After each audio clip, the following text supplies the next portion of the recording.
Studio doesn't allow me to download in 1080p.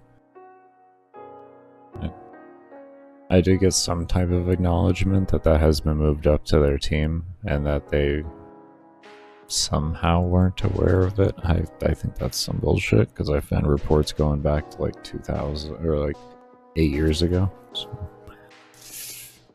I don't know about all that. I don't know about all that. But yeah, we'll see if things improve. We'll see.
One moment.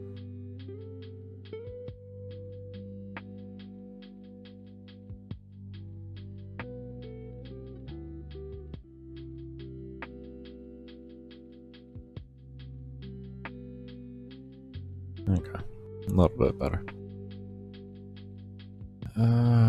Let's see here.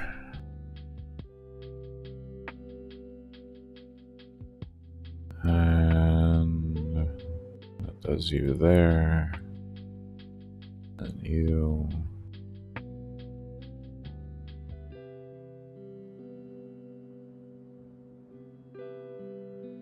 There. Okay.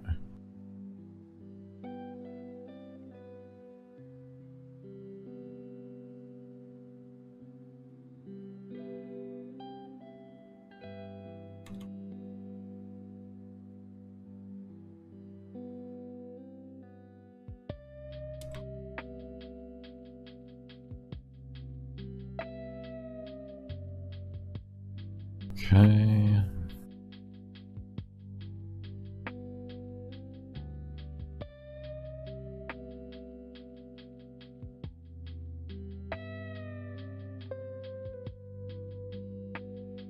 I don't know why I keep moving those over. There's literally no purpose to it.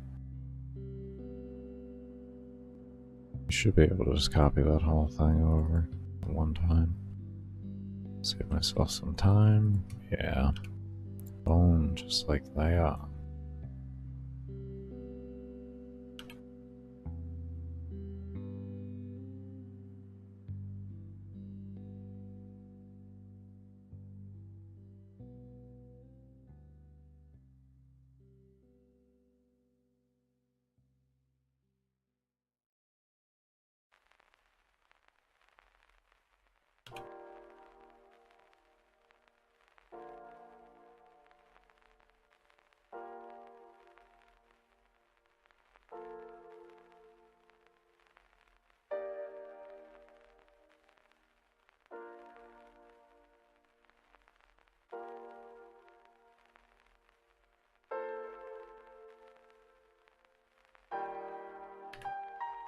Okay.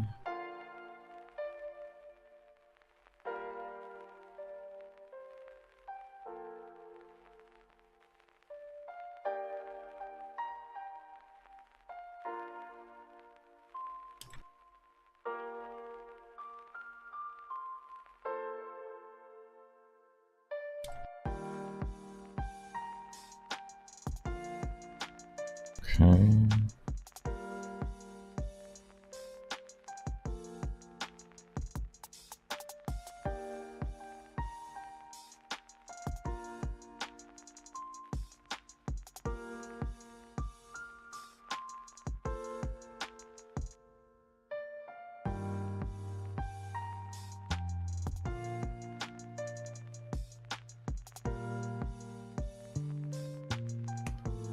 This is generally why I try to figure out the least amount of code needed and just making everything as simple as possible. Is because when I do need to make changes, I want them to be very quick. As quick as they can be.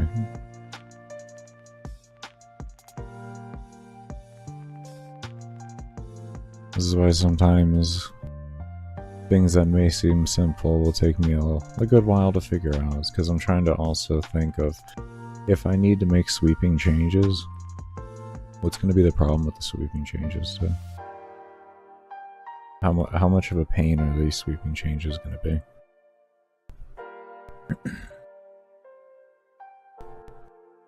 Because you never assume that everything's going to always stay the same. Never assume.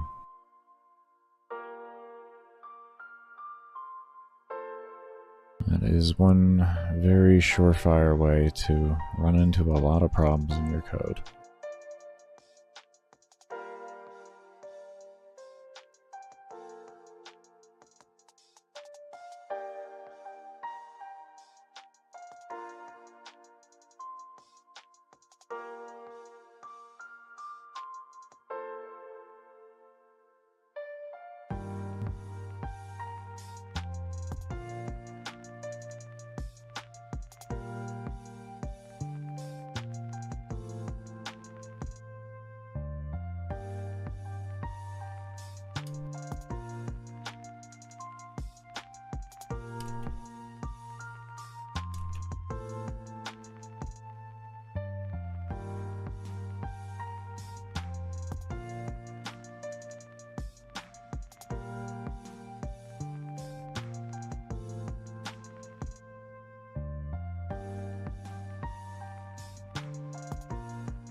How did I do this with you?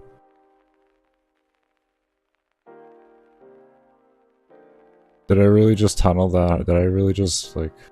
Did I zone out that hard in doing this? Should I skipped... I completely just blanked out of the whole process here.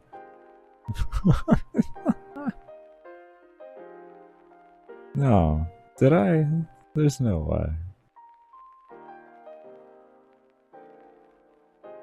I mean, I had to have. Everything's there. Damn.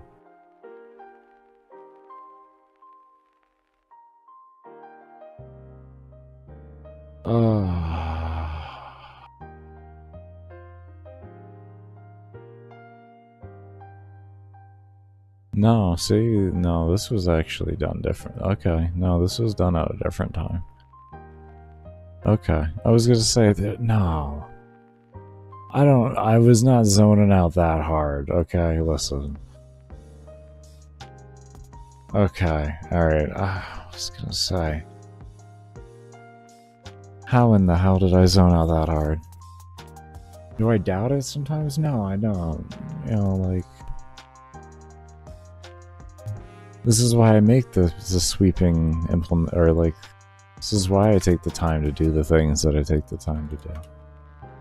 Is so that, like, when I need to make the changes and stuff like that, it's not a problem. I can just...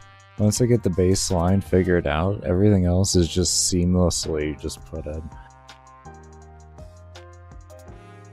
And you can kind of, for the most part, just kind of zone out while doing it.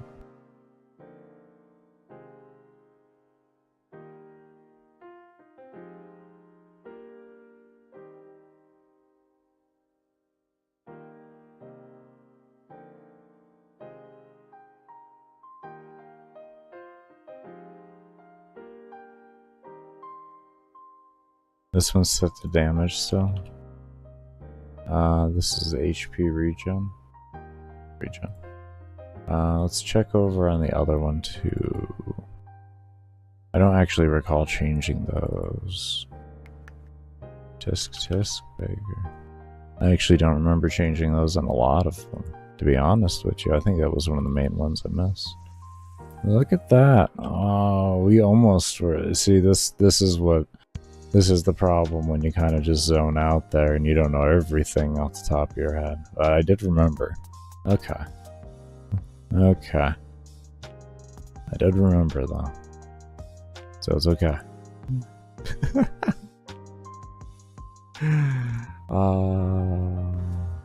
Is it really okay, Baker? No, it's not. Not even in the slightest is it okay. Unacceptable on every facet is what it is. Completely unacceptable.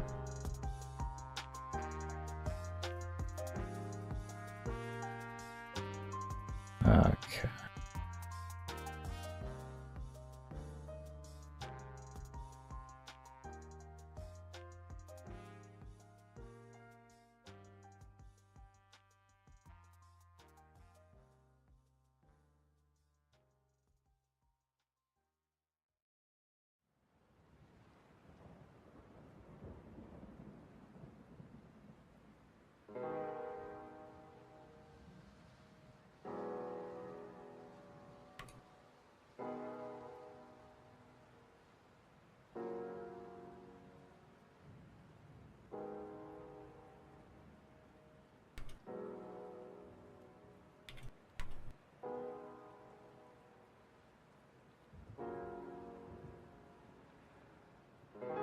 Okay.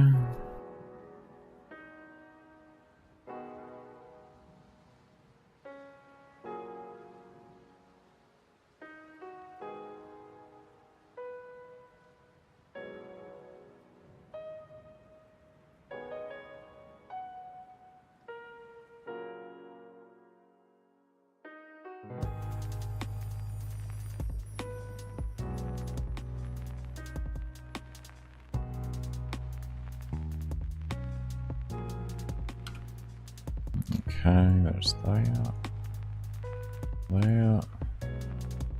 And I didn't delete these in the beginning there before we went down. I should have done that. Okay, do that, and then reset layout. There we go.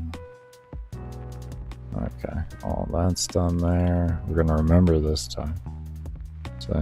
See, we're remembering.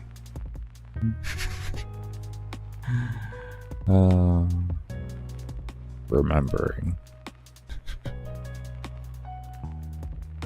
Oh, Jesus. Okay.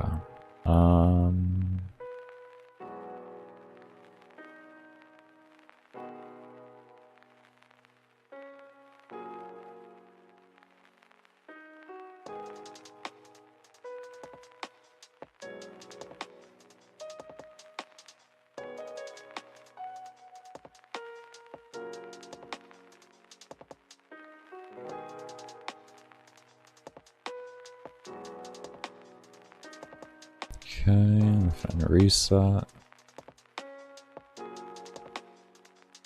That.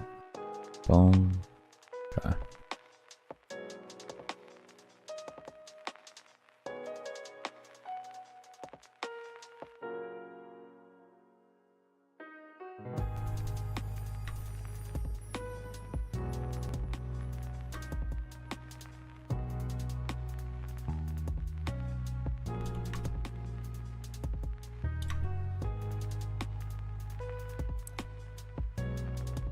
Okay, that's another one done.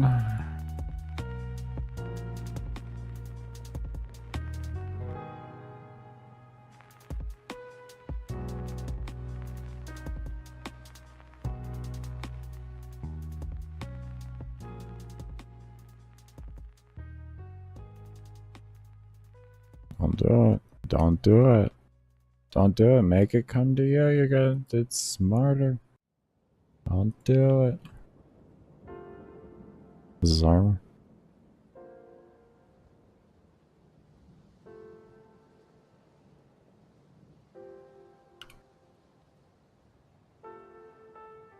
Okay.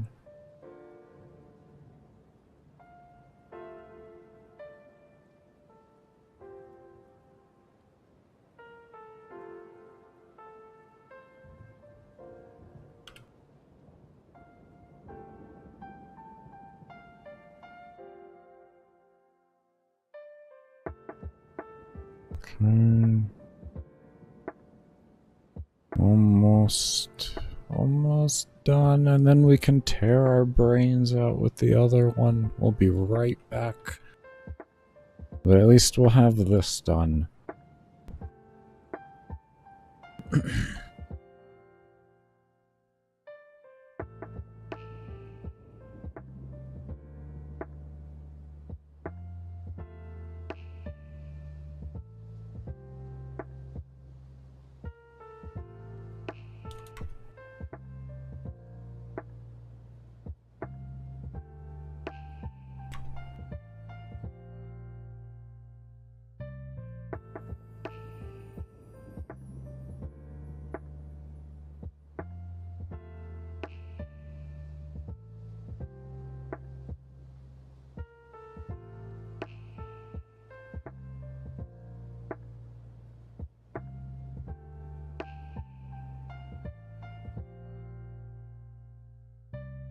Oh, thank you.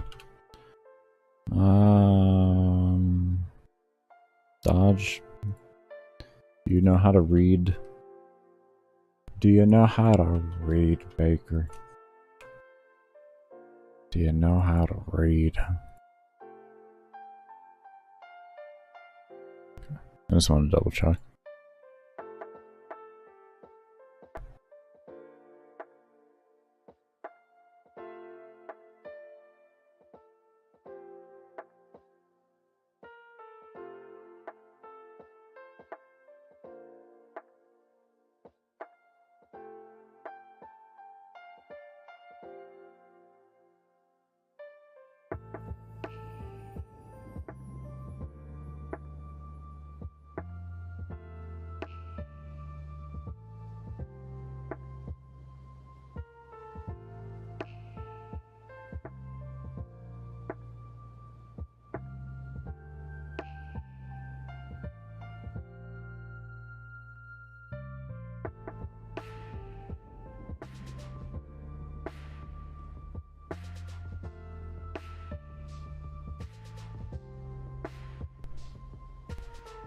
Alright.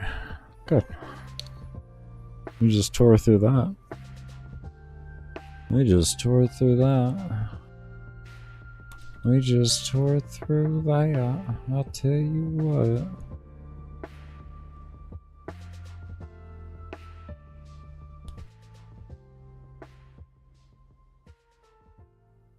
Oh.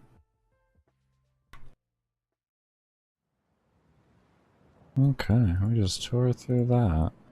Alright, one thing I do want to do is we're going to take these values that spawn here when we click this. Any of these. We're going to take these values here and we're going to make them a permanent fixture XY that actually spawns higher up, so they won't be spawning directly underneath the given what's it called? Underneath the given area itself like that. Instead, they're going to be spawning higher up here always, so that it's more up to where the player's eyes naturally will be throughout everything.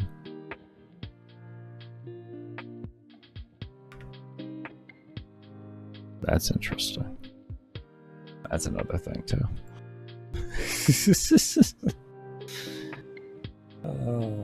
Okay, apparently we got a bunch of things to figure out before we get even to where we were at before.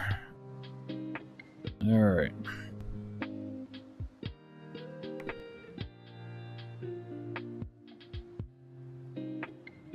So we'll make... Let's just open this up over here.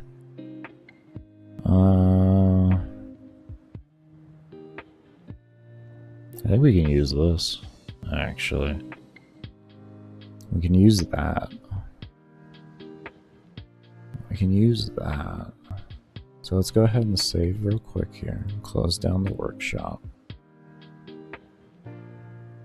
We'll open up a new one, and we're going to open up with all of these, and we're going to work through these and get those opening in the correct location. And then this way it'll make easy adjustments later on.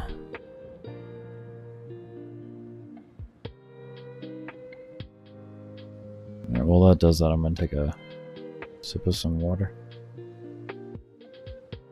And of course it just finishes right when I do that, or say that. I'm still going to.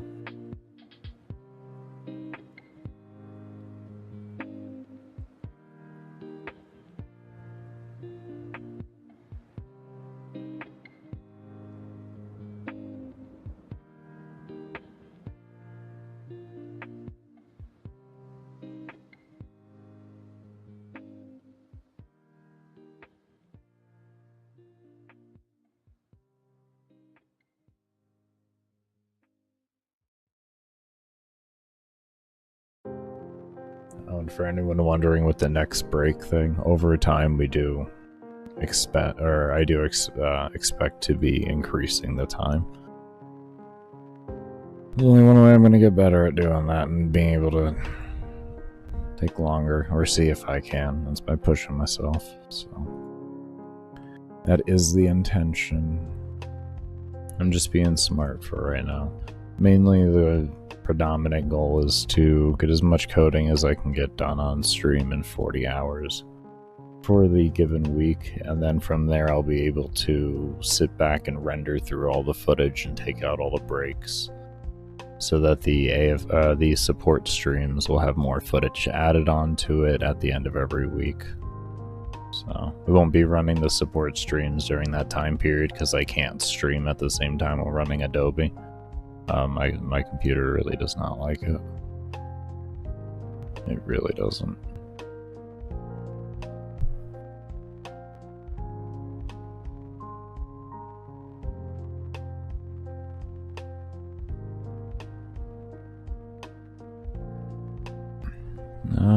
Okay. Let's just actually,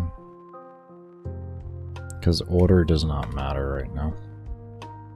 We know what we gotta do. Let's do that.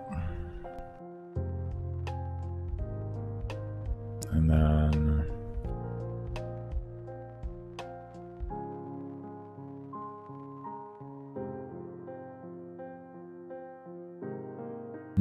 no, we can't just use those.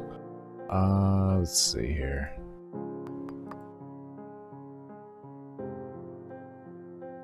What do we call these?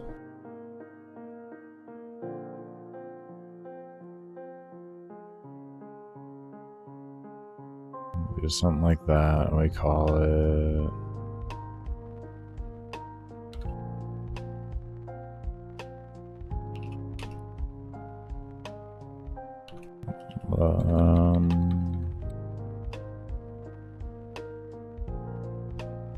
the value position.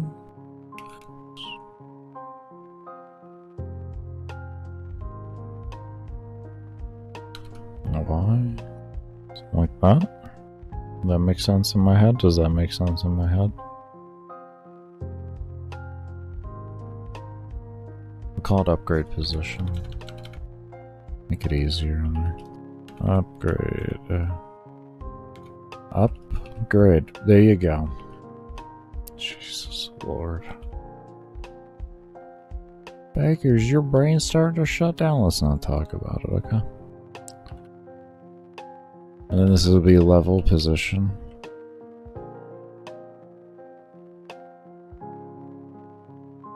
Okay. So this is the buff slot. Or not buff slot, but this would be the levels right here. And then this one will be the, what's it called? The upgrade right here.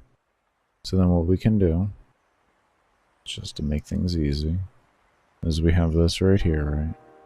So we can take that into account. And we can grab this as well, just to have something out here.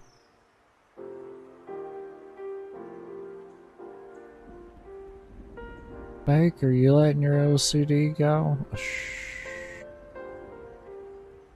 I've been controlling it all straight.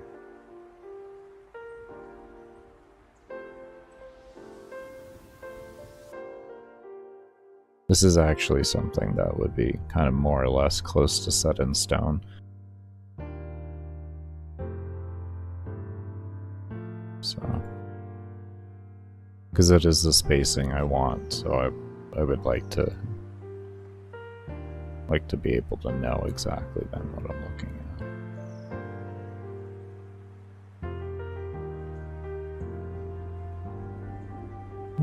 Yeah, we'll do that first. That's 277.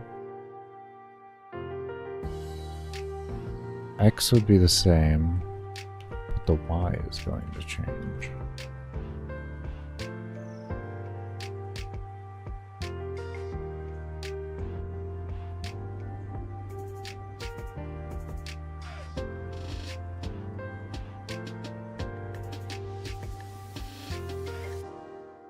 Okay.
Oh, this will be a perfect one to test on.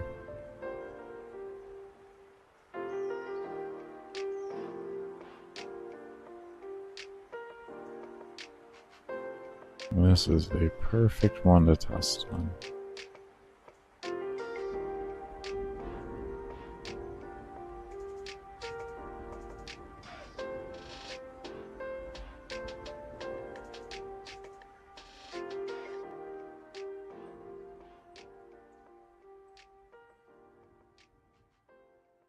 Boom. Looks good. A little bit more, yeah, everything's a little more natural now. And how the player's eyes fixate and such. That's good. That's good.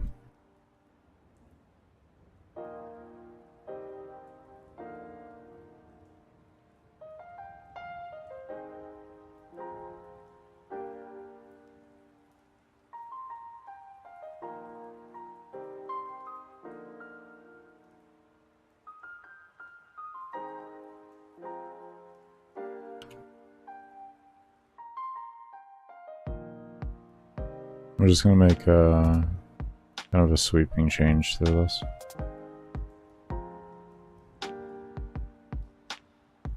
This I feel confident enough to do that.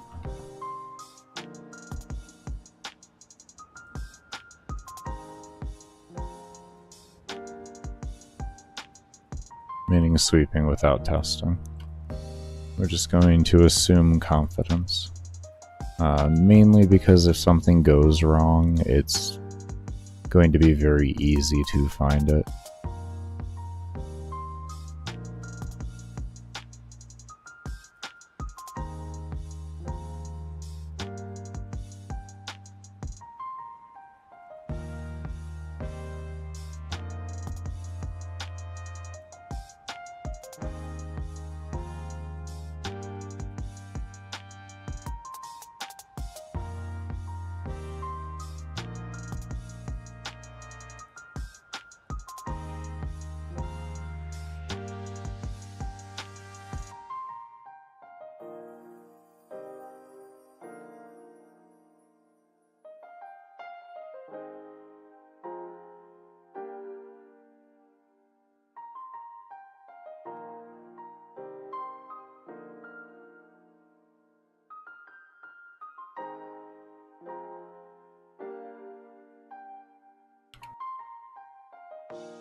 There we go.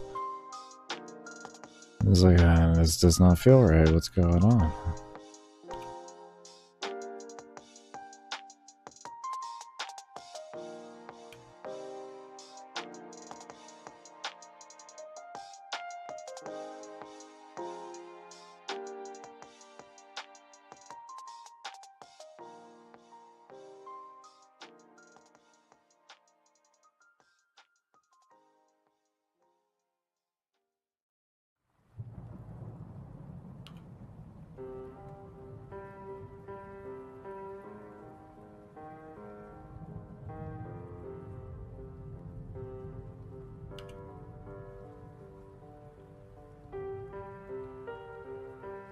Well, I just copy them. Okay, good.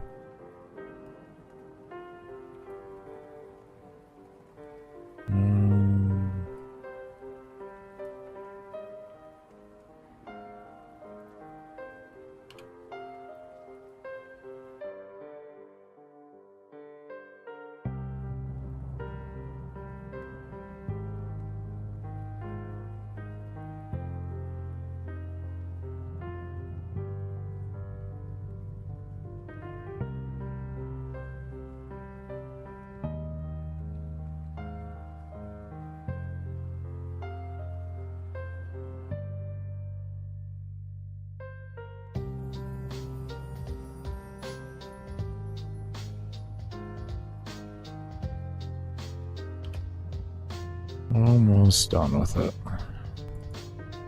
Almost done with these changes. And then we can give them a quick test. And we'll see where we're at. We will see where we are at.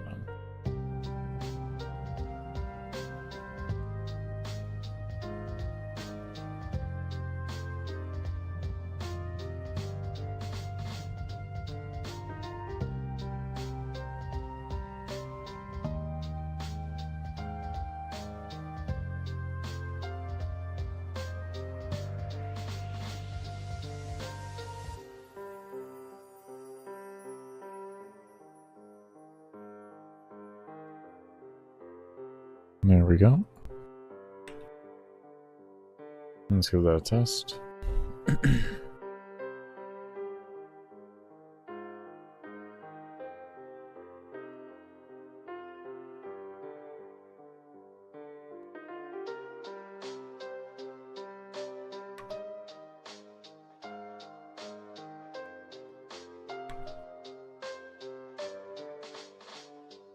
My ability speed not working.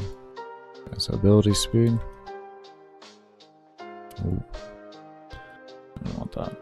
Ability speed. Okay, so we got a problem with crit damage. Okay. I don't have more ability. That's the wrong thing.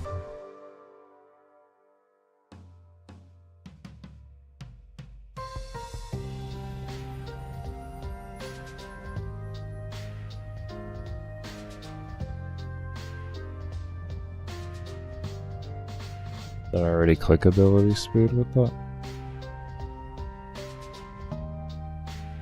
I just not. What did I do?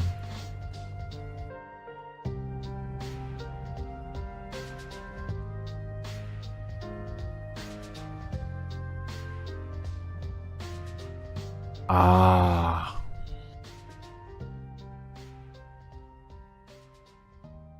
Interesting.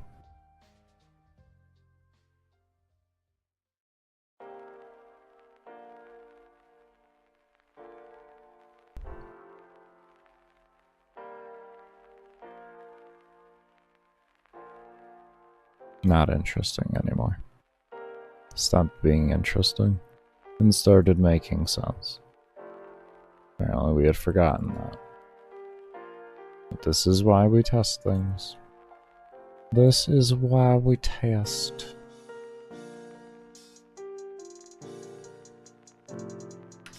Okay.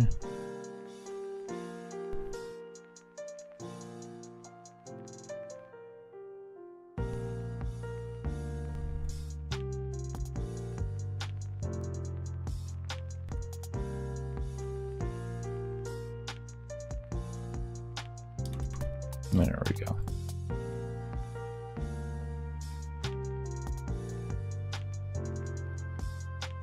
Okay, so crit damage when we click doesn't erase correctly. Let's take a look at that.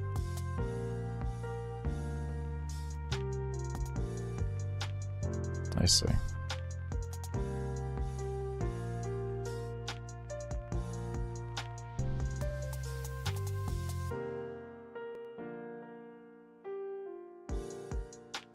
I thought I had done you. Apparently I had not.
Did we just not do crit damage? Did I just like skip crit damage?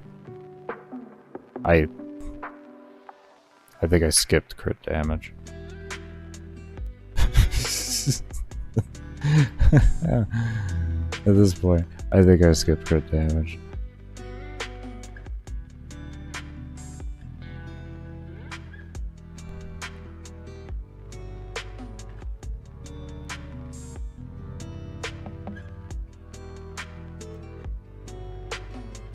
You know, I mean, we're already on track with it, so we might as well just look at the rest of it, right?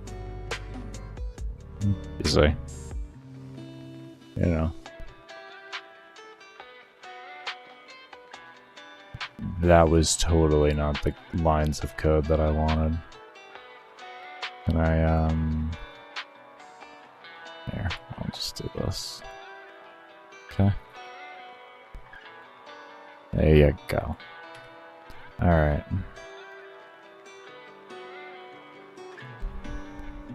We are getting there. We are getting there.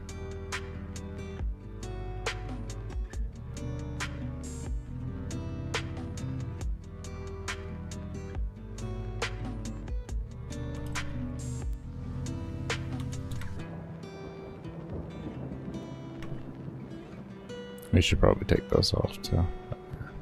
It's whatever.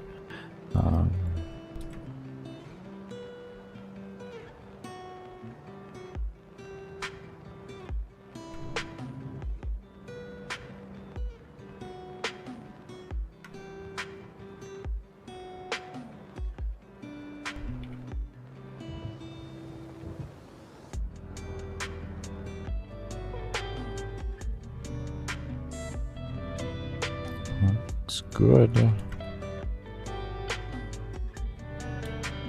Oh, yeah, that looks good. Okay.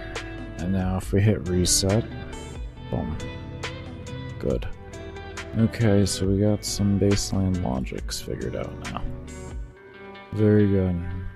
Very good.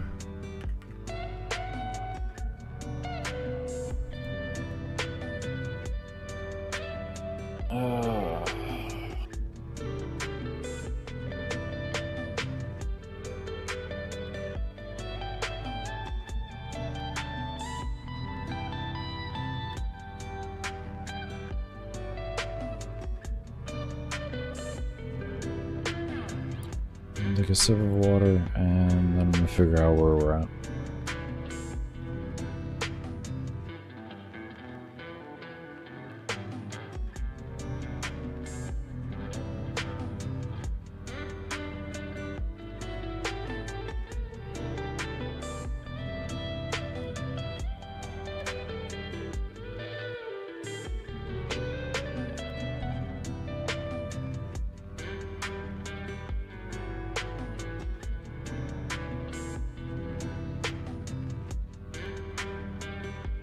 Okay.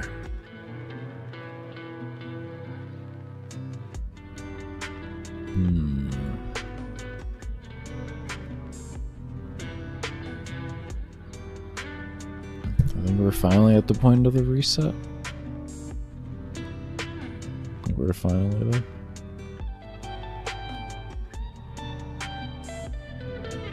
Yeah, I think we're finally back at the point of the reset. Okay. So, let's just stare at something here real quick. Now that we know we have everything kind of going correctly.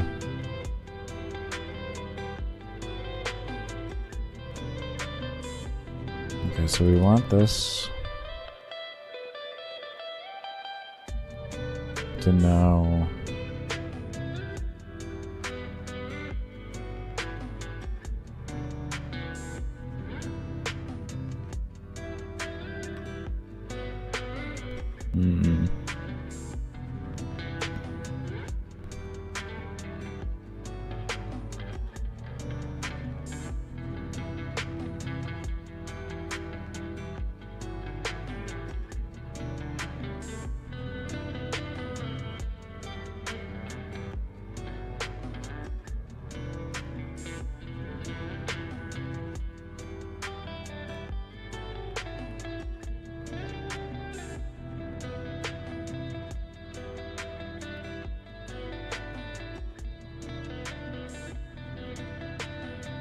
How you doing, Camel? How you doing? I'm just sitting here just trying to mentally figure out how we want this to work correctly. When I hit the reset button, if there's a spot above, I want these things to move forward so that they stay in a nice line. And then it knows, essentially, when I go to create another one, exactly to place it like that, but have everything moved up. That's what we're working on right now. So we have a good amount of this. We have pretty much everything baseline done, or we have everything else done in the way of making this menu system work to a facet. It'll automatically create down below. We just need to make it know how to move things upwards and such now. We're getting there. We're getting there.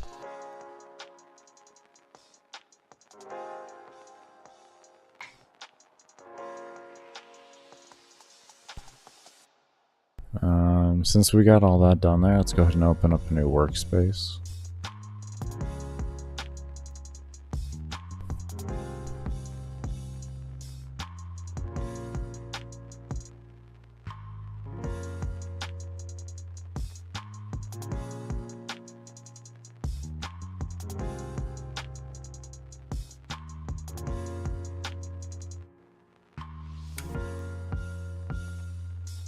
There we go.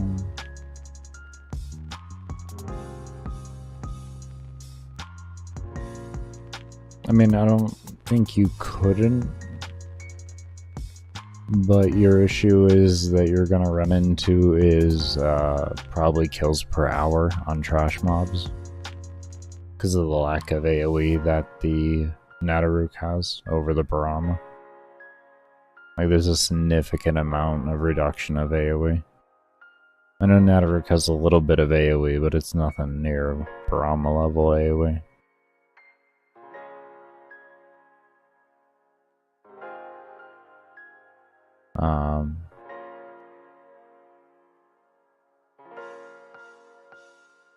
If you're gonna do that, then you can just take off the helmet build that I used, or the helmet, and you can swap on anything you want, which may make things easier than at that rate, and make your weapon pool really open up more. So depending on what you switch for, that could be a viable option in that regard. It's just going to be dependent on what you're going to be switching your helmet out for. Because I had to really think back for that vault build there.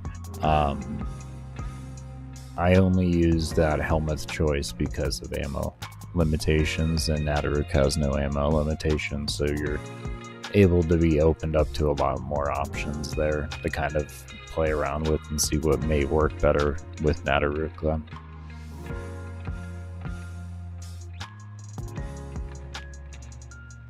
So in that regard, there actually could be something you could do with that. You also could, I guess, to have better gathering, on the Zenny Star, get magnetic, and the arcane to do gathering on magnetic kills.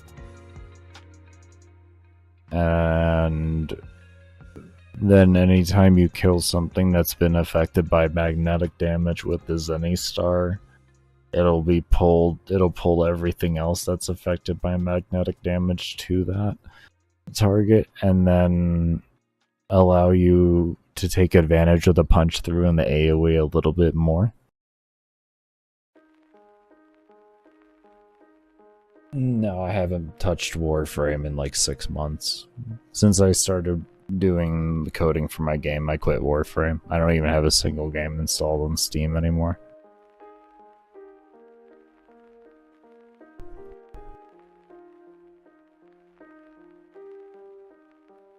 Pretty much after they didn't want to pull back on their statement of accusing me of being a bot and threatening me with a permaban upon my next infraction, if you will, I just said, screw it. I'm gonna go make my own game so I don't have to worry about being persecuted and being called a bot. At the end of the day, I really just wanted to be QA lead of Digital Extremes, to be completely fair with you.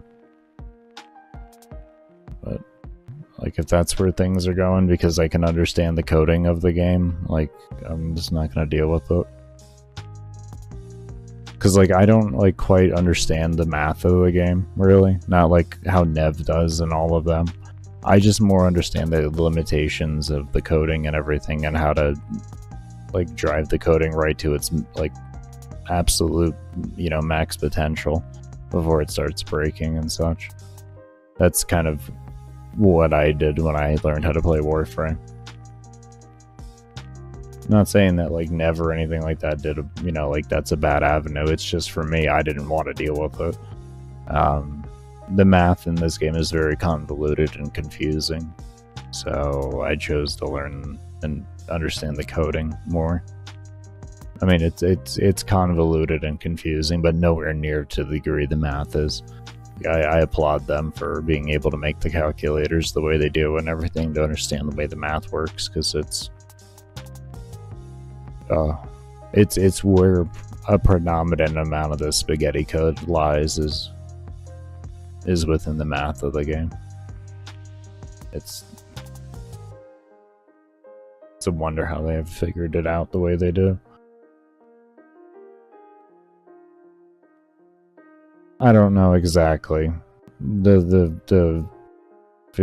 everything behind it, on like what their core reasoning was and everything, to be fair with you. But that's kind of how I feel, would be the best way to say that. That's how I feel it is if you grind the game in a particular fashion to what they don't like, then they'll ban you. That's how I feel. I don't have any like proof behind it in the way of like them just straight out saying that, but you know, that's honestly how it feels. That's how it feels after the 5 years of just being accused for one thing or another for simply camping. You know, like that was the main theme that went through all the 5 years of having to deal with them, is camping. You know, that's how it feels, at least, like I said, is, you know, that's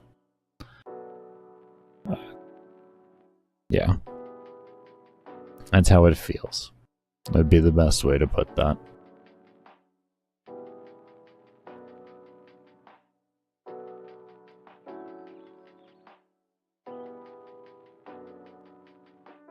Because unlike them, I'm not going to put slander upon their name for something that I don't 100% know on. You know, we'll say it like that. We'll say it like that.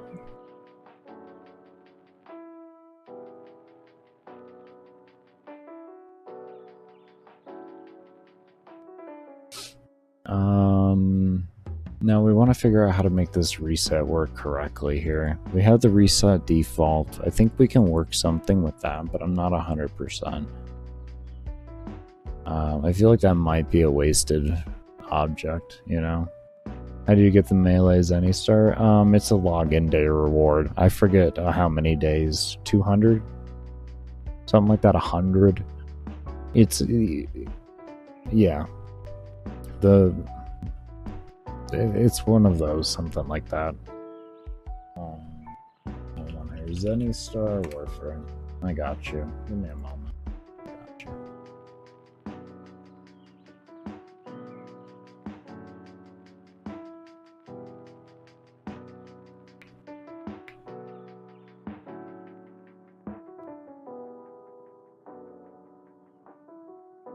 Can you tell me here? Yeah, I understand the daily trip. Every 200 days? Beginning at day 100. That's what I thought. Okay. Beginning at day 100. Every 200 days after that, you'll have a chance to choose. And there's like 3 different weapons. So, yeah. Is there any good alternative for that? No, it's a very unique weapon, to be fair with you. I don't know anything off the really top of my head. Do you watch like Gamble or Nev or anything like that? Or Mo or Dystopia or anything like that?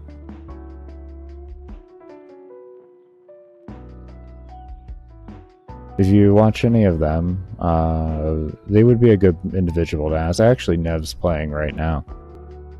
Nev is playing right now, so there you go. Nev is streaming right now. So that would actually be a good person to ask. Let me toss you a link over there. There you go. Nev be very smart about game. He may have a good alternative for Zenny Star.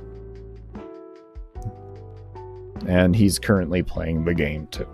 So, I give you what knowledge I can give you, but if I do run into roadblocks, I'll try my best to get you to avenues to get you the knowledge you need. I always try my best on that. I definitely don't have any issues talking about the game as a whole, even though I quit. My knowledge, if it still helps, honestly, I'm happy I could help.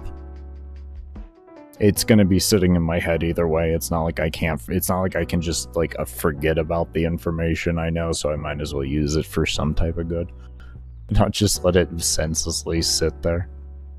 No problem. No problem. Hopefully he'll be able to help you. Like I said, the guy's extremely knowledgeable about the game. So extremely knowledgeable. All right. Are we? Yeah, we're gonna get ready for our next break here, everybody. As well, to be completely honest, because that's our next break timer. We've been going down now. Anyways, be sure to give the stream a thumbs up if you haven't already. Do remember I don't run ads except for when I'm on my breaks and during the support stream, so your alerts during those time periods do keep the streams ad-free for when I am here. There we go.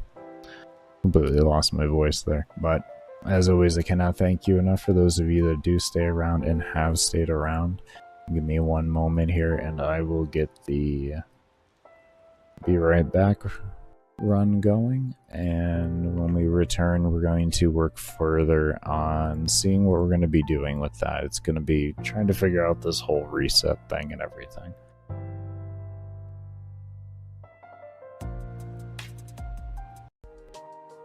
Okay.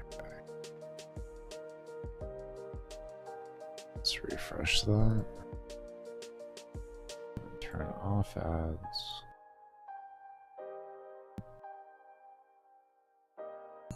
Okay. So that level scaling was pretty slow, but we're gonna get back to figuring this out.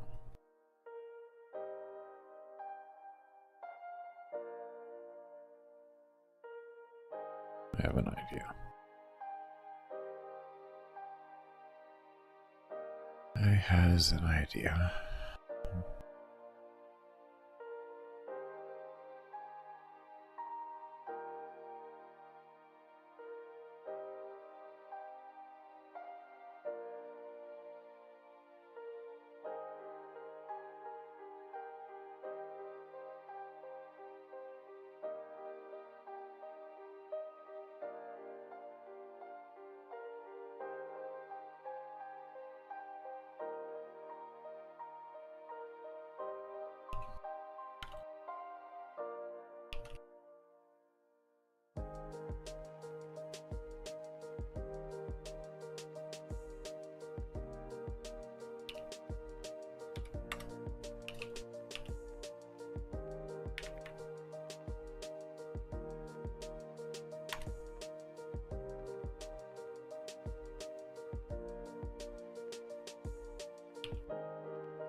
Not 100%. This may work.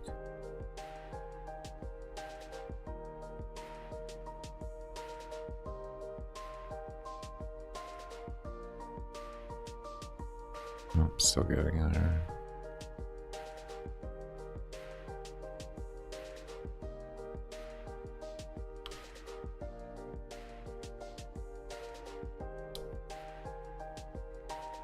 Let's just try that.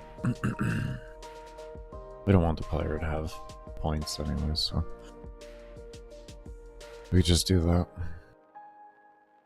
I'll be happy. Beautiful, fixed it. Fixed it. Fixed it. Ah, we fixed it. Okay.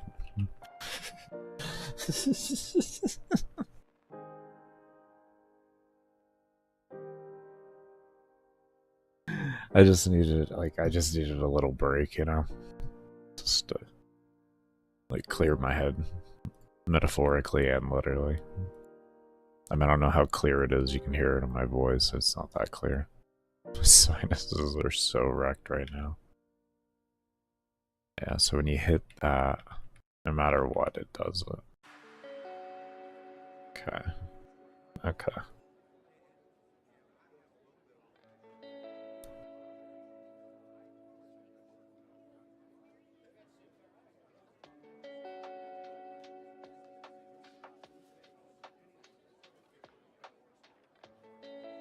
We're gonna go with it. I can work around that. We're gonna go with that. I like that.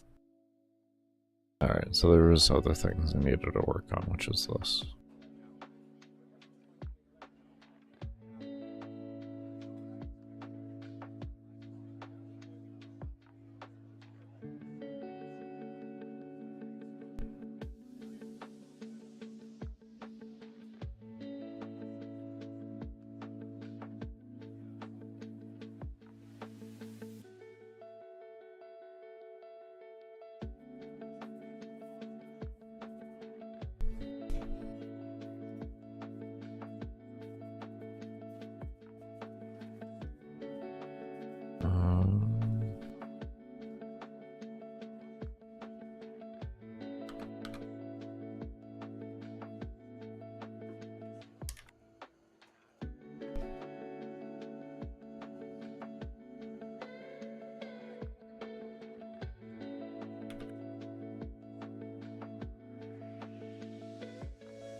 Hopefully this will feel better doing this.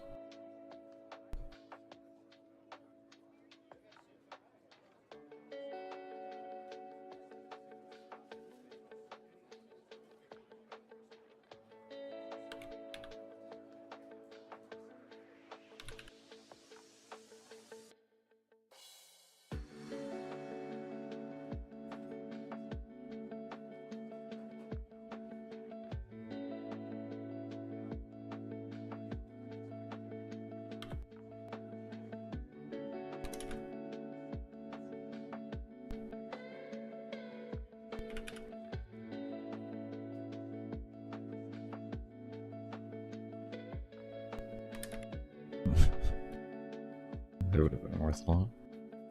Okay, let's try that.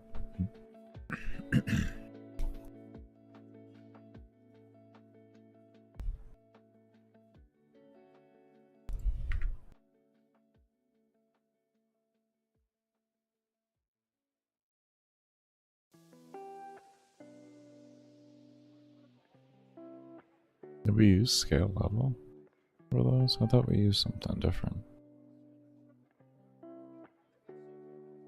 Yeah, scale HP base. Oh, it was all time scale level at the end. Oh.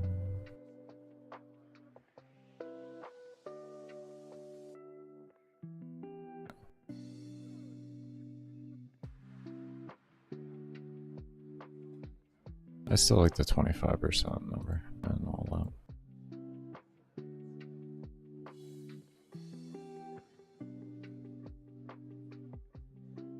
That's what I'm missing from this equation. Is that?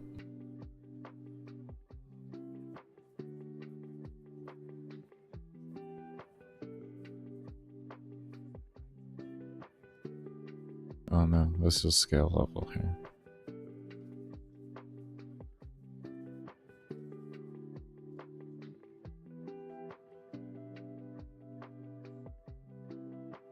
Okay, let's try that first. We'll see what that looks like. Right now I'm just looking at levels per hour. And I'll be adjusting other values and within that here soon.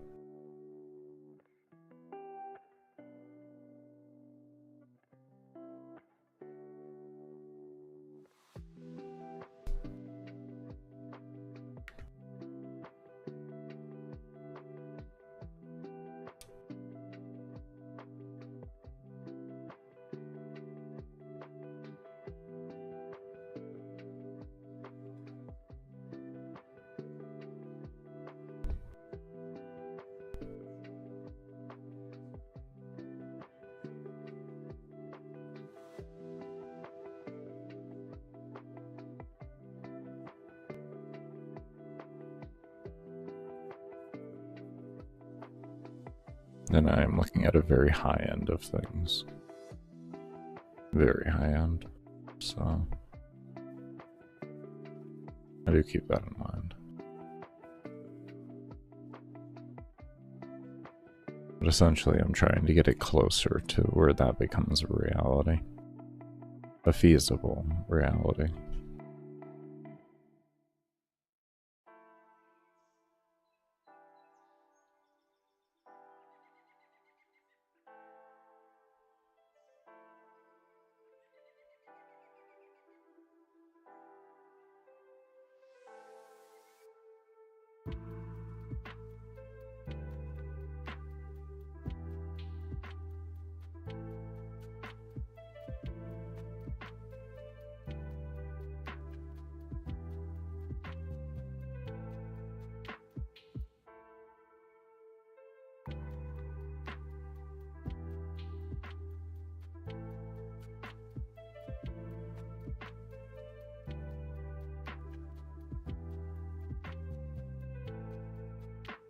I feel like I'm going to adjust player level maybe down a bit more.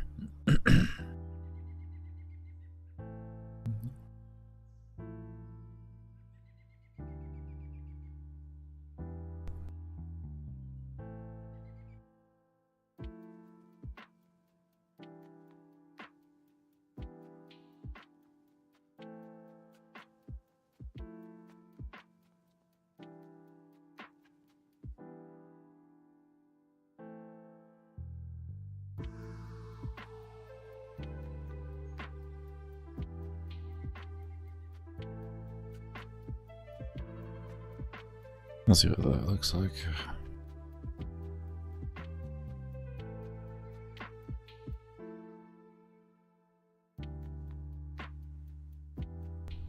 Not where you wanted to go, Baker. Nowhere near where you wanted to go.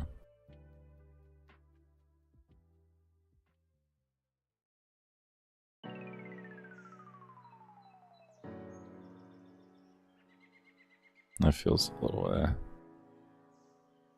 I don't like that.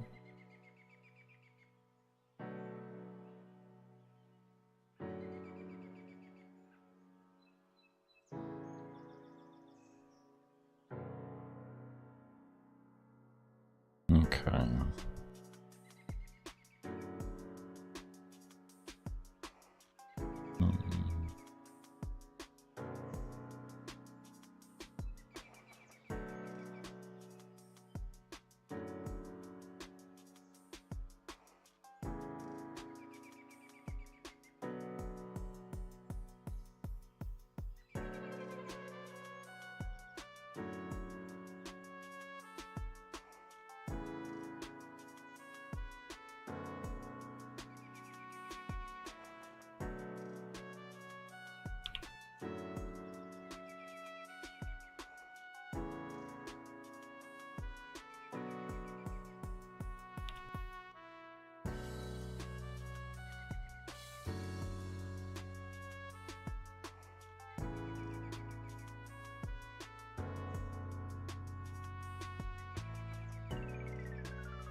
Hmm.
It actually seems to be a little bit more consistent to what I'm looking for.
Definitely slows down pretty hard, pretty quick.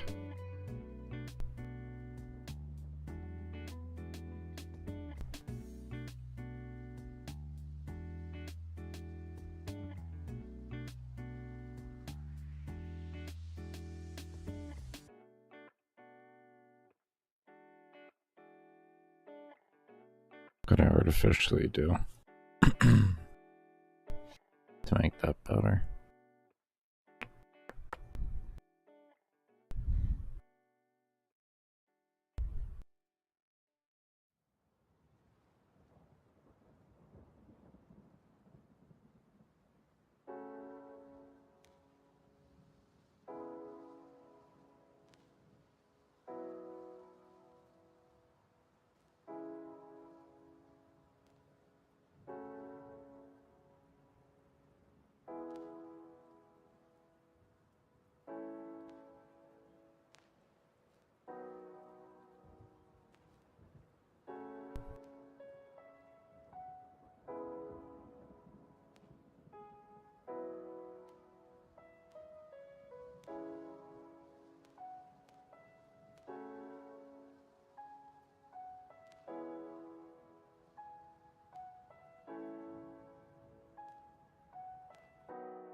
Hmm.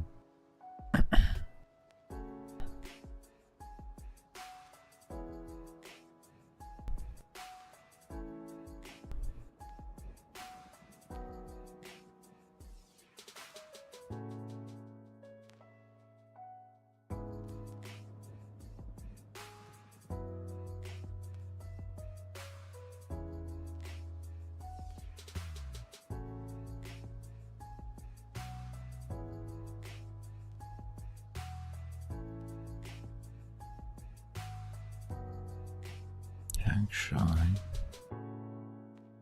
what is a good possible? Yeah.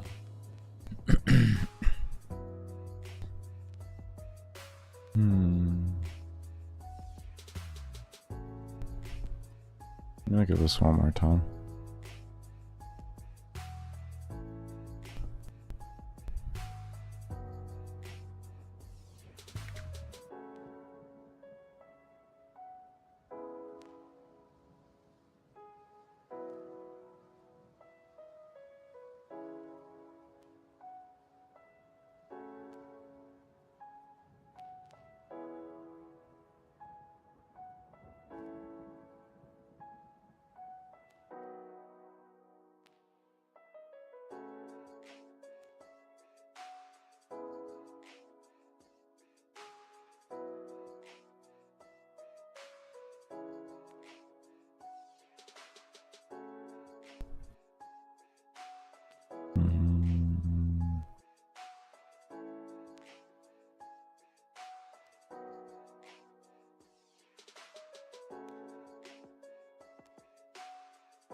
So, what I'm thinking of doing...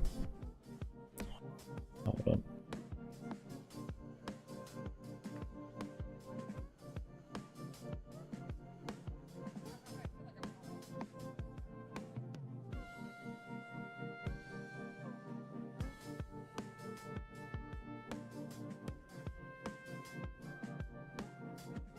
Okay. Oh, that was random. I can breathe now. But anyway, so what I'm thinking of doing is maybe having two different modes of scaling in the sense of the enemy and player level. And if you keep a certain kill per second, then you activate a faster scaling, and if you go under that, then you activate a slower scaling. That's what I'm thinking of doing for this mission.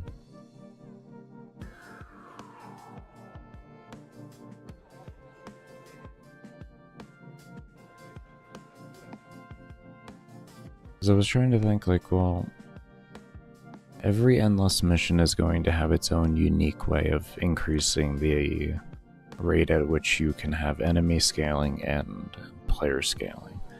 How are you going to make that happen here?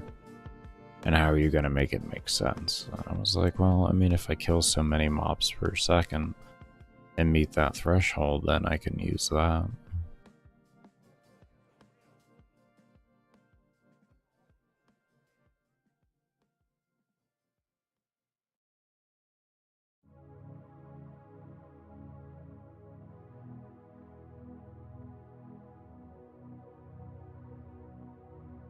It's kind of what I'm thinking of doing right now.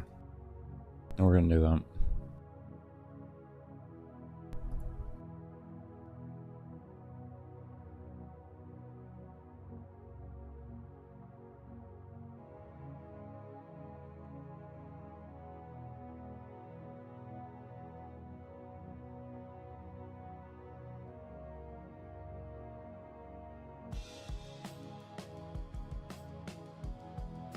Also, I'm just going to do this.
Okay.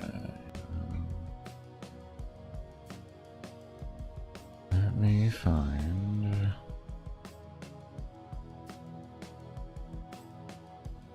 Where is mission 1?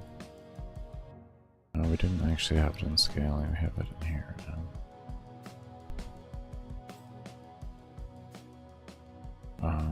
What alarms do we have free? We may have to move this back into that. We actually might have to.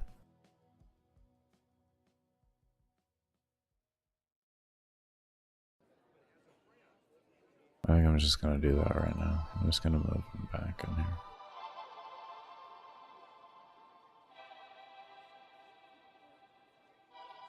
Just be smart at this rate.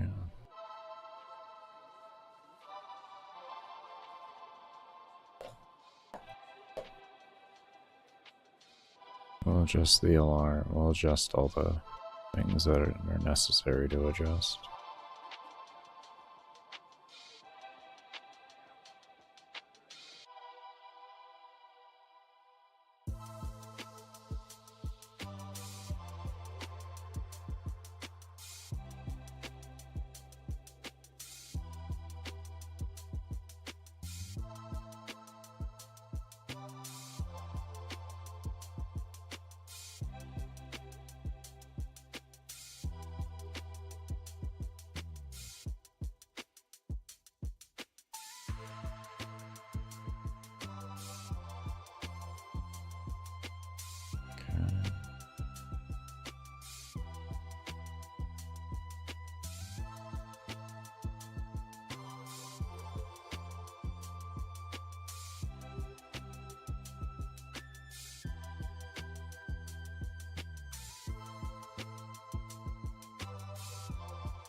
That is the fundamental basis. And we need to create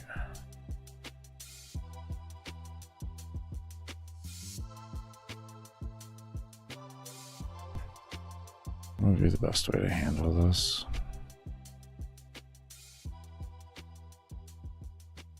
Create another alarm, possibly.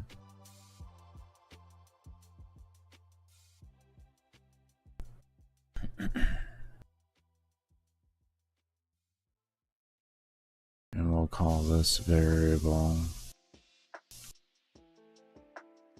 global dot kill count. We'll call it free count, I guess. Free count.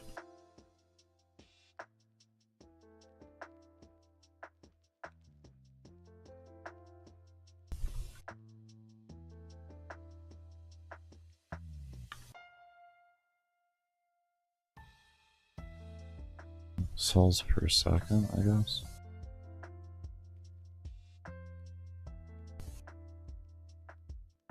Okay.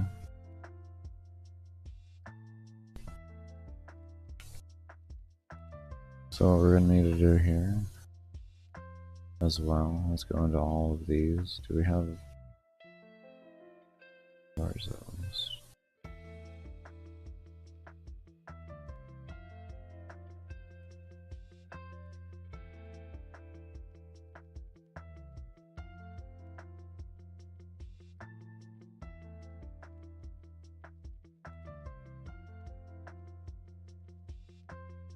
Okay.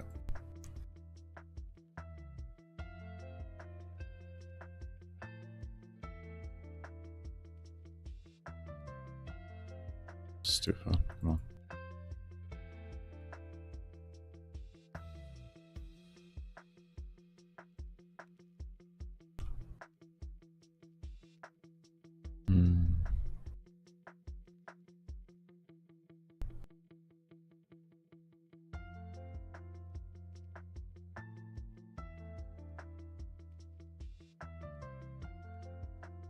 We'll probably end up moving this into an alarm at some point too. Okay.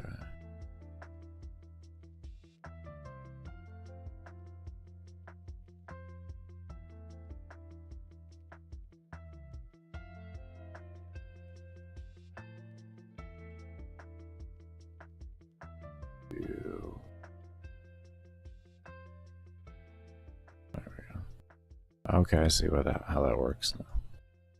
I thought it was directional. I didn't know it was focus based. Okay.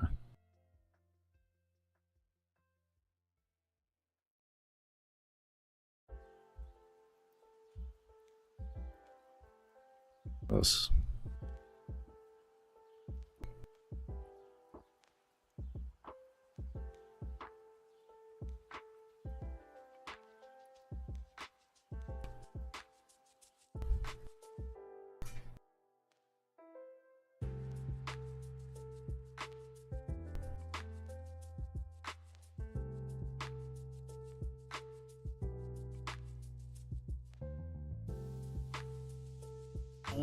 How are we gonna logic this?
Okay, so that's baseline logic there on how we trigger that.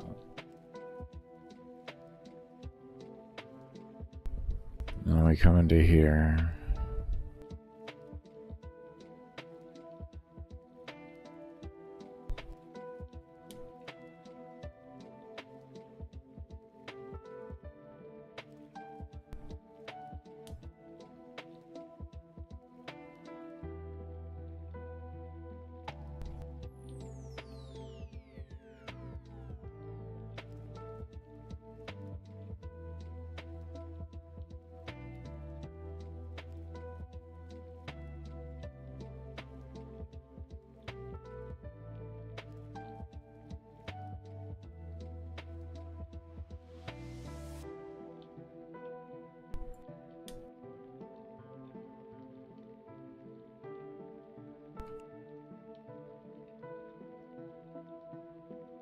Set alarm 5 for 60 seconds.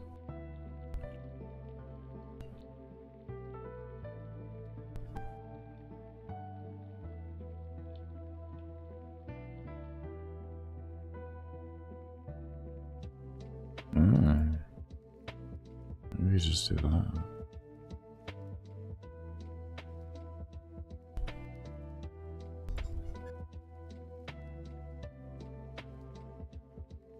And then this just forces the other ones to go off.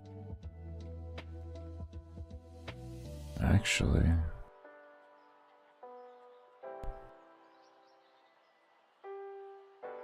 And then we're gonna want this to be set to 0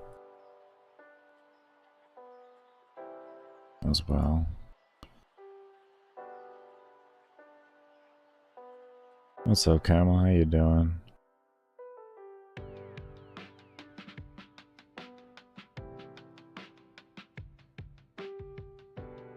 It's about room selection. It's not about a build when it comes to oxygen supply.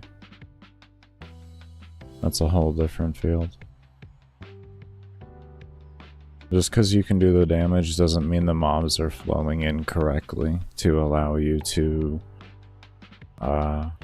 kill at the rate that you need to. Because you can be one-shotting everything, but if mobs aren't flowing in correctly, you'll still have low kills per hour. And I don't know how the game is right now as well after, because I haven't played since February.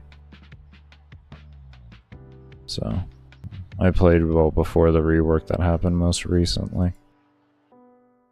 And that build is from last year.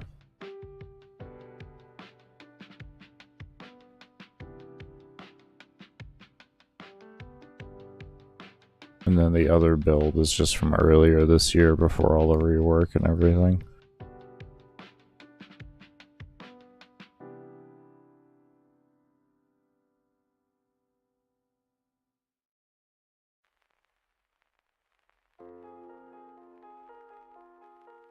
Okay, let me see something here now.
Okay, we got a crash. Alright, we're doing something at least. I'll set before reading. Alarm 0.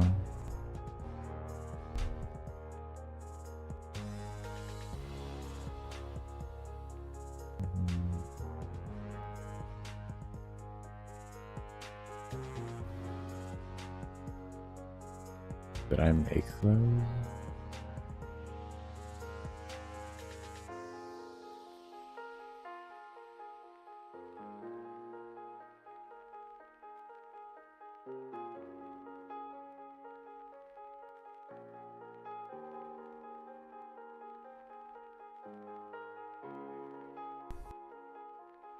There's no non-global here. What are you getting? Do you really need... You need me to do this? Alright, we'll do it. Don't worry. Don't worry. I don't know why you need this now, but whatever. Player scale. Oh, maybe that is an issue. Isn't that an issue?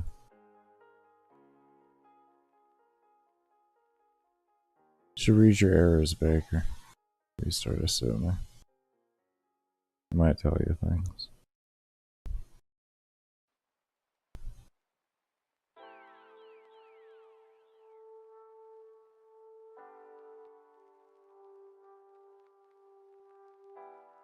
Hold up.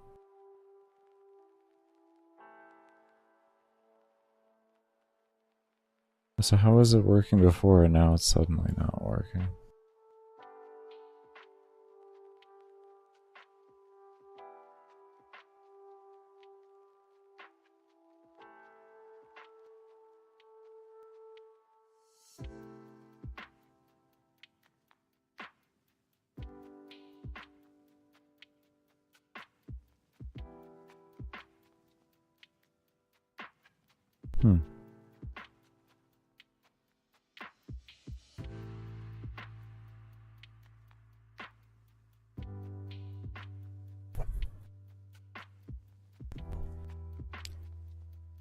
I'm trying to think where I made this before to work.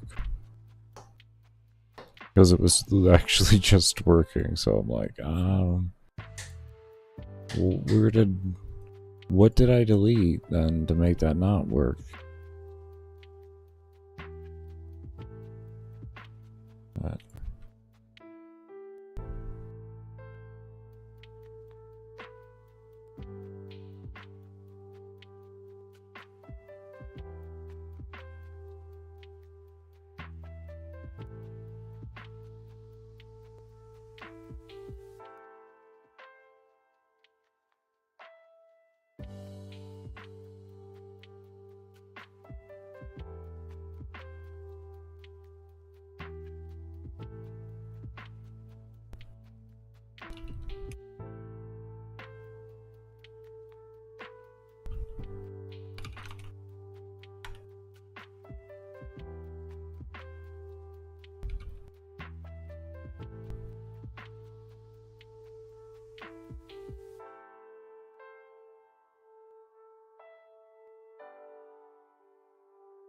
interesting.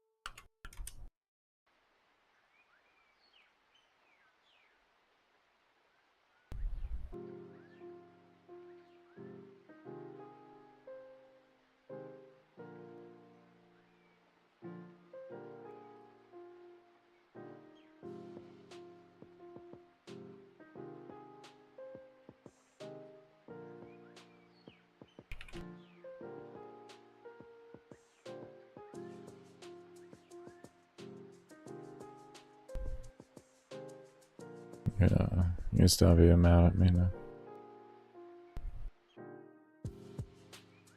I understand it, but whatever.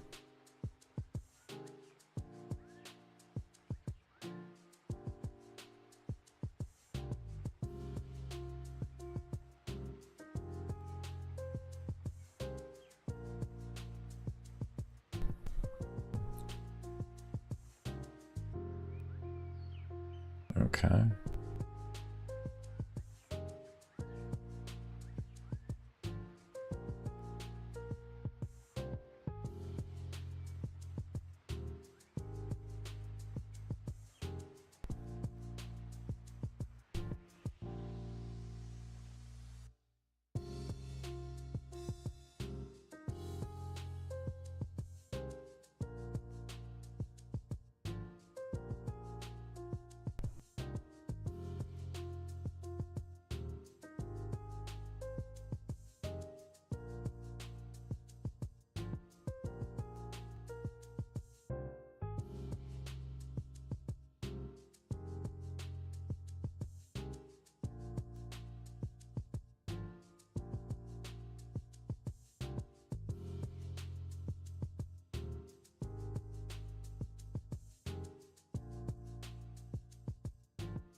Give it a moment. Definitely does look to be faster.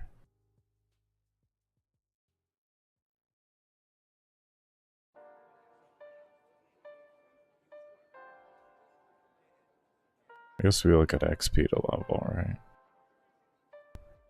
That's what should change. Oh. Stupid.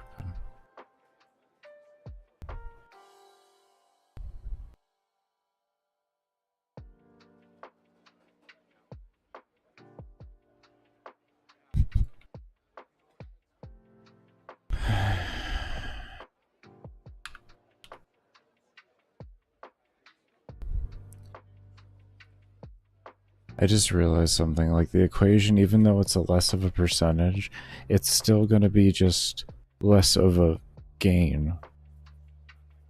But if we want to reward the player for a certain amount of kills per second, we should take away how much experience it's going to take to level.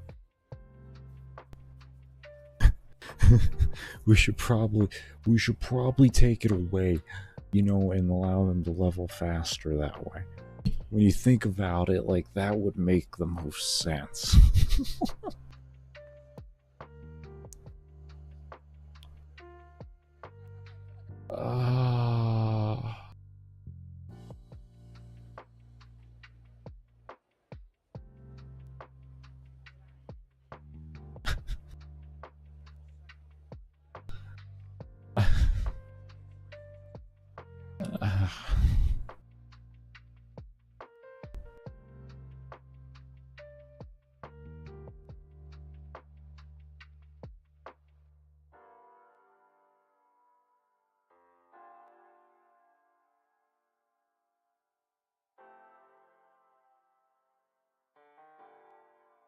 Oh, hold up.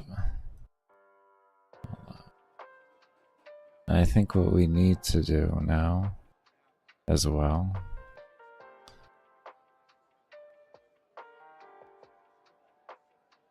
we can take this out. I can take that out. Yeah, I figured that was gonna keep that. That is actually running. Hold on.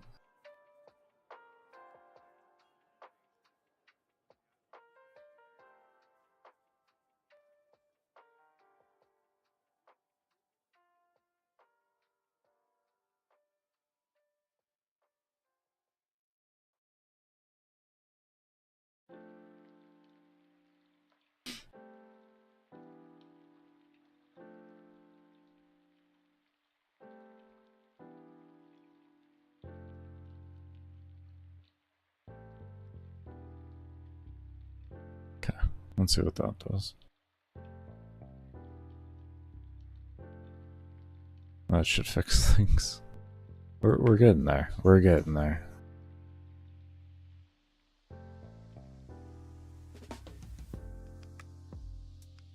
So, ah.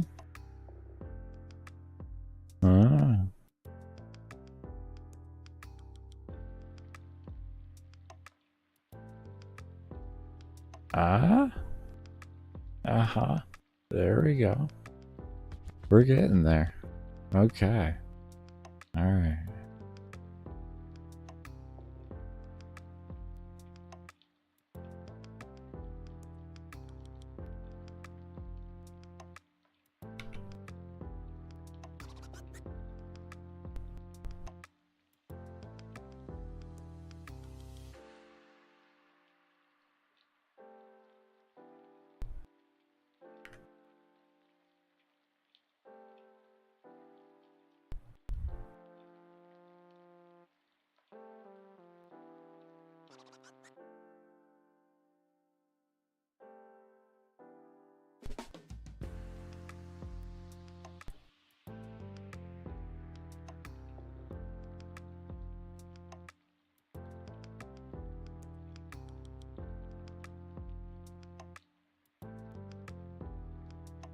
Okay.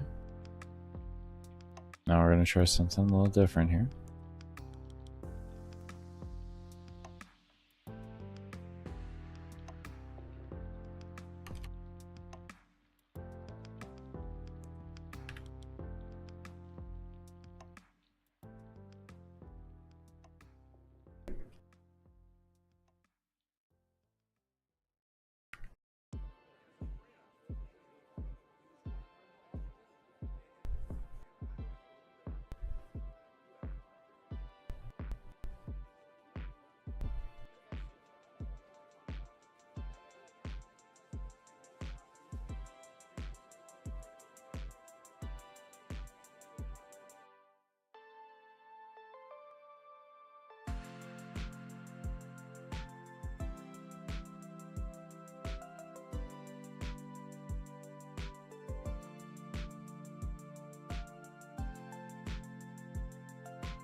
Okay, let's see how this looks now. I just wanted to make sure it worked.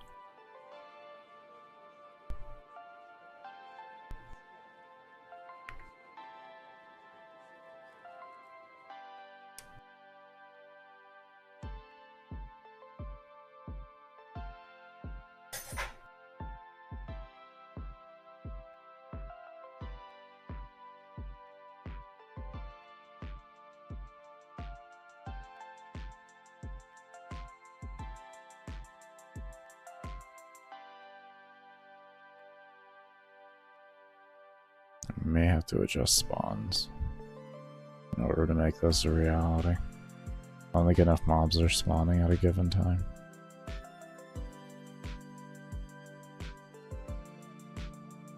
Better we increase the frequency of the check.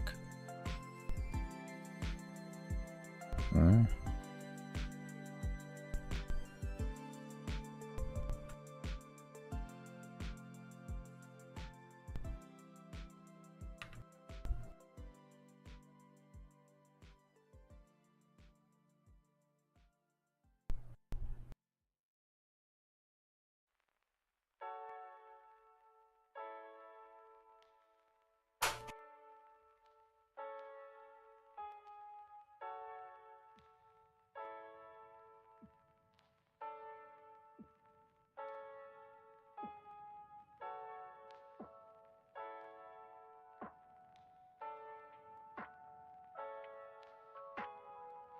Mob frequency.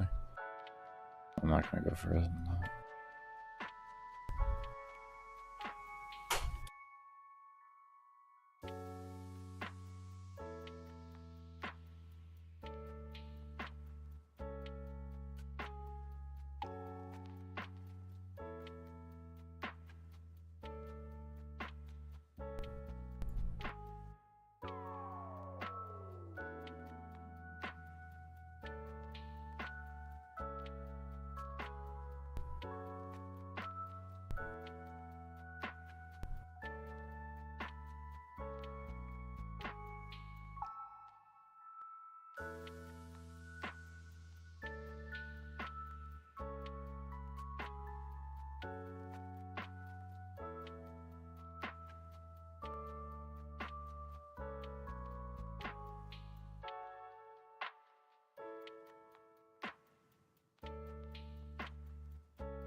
Okay, so you don't need to worry about things.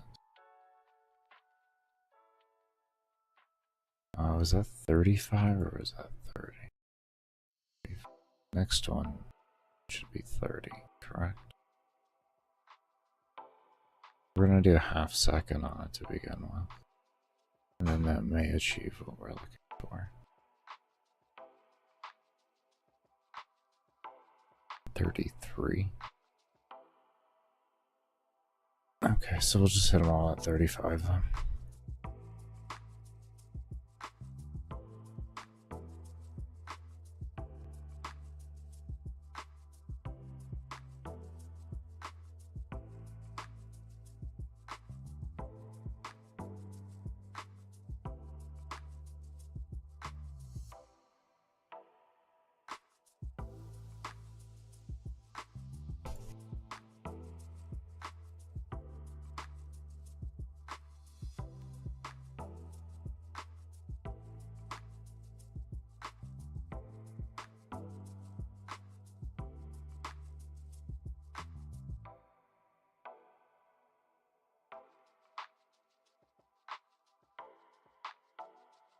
Give it a year.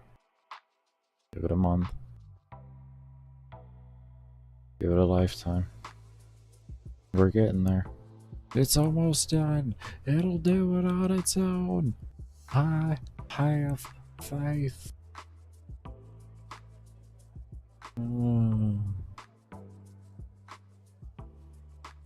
Baker, why does that one have such a heart attack? Because my computer doesn't like how much code is in there. And the engine combined with my computer just don't like how much is in. Don't like it. It was a very unhappy thing.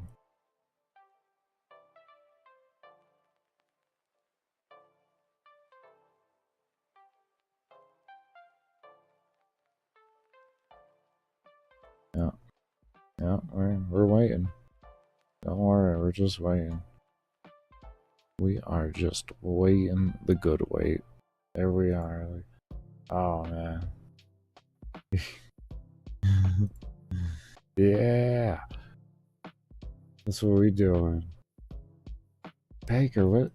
Are you saying it's not responding? Is that what you're saying? That's exactly what I'm saying. Just give it a moment.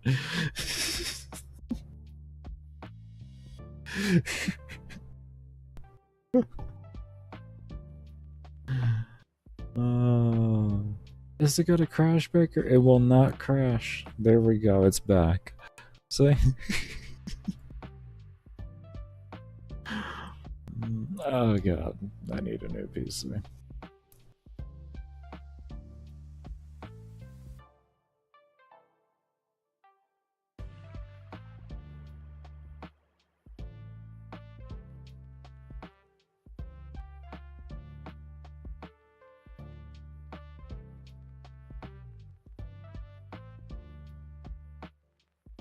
And yes, it's like that when I'm not streaming too. It's not a streaming thing. It just do be like that.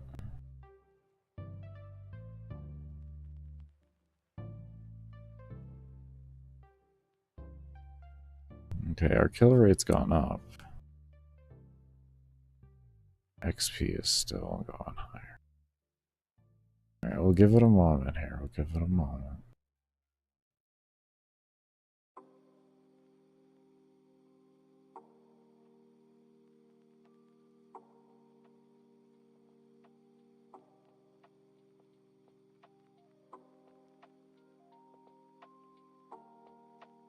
$100 in a second apparently is going to be an interesting thing.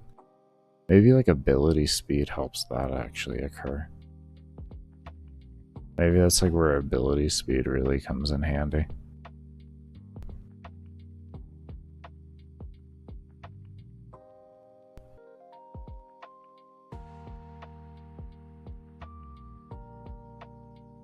Until like, let's see.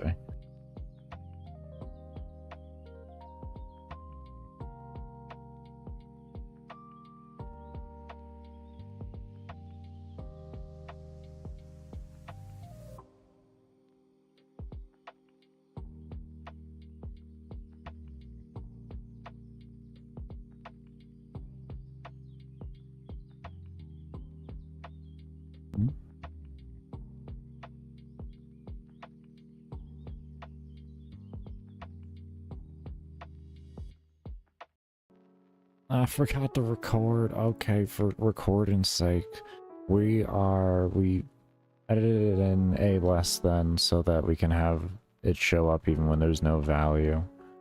And we are working with, what did I put in here? We have an enter here that we're going to be testing for the mob slider. It worked the same as if you clicked it. And a escape, the same as if you clicked it more or less, but didn't want things to save. So we're testing that really quick.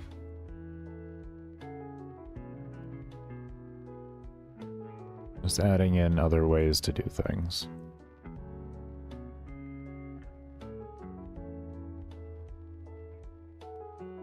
Why?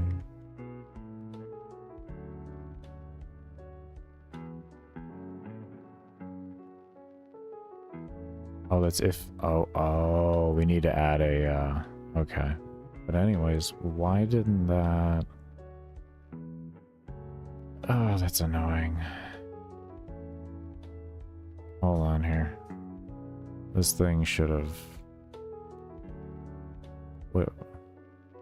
Oh, do you want an else? You probably want an else here. You probably want an else. Is that gonna work? Or do you want me to, like, else the draw? Why not just else the fucking draw? Can we else the draw? We just, like, draw an else there. No? I can't do that? You don't?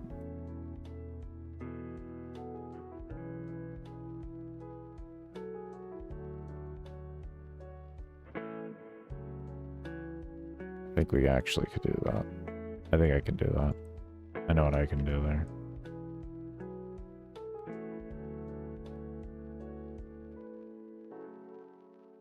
Is this gonna allow me to do it?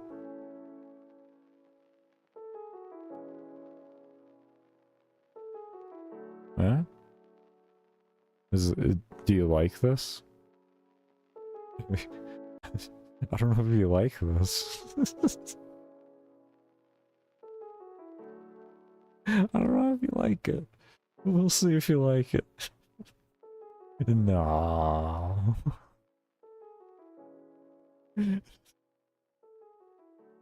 Okay. Hmm.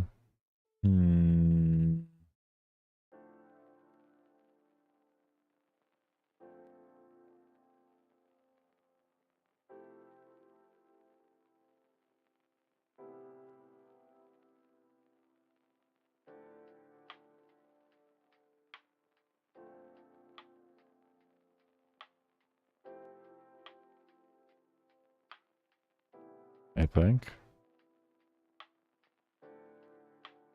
No, because then if it... No. This is going to draw two things, though. I'm going to draw two things.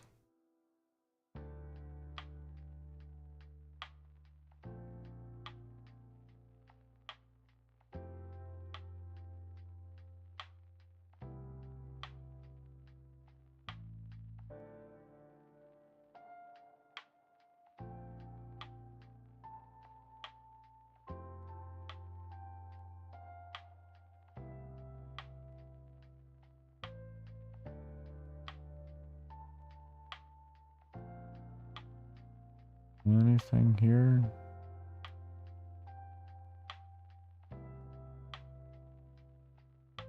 No.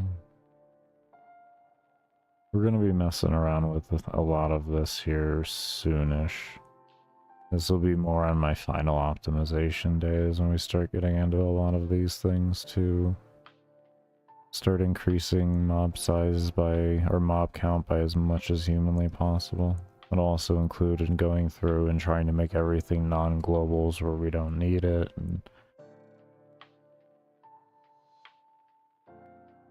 Because right now I'm just making a very baseline fundamental lines of code so that I can just have a good firm understanding of how the engine works, and then I can expand out from there to making it more optimized.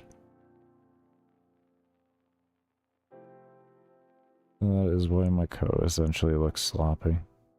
It's how I like to learn. I'm weird, I guess.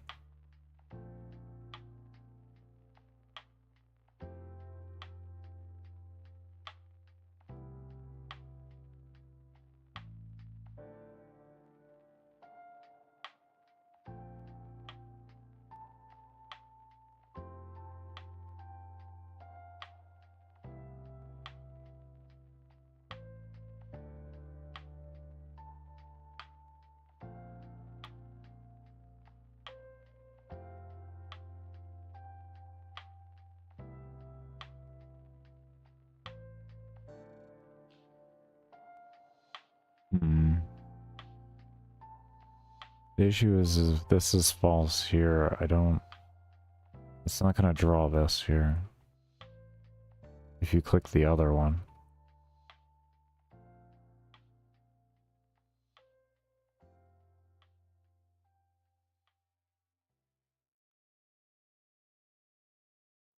So I need a way...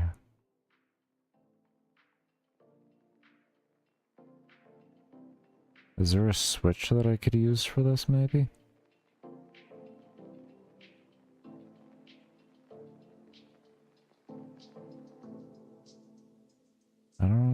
might be able to use a switch within it.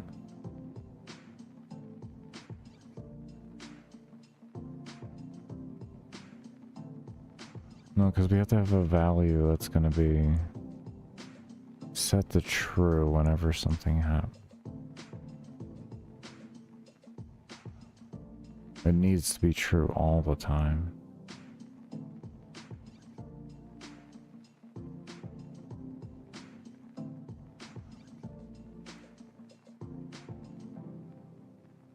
What could we do with that then?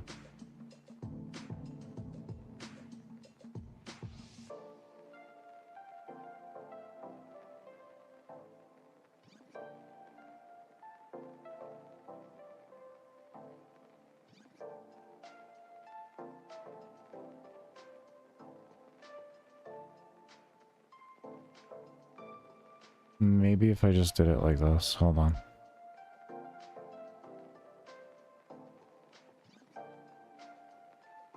Maybe we have this run first, and then we have this run afterwards as a secondary check. So it won't make it that far. Unless it's there. I think that's actually going to work. I think that'll be fine. I think that'll be fine.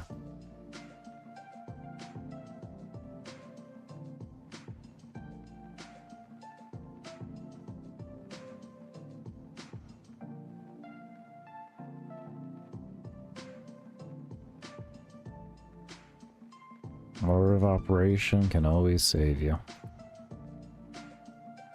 There we go. Order of operation. Okay.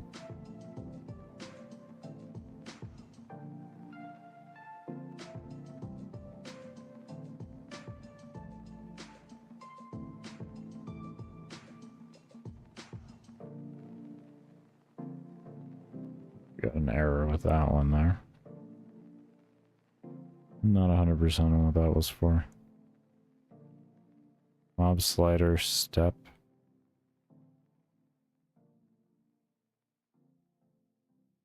Spawn value. Oh, okay. Okay.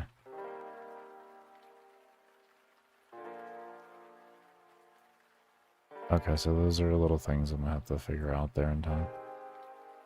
Alright, we're gonna go ahead and take a break here. We'll get a little more out. A little more out. My head is fairly fried today, but I'm gonna try to get as much work as I can done.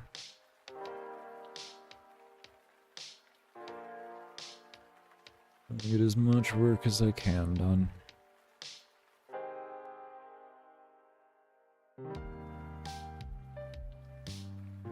I'm gonna go ahead and run some ads and everything like that. Do remember,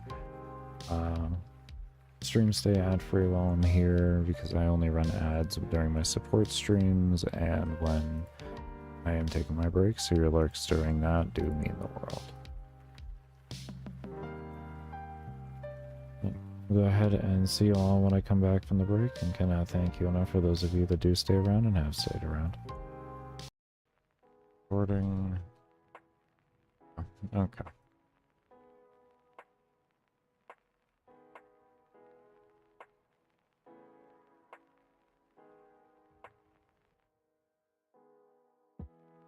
Oh, hello. Why are you even in there? Huh. I don't need that anymore either. I can clean that up. Okay.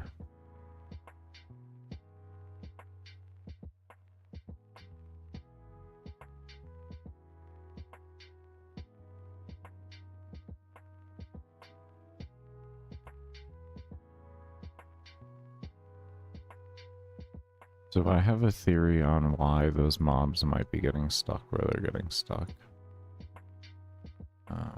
We don't have anything running alarm temps. But I have a theory on it, and I do want to test it, so give me a moment.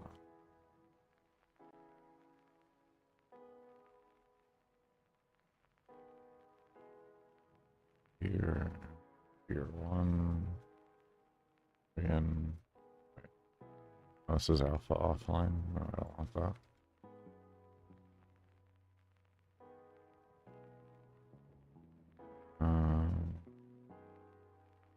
alpha. Here. Here 1. Range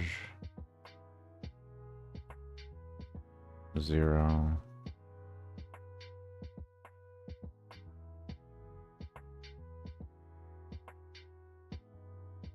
And we're setting our range and our gear to 0, so we only have base range so that we can get close enough to the mobs to see what's going on.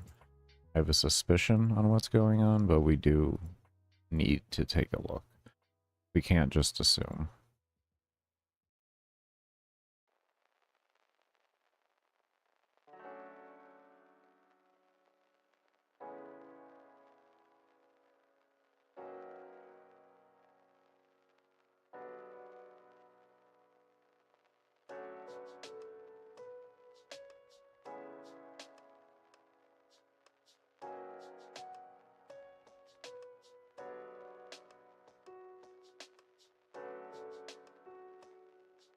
And I did a few runs offline, and it is consistent in the same spot, so I know exactly where to go for where the first one occurs.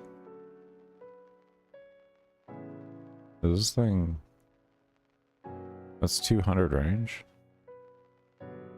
Really?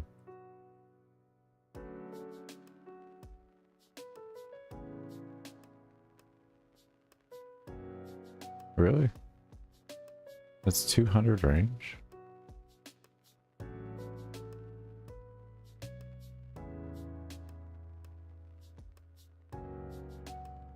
Okay, minus 200 then. I'm gonna give myself a minus 200 on my gear, so when it adds it into it, I'll take away 200.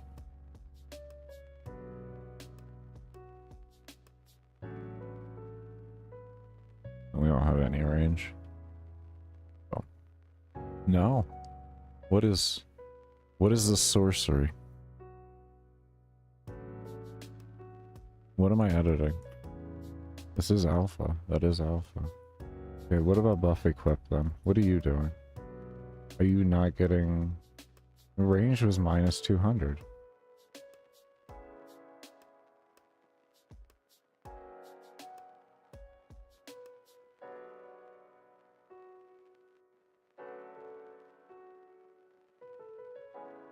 Why?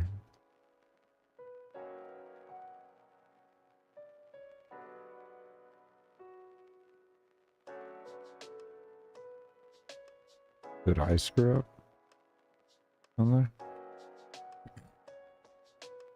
Well, no, because it does add the range. I guess I'll just fix the base range and the player stats. Screw it.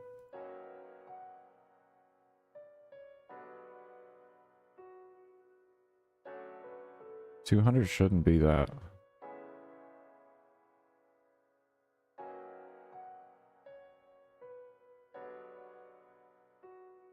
Shouldn't be that far.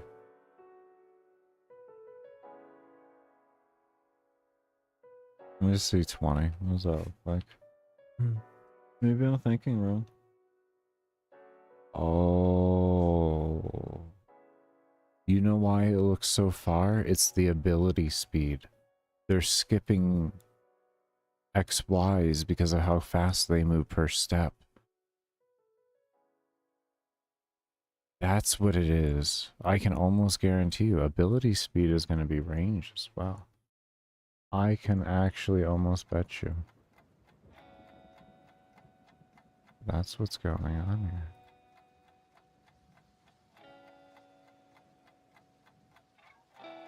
I didn't actually think about that when I was making the game. That ability speed, because of how fast they're going, and they can skip over XY places, that actually equates to range. Because if it does 30 steps, or like, yeah, see? Let's see. No, there's still...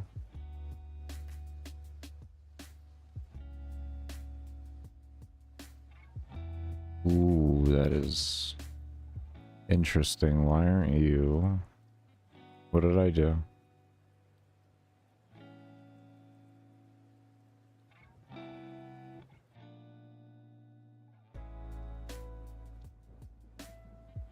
If point distance X start, Y start. Can you?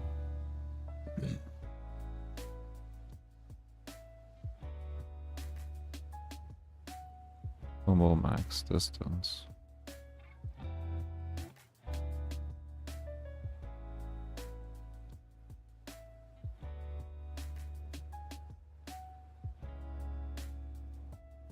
Is definitely correct. Why though?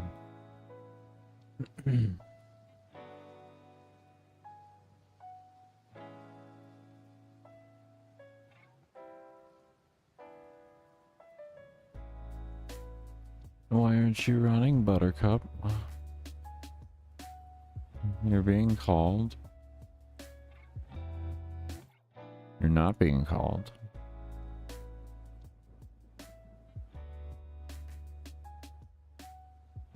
You're not being called. You're not being called. You're not being called. Look at that. Made some mistakes during my optimization. Got carried away. I got carried away.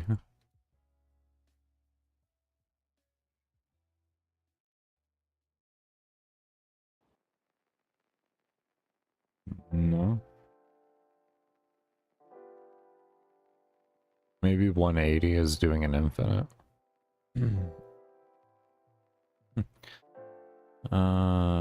Maybe it's creating an infinite loop.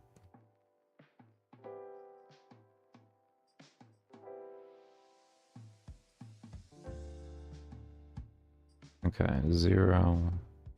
And then we'll have our range of 20. See what that does.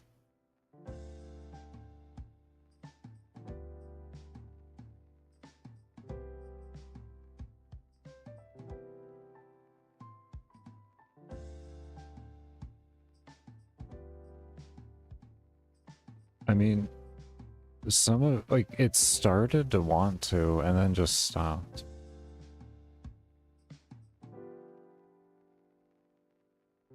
Why?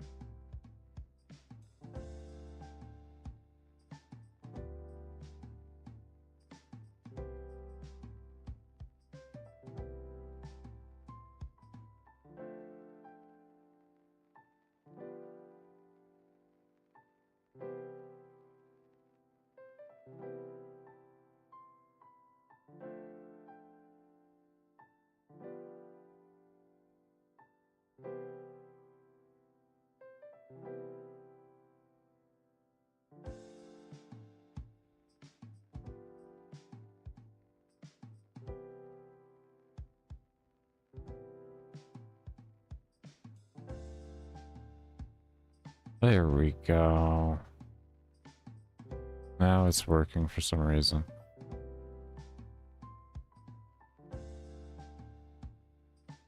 Didn't like the old code, apparently.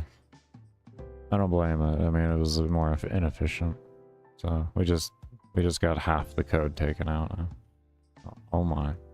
Who attacked me?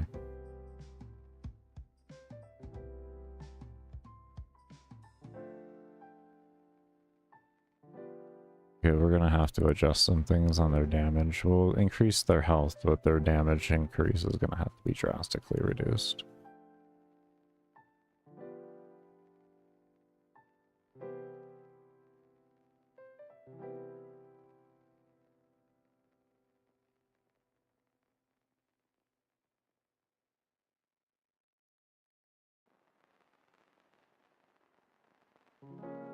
Oh my. I think we're gonna need some range. I think we're gonna need some range here. Let's go. Oh. Well, that hit the stress.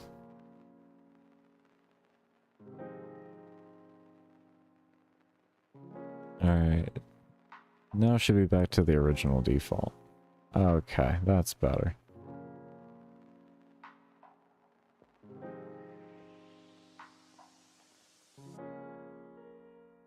Okay. Movement speed is 8. Where's ability speed? Because that is going to be our default, so we do need to set the... There we go.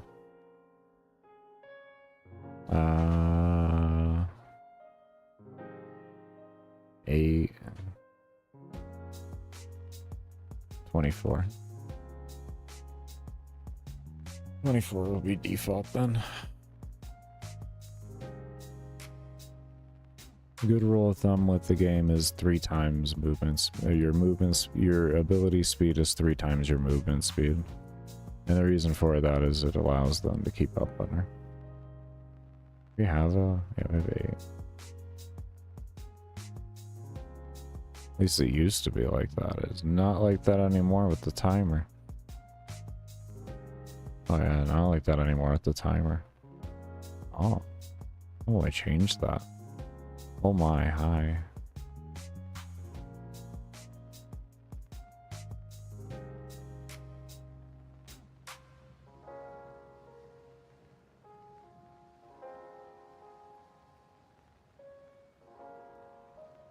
Interesting. Why are you all stuck underneath those things? Interesting. Yeah, we found our problem. I kind of thought that's worse than I thought. Wow. Didn't I take out all the code for you? That's why it's worse than I thought. Oh. You got empty code there. Why are you... There's nothing there.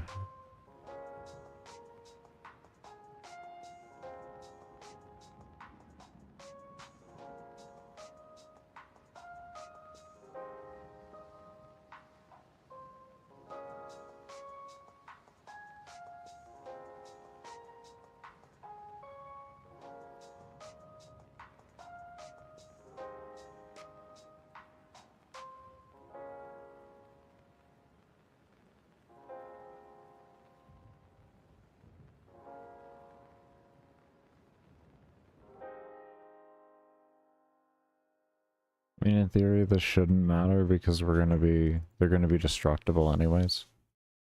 But I would kind of rather like, get it fixed and then go work on them being indestructible and all that.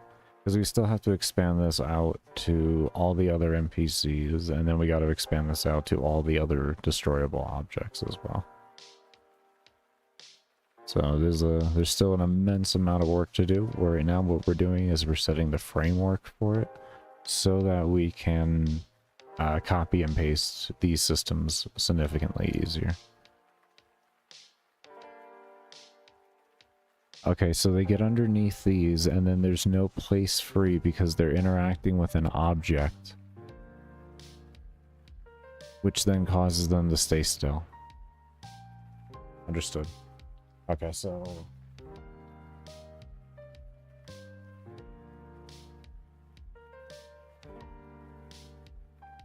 Where's this? Here we go.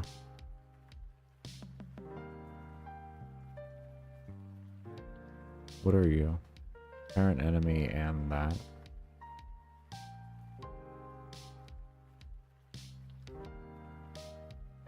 Can I make it? Ooh. Ooh, that could be dangerous. Let's try it. Worth it. Worth it to try it. That could be great. Let's see what we can do here.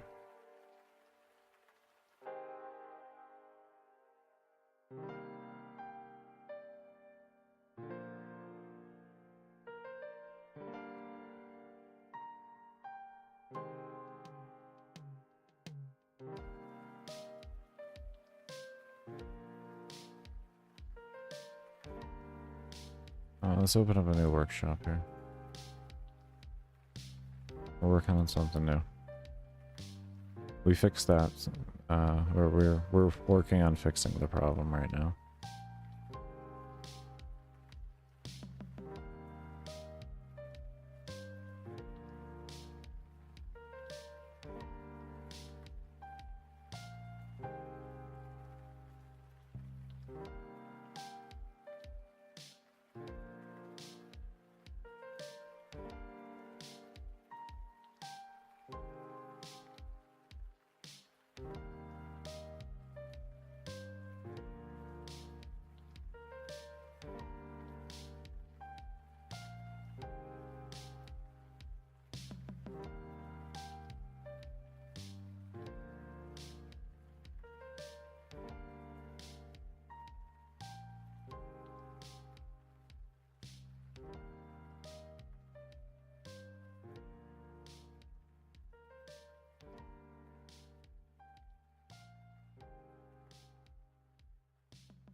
I did that right.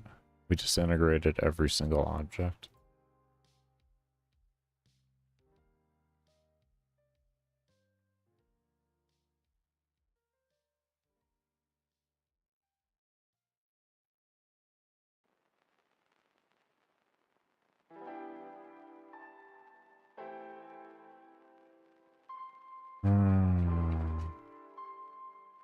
Okay, so you're stuck for some reason. Noted.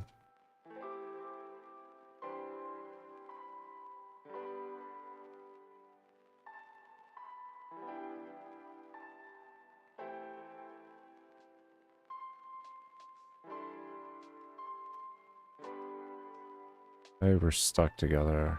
Damn it. I needed to see why. Okay, we still got mobs stuck in place. Oh. Okay, so they're still sticking there. Still sticking. Still stuck. Still sticking.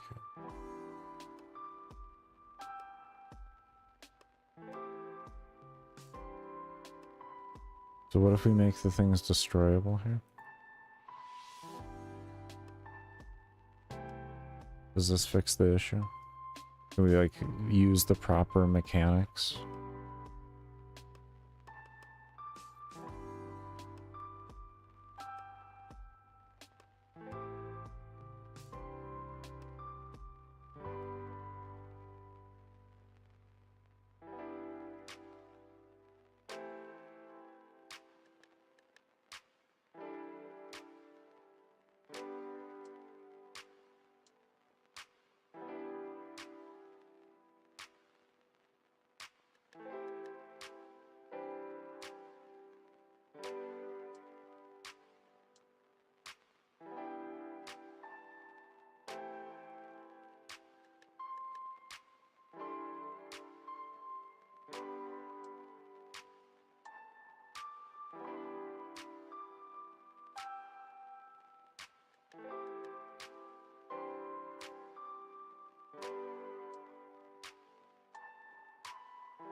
We're not worried about that right now.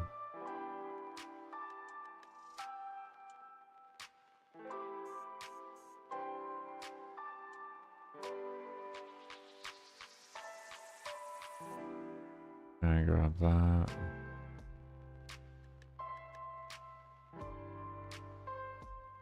Grab that. Let's see what happens with this.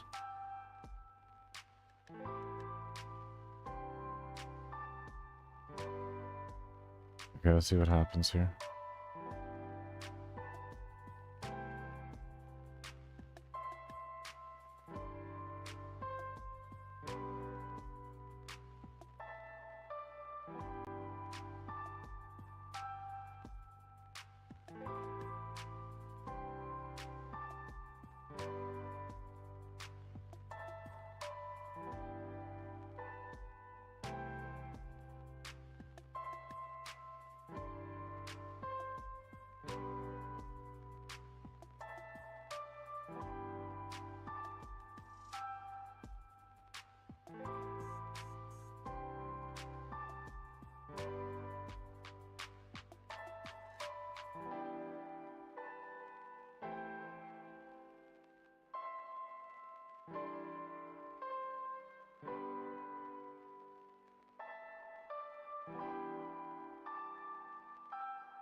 Let me solve this easily then.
Uh-oh.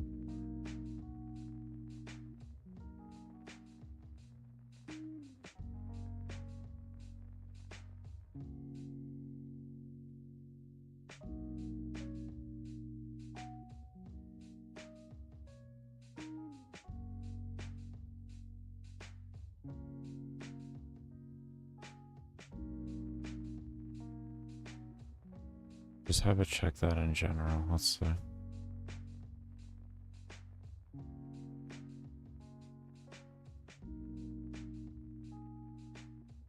Worth it to check.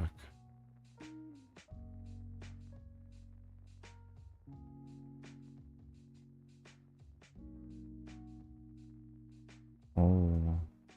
Are they ignoring things now? Oh no, now they're ignoring things. Okay, so the other isn't working.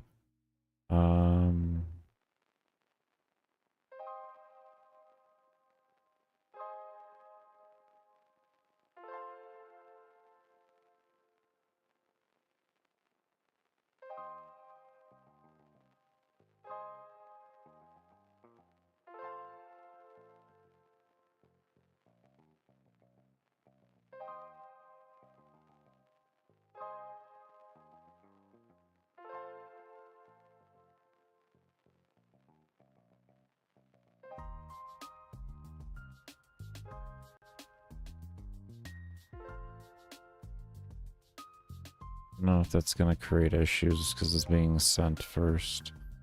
We have to test that.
It'd be a really efficient way to do this.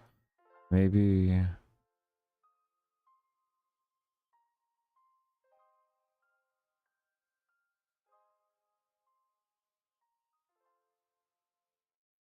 This could be really jank, but we're going to see how it works.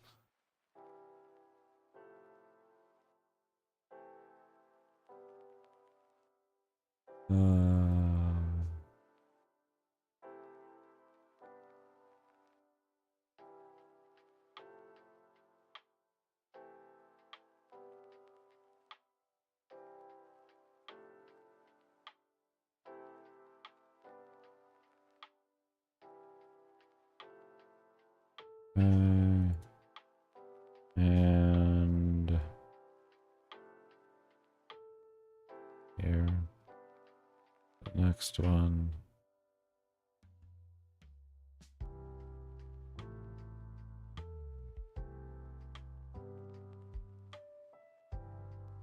Okay, this might work. We'll see.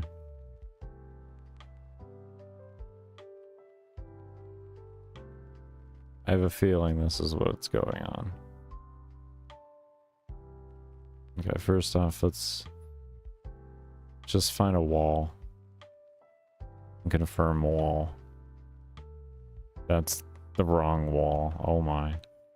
Oh my. No? Did we break it? Okay. Okay. Separate integrations then. Separate integrations. Hold on. Hold on. Give me a moment. Unfortunate. Is there... Let me reset this layout here. Okay. Interesting. I'll take it, I guess. So we know this ran here like that, and then we set movement speed was at the top, and so was alarm 11.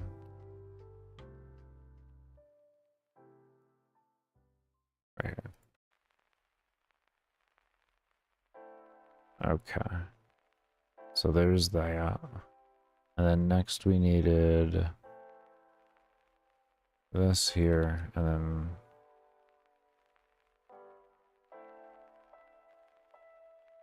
we'll just grab it all. Grab it like that, and then we can get rid of this. To this. That is totally not working for my life. Rid of that. And okay, so now we have the original code the way it looked before. This should work correctly now.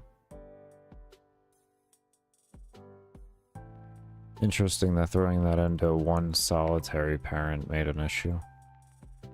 And actually having them split up is what creates the totality of the situation.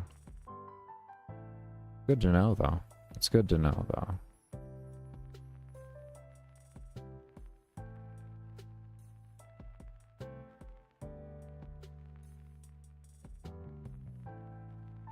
Yeah.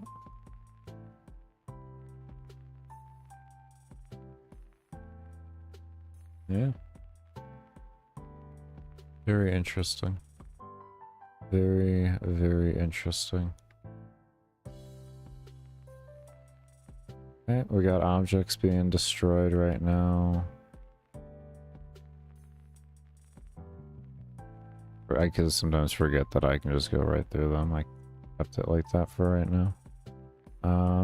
We don't have anybody stuck underneath tables. We do have some guys stuck over here. Okay, so we do have some guys getting stuck still. Okay.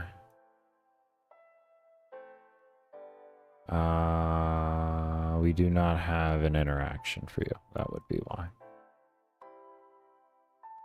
Over here. Copy that. Put that into here. Alright, let's take a look at what we look like now. It's one thing at a time. One thing at a time.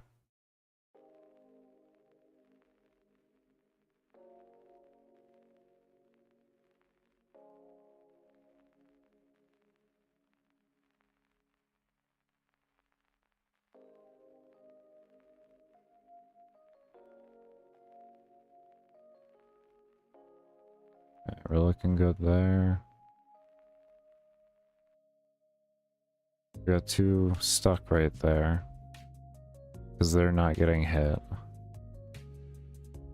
So even getting hit, we're having issues. Okay, these guys look like they kind of spawned on top of each other or something.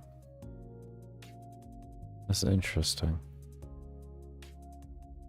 This is interesting. What is our security measure gonna look like then for these? Let me close these down and we're just gonna open up. Actually, yeah, we do alarm 11. We don't have this triggering at all. We have this just going to this.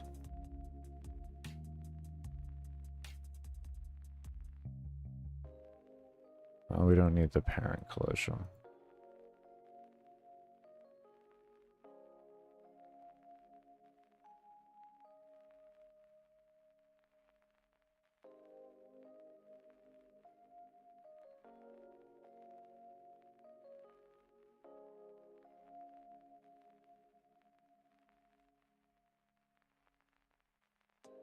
So it's finding places.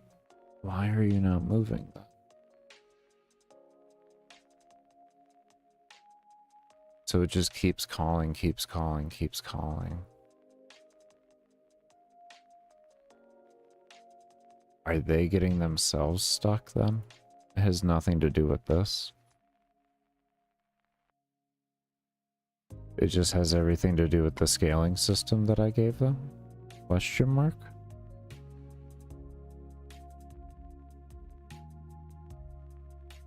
Hold on. Let's see. We're gonna remove the scaling system and we're gonna take a look.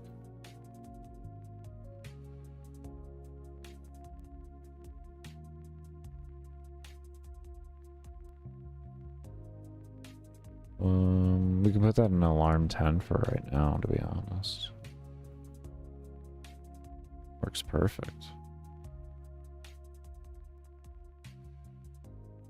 10 is empty, doing nothing. Okay.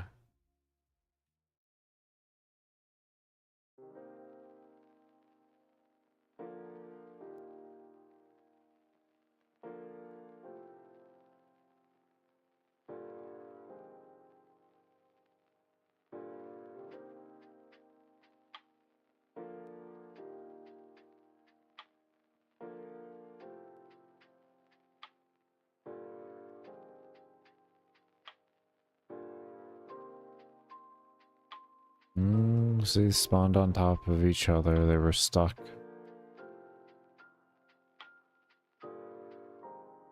So the spawning can be an issue. Yeah, see? Okay, so we gotta figure out how to stop that.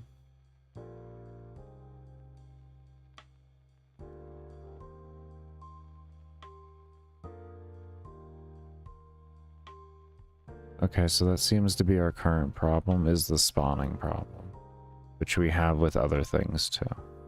So I think that will be our current issue that we're going to be looking at. We can kind of finish up some other things there. Or we, well, yeah, I think that's going to be our best bet to look at. Yeah, here we go. Let's see. Okay, so they're spawning on top of each other. Okay, so it's my spawning system. So how are we gonna make my spawning system know? How are we gonna make it know? How are we gonna make it know? It checks if place free, but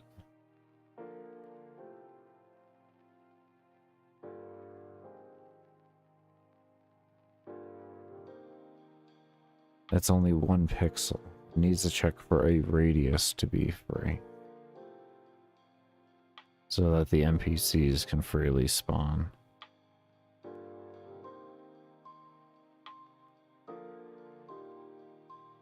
And then we can work from there.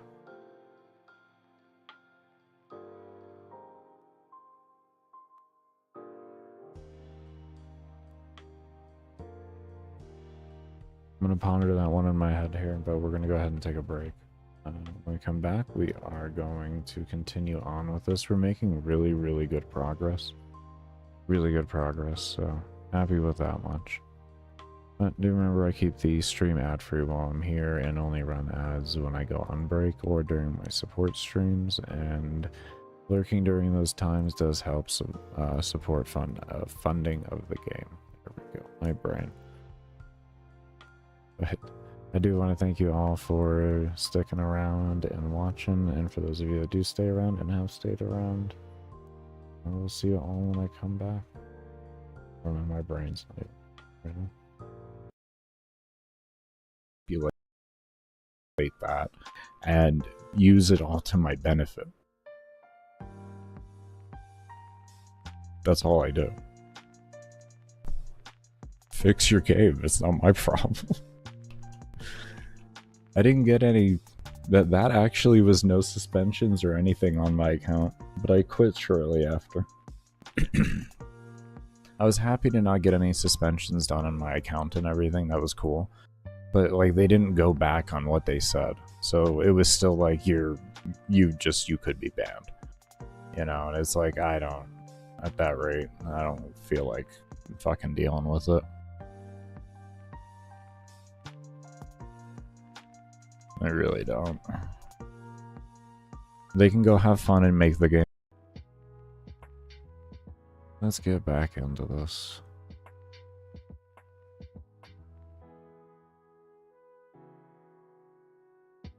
So, kind of just want to try something crazy here. I just kind of want to try something crazy.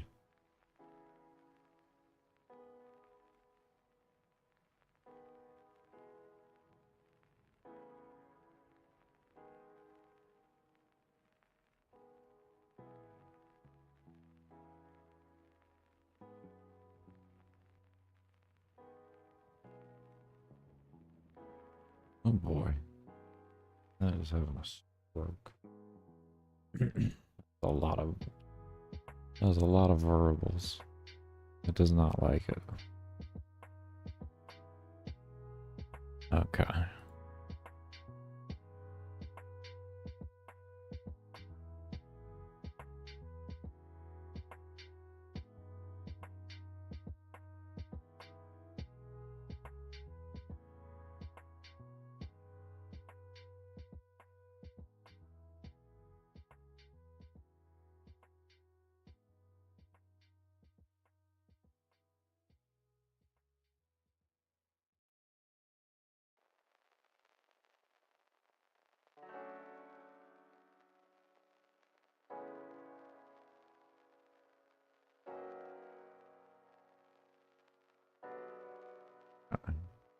For right now, this is probably...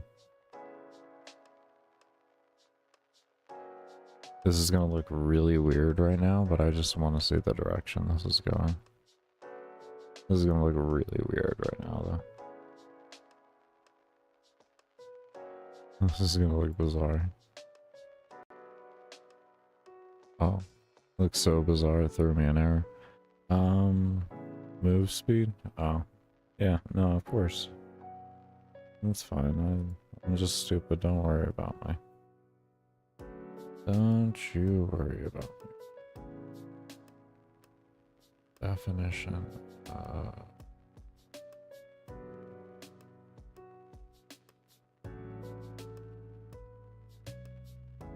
She wouldn't know what the hell that is. Okay. Yeah, no, you're fine. I get it. I get it.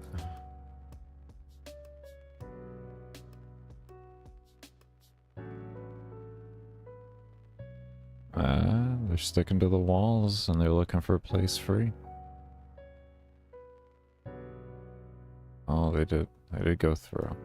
But that's because it goes anywhere on the map. So eventually it's going to go over.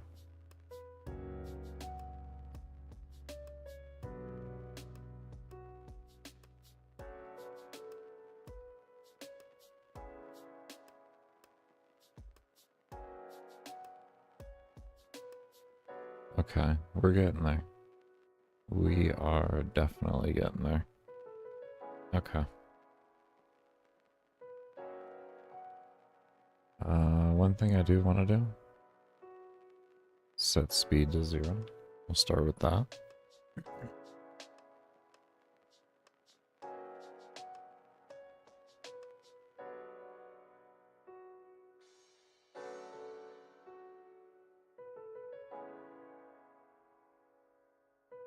How are we looking on mob density too? Have we created any problems? Have we fixed any problems? Okay, so far we're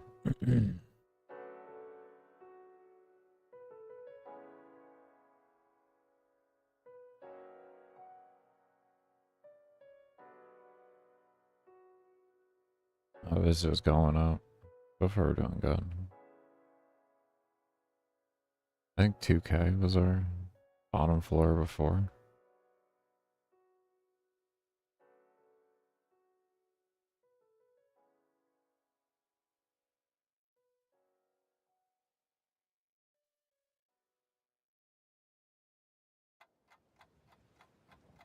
We don't have any train of mobs. We don't have anybody that we can visibly see as stacking. Oh man.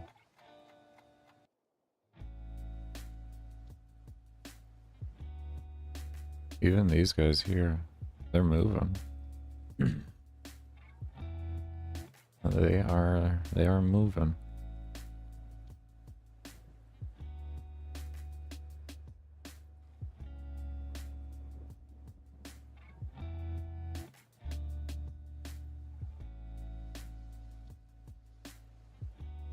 Oh man, this is looking good so far. Okay, we're getting there. I think we may want to trigger these guys into alarms then, you know? Let me take the last few alarms here. A crit, we got a crit. I don't know. Alarm 11, alarm 10. Okay.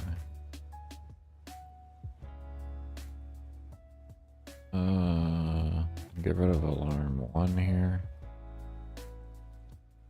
Do that.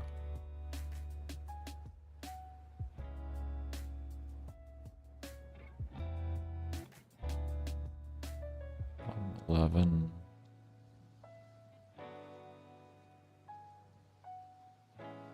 Alarm 11.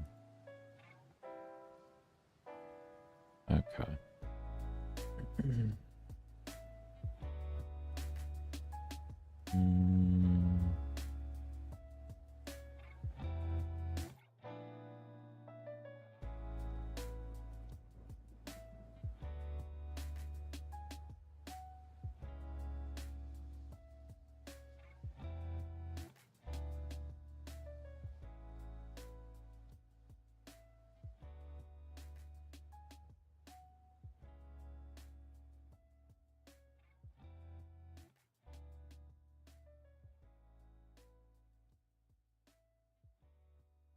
Well, that's to take over that.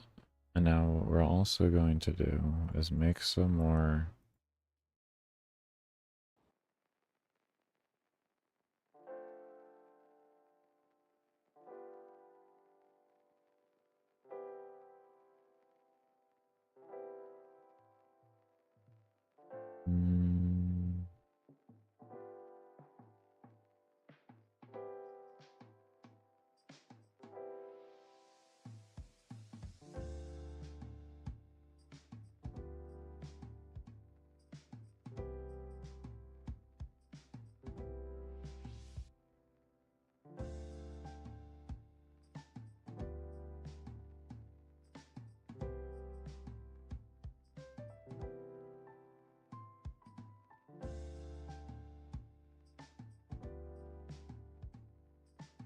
gonna do 1 to 20.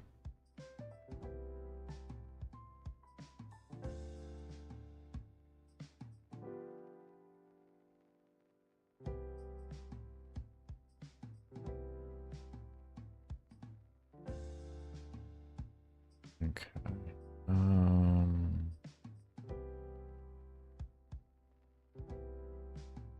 And now we take, say, place X and place Y.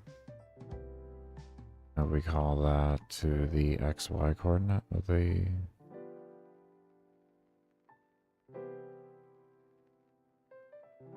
object. And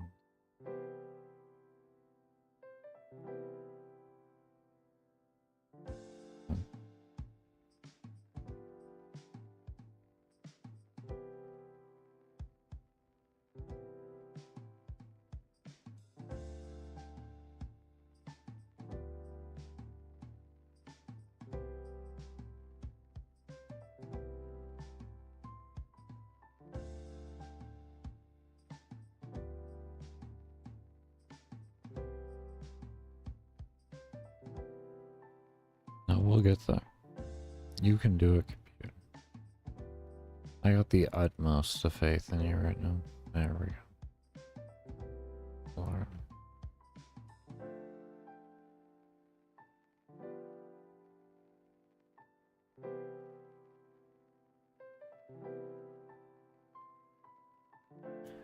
Okay.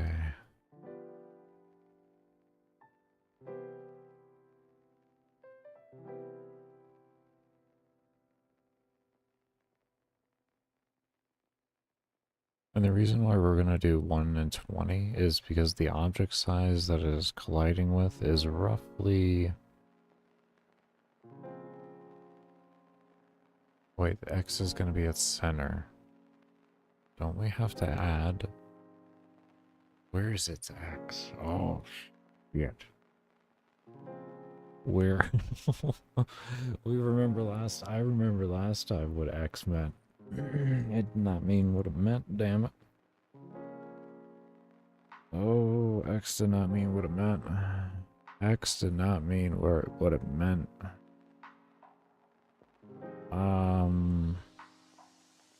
What is center?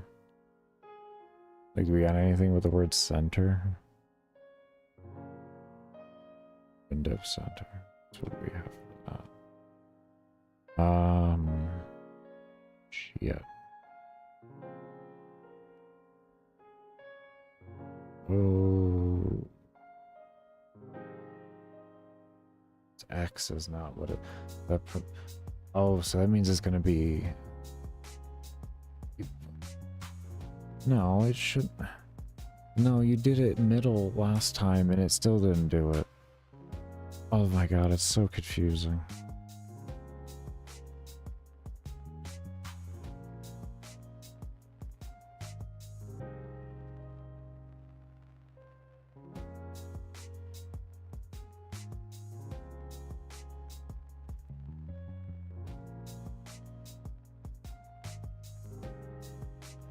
Oh god, why did I do that? There we go.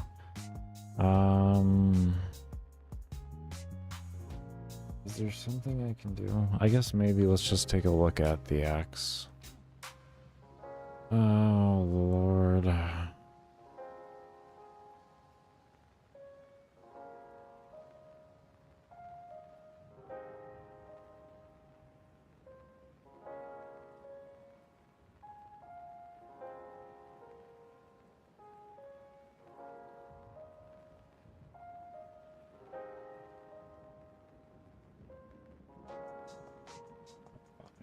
I need music.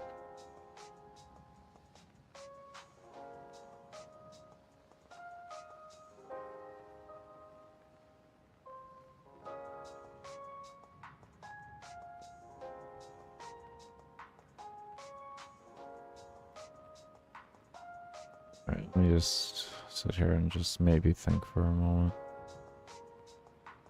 This is gonna be nothing in constants. It would have been a variable. But I didn't see anything in... Okay, good. The mic didn't pick that up. I didn't see anything in variables that was of interest to me. I just don't like that the X isn't actually the X. You know? Or I don't know if the X is actually the X or not. Like, we just don't know. Because of reasons.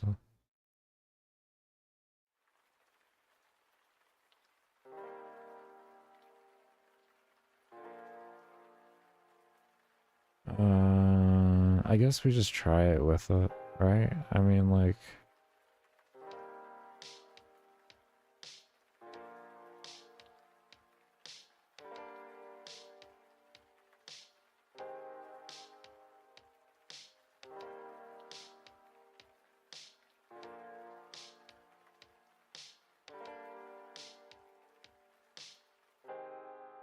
Yeah, I guess just try it and we'll go from there.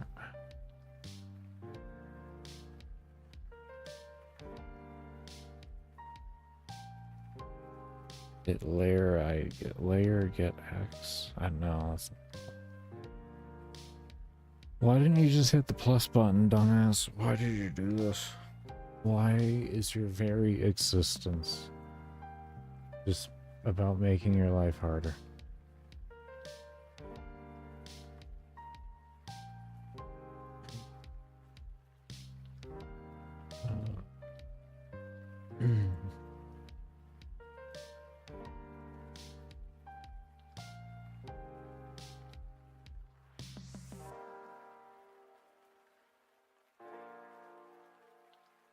Okay, we got music going too now. Alright,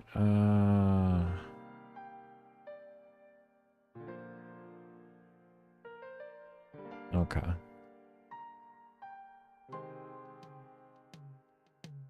Let me run into here real quick like this. Right.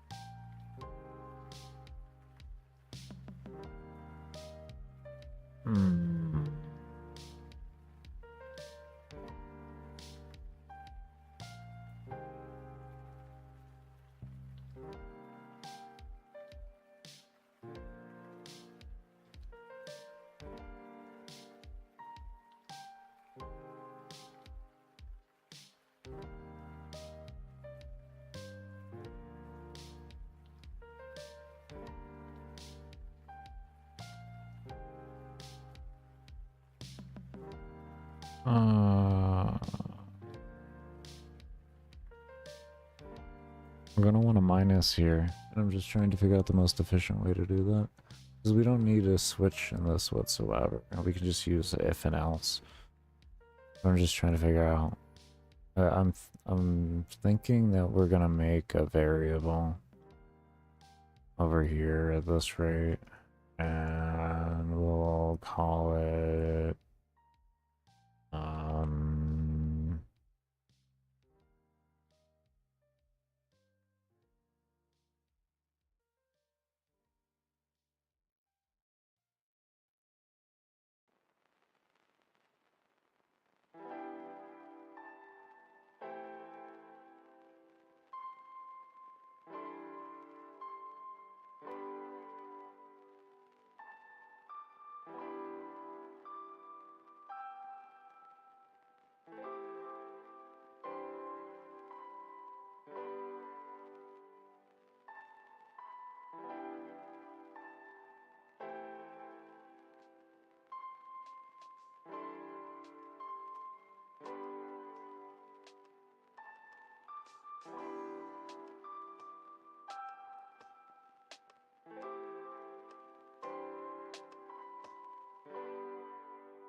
get that copied over here. So this is going to be our object or our variable.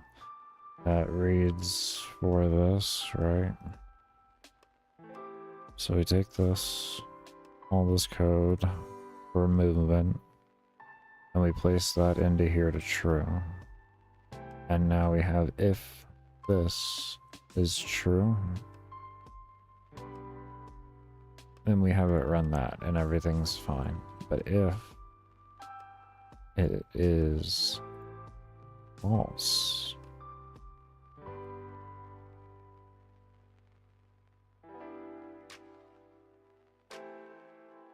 actually, actually,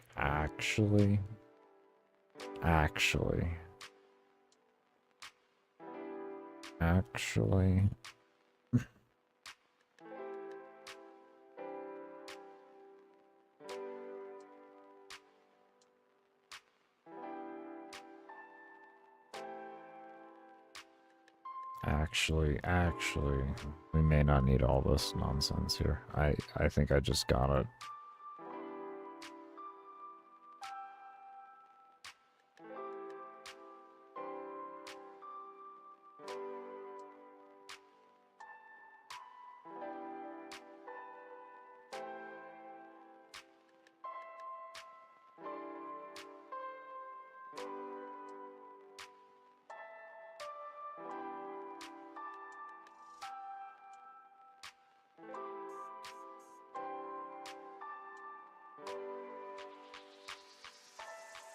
We may not need this.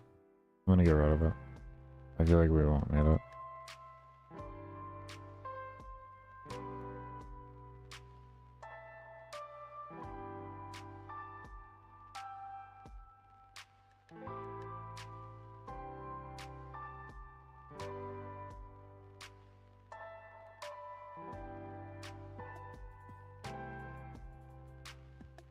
Okay, so this should just make mobs, they're going to move to a spot and then they won't do anything afterwards, is what this should theoretically do.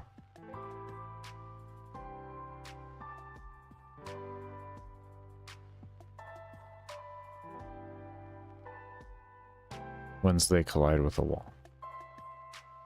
Oh, they're going through the walls. Oh, they're just going right through them. There's some interaction going on. They are... What is this? This is what I meant by the X is going to be a problem. It's not their... This is not their X.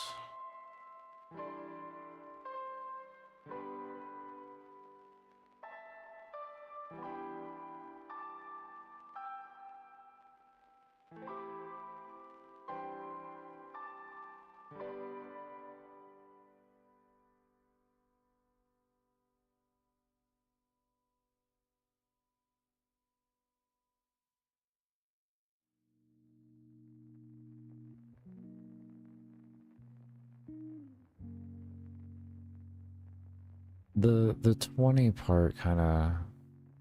It's kind of weird to me that... Well, if it's going to be...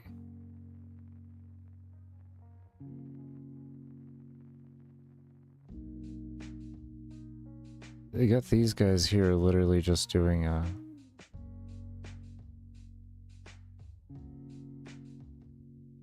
just going back and forth.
Oh.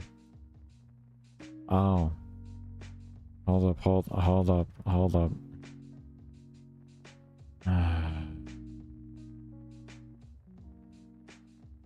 Hold up.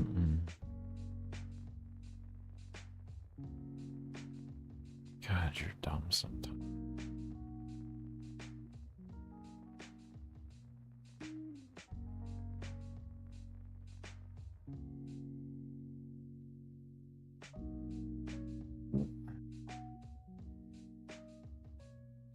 That's why they're all sticking up there.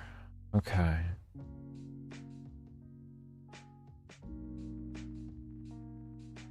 Alright. Alright, I don't feel... I feel stupid, but I at least don't feel as stupid.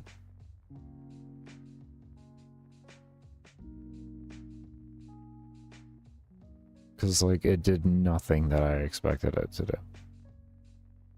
And it, like, well, now it makes sense why. It was telling the mobs to go at a point between 1 and 20 on the grid. As you saw, they were just going back and forth in that one location. That's where they were being told where to go.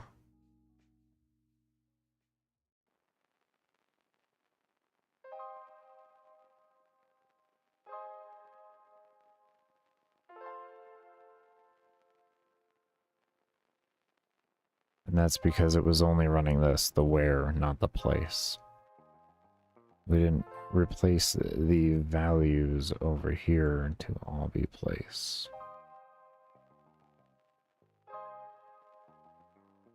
Okay, let's see what that looks like now. There should be a difference. Maybe it'll work correctly. It had worked so poorly that I didn't even know what to do.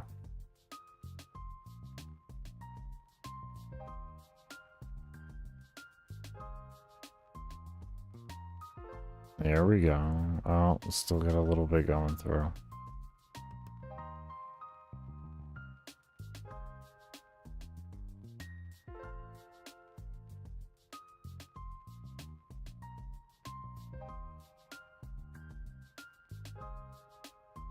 See, that's weird. Look where the X is. Look how far he's going.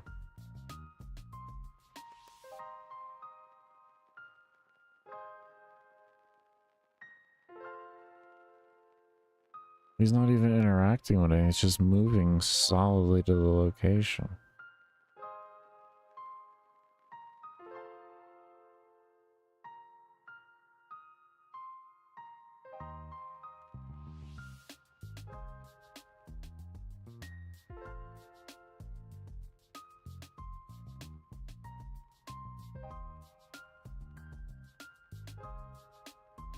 Who's the X?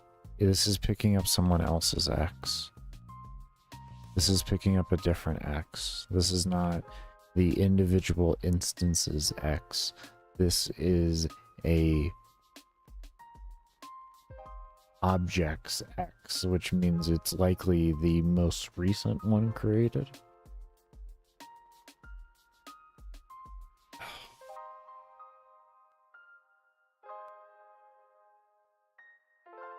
Yeah, that's awesome. Alright, let's look what we can do at instance.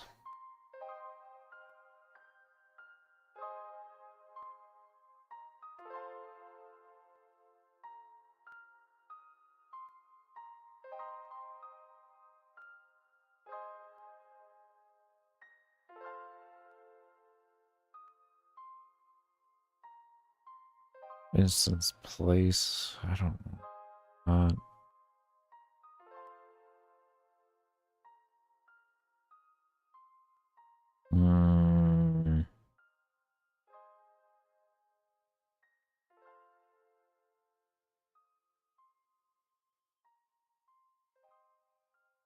Maybe we do ID.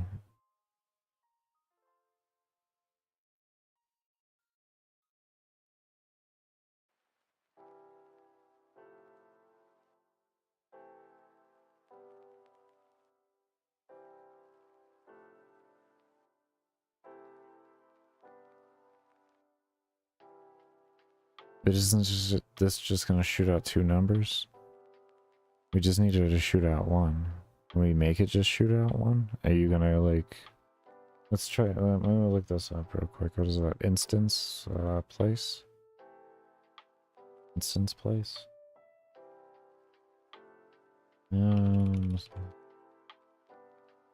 Instance place. Instance position. We have instance position, and instance place. Let's look at position first.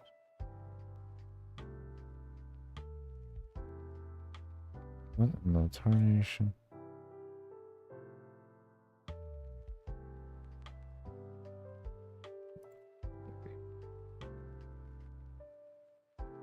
You can check for collision with another instance or all instances of an object in addition to objects and instances.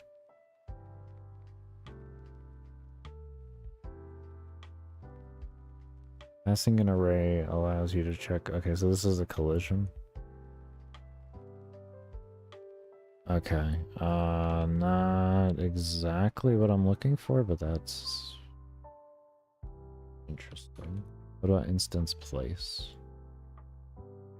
For this function, you can check if a position, you can check for a collision with another.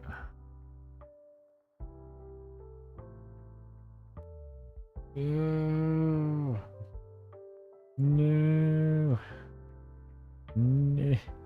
No.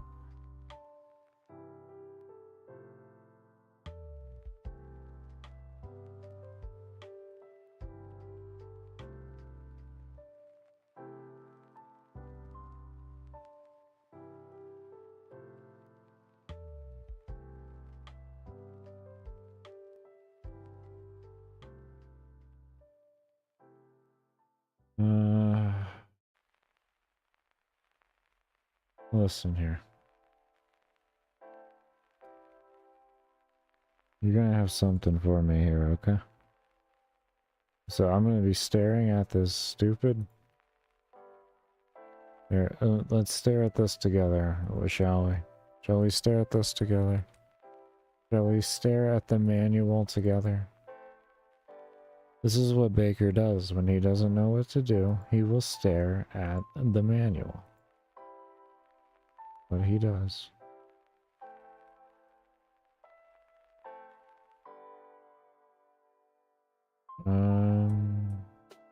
Where's window?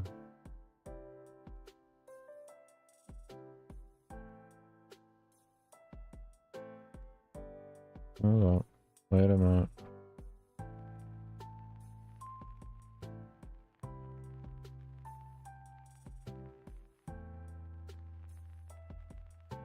GML manual. We'll call this. And is this it? This is it.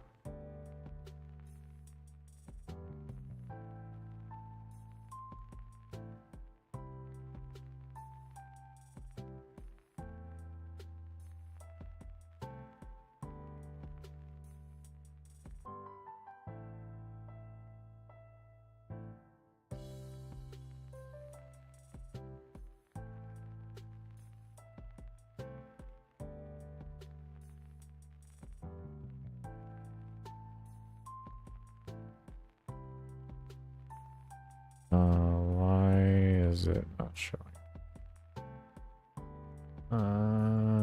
Can you...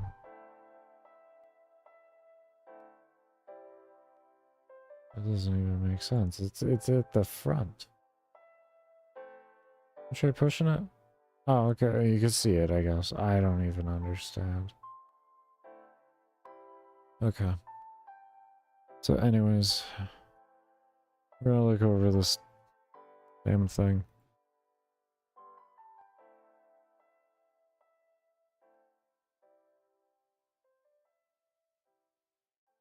Yeah, this looks like a collision too. Collision. Remember nearest, furthest, find, copy, change. Instance ID. Nothing there. Okay. Let's look for... I don't think it would be physics. No. Thing sources. There's gotta be movement and collision. Movement. Motion planning. Collisions.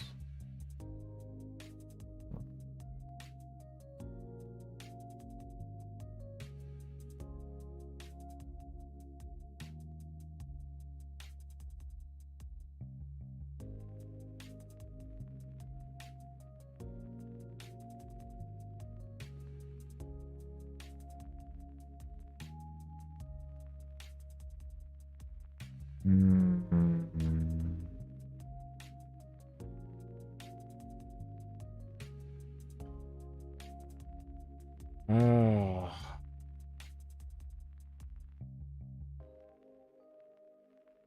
What do you show up with then? Instance variables.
What was this called again? Was I in the right? Instance variable.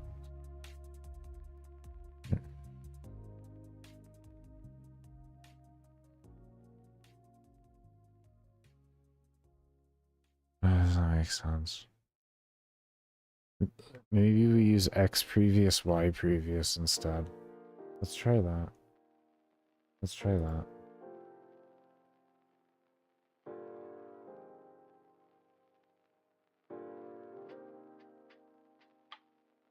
Oh, I have the word instance here.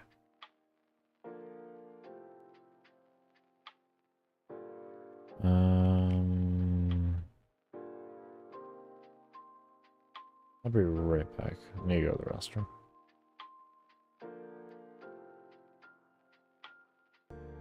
Here. I'm back. Let's keep going.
Just occur one. Point set speed to 0. Okay. See what that does.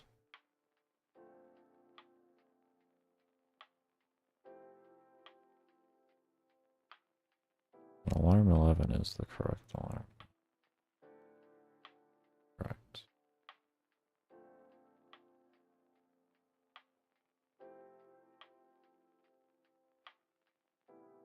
I hope this works.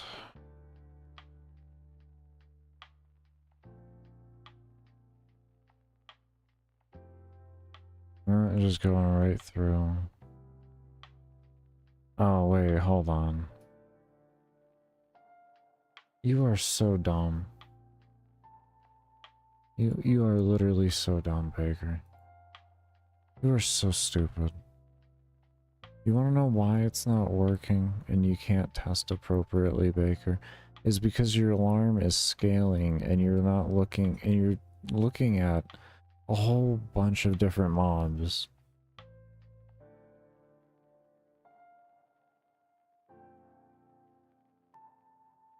I just do that correctly.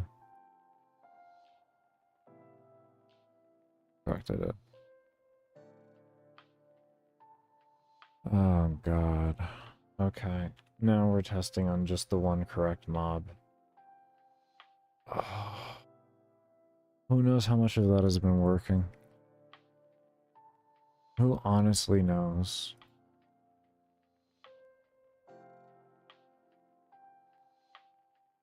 Okay, this one's stuck.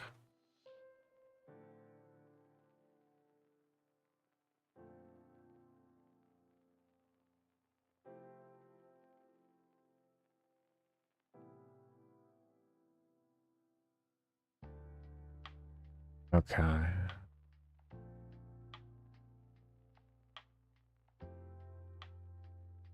Okay, we are actually getting somewhere here.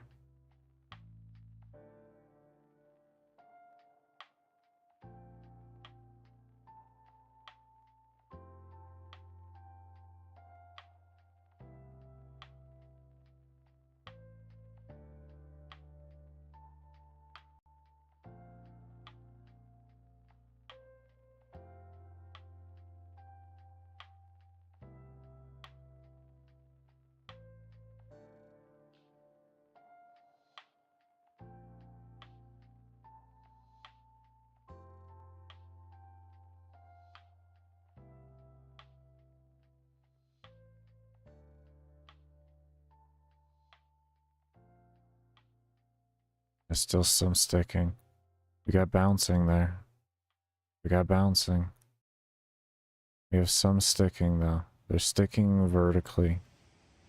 Or horizontally. Top. So their bottoms are sticking.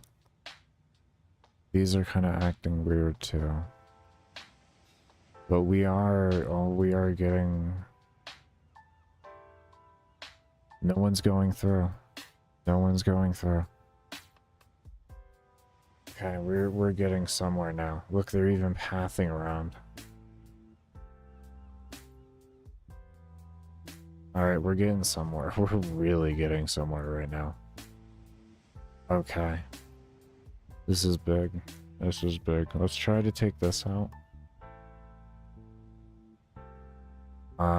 Let's take, actually, instead of taking that out, let's take this out here.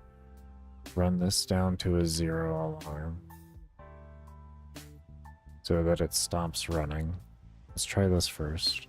I have a feeling there's some cleaning up we can do to make this more fit, to make this work better. I have a feeling I've been overthinking things. Ooh. Oh, still sticking. Still sticking. Very unfortunate. Why? These are working well.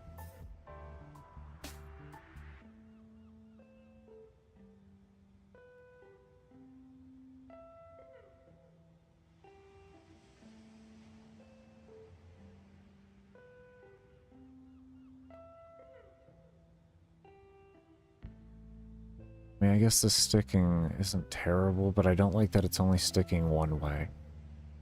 Oh, no, it isn't. We got sticking over here vertically. Now, are they actually interacting with the wall during this? Like, if I was to make wall health... Let's see here. Because, like, do they eventually... do they unbreak themselves from it and they just get buffed? That's the question right now. And we need to solve that. Because then it will work towards the interaction that I actually want to have.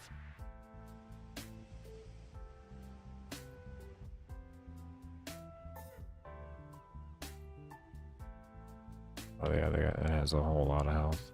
Yeah, just give it 100 right now. Okay, and then we'll see what happens.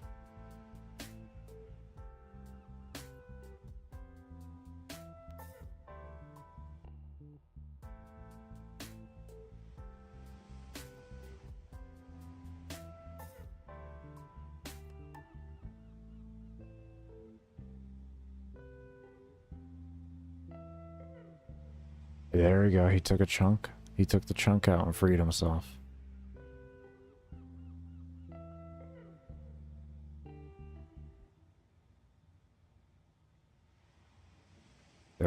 They're chunking everything away and freeing themselves. Nothing's staying... Yeah, nothing is staying stuck.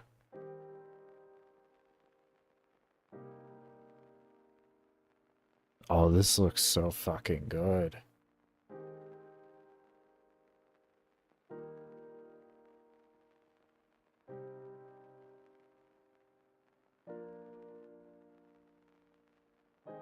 It actually looks so fucking good.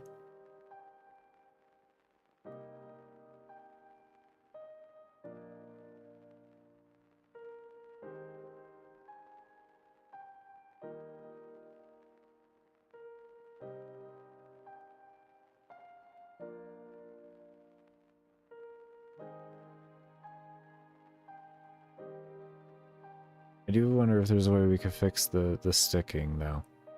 But it's... I mean, even if we can't, like, that's amazing.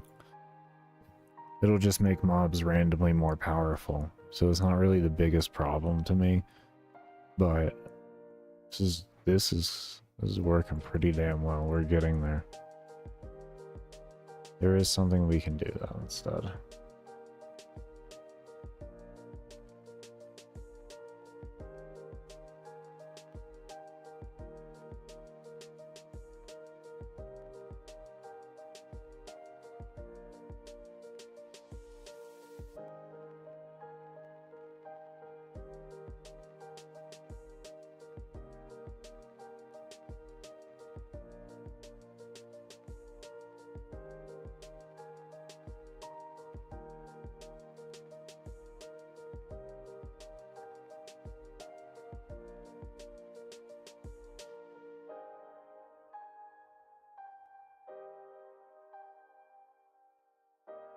Maybe if we increase the radius at which it searches, we'll have better results.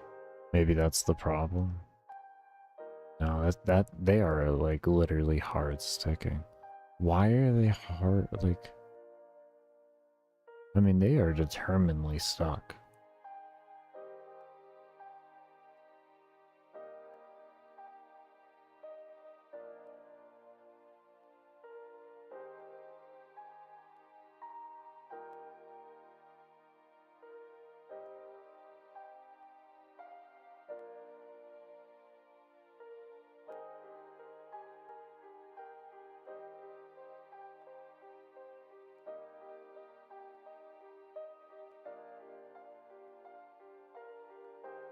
I mean, on a good note, like, the destruction so far doesn't cause any problems with performance. I mean, we got almost 2,000 mobs on screen right now.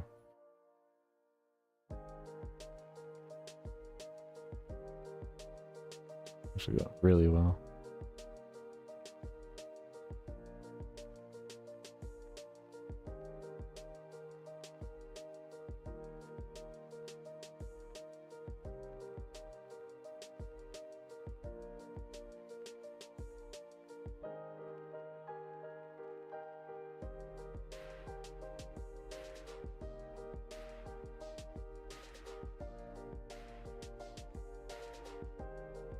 Okay. Alright, I'm gonna go ahead and take a break here. When we come back, we'll continue on with this. I'm actually like... I'm pretty happy with where things are going right now. I'm pretty damn happy with it. Like, this is actually really nice so far.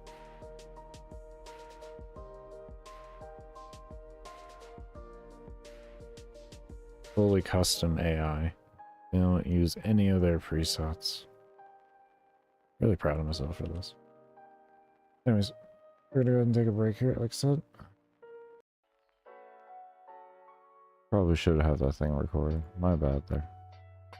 Okay, so what we did so far is we have this set up for a circle collision for XY at a radius of 100, checking for parent-enemy collision, which is parent-enemy, the object 1 stuff, and the destruction things, which I think we can also just throw in that too. I don't think I use it for anything else. I have to go double check, but so we're gonna do that. And the reason why I'm just like with it is we're gonna do this.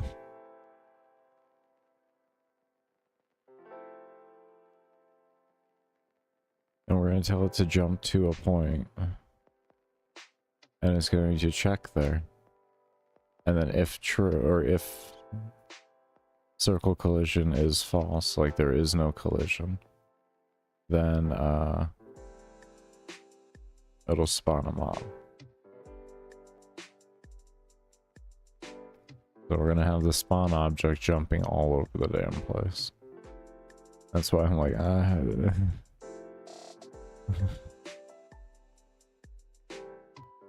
not the biggest fan of it, but to me this makes the most logical sense.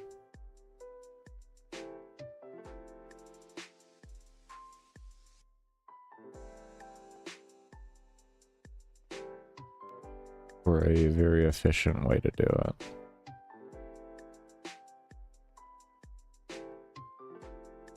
Okay, let's see what happens.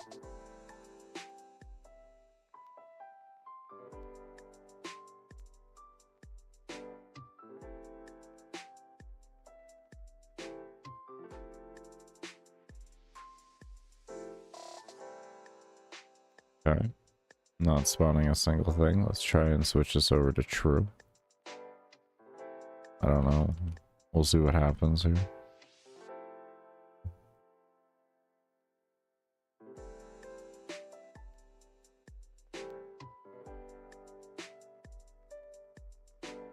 Be true. It sounds like that's. I don't want it to do that, but you know, I don't know.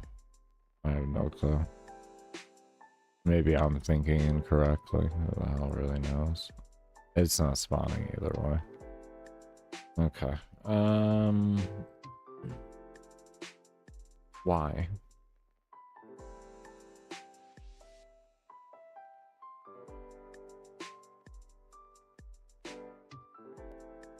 If no collisions are found, no one is returned.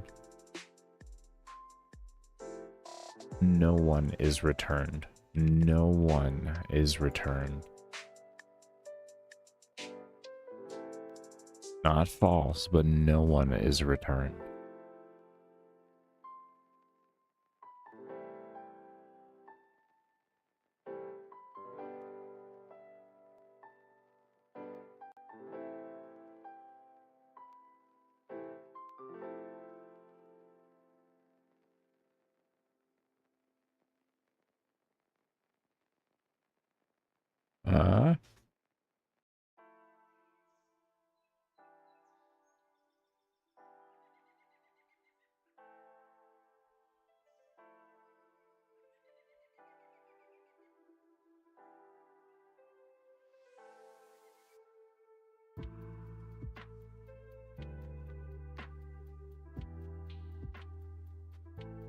Okay. What was the max value of this again?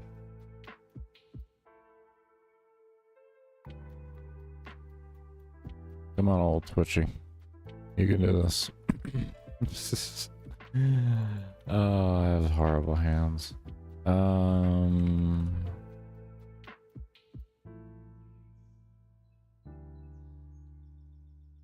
It's okay though.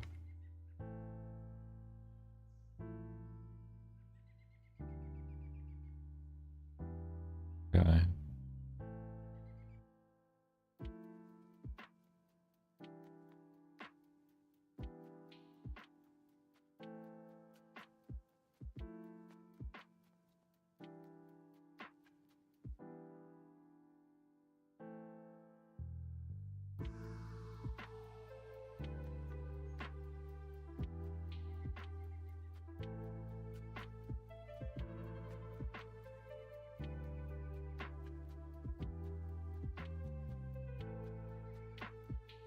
that is fixed.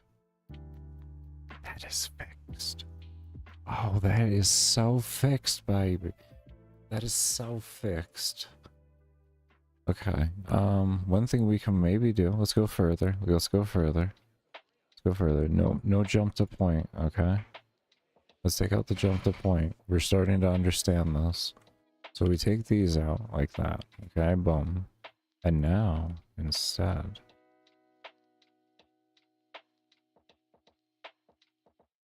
Oh no, why'd you do that to me?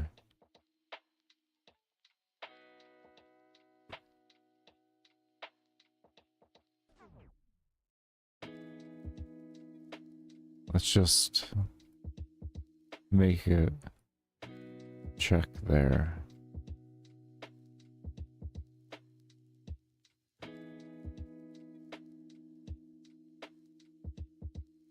Okay. I just want to make sure I got everything.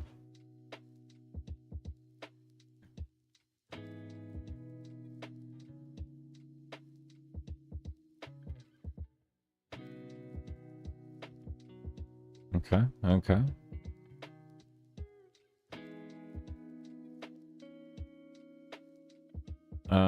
Range.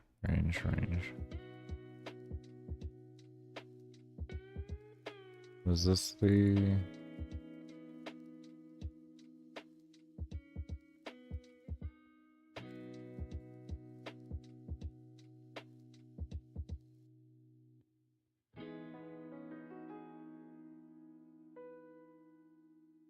Range 0. Damage 0. Okay.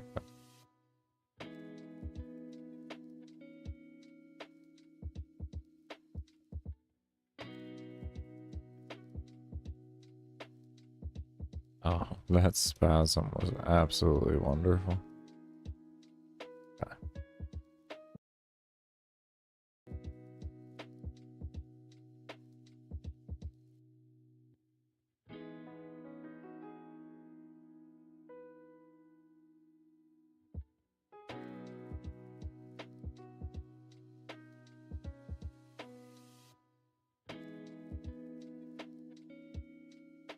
Oh, it feels good. I did it. We don't have to have it jump 2 or anything. I was just doing it incorrectly. I was stupid. Oh, that's beautiful. I like when I'm just stupid. I like when I'm just stupid. 2,700 mobs? 2,700 mobs. That's the minimum spawning, by the way. That's the minimum spawning, by the way. That's the minimum spawning, by the way. That's not max spawning. That is minimum spawning. That is minimum spawning.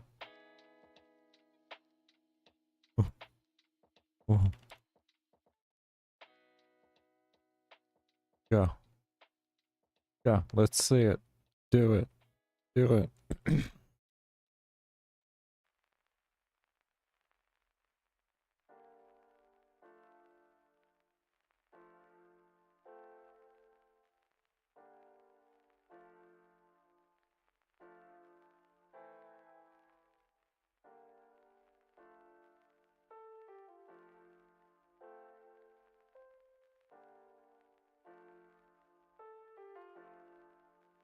We were at 57 for our highest before. Let's see what we hit now. With the spawn adjustments. Because overlapping is going to cause problems within itself. I want to minimize that as much as possible.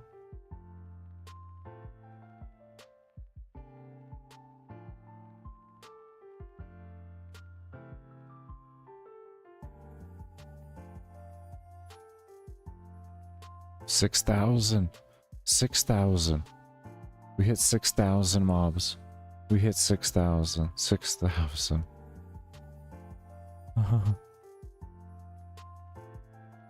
61.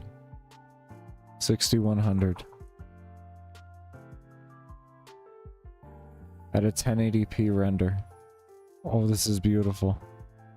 6,200. Come on. Keep it going. Keep it going.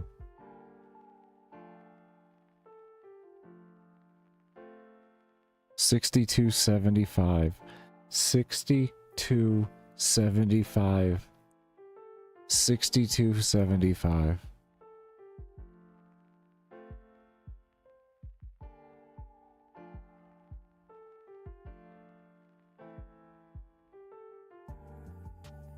Absolutely phenomenal. Look at this. Objects despawning, respawning. Look at this.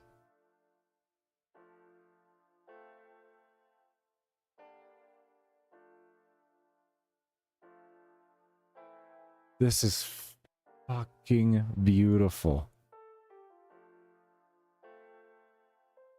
It's so smooth.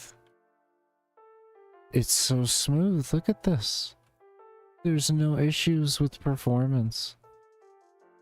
Let's come out of the circle.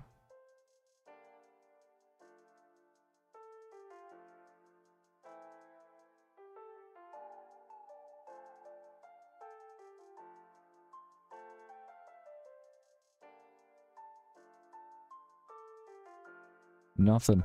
It was the mobs spawning on top of each other causing the code problems there. We fixed it all. This shit is smooth with 6,200 mobs on screen.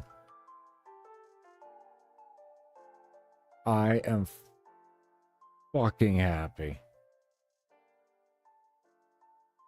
That's how it's done.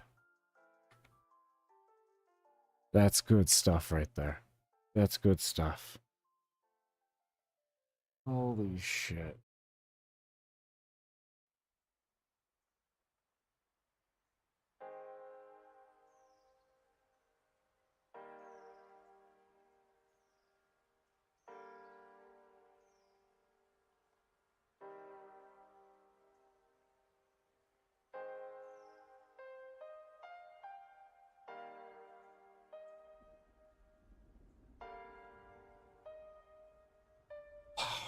At a 1080p render. That's the impressive part. Meaning my object size come in good clarity at 1080p is what I mean by that.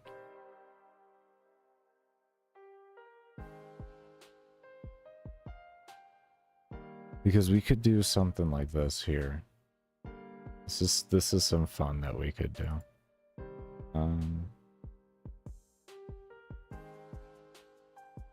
Hold on here.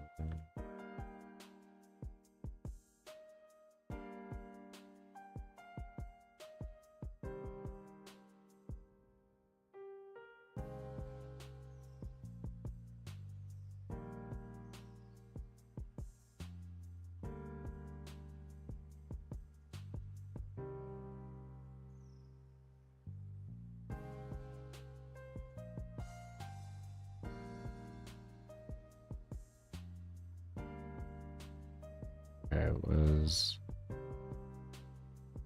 1080p, and then we divided that by 2.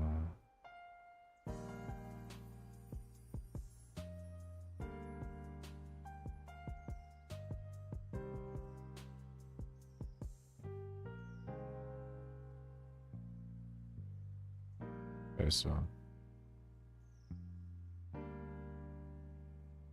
480. 320. Is it 320?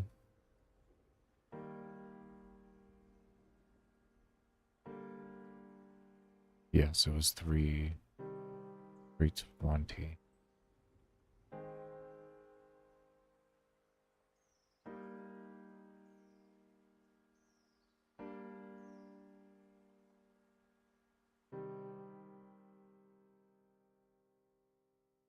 $320 by 640. Okay. Little itty bitty camera. Now, what we're gonna do is the engine works amazing like this, so we can just simply do this. We are going to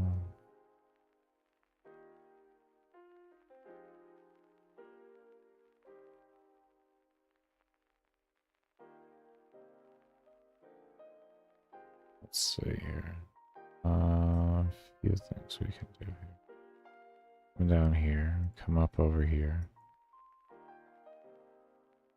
Here. Create. Scale. Now, how many times did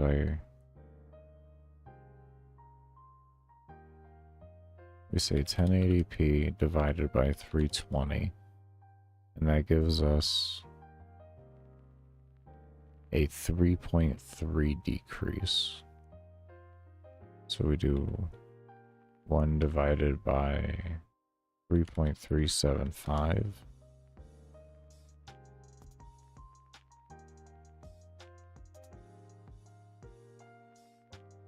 Set scale there.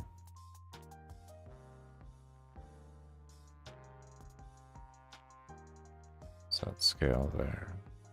Actually, I can just probably... Here. Well, I think I gotta place code in every single one. So we don't have an inherit crate, do we? We do. We do.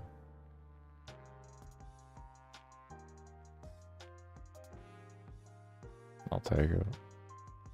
It's not done. Okay, so there's that. And then enemy, we only need you. And then we'll just do those. We won't do other objects. We can just do those. Let's see if I did this correctly.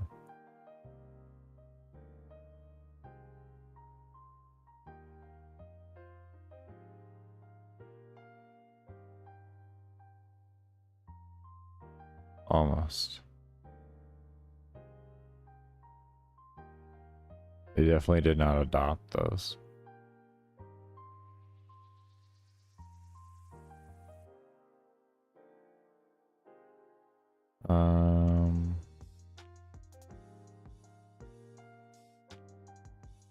All we need to do in abilities too.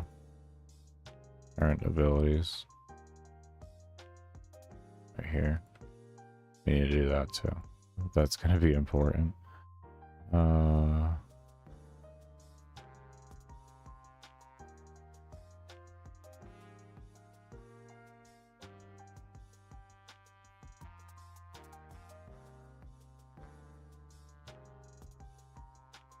This is just a little fun. This is just a little fun. I want to see mod density. Because this is something I can actually create in the game for the player to have access to.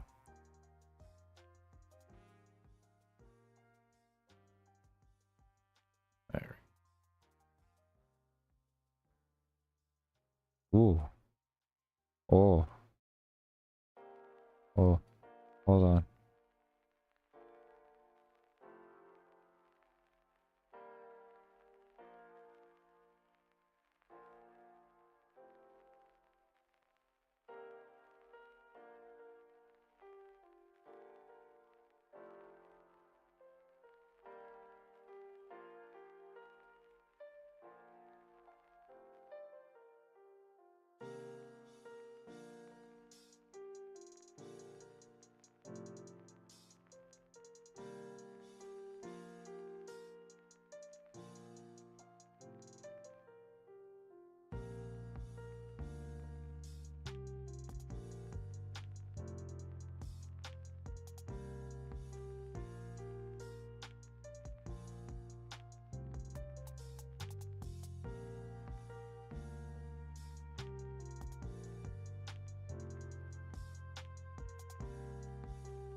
Oh, key down. Yeah, key down. Key pressed, actually.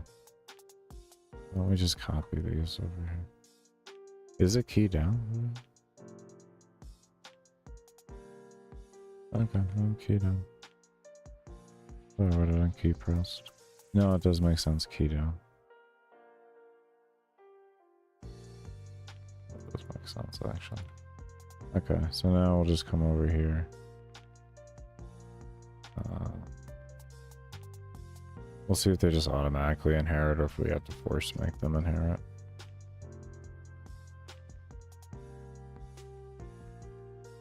I guess it would just be good practice to make them inherit it. We don't need him to have it, so we won't worry, but we'll worry about it.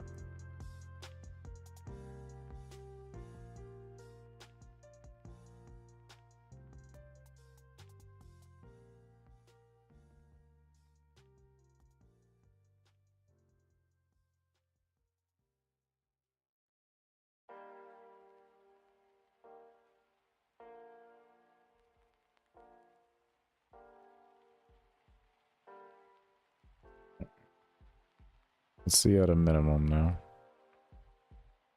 what happens.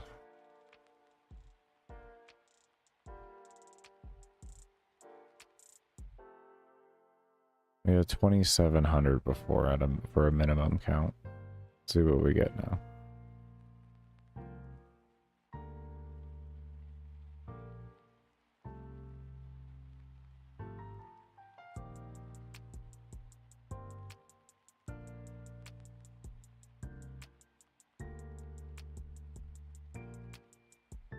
Is that really going to be a lower cap? Why would this be a lower cap?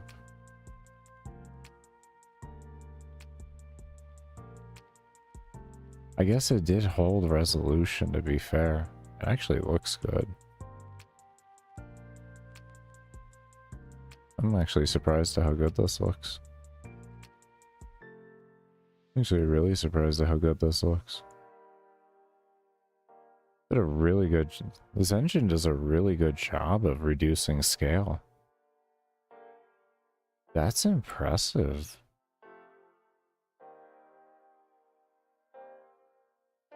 Well, that's noted. It's actually... And yeah, as I would figure, it'd be less efficient at that point, but... Because I thought it would just pixel. It would cause pixelation. But this preserved integrity. Or preserved quality. Wow. Well, I got to learn something about this engine, so I can't do that. I would have to make entirely new sprites that were the correct size then. Okay. Okay. That is wild.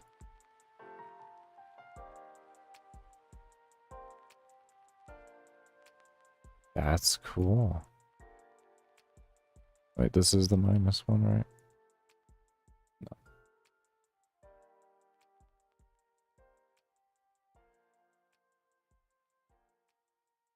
Oh, okay. I thought I was on... Okay. I didn't look. That's all that is. That is so cool, though.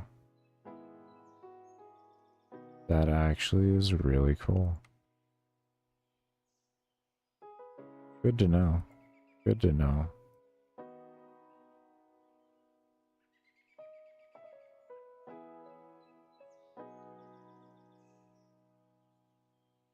I've only messed with it in the sense of just reducing the size of things and keeping the camera distance the same. I never actually zoomed in to see what it does. I find that really impressive.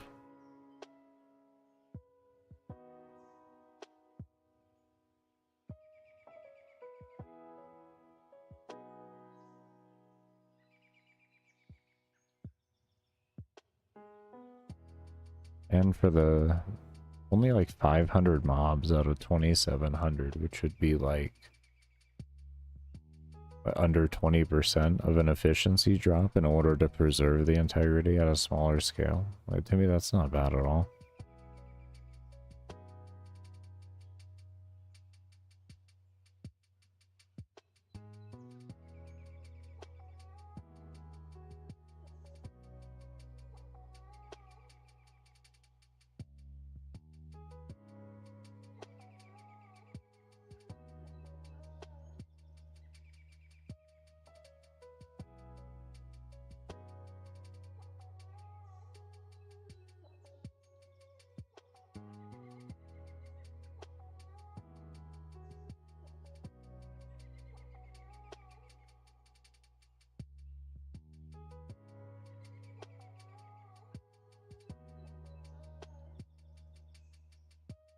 I'm just double checking that we're back to normal. I feel like that'd be, I felt like that would be why.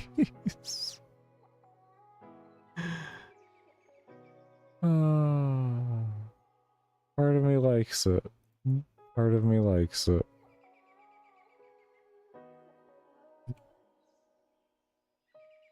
I mean, maybe I could make them smaller as a clear indicator to the player that they are different. At the same time, I love the art.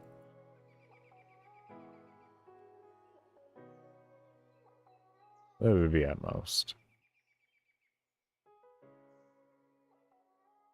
I could probably make a feature of like smaller party or something like that.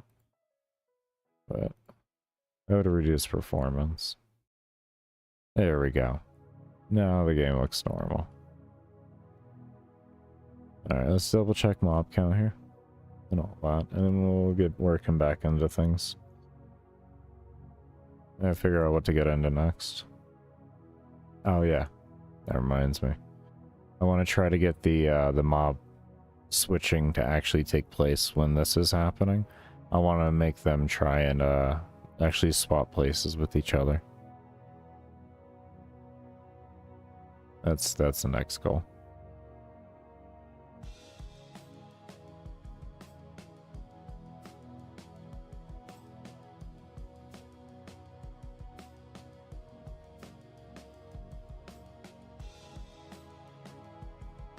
I think I know how I can do that.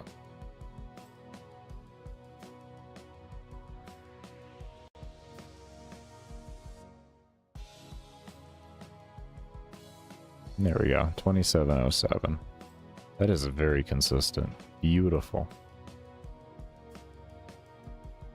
Oh, that is a beautiful minimal mob count. So we got 50 something hundred or 6,200 for a new mob count or something like that. It's just...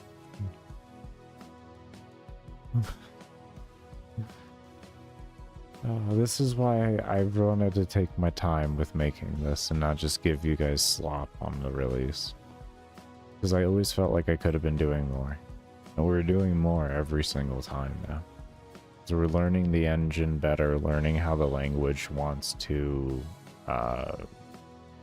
be portrayed with, you know, and all that. So it's working amazing.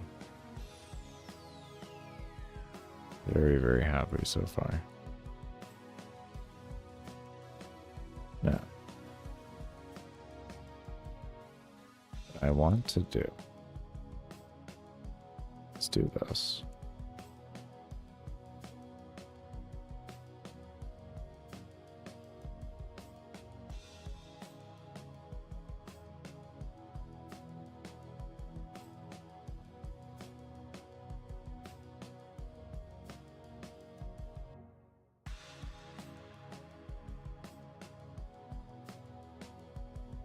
See what that does.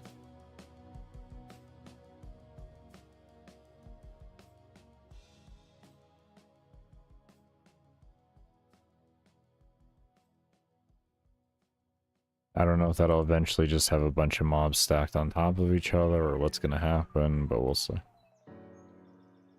I could go horribly wrong. Horribly wrong.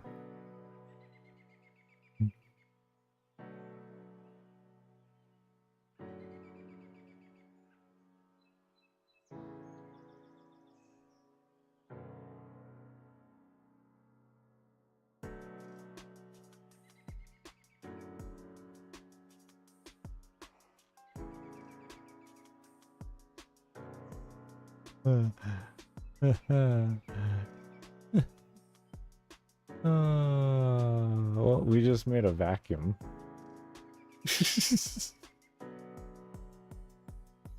We just made a vacuum. Oh, God.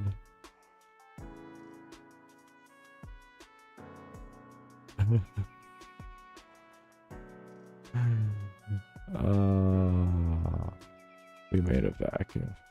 Anyways.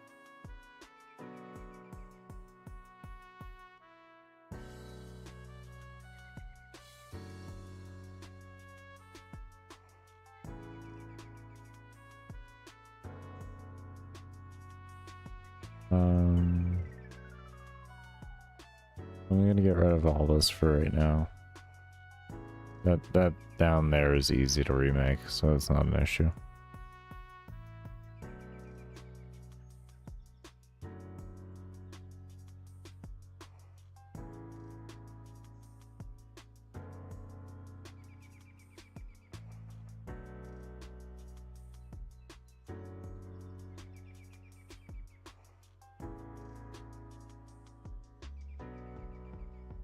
To be fair, this code runs over and over again as the interaction happens, so it's always constantly searching, so making it loop isn't going to fix that. How are you going to make...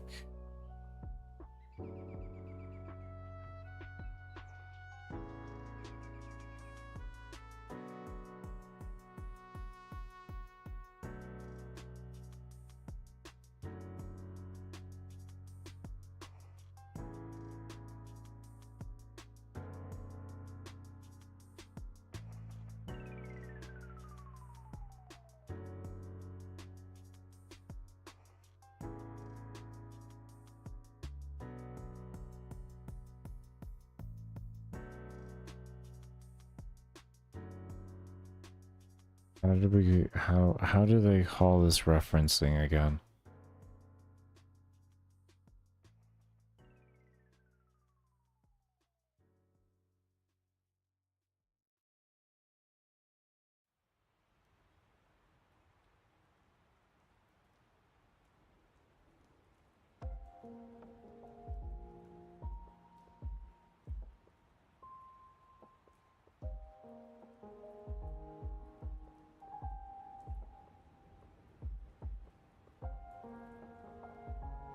Where's instance?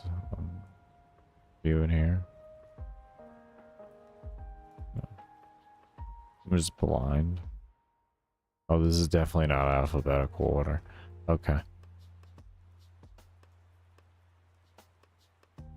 Oh no, okay, I don't see it here. It's gonna be in a subfolder. Data structures. General variable functions.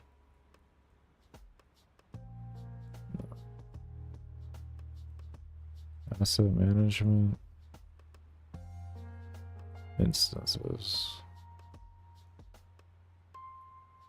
Instance variables.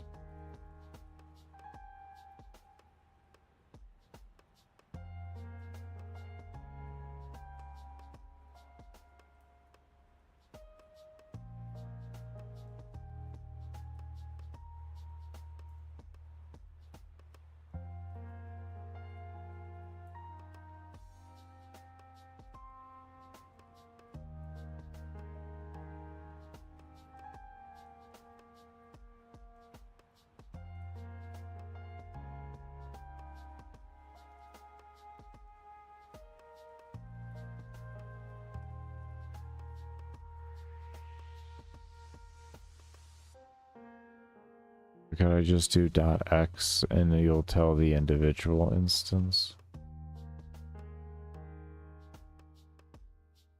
Okay, what if I did this though? This could be kind of... Okay, hold on here. Game maker magic.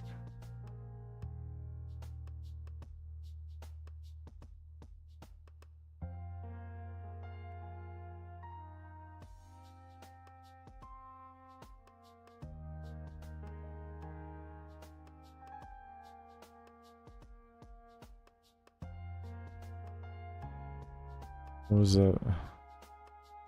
Let me just take this. Thank you. Okay, give me this. Take that. Give me this. Thank you.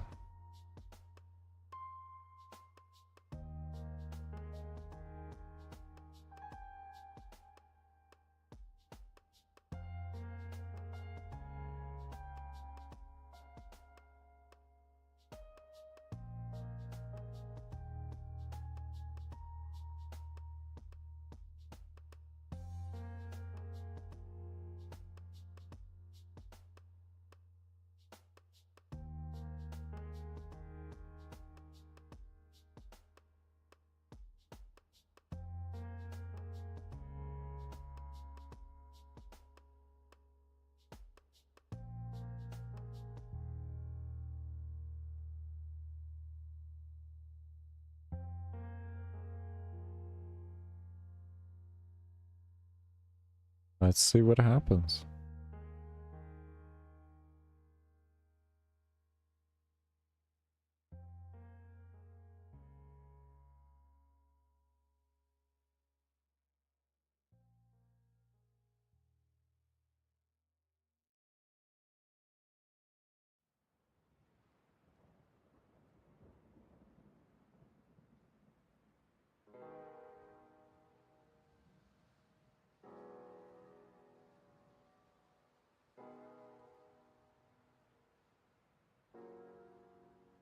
They seem to be just going in one direction though, which I don't like.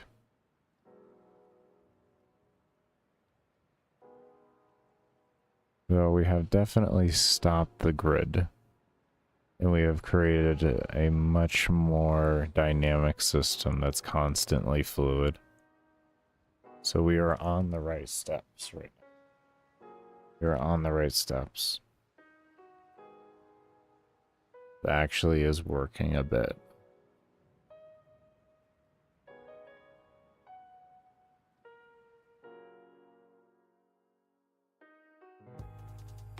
So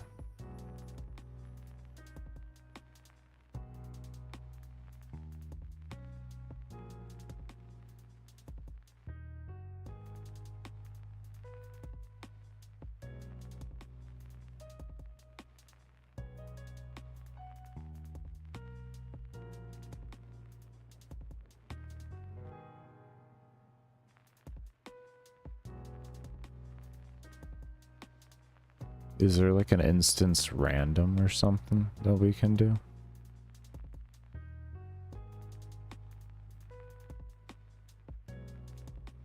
There's gonna be something we can do with this.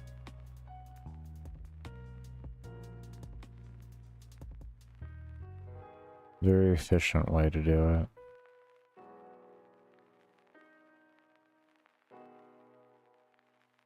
I would say furthest, but like depending on where you're at in the room, it'll either work exactly as it's working right now or it'll work differently. Which I guess may not be a bad thing. Depending on where you're located in the room, it'll work different. We can use the nearest and all that. Have it swap between the two essentially.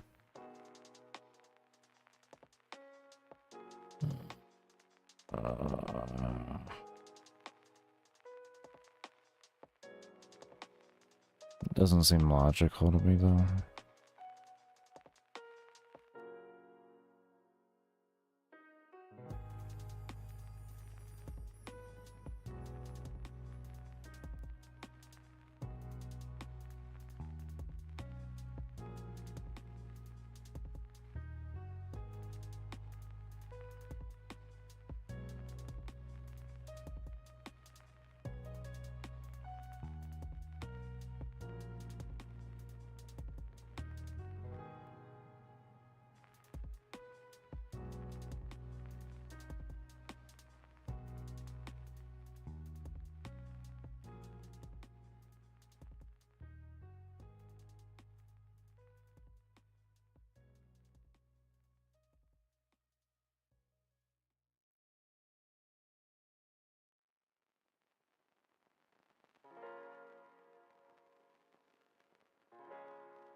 This may seem weird.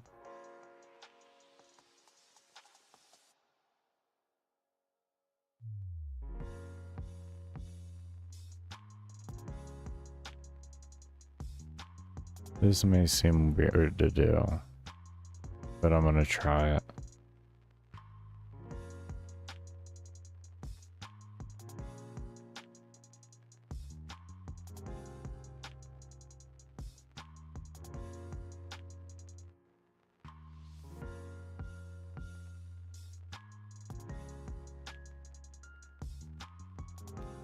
me see what happens here.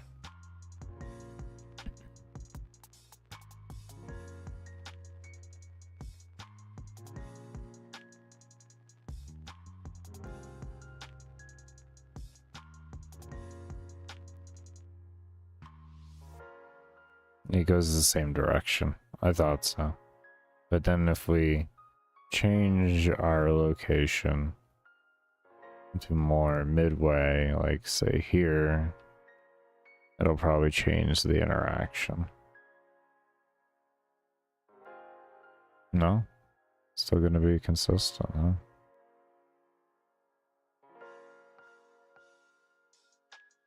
Well, on the top, actually. Oh. You have to wait for the grid for... Yeah, consistently, they're going in one direction, one way.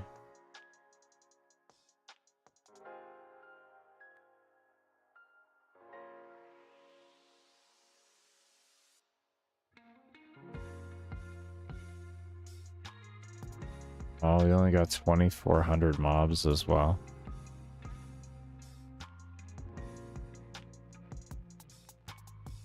Really? So doing this was more efficient? That gave me a higher mob count? I mean, I guess it makes sense. We're adding code to it, but... So we'll see, is it really that bad? Let's move to that same location.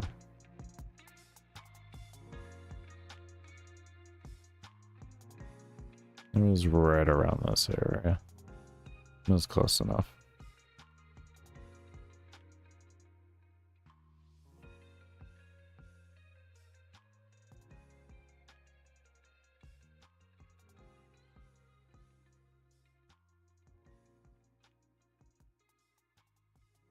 It literally is.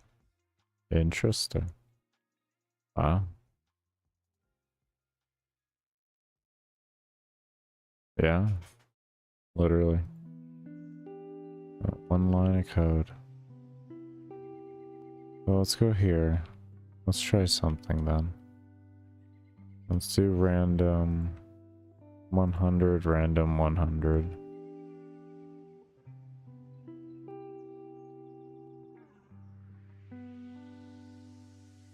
Maybe. Kind of nervous of them going through walls, but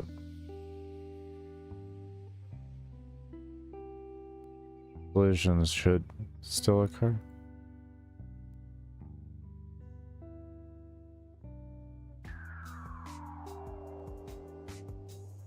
Let's see what it does. See if it's... Pretty much the goal is don't let it get to a point to where it's like that.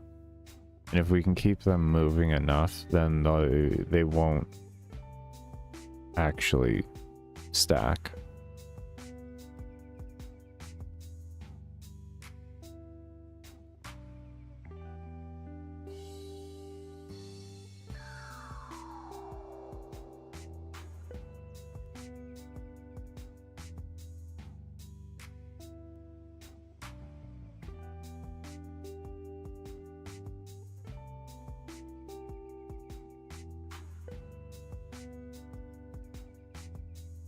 I know that's pretty far out there, but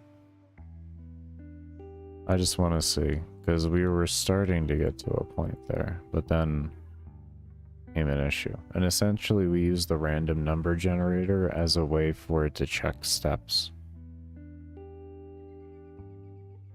And then it tries to guide itself there.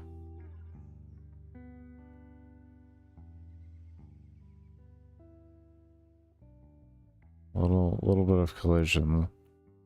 They do break themselves.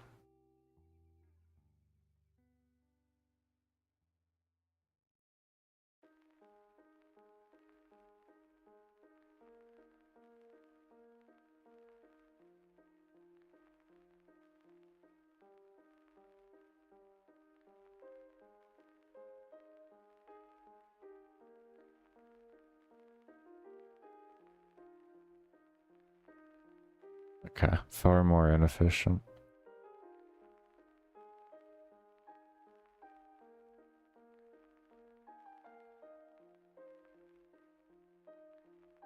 We'll toy around with the number until it gets inefficient. Or until we hit back to our 2700. And then that's where we'll know that that's capped out and we can't do anything with that. Maybe we gotta figure out something else within an alarm in order to hold efficiency.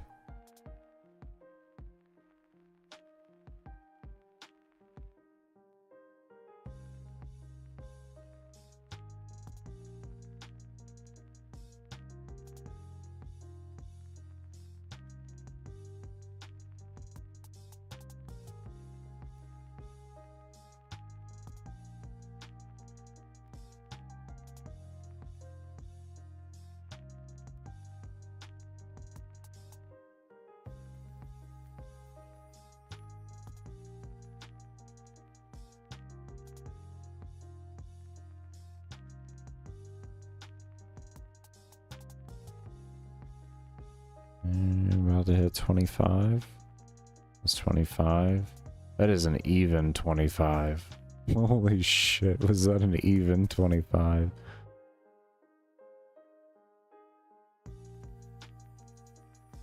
Wow. So like 200 mobs off. So if we cut it in half, what does it do?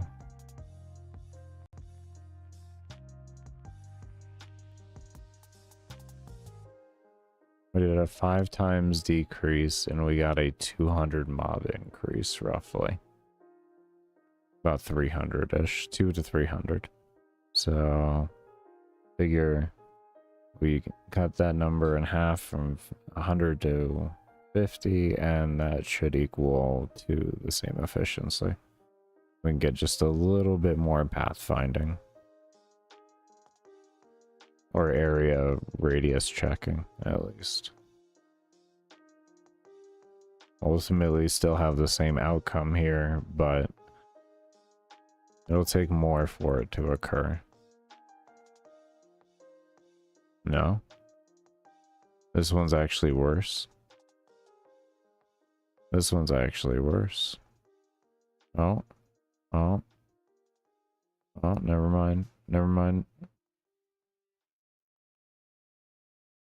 So essentially you have to wait for the blockade to occur and then... So it's more inefficient until the blockade occurs. No, we're at 26 for a max. So the more the blockade occurs, the more efficient it'll be. Is that what I'm getting from this? Is that what I'm... I think that's what I'm getting from this. 2606.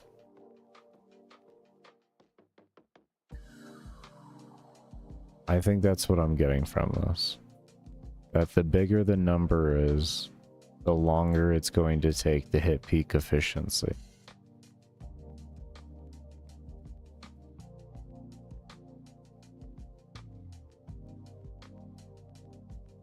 So then if we did an...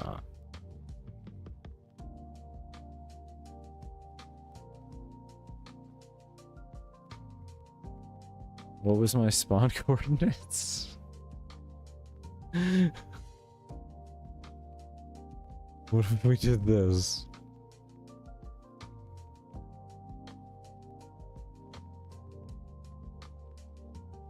What would have happened then?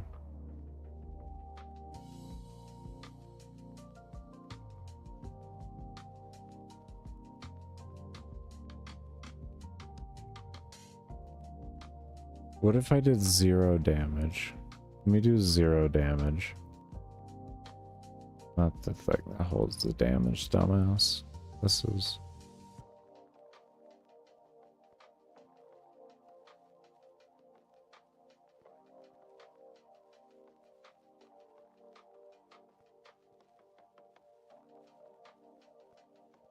Here's damage. 0. Right. And our thing had no damage on it as well. This way our health and everything goes the furthest it can. More testing to this.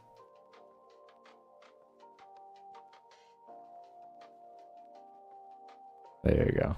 No, we're not doing any damage.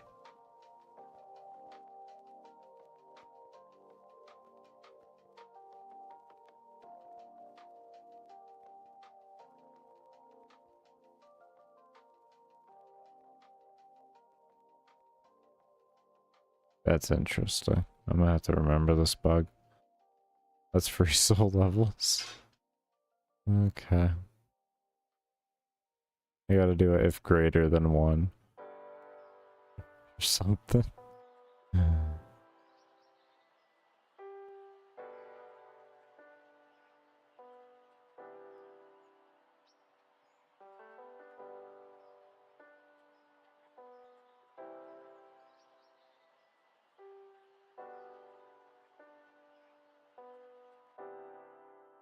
I don't know if the gridlock's even going to be able to happen. The spawn points are 6,200 or 6,200, and the map size is 19,000. So the likelihood of you getting a downwards one is going to be very, very high.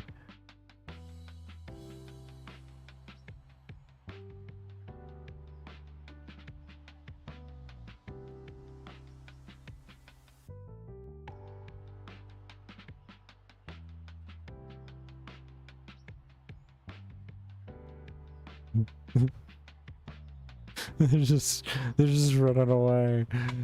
You're running away.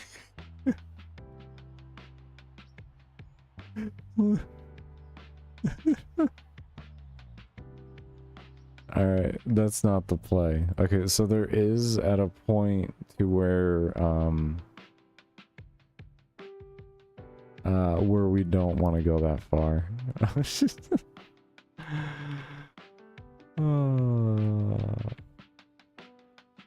That's good. That's good. I think 100 is a good spot.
$26.64.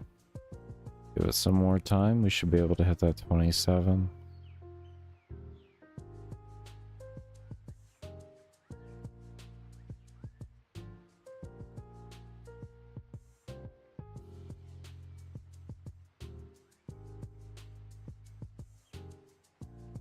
More time. More.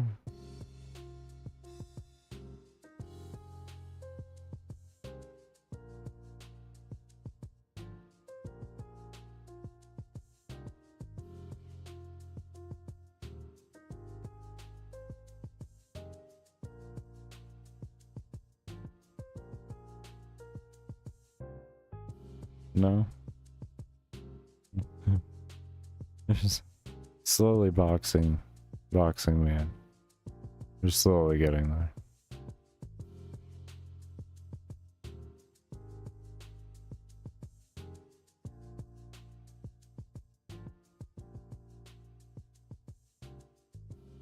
That looks like the cap there. 26.64.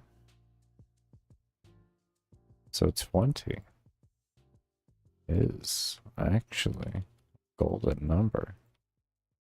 Very interesting.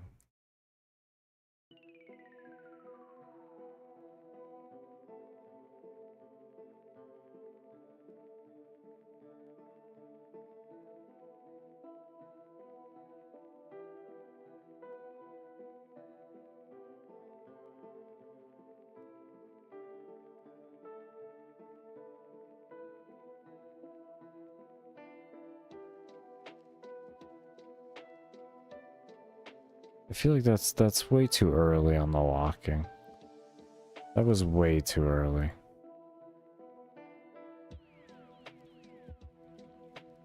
There's got to be a little more play than that. We may have to just lose a little bit of mobs. I mean, we may do 100, but like that was a little ridiculous. I'm gonna be honest. That was unnecessary.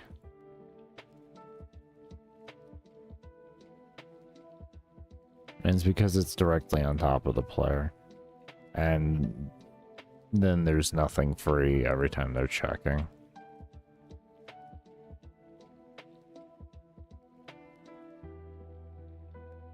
It's this slight little tuning of everything. So you're already happening again. It's a little less now. I guess it's not too bad if they are interacting with the player.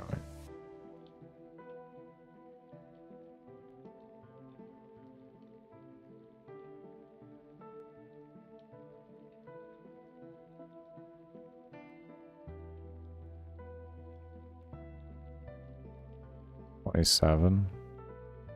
And we got our 27 back. Okay. That's where we'll hold it. Okay, cool.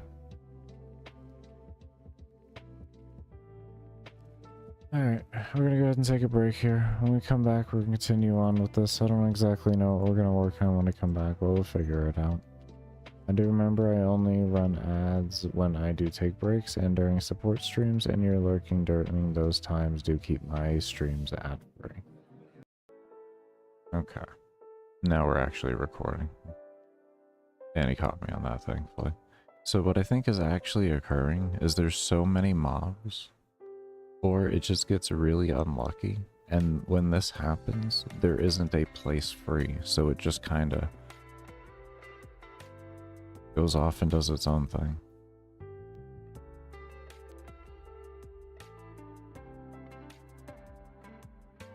Oh, I also have old code in here.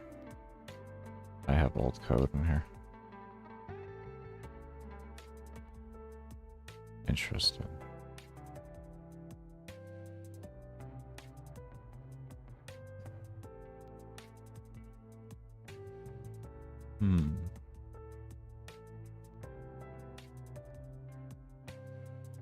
Now that's interesting. Hold on here.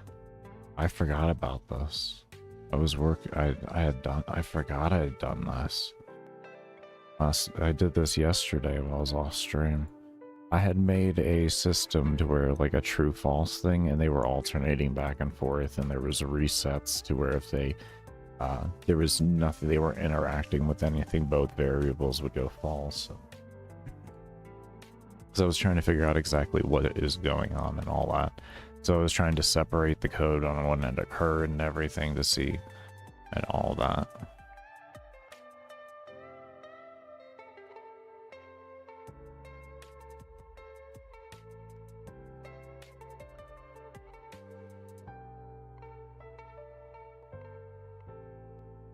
This might work well in an alarm.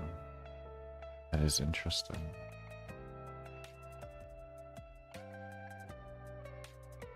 Can we just put this in like this? I don't think this is gonna... I don't think this is gonna work like we want. Forgot I had done that.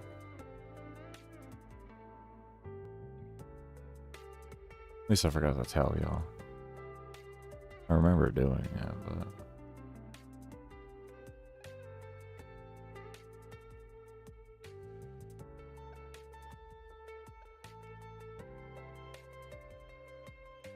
Oh, let's take out the security measure.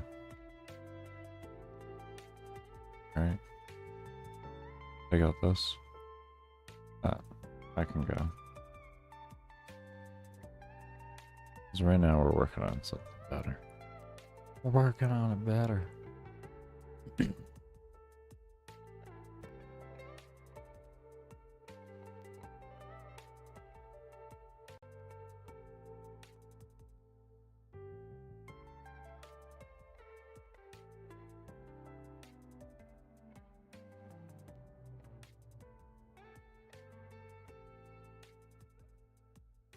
Okay, they're floating away aimlessly. Okay.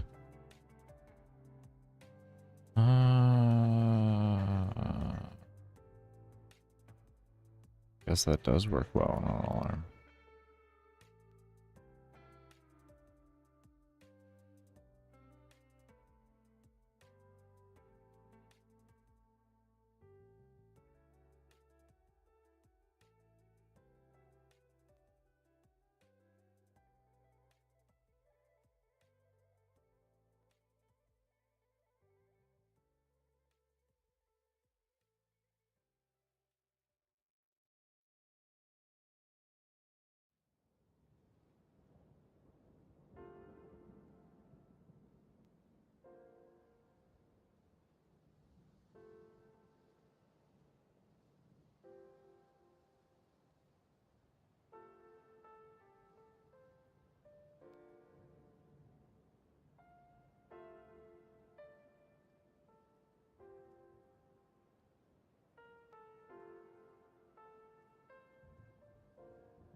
I think we're on to something here.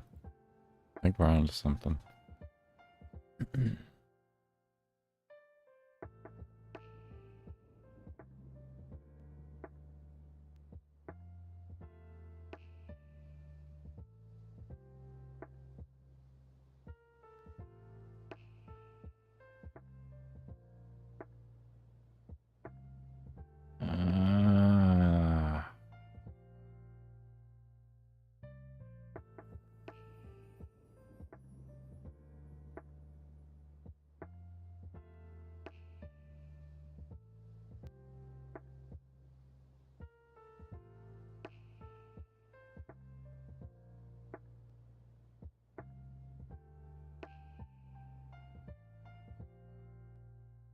That's worse.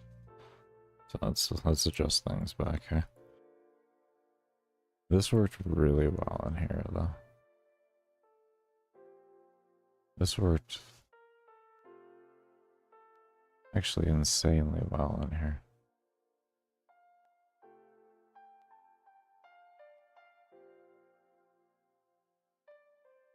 And you...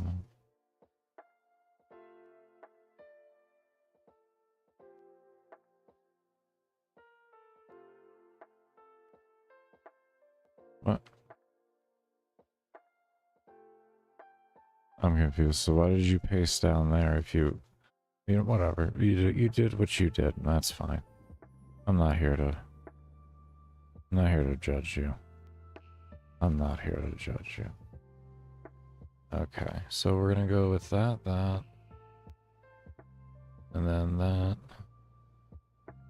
And we make sure I'm over here. And beginning here, we always want to make sure alarm equals 0.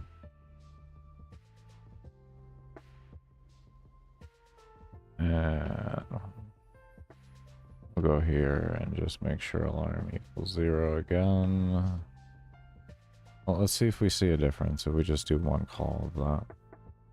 We can say, well, yeah, one call of the, we'll do it. Okay. That should be back to what we had before.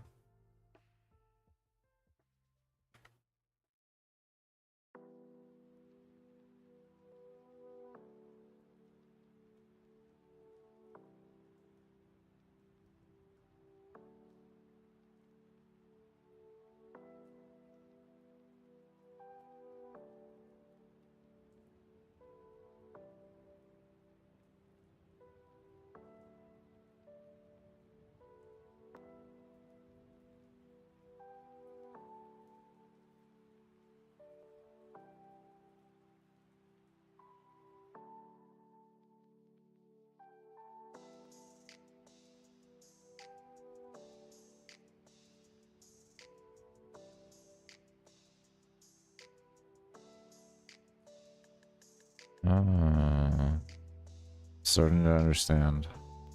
Starting to understand. You might be part of the problem.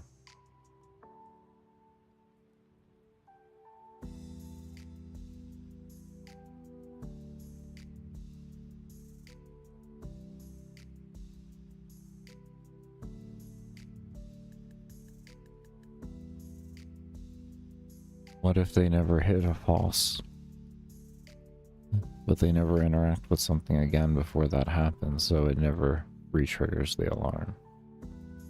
Oh, hey, stupid. Just make the alarm keep triggering until it's... Oh, come on, stupid. What is wrong with you? Well, what if it never happens?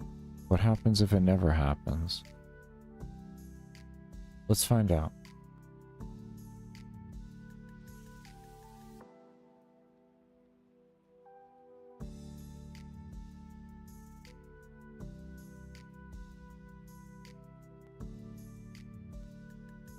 Where can I...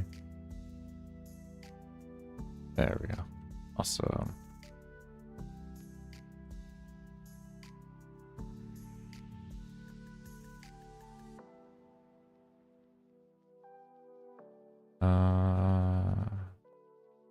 I want to say that was probably at 60.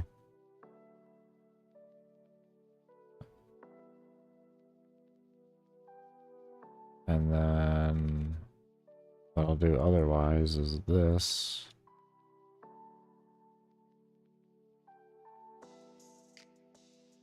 And we can say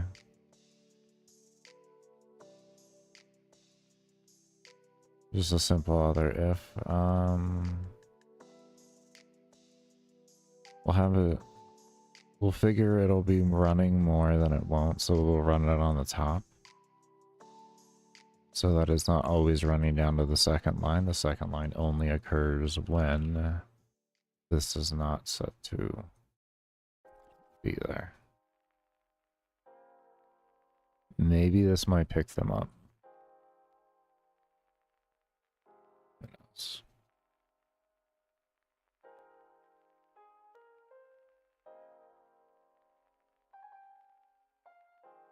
Because I think that's what's happening there. Looking at it, I think it's there's nothing for them to do, so they're just floating it.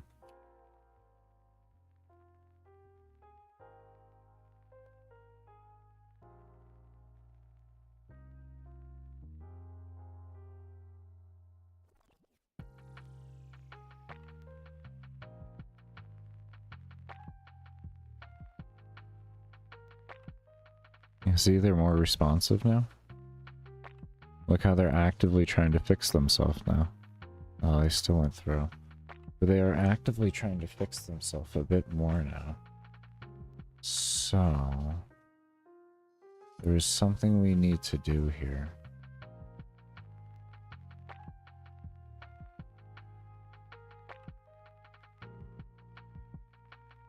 There's something that needs to be ran. Maybe this gets ran during it. So when this is occurring, this happens here.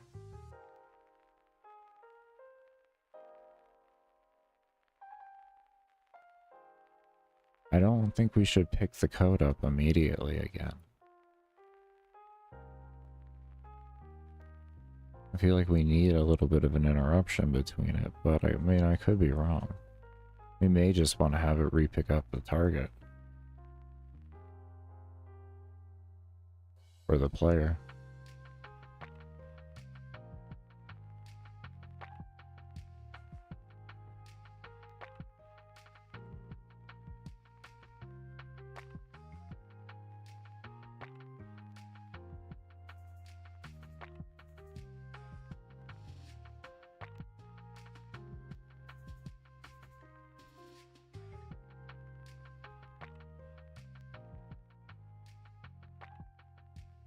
Oh. Oh, damn it. They're still doing it. They're still doing it. I gotta really look. There's something causing that.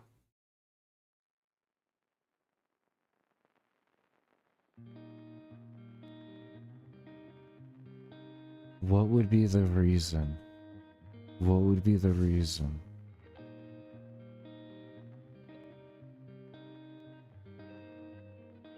What would be the reason? Hmm.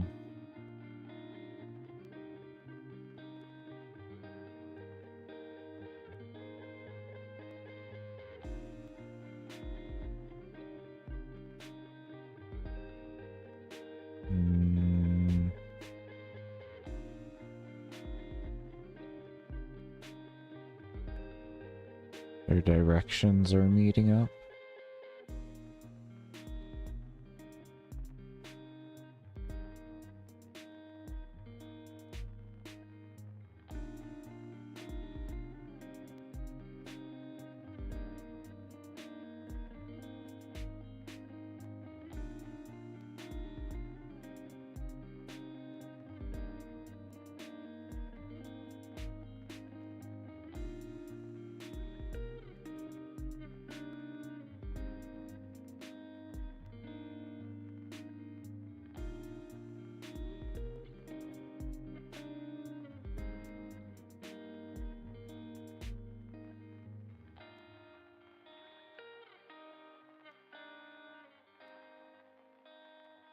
What if I set the movement speed to 0 in the beginning of the code and then let it run? Like maybe a forced stop will make it do something? I'm trying to figure out very simplistic ways to fix this. Very simplistic ways. Well, like I said, we still have the one option there where we can have it to where if they apply it on XY, they'll destroy it. We'll just have them get like a whole surplus of stats for doing it, but... And it would make sense to the concept of the game, don't... Oh, that's interesting. Don't get me wrong, but yeah, I don't... This is interesting.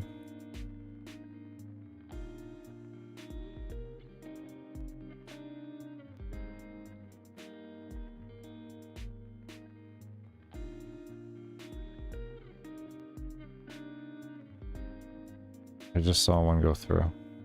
Yep, there they go.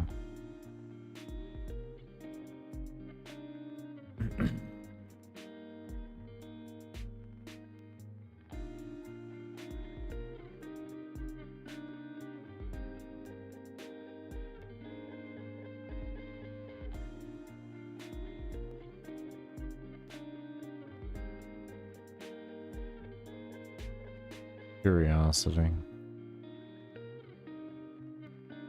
Maybe we're putting this in the wrong spot. I know this doesn't make too much sense here, but maybe this is the play. Tell it to do something, then tell it to just stop moving afterwards, and then let the pickup code pick, like, or the place free code pick up. I don't know if this is 100% the play, but we're gonna say.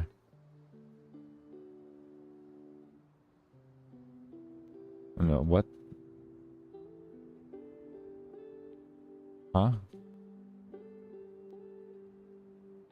Whoa. that was 100% not the play.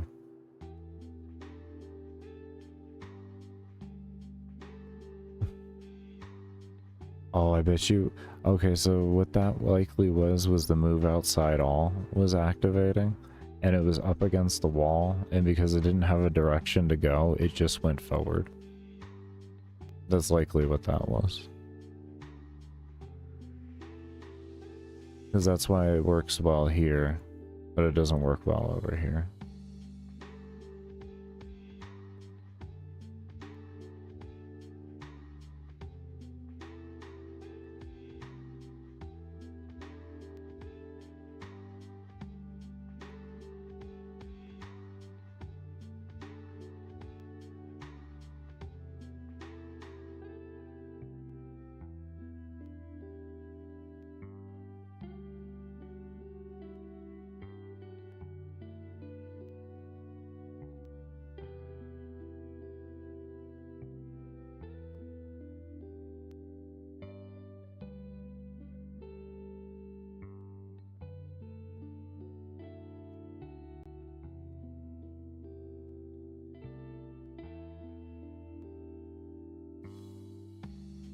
Why is this running twice here?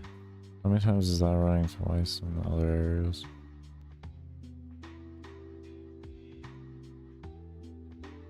Okay, let's test again.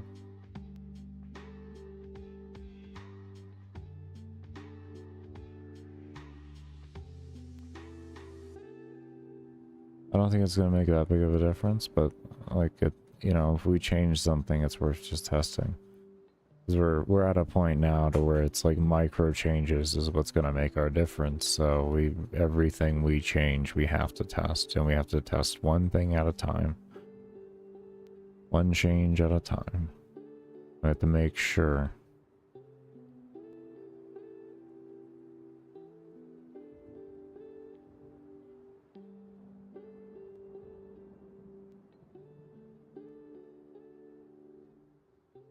So if you notice they stop moving, I think that's because the place free that they go to isn't a place free. So what they do is they have no code, so they just stand there. And you see how much of it's preventing from happening?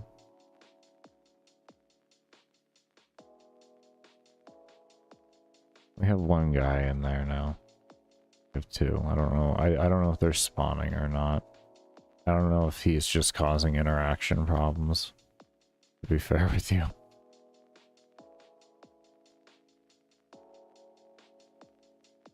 That's exactly what it looks like. So if place is not free, they don't move. Oh, there's one. What was that? The move outside happened. The move outside happened there. So what if we take the move outside out now? That we have this? So we don't have to worry about a possible problem. Maybe that fixes the move outside thing and allows us to get rid of that code. Because that is now creating a problem. Because it's not moving. We can still have that in there. We're going to need to put in a loop though and have it constantly search for place free is going to be our next thing to do. And then otherwise it will be at position. It will have a speed of 0. That's what I'm going to look at next. And I'll have it break and move to the point whenever the place is free. I just don't know how performance heavy that's going to be with that many mobs on screen. I'm kind of worried about doing that.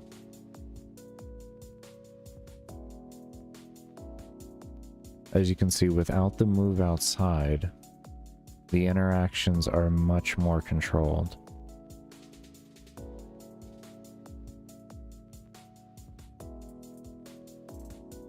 I don't even see our problem actually occurring.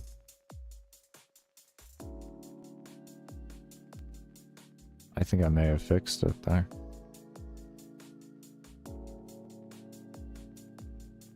I think I just fixed it.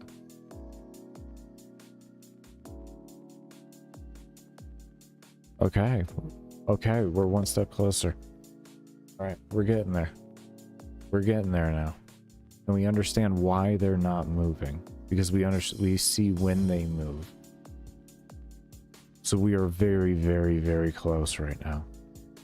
We are extremely close.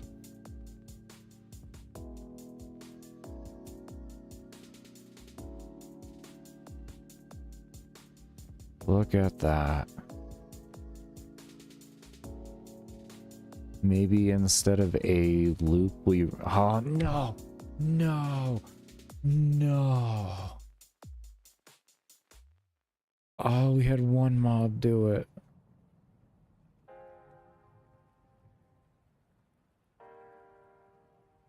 Why, though? Why did you do it? Why did you do it, though? Why did you do it?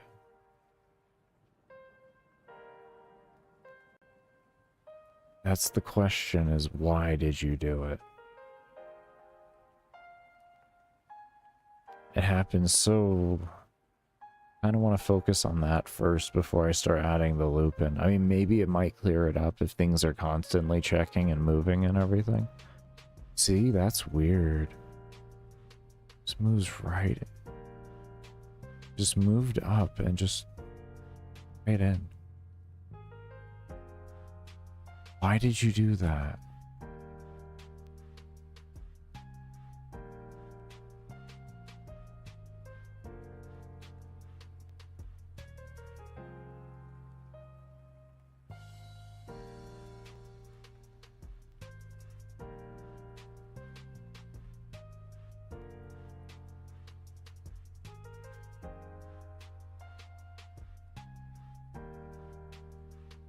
Oh, shit, I didn't see it. Okay, good. I'm streaming. Baker, you're streaming. Go look at your damn stream right now. You can look back at this. What are you doing? Oh, no, you missed it. Oh, God. What is wrong with you? Why are you... Why? Why are you like this?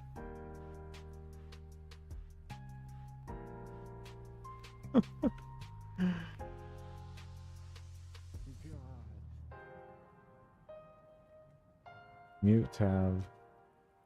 Alright. Hold up. Wait a minute. It's adding a scene. That's not what I'm looking for. Okay, here we go. Game Maker manual. That gets turned into... Not you. Here's the other Firefox. Here it is. Okay. Here it is. Okay.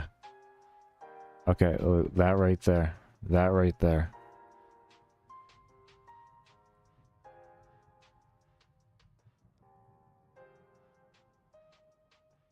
Oh my god. It's phenomenal.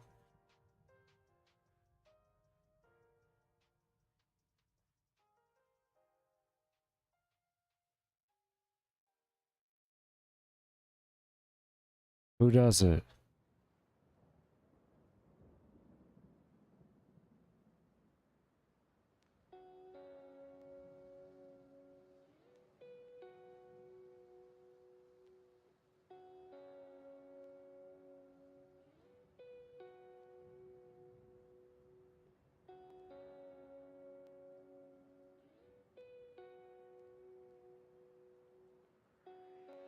Come on.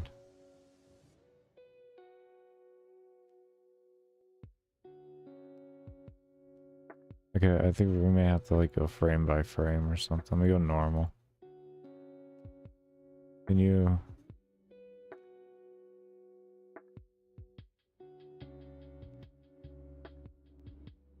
Can you show me it occurring? I saw it. I think we're getting close.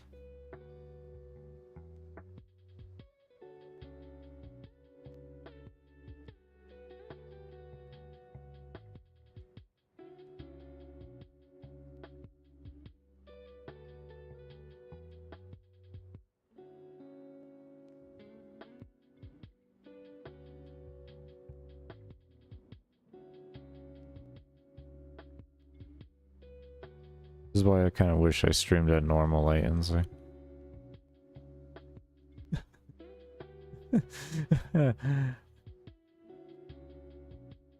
This is why I wish I streamed at normal latency sometimes. I guess it should have been easier for me to find streaming in a delay.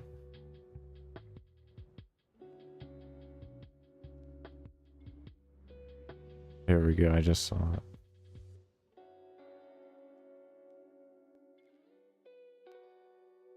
What is... I'm not doing that. That's not me fast forwarding. Oh, that's me. Oh, I'm at that point. Son of a bitch. Oh no. Oh no, I'm at the loop. Oh, I don't know what's what. Oh no, we're in streamception. Okay, it was in this, it was here. It was somewhere in here.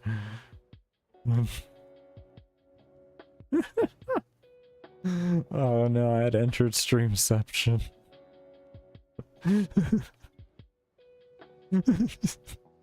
Oh no. Alright, just pay attention. You'll find it, and when you find it, you can reverse around it.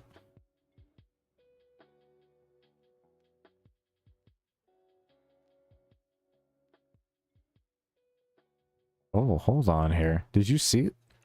I didn't notice that in the beginning. What is that?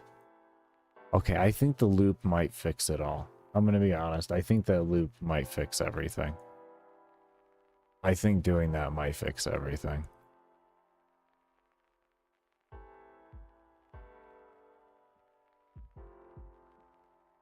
Um...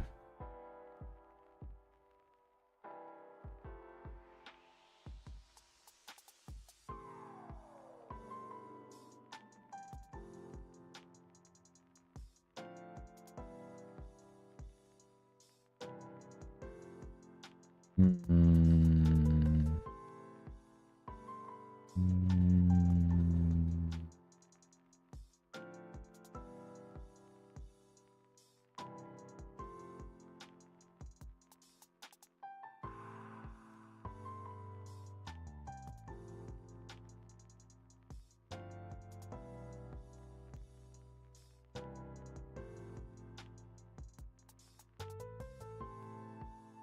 I think we might be on to something here.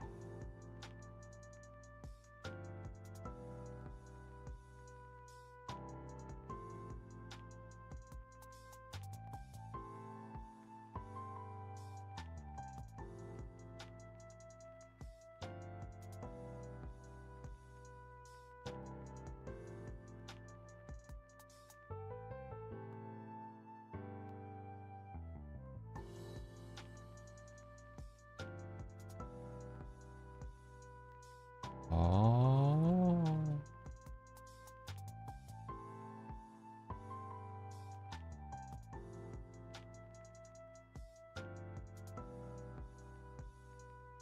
Wait a moment. Wait a moment. Wait a gosh darn moment. Wait a gosh darn moment.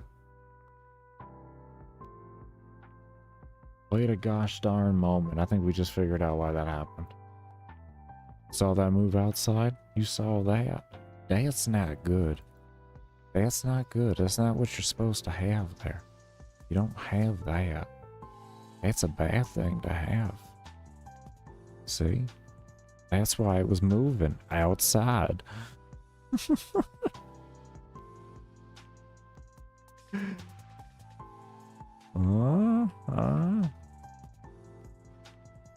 You curse of a system. That's one of their pre-built-in things. I need to always stray away from using anything that's pre-built in like that. And make sure I make it do the things it needs to do. I tell it what to do.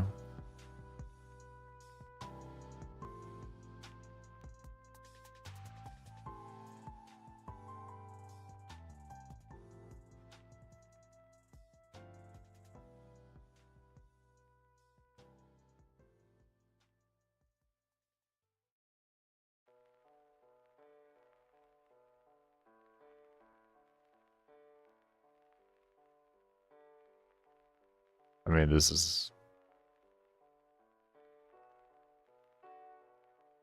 definitely getting there. This is definitely getting there.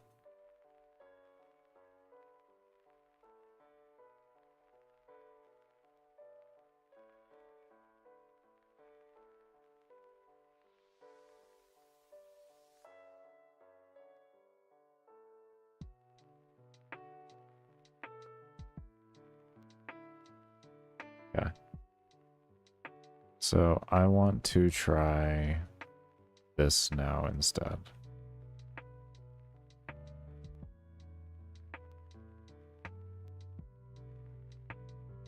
I don't want to do that. Where are you? Was that parent enemy?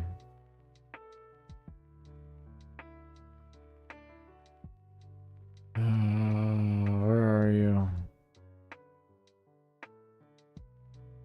I think this is you. Yeah. Okay, you.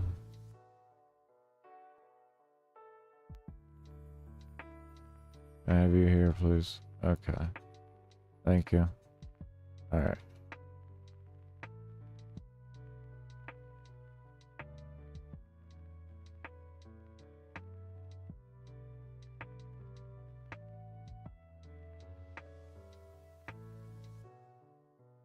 Alright, let's see what happens there.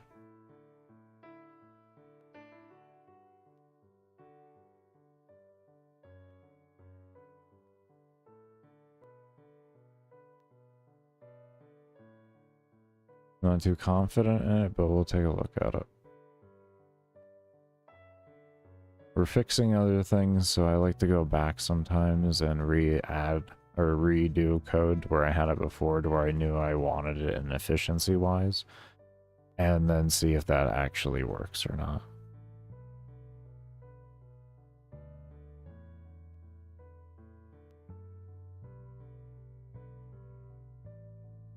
So as you can see, when place isn't free, they are just standing still. That's very interesting. Look at that. Okay, alright, that is interesting. Okay, so what we're gonna do here...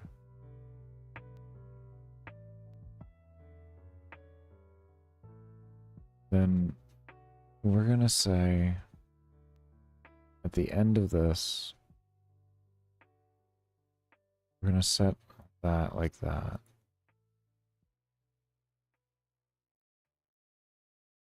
That out, that. And then this way we have a generalized set that always sets it. So if place isn't free, it sets that, and maybe it'll still pick up interactions that we're looking for.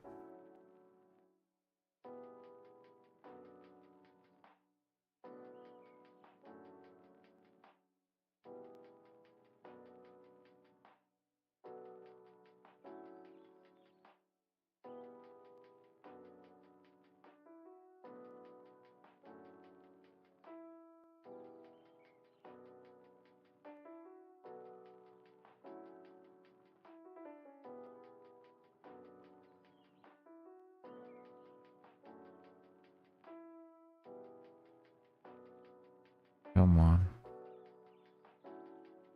Come on.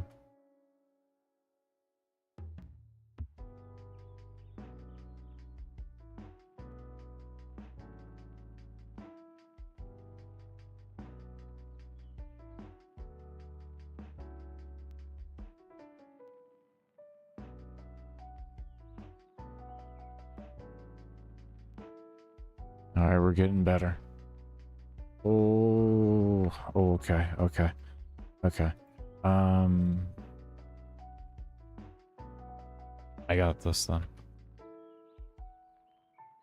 I know what to do.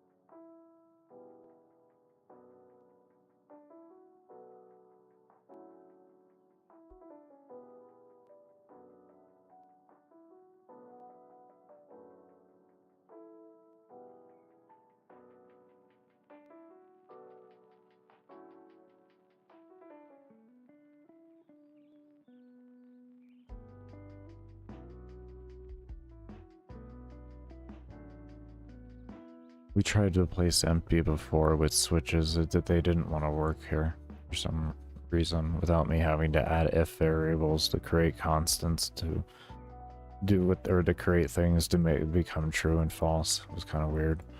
So it's just gonna be it. I'm not gonna worry about it.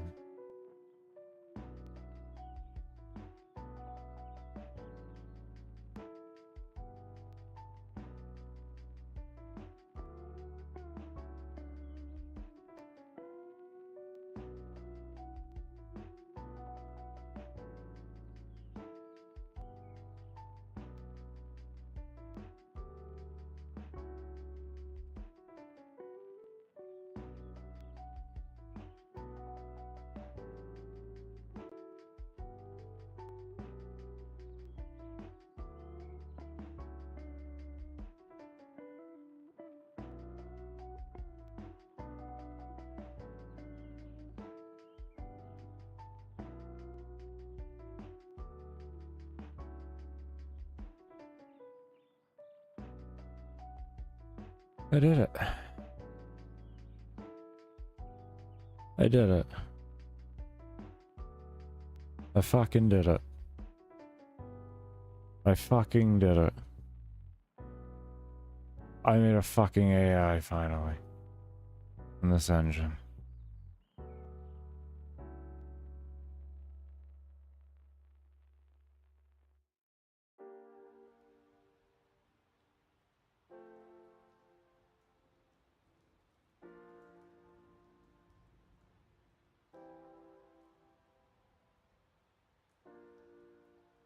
Wow.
Look at that. Look at that.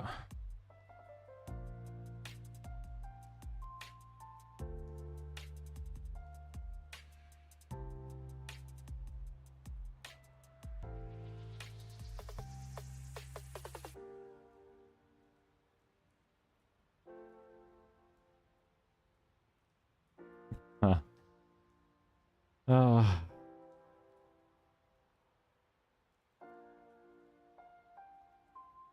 Thank God.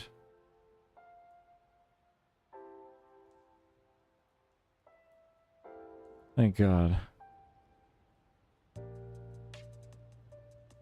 7 months of learning this engine from the very beginning. And really just getting familiar with coding in a general regard again.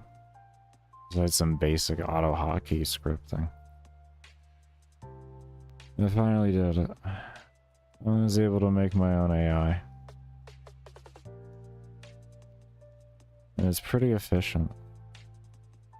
Pretty efficient.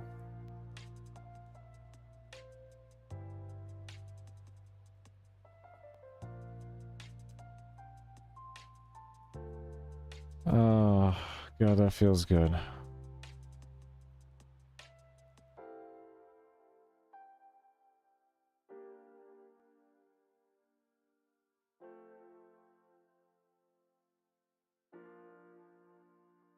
Oh, that feels really good.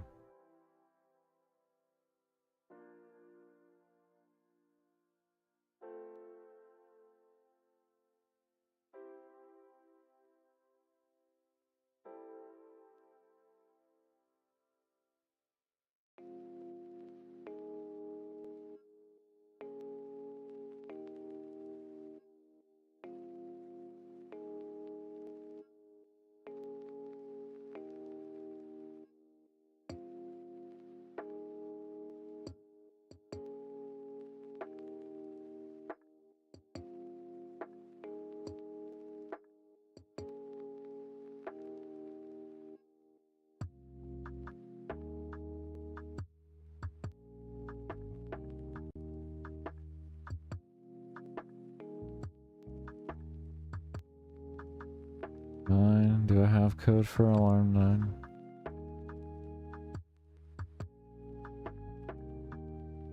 Correct. Okay, good. We still have that.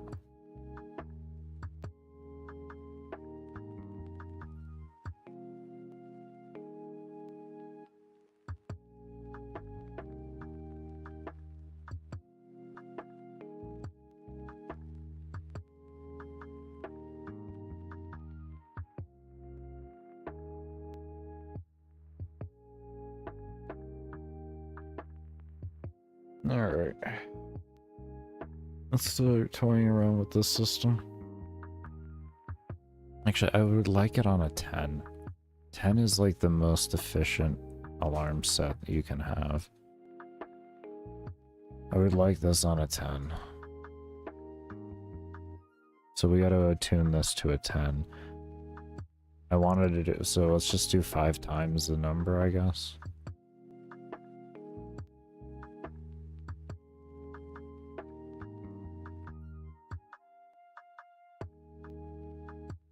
Like that.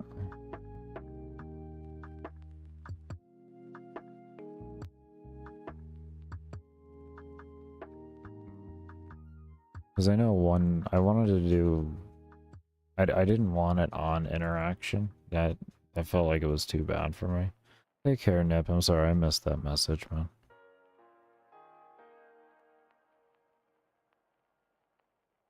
He was farming Fullman Prime. You got the gold, but not the silver. Well, at least you got them the worst part. Silver, at least, like, in regard of if they had to buy it, it wouldn't be as bad. Do you know what I mean? But take care, man. And thank you so much for stopping by. It was good talking to you, homie.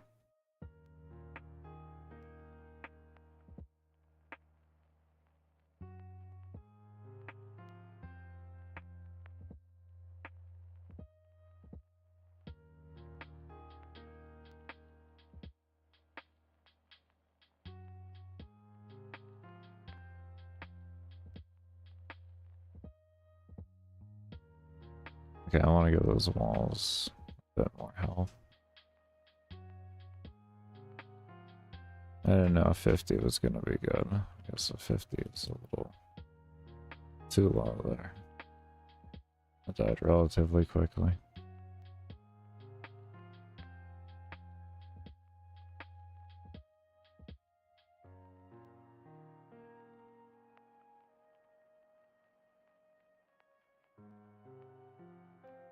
I might just make it on interaction. I don't know. I could just make it a really fast scaling and they, like, the walls don't have much health. I do that. Or just make it the every 10 minutes there, you just get some tanky ass mobs for that if you don't clear correctly.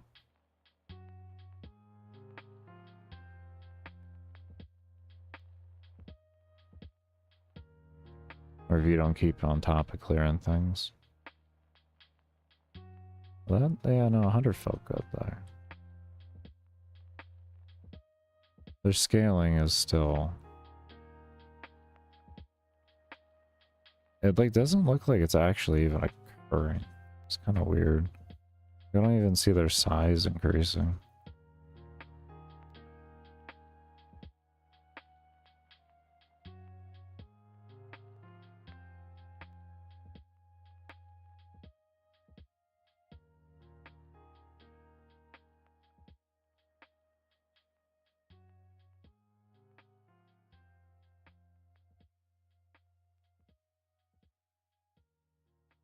Collision with this. If alarm equals 0, set alarm to 10.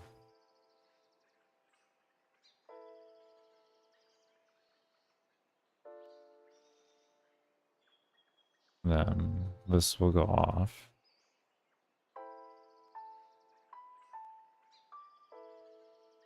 Maybe the problem is that maybe it doesn't... Maybe I do have to have it constantly running? I don't know. Let's throw it in real quick and just say. We'll take that out. And the first thing we're gonna do, we're gonna set speed to 0. And then we'll do that.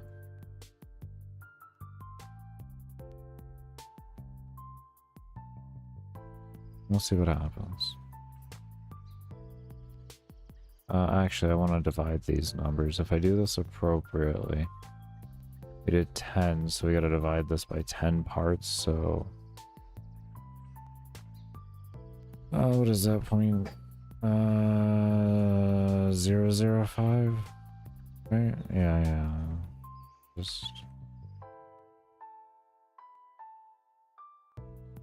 This gets another 0.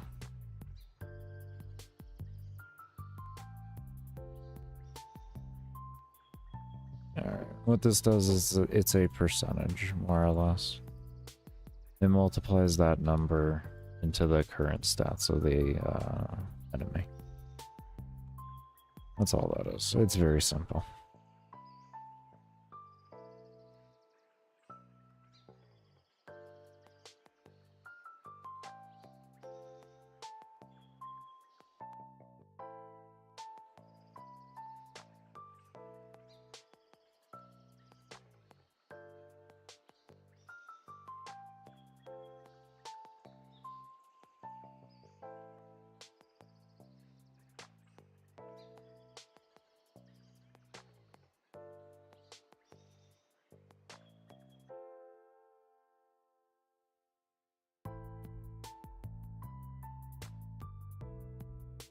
I like that health. So now we need... let me just try 0.5 because I like that health, actually. I like them dying relatively quickly.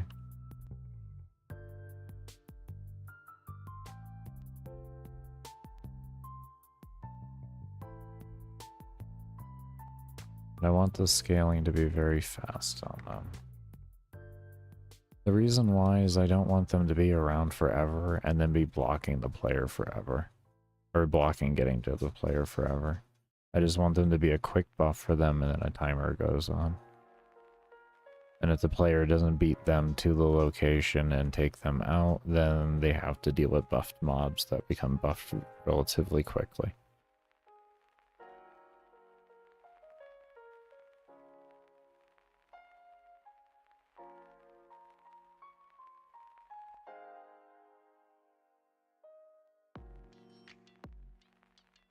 There we go. Oh my. Oh no. Oh no. Okay, run.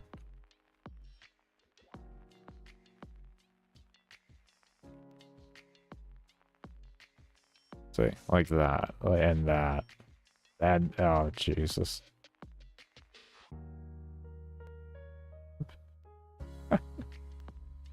That. That's the kind of stuff we're going for. A little too strong. A little too strong. A little too strong. But we're getting there. Definitely getting there.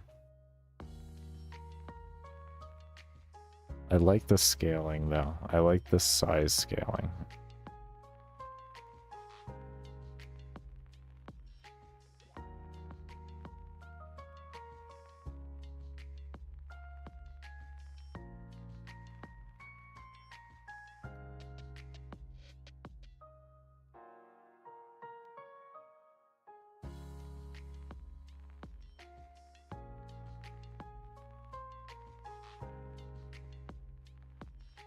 Oh my.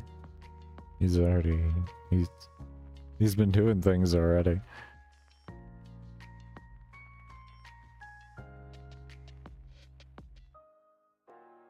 Actually looks appropriate right now, possibly.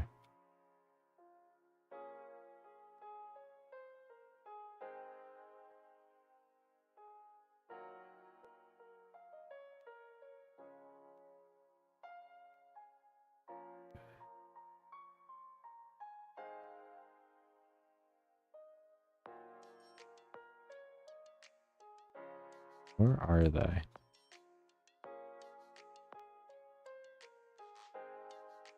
Oh, okay.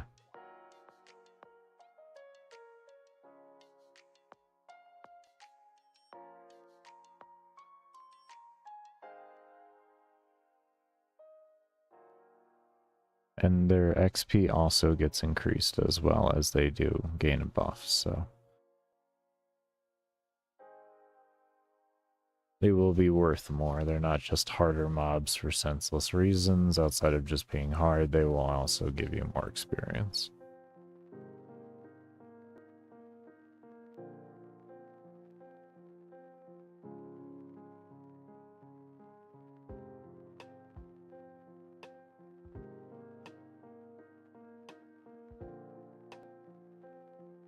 Kind of feels like we're getting a performance issue. What just happened? What just happened? Oh no. I got...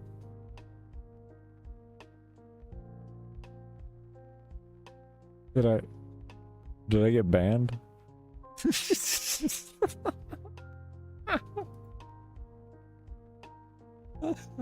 Okay. Alright.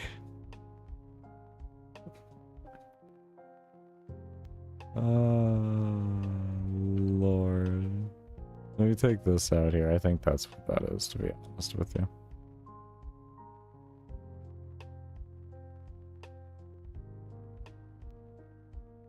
Let's see. If not, we got a memory leak somewhere. We gotta figure it out. Oh man, that was good.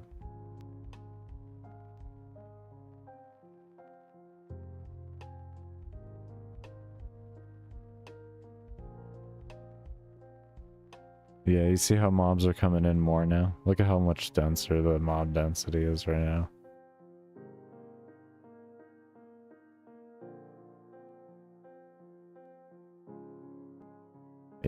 Yeah, that's what it was. I figured as much. Somebody probably got stuck in the storage. I bet you that was the size of a mob. I bet you that was a mob's forehead. I bet you it was a mob's forehead who got stuck in the utility closet. Okay, we're gonna have to limit the size. I just thought about that. I bet you they were stuck in the fucking utility closet. Bet you, and if you're asking, what do you mean, Baker, utility closet? This right here. Oh my god, that would make so much sense. Here, oh, we're getting it again, actually. Who is it? Oh, I just died. Okay, what is happening? Something's happening there. What is happening?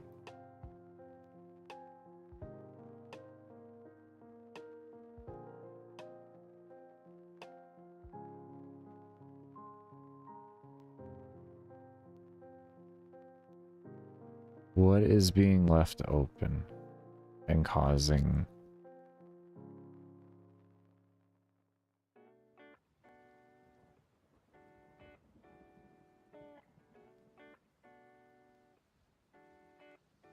It happened every time I went down to the bottom right, whenever I moved. Kind of weird. We're just gonna sit here for a moment and see, though. Oh boy, look at how big that one's getting down there. Oh, he's just stuck.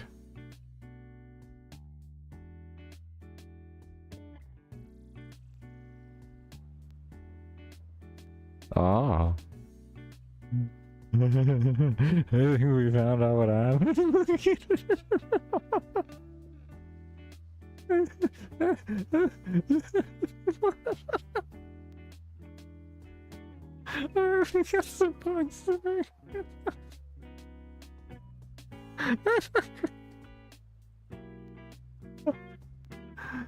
Oh shit. What are you looking at?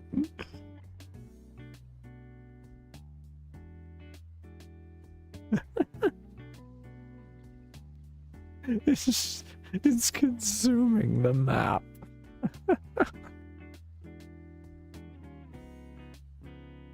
Look at this. Oh, I think we found out what happened. Oh, I think we should run away from that. We should probably run away from that. This is coming towards us.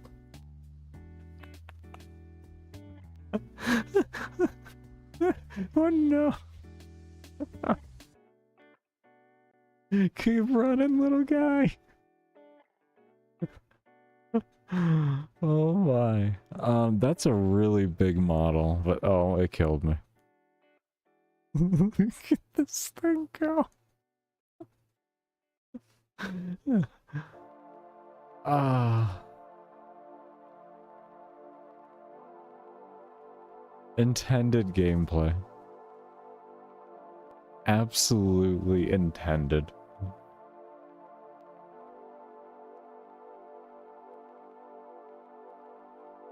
So I think we're gonna have to put in a few protections and such into the AI. I don't think this is gonna work.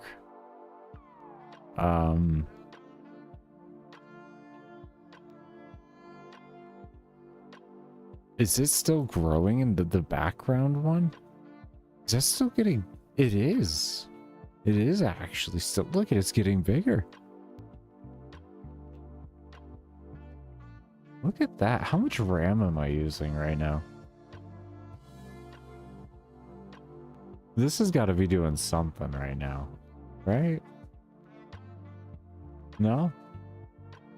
Still non-existent on the RAM? We got 8% of CPU being used. Okay, that's not bad. How's the GPU looking? We're also encoding on the GPU for our stream, mind you. What are we at? 69%. Nice. Nice. 38 degrees Celsius. That's not bad. It's pretty hot.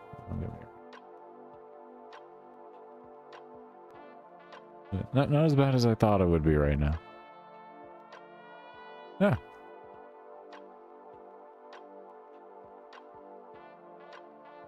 So there were a few things we're gonna have to do.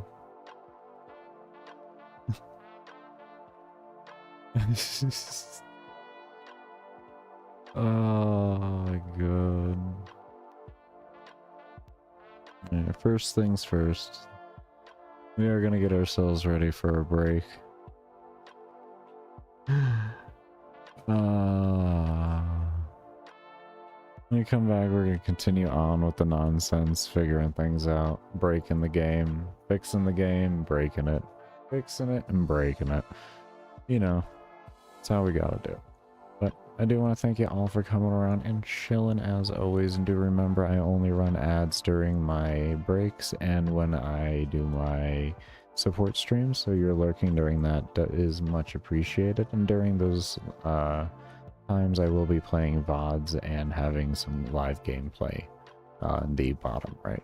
So if you want to chill around, get some ads that I highly suggest you 99.9999999 repetitive 9 never click on. If you would care to do that, that would be amazing.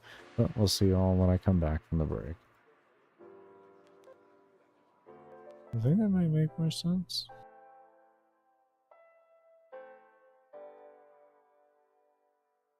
Alright, well, first off, let's worry about that later. Or get distracted. Let's do an alarm 6 in here, and we're gonna inherit alarm 6 and alarm 7. Just like that. And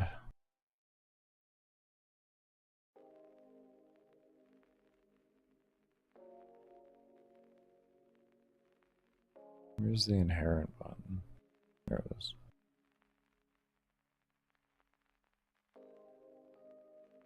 Okay. And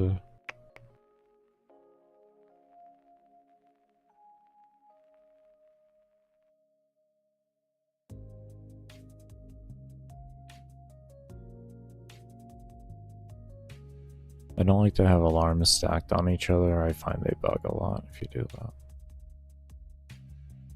They can work, but then they don't work sometimes. So I just kind of steer away from doing such things.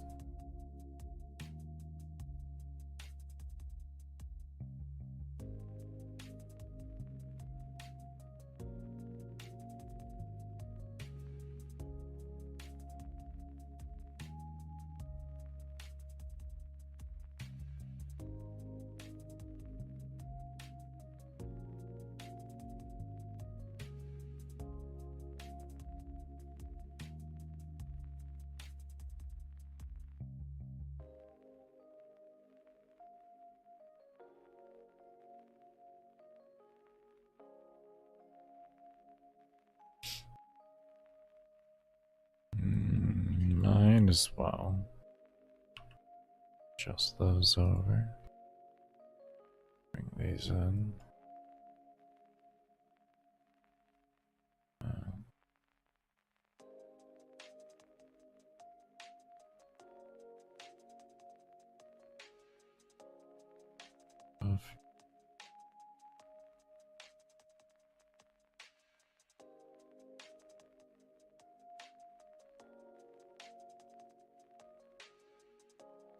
Okay.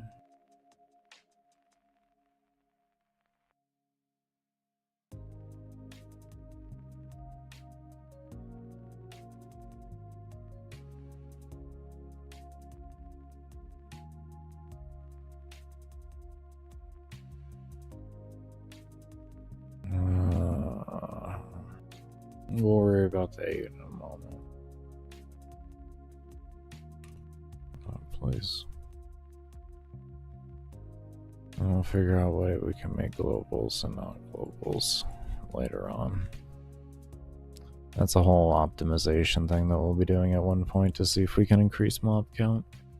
Also, speaking on that, one thing we'll be doing during the rework is we're going to set up a system to allow the player to set their mob cap based off of their previous mob caps that they've hit in the game. So they can hit a higher mob cap, essentially. And then based off of how strong your PC is, you'll be able to attune the mob cap to whatever you want. So that no matter what, you'll have a stable experience for your PC based off of your needs.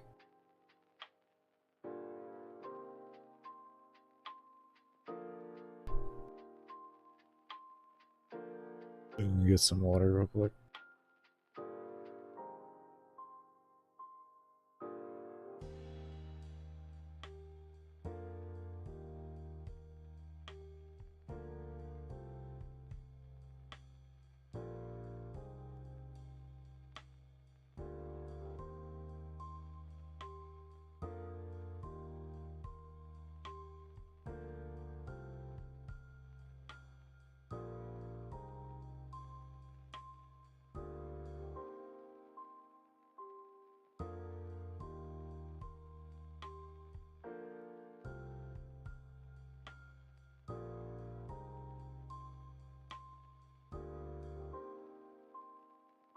Okay.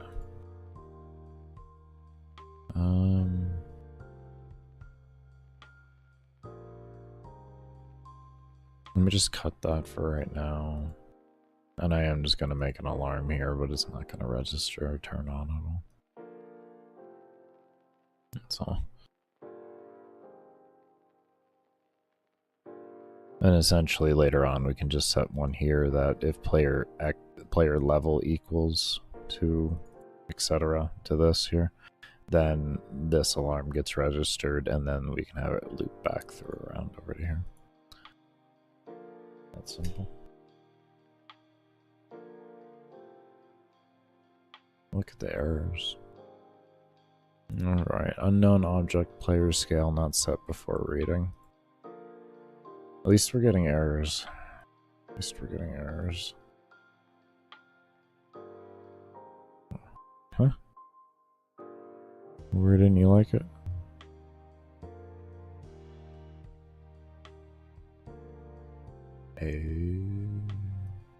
Yes, you are absolutely 100% correct. You would not know what it was. You are actually correct on that. You would have no damn clue.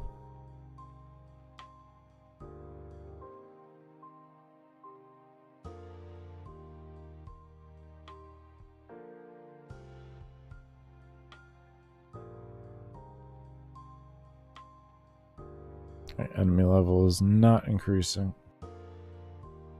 Let me get this auto reset done too. I need to... Oh, hey stupid. Did you know... Let me see, is this... You see...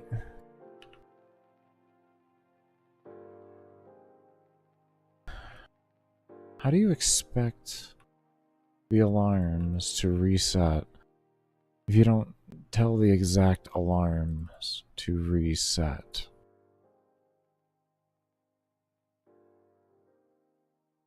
Absolute winning. Just so much winning.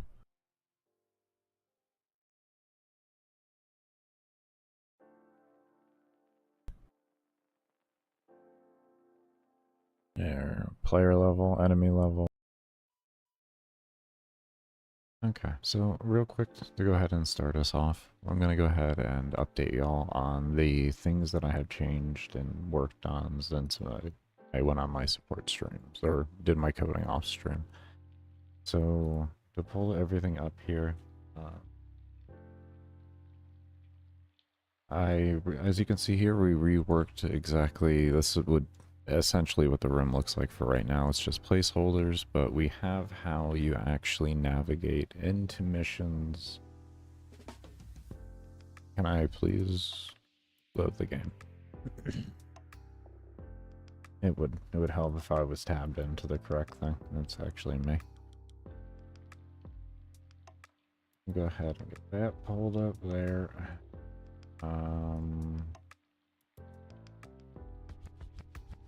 This one? Did you? Yeah. Alright, cool. Alright, so now when you come in here and you hit new game, you'll be able to equip the buff that you want to equip. And then you'll have your option of the mission type that you want to do, which right now, of course, is just endless. And then you'll have your endless missions on there and have more details and all of that stuff in there. But this is just kind of the idea we're going with. And what we're doing here is when you equip a buff, it'll create a save file with all of those stats in it. So when you load into the game, camera angles, another thing we'll be getting into and all of that. But when you load into the game, it'll actually just load up those files and then add those into your character on creation, so you don't, like, there's no real worrying about anything happening there. We did change around how the camera works. In order to be able to pull the camera in a little bit more and not have a really bad motion blur that can happen, we put a limit on, there's something else too that you can see there. Little systems have been added, but we have decided to actually limit how fast the camera can go, and I will be allowing for different camera angles so that at faster movement speeds you can actually have more freedom overall. But it just makes the game, I don't know, it feels a little bit better with it, actually having it zoomed in and having the camera follow like it does. The motion blur, let me show you all what I'm meaning, and this happens no matter what. So like the reason why the map was so small before was because I have to tune camera distance to map size in order to make motion blur not occur at faster movement speeds. Now, if we come over here and we have, is this it? Oh, I was gonna say that was not right. As you can see here, we have horizontal and vertical speed set at 8. Now, if we do -1, which is going to keep up with it then, you're going to see how bad the actual motion blur gets. And the reason for that is the objects that aren't, or that the objects that aren't what the camera is being focused on are moving at a rate that's slower than what the movement speed is, so it causes a natural blur, and it's a blur that you just cannot get rid of, unfortunately. As you can see there, it is quite nauseating at the end of the day to stare at that for hours and hours on end. It is extremely, extremely nauseating. So that is why we put that limitation in there, and then in doing so, I decided to pull the camera angle in closer, and then we're going to be tuning the entire game around an 8 movement speed, so that if you do want to draw the camera back and everything and have a higher movement speed for, you know, more min-max play and not more, you know, actually having nicer visuals and I would say a harder actual experience because you're being given less information. You're able to then pull your camera angle back and increase your movement speed, and then also be able to gain more information and situational awareness. So those are the few things that the camera angle thing still needs to be worked on. I have a few ideas on how I'm going to do things. I'm going to do one where you just set a slider to your own custom, and then I'm going to try to work on an adaptive one that actually adjusts the your point of view to a percentage so that it is the most, we'll call it optimal for your movement speed, essentially. So those are the few systems that I'm going to be implementing with the new camera system and all of that. So another thing is, as you could see, the map size, like I said, was drastically increased. We increased the map size by 4 times. We do have to get new backgrounds made and all of that. That's why it's squished and it looks like absolute trash in the background right now. And you have these weird spots right here and everything. We're getting the background done so that when you actually copy and paste the same background on there, everything just fits together. So no matter the size of the room, it'll actually work regardless of the fact. And what we added here so far, I'm pretty much happy with it. I just need to do a few more minor tweakings to things like making doorways or making doors and stuff. These open areas right now are to signify for me when I go back and I make a little segment or like an actual doorway and everything, that that's where you're going to be putting like a door and everything like that. But we have a general sleeping quarters, which has all the bunk beds and everything in it. And then you have your mess hall for OCD reasons, just slightly more seats than you have bunk beds. But we'll also be adding, like, this is just we still need to add in, I guess you could call it, the rest of the assets, things on the tables around the room, the lamp or the torches and everything like that.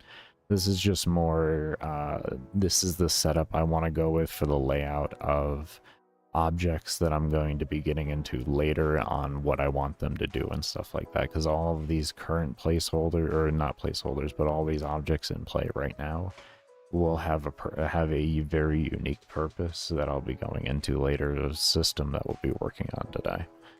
And then you have a officer's quarters as well, or mess hall, and then you have your officer's quarters. And then over here we have your storage facility with all of like the backups for everything.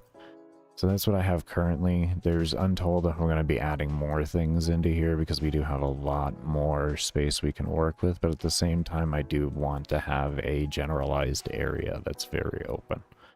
So all of that's slowly being worked into as a whole. What else was there? What else was there? Okay, reworked. So the mob spawning has increased by like 3-fold or so, sometimes a little bit higher. And one of the biggest things that have helped with that is how I have redone a lot of the things. Anything that I could take out of a step that didn't need to run on every single step. And I don't know, I kind of feel like this, you know, checking for 0 should run at every single step for like a mob dying. The last thing you want to do is have something take 1 extra step regardless of the fraction of a second to have it die, you know what I mean? And then you die instead, and that's just nonsense. So I've like always on the death things, we kept them in steps, but we took our movement off, which is our biggest thing. We took movement off and we... Here we go. We took movement out and we put it into an alarm. And with this alarm, I refined it down to where it still felt like it was being constantly updated to the player, at least in the way of the player's experience of the game. But I maximized it it to the point to where it gave me a shit ton more performance, because instead of running every step, this is now running every 10 steps, which is massively different on performance. So I had figured that out essentially by going up to a half a second originally, which would have been 30 steps, and then going up to 60, which would have been 1 second, noticing there was no difference between the two, and then I worked my way downwards until I found a point to where I lost that performance that I had at 30. As soon as I lost that, I went up one number, and then this is where I ended up. Now, another little system that I did work on as well, you'll see this times alarm speed in here. That is actually a very simplistic way to have your alarms actually tuned to the player's FPS if you don't want to time source them. So what I have done with it is I have this right here, because we tune the entire game out of 60 steps in a second. So we take the get game speed, and then we have the variable for that being the game speed FPS, and then we divide that by 60. So no matter what the player sets it to, outside of going under 60, which we're going to get into, I left it in just as a little fun thing for the player, actually, to be honest. It doesn't really give any real advantage, to be completely fair. But as you tune upwards, your alarms will set correctly so that you won't have faster attack speeds or slower attack speeds and stuff like that. And then what this does is if it goes to less than 1, which is what I spoke about, going under 60 FPS, then it'll automatically keep setting it to 1. And then that number there simply just gets multiplied in alarms. And that's the whole system there. It was much more simplistic and lighter than running just time sources on everything like that, or having extra variables to load up for different FPSs and everything. So I was like, okay, we're gonna go ahead and do that. Now when you do go under 30 or go under 60 though, it will increase the fire rate of both, and the fire rate of you and the enemy, and also the spawn rate, but it will decrease your movement speed. So it kind of like levels each other out on the overall experience. Give me one moment here, we'll get some caffeine in my, and then we'll keep going on over these changes.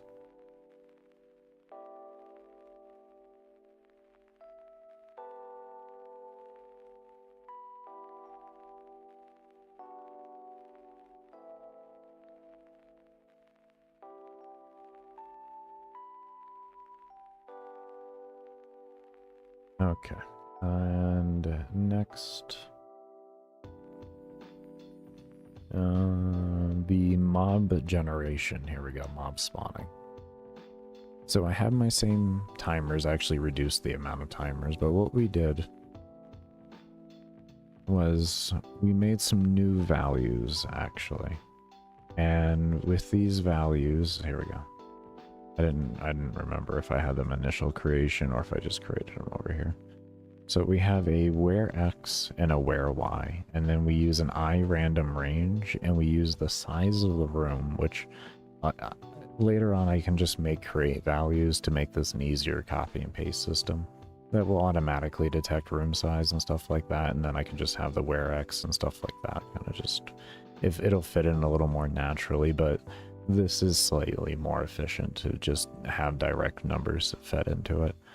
So we have a I random range for both X and Y coordinates in the room, and then that comes into here and checks to see if the position is empty for those coordinates there, and we feed that into where the X and the Y is for those, and if that is true, then it'll go ahead and spawn the mob type we want. We have this repeating 4 different times in a row just to have all the mobs that we want to have spawn. So we'll have 4 mobs spawning at one given time in a random location throughout the room. And then we have our alarm just set at our very bare minimum amount that we can have it to, so that it's still actually an alarm.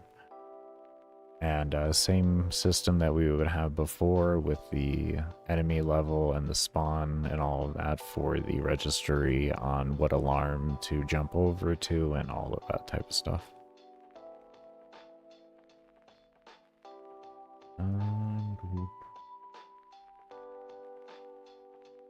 Okay, and finally, into the system that we're working on today, which let me go ahead and just get a new workspace open so that I can work on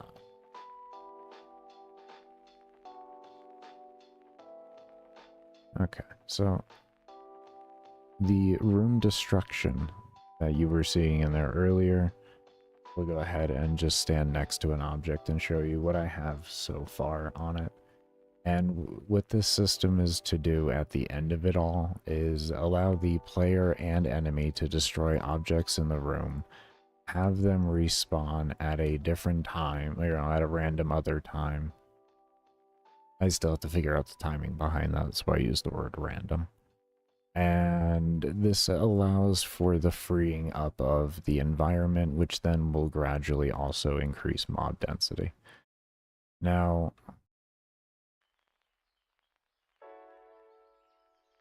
one thing I'm going to be implementing in here as well is when the NPCs actually interact with it, they will become buffed because they won't be able to go through it. They'll stop. Same with interactions to objects here. Instead of having your movement speed slowed, they're going to just stop you instead now.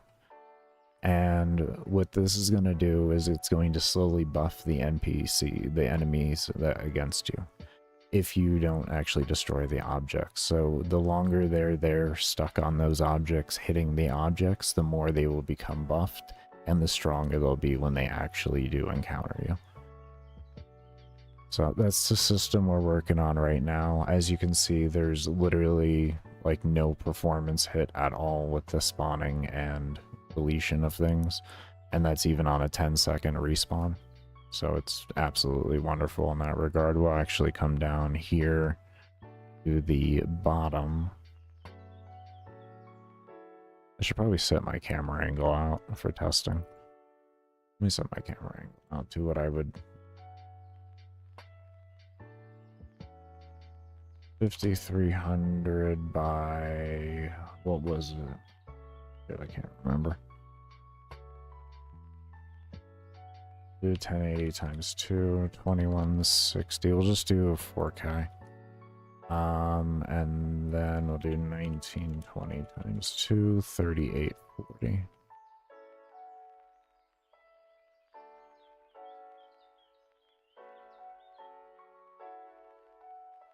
Is that 4K or is that 1440? I don't remember.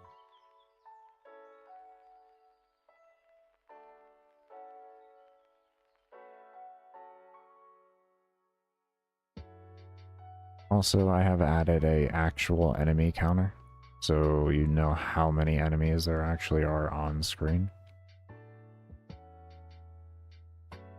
Forgot to even say that in my notes. Okay, I think we're almost there. As you can see, with just having the camera angle pulled back, you can get across the map very quickly and it's not an issue. But as you can see, in a room that had a fair bit of density in it, and walls and everything, not really an issue for things respawning.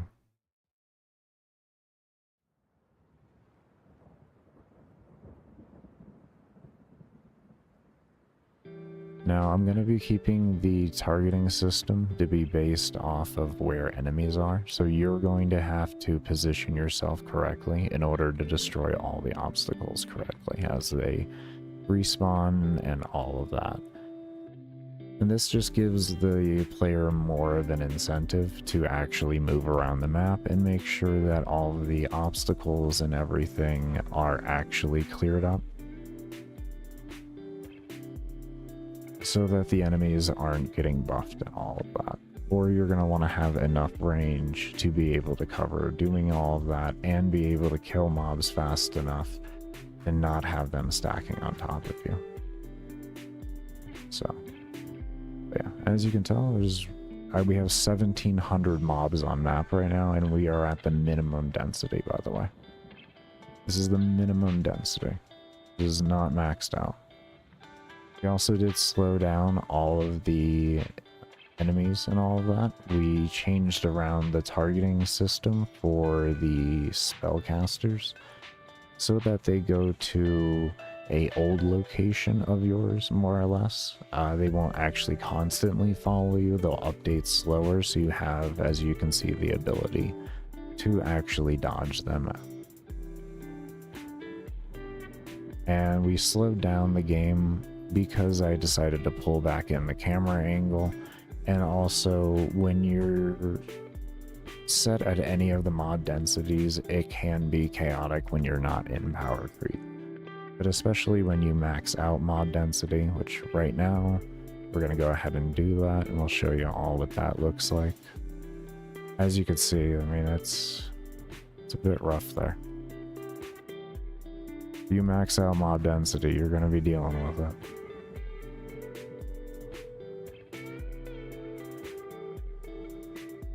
So the game has a much different feeling to it. It feels a lot better overall, and you can see enemies right now, they're doing a lot of damage. As you can see how fast my health dropped there. So you have room to kite around now. You have constant enemies to have to deal with. We're at 3,600 right now on the map. So you're going to have a lot more to think about when it comes to the overall play on this map.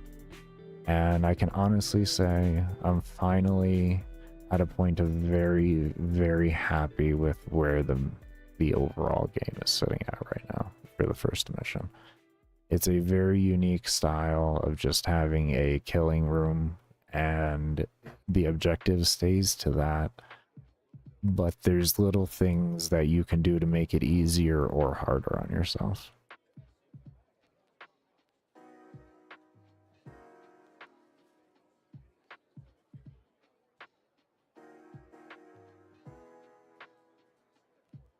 Definitely very happy with that.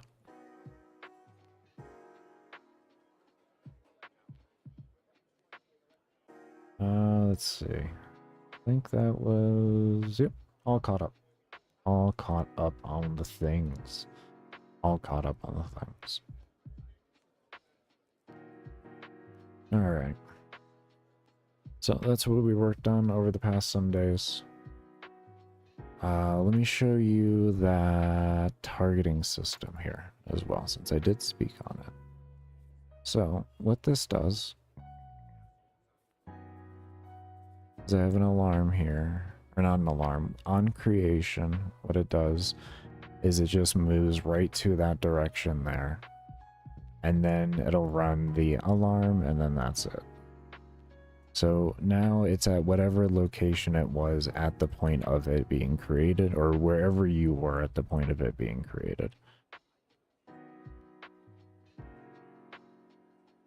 And like I said, I did this so that, you know, you could actually dodge the things and not just outrange them. I felt like that was a lot more fair. You know? I felt like that was a lot more fair, especially with the mob density getting as bad as it is. The last thing you need is enemies with homing missiles constantly, and then they have like over 1,000 of them. It gives you more to have to pay attention to anyways, because you're not just like, okay, well, they're gonna hit me no matter what. You can take the initiative to yourself to say, well, I can avoid the damage if I play properly enough.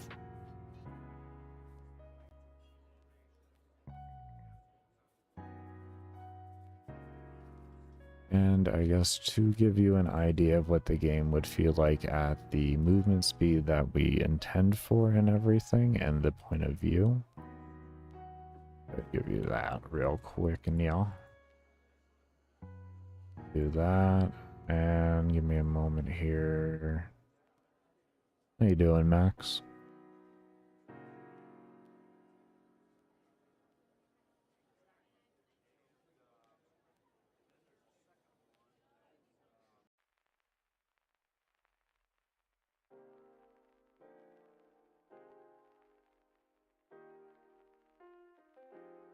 Where is movement speed? Here it is. Okay, 8. 8 movement speed. Okay.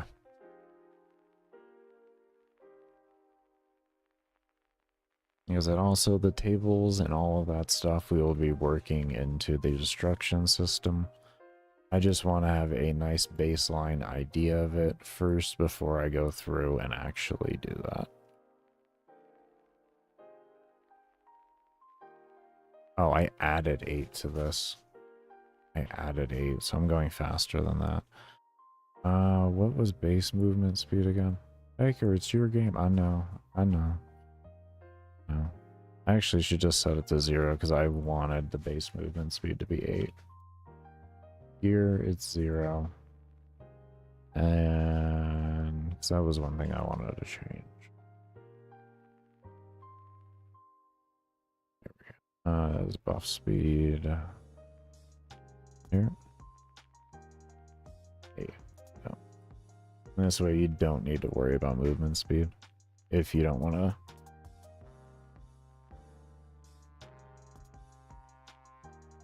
go faster than the base. Because the base still feels good. Still feels good. Time to travel still isn't bad at all. 8 pixels per step. So, as you can see, we're already... The maps will be tuned to that size. That's why I only kept it at 20,000 by 20,000 for the map. Was it's big enough to feel like you have something to walk around in, but it's also small enough to not feel like you're just lost in this world.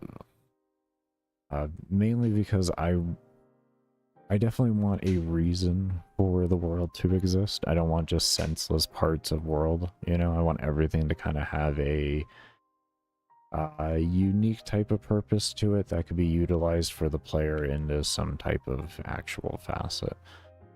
But yeah, just to let you see here, the actual time to distance between the top and bottom really isn't bad overall. I can sit here and actually talk through it at relative ease. It takes, what, you know, a minute or so.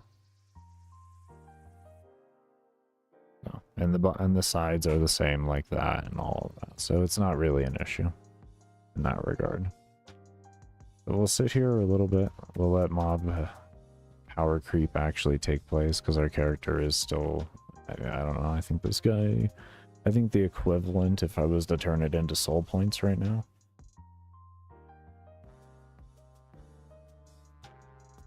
is like 50 or 60,000 or something like that, if not higher. I don't remember exactly. 20,000, let's see here. 20 armor. You need 50 armor for each 1 point. Or you need 50 soul points. You got 20,000 damage, and that's going to be 40,000. Yeah, this is like 130,000 is what this one was. Level 130,000.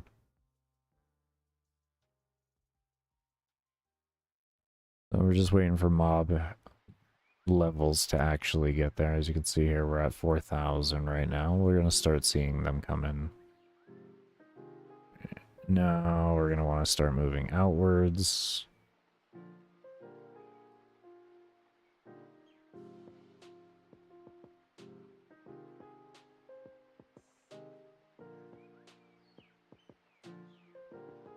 As you can see, once you start to lose the power creep, you'll actually start to feel the pressures of the mob density a bit more. Me, I've been playing this game now for about 300 to 400 hours. So... yeah. And I have a couple thousand hours in Vampire Survivors and 500 hours in Deep Rock Galactic Survivors. Or 500 hours in Brotato. I'm just used to these games. My biggest issue with a lot of those games was either the scaling felt too limited or the maps were too small. Those are my main problems.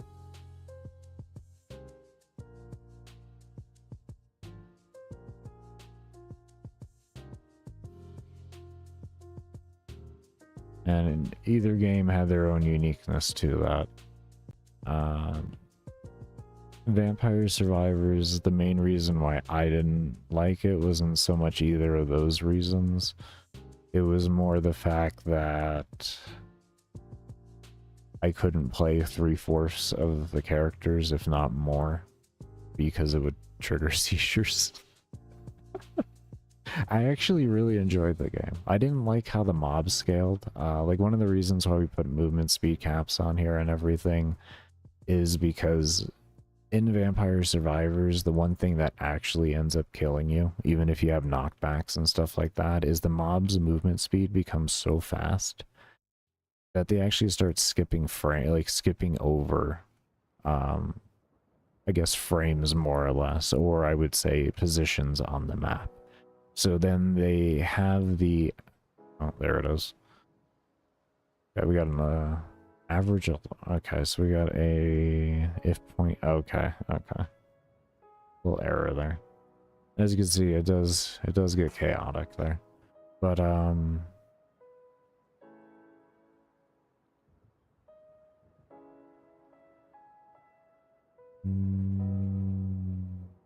oh yeah, I also added a system to where if the mobs are more than 5,000 pixels away from you, their movement speed is up to 8, so they can get to you faster. When I had all the movement speed at like what it is baseline there, what you saw in the mission, on your actual camera, the mob density was terrible. Like, they were there, don't get me wrong, they were there. They were just there on the map. And it felt terrible. It felt absolutely terrible. You had to go out of your way to find mob density, and it was just obnoxious. So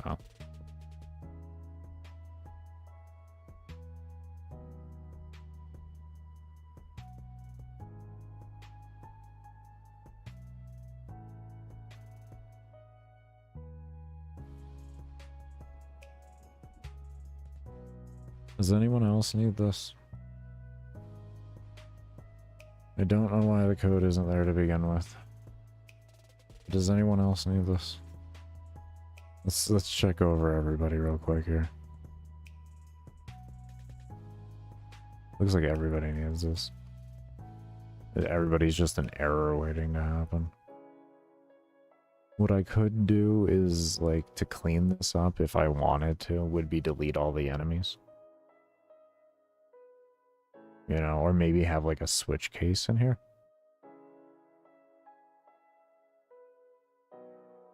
And it doesn't make a difference. There's no efficiency difference between a switch case and this engine and an if case, I actually found out. At least I'm assuming so. And you may ask, well, what do you mean? Like, why is that? They used the word easier to do. They didn't say it was more efficient. They specifically say things are faster and such. They just use the word easier. And I know why it's easier. It's because you don't have to correctly think of the correct order of if variables to occur at the right time. You can just throw it up there and it just, everything works appropriately. It's much more simple to do. I definitely get it. But it is literally nothing.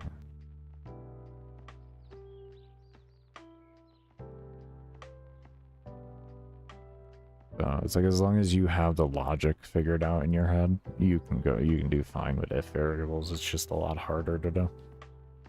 To at least make work correctly. It's a lot easier to screw up and make it less efficient with if variables than with swap and everything. But if you know the correct order of which things you want to be done and everything like that, you can get away with it a bit more, because regardless of the fact it checks over.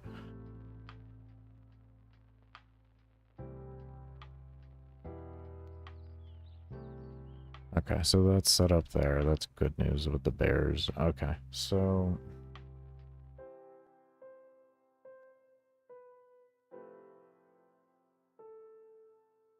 go ahead and pull this up.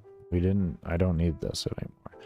this was a part of the original system for the respawn and such. What I was actually having it done was, if something just it was destroyed, it would spawn that, and then that would be holding all the values needed to accordingly do the respawn and everything. But instead I just worked some game maker magic, and I just set sprites. That's all I did. That's it. That's all it does.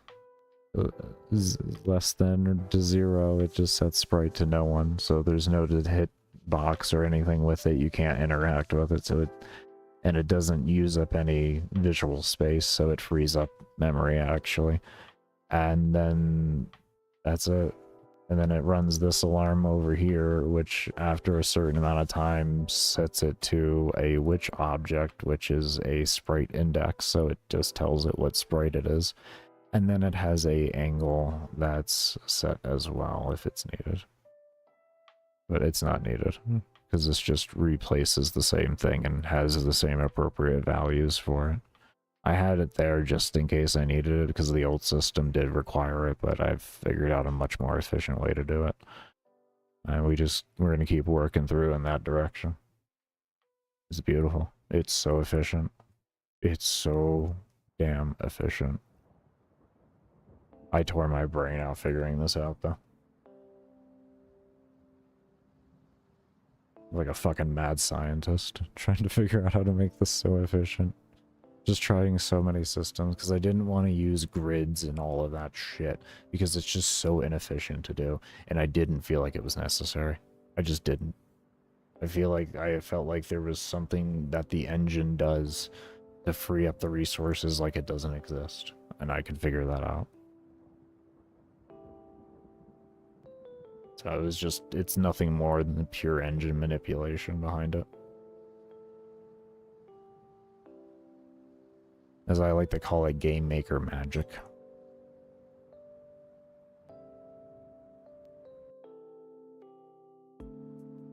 Okay, so what we're gonna work on now is a system that when these, the enemy collides with them. Okay.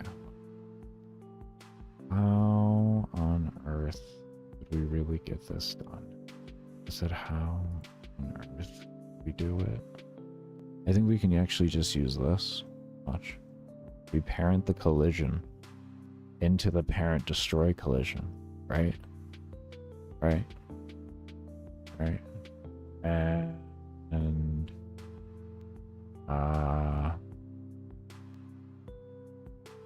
let's set their health to something reasonable so that we can test appropriately, right? So let's just say 10,000, I guess. Unreasonable amount. Let's see what happens there. The whole goal is to make this as humanly efficient as possible. I don't want this system to even be recognized as a running system. Oh, come down. We have a lot more walls spawning here. But yeah, that is the main primary goal, is we want a system that isn't even recognized to be running.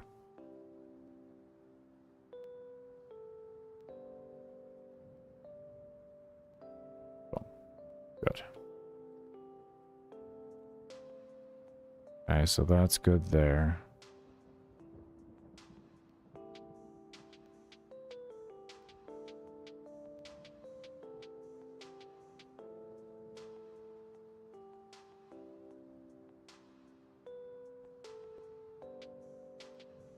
Did I add too much health?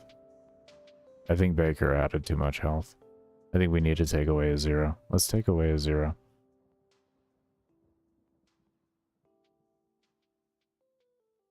Let's take away 0. Let's see if it works. Actually, let's set it to 100 right now, just to make sure it works at this rate. Because we are adding things to it, so let's stop adding other things to it and just do one thing at a time. Alright, Baker. We do one thing at a time now? Okay, we don't... Can we do that? we do one thing at a time so we understand what's breaking? Alright. Come on. Alright, they're working. We just gave it too much health. Okay, good. Okay. What happens if I stand in here? They respawn, right?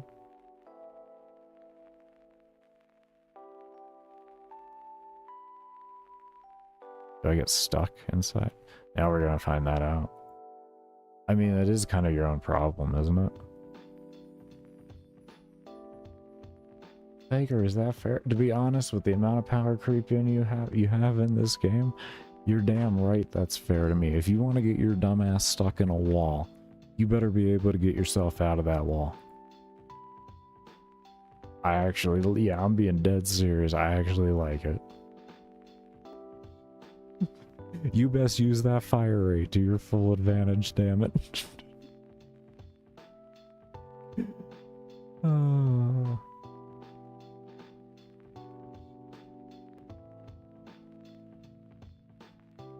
There we go.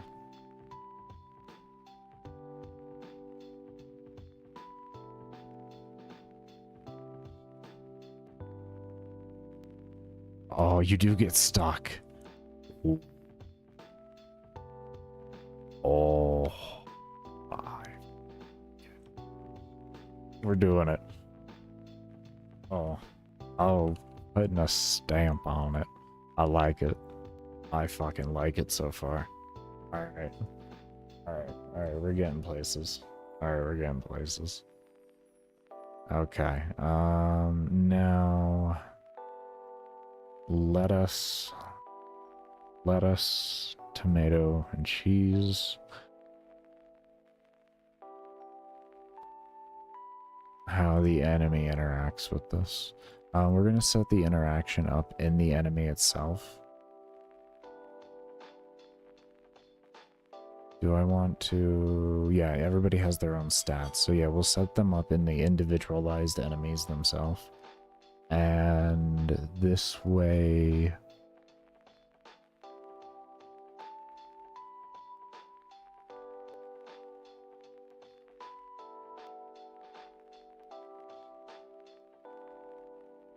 we can have the enemy update their own stats real time there, and we don't have to worry about sending anything. So yeah, we'll set up the interaction here. We have the interaction inside of the destructibles themselves on how they interact with the enemy, and now we're going to make how the enemy interacts with the destructibles. And just to save efficiency, we'll split them up. Okay.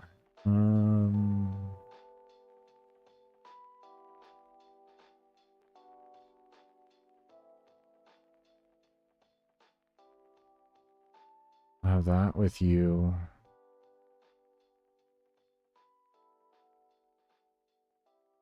And what do we want to do here?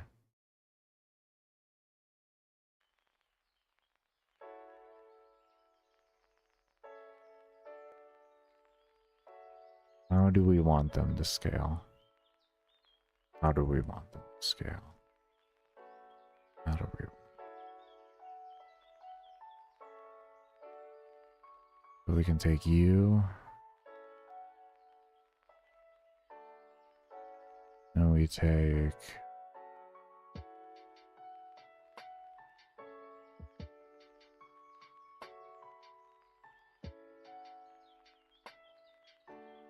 you.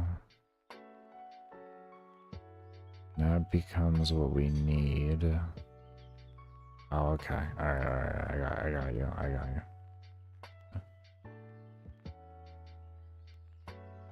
So we need you. We need you. You.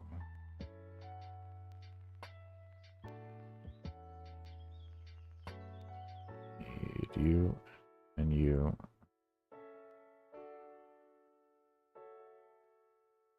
And I need you and you. Okay. Boom. And we can just bring these in here so we can stare at them for a moment. Let's go ahead and open them up in a new window. Can we get a live preview just so I can...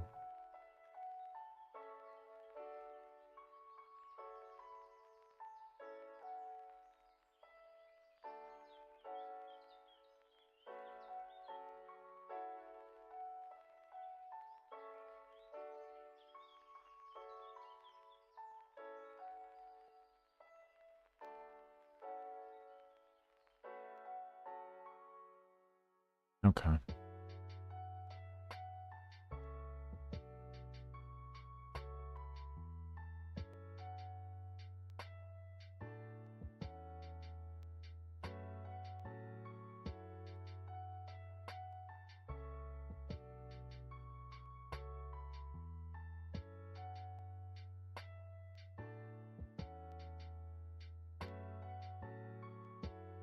I have like one right now. We'll just make a 1%.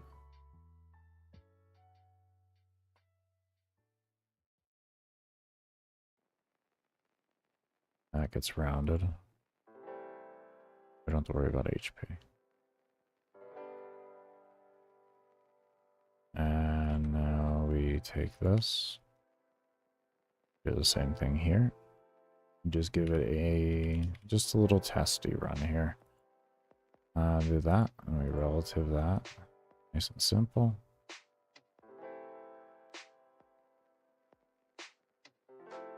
This will actually buff everybody on the map. Ooh.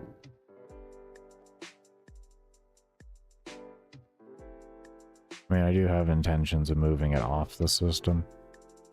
But just for testing's sake right now, let's just go ahead and do that.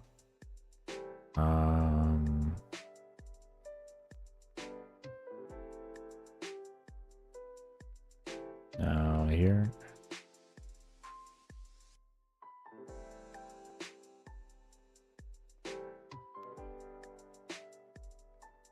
Right. Movement speed.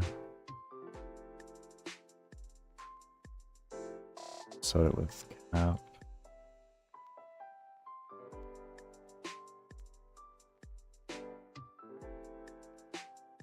One, and then we say if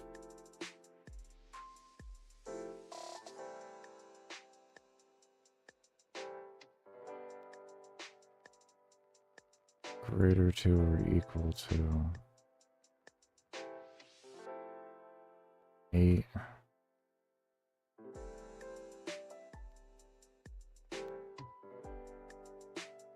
Set that to be 8. This becomes relative. And let's do that. And to make it more efficient than that. Okay, so the reason why we're doing and running the if variable first is once we hit 8, we don't need it to do this at all. We don't need this. It's just boom, boom, boom, boom. This is going to run this regardless, so we're just going to be telling it to just stop, stop, stop, stop. What we could possibly even do, maybe make it a little more efficient. We could say greater than 8, right? And slap a else in here like this. Just to make it slightly more efficient for when they do hit 8. This would be essentially assuming that they would always be hitting 8 every single time they'd interact. This is assuming that.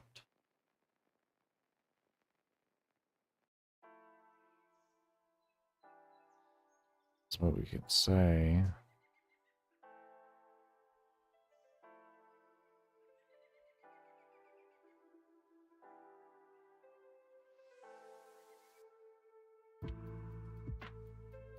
Equals 8. Run them out. And we just have it exit. And then this saves that step from occurring. So until that occurs, like I said, that this would be assuming that this would then pretty much become a default. Which I guess isn't a bad assumption. Because the reality of the player getting a 10,000 range that isn't going to be hardcore dedicated to the game would be slim with how things are set up right now.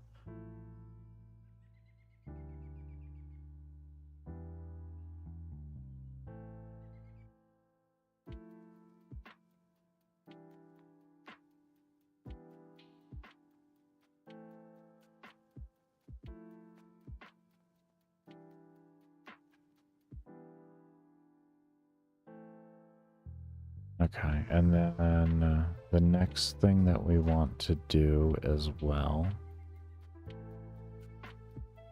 was, where was sprite scale? Is this an instance scale? Do a relative?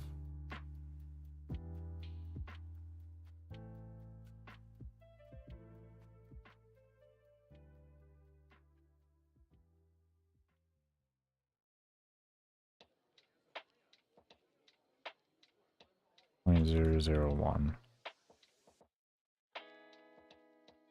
Like that.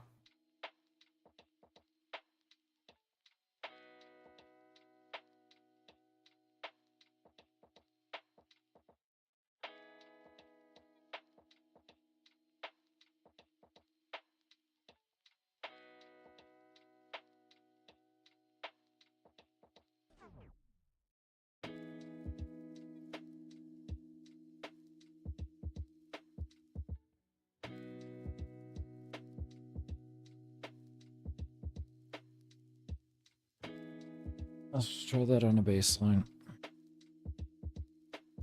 I'm gonna rework the spawns real quick here. Just so I can test with, which is nothing but the babies. Nothing but the babies.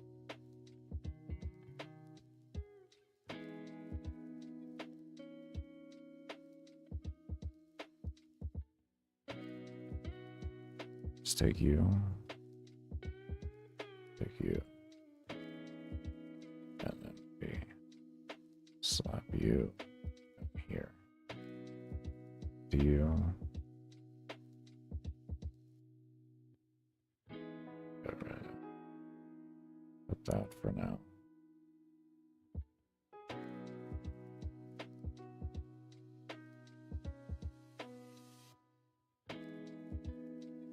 Here's the good news on the bears. Take that out.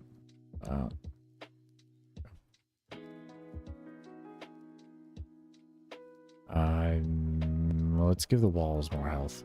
Let's give the walls more health. I want to see them. I want to see the mobs for what they are.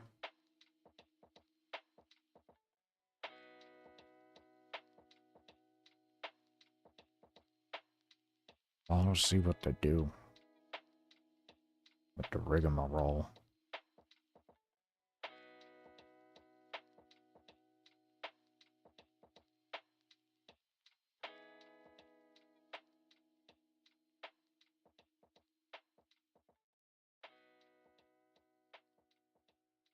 I tuned the right alarm.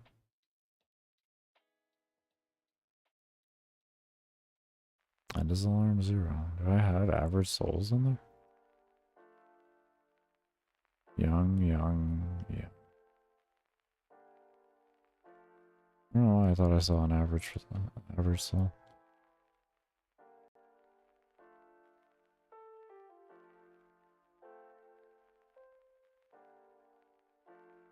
I guess I just wait. Just wait. Just max mob density. And wait. That's what you should do. Max mob density and just wait.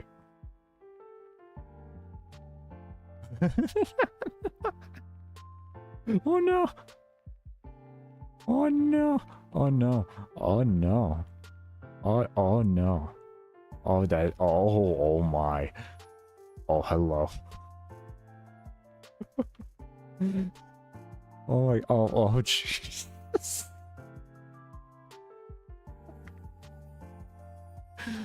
It works. It needs to be tuned better. But we got our concept. We got our concept.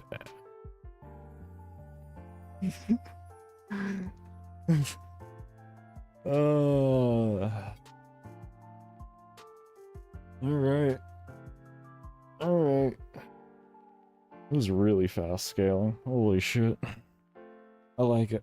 Anyways, we're gonna go ahead and take a break here. When we come back, we're gonna continue on with this nonsense. Do remember, I only run ads when I go on break and during my support stream, so you lurking during those times does keep the stream ad-free, and it is much appreciated, as it does help support development of the game. But we'll see you all when I come back from the break, and as always, I cannot thank you enough for those of you that do stay around and have stayed around, and we'll actually leave you up with the gameplay here of this.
Okay, and I was muted the whole time. Okay.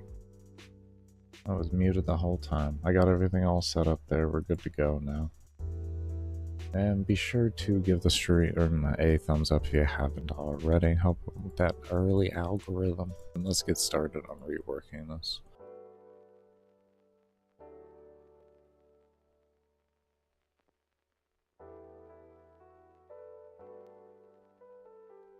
Okay, we'll get there. We'll get there.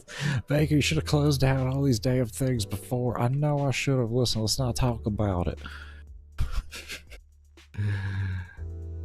Okay.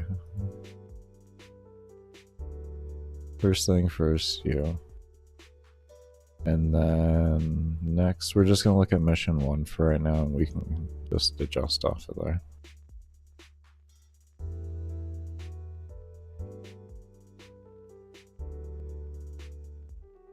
Okay. And we want leveling.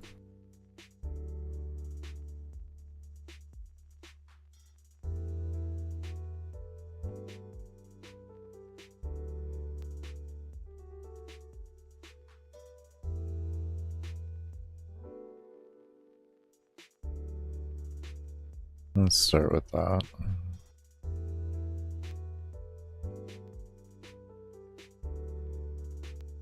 That off. That off. Alright.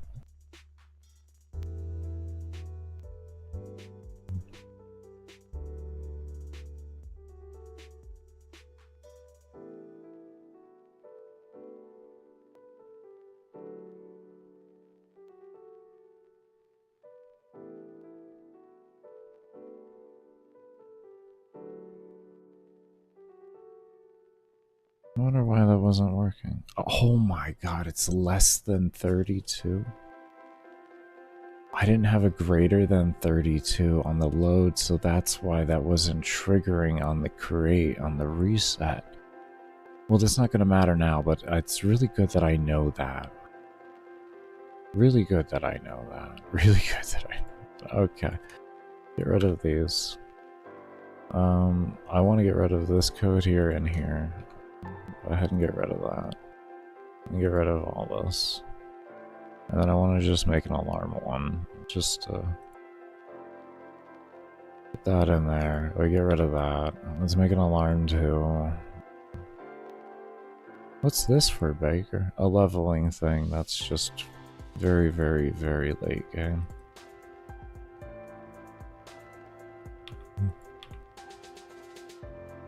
Is anyone going to be able to hit it after your changes? Highly not. Highly unlikely. Unless they modify the files. They'll still be there, just in case. What that's to do is to prevent visual bugs from happening until I can figure out how to make a power correctly show and all that. Without just having to do magic. Essentially just visual magic, which is not what I'm looking for. So, yeah. Because that would just create like a whole token system and all that type of stuff and everything, and I just don't want to have to deal with all of that.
Are you a parent? No.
You're wondering what we are doing? We are going to be adjusting the values and making it scale within itself.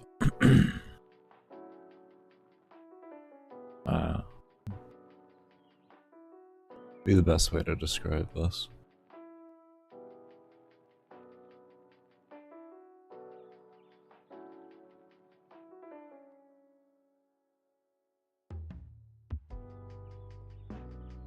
If we were to put it in the most layman terms possible, it's exponential light.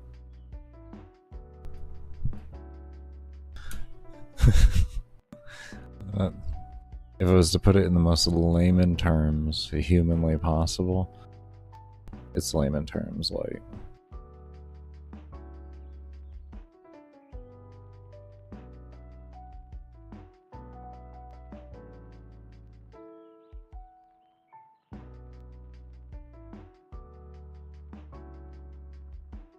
Just making sure.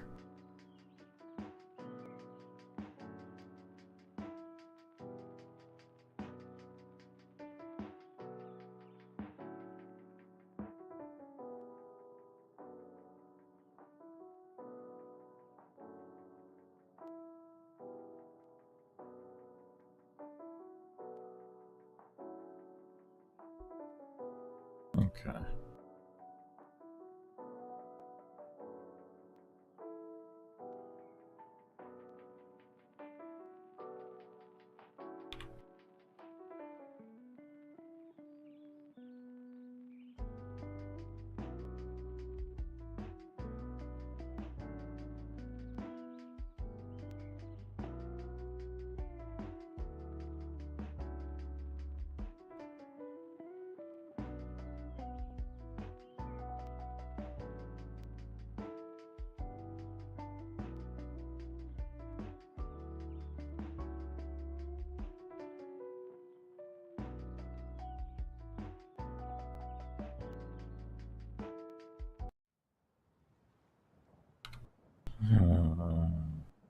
What do I want to do with that?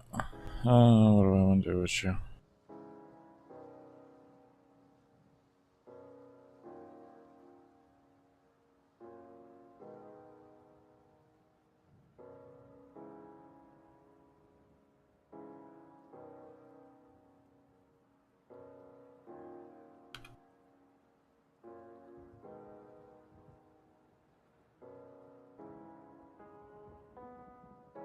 What do I want to call you?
Yeah, that looks good.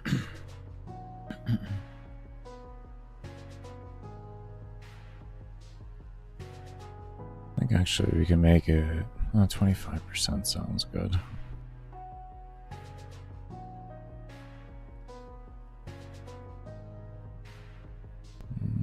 More or less, let's go ahead and take these.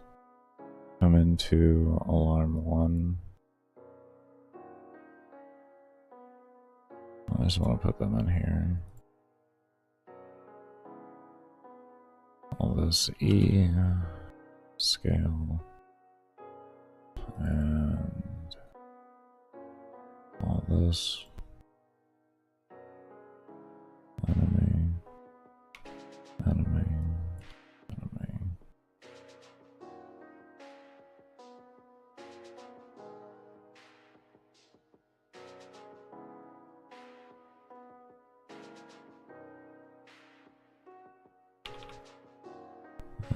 That.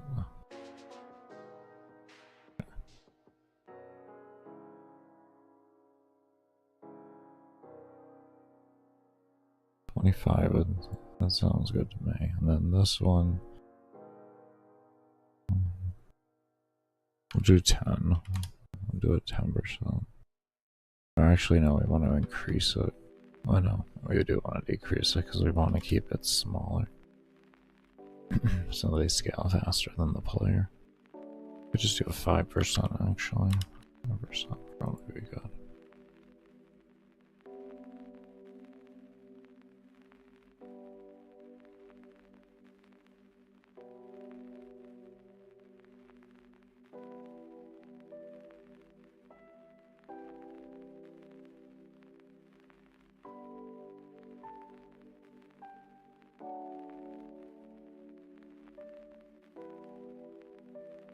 We should probably scale off of this.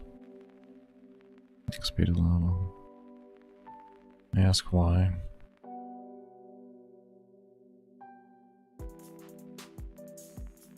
Well, simply because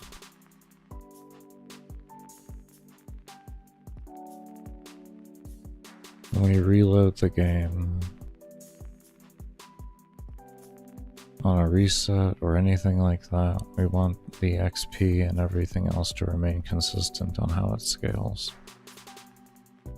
So if we use that, because this is a value that's going to be loaded when you load a game or when the reset occurs or anything like that, because this is a value that will be loaded, this is the value we use.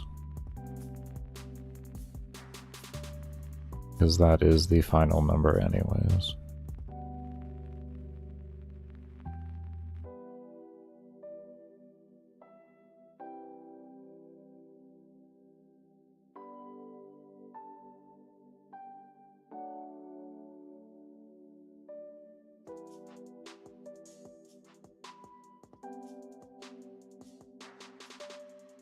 let's do that over here too.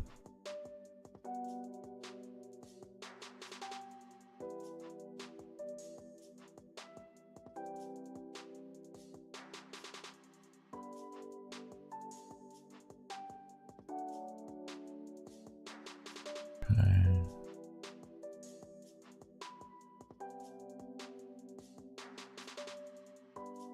What is this gonna be?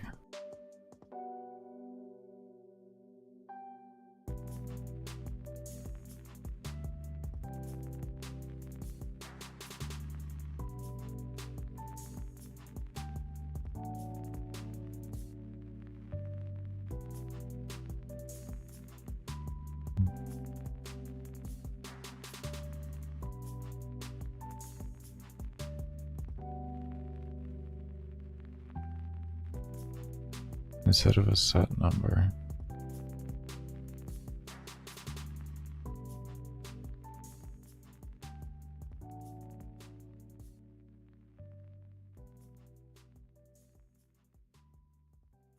What are you gonna be?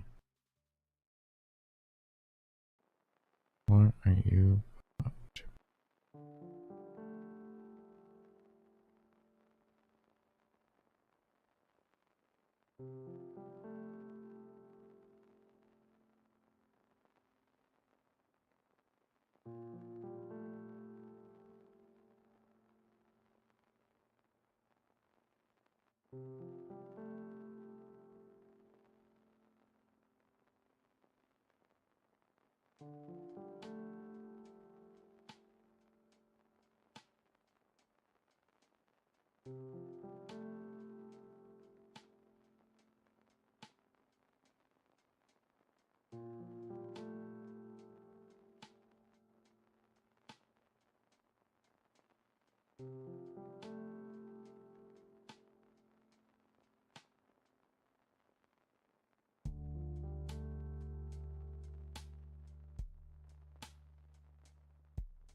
I'm not drawing a blank on this.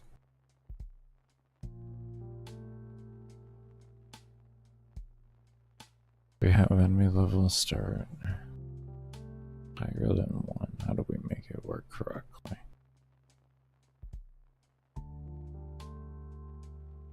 Maybe we should rework the system to be based off of souls free.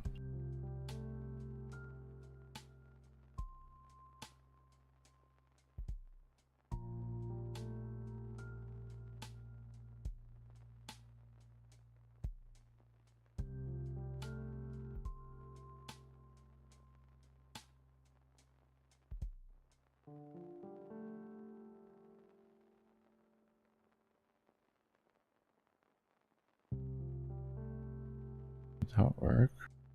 I mean, why wouldn't it? You just use that, the XP to level, instead.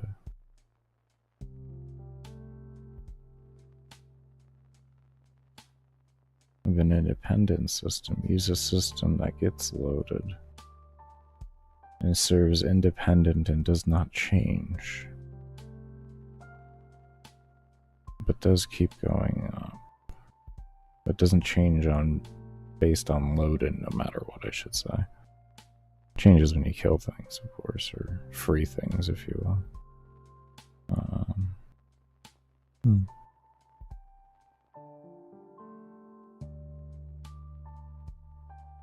to take away the XP system. Latch it onto souls freed. And then just have a scaling system attached to that. So take out XP.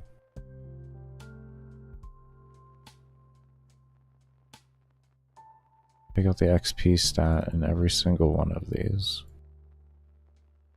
This right here. This doesn't need to be there. And then we only need to keep in here global souls free +1.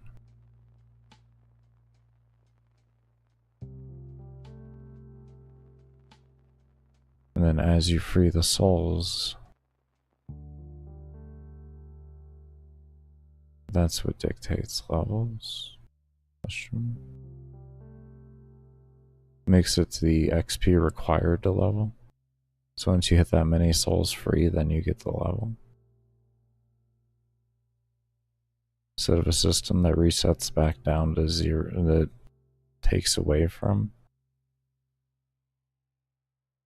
It's one that just ever grows.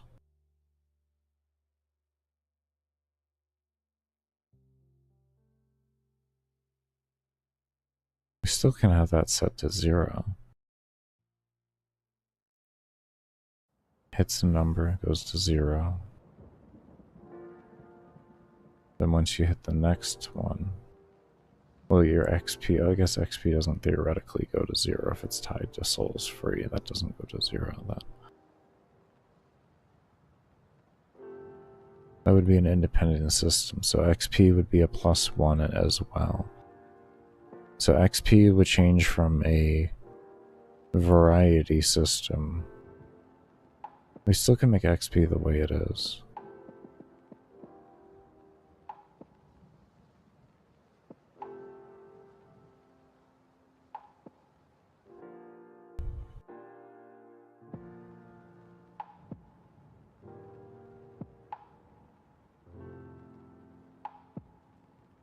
If y'all are like, Baker, what the hell are you even talking about right now? This is just the ramblings of me when I do math.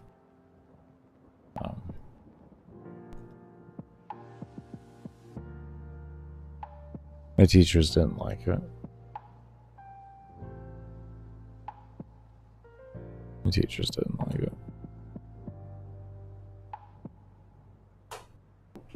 Okay, so we'll keep XP and everything the way it is there. And what we can use then instead is we'll just use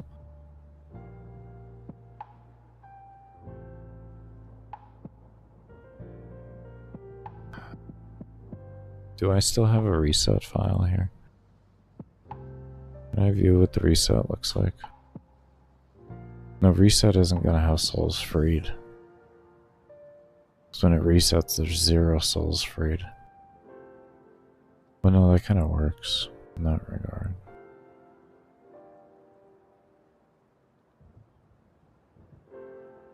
Because the XP then would get carried over on how many souls freed. And then that would read over. What number do we read off of that can make sense?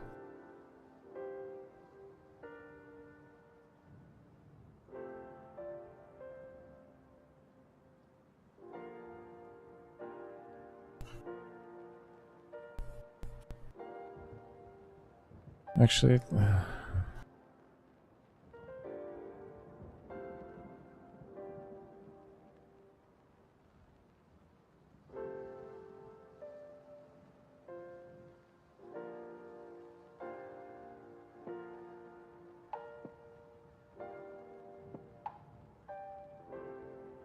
we can attach this number instead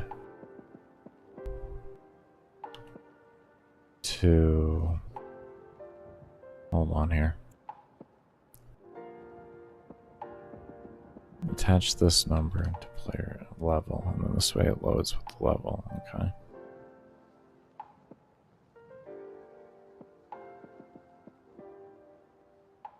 Now it's still gonna be a different fucking number every time.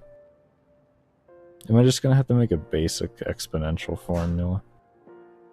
Is it still even going to work the same? No, the values still come out differently when you load in at different times. Right?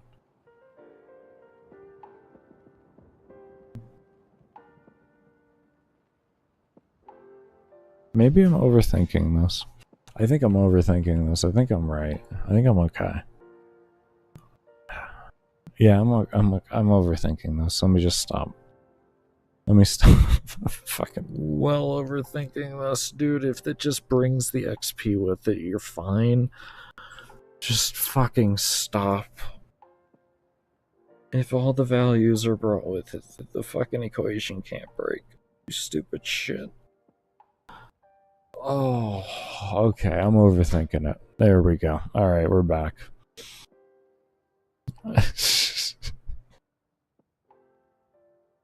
I was so worried about a bug that happened earlier that I already identified where with the crate in here that I just kind of let it wreck me.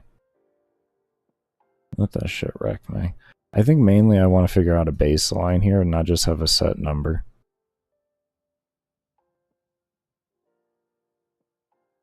But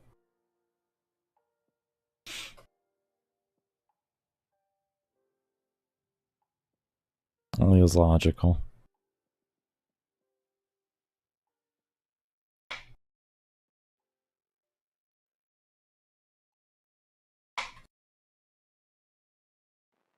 As long as we base that number off of this, we'll be okay upon loading. The first one, though, first level is always going to be jank because of this. Well, if we do the create correctly and it loads, then it won't. This will be fine. Because it will create this, but then it will get updated upon the loading with how much this should equal. So yeah, we'll be fine. We can secure that to happen correctly. I'm just being stupid. And definitely overthinking things. Anyways.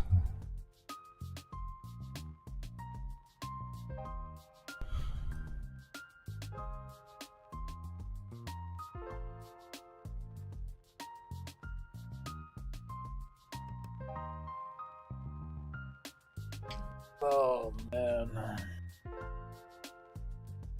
Alright.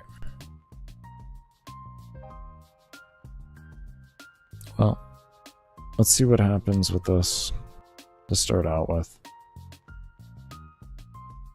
And we'll kind of go from there.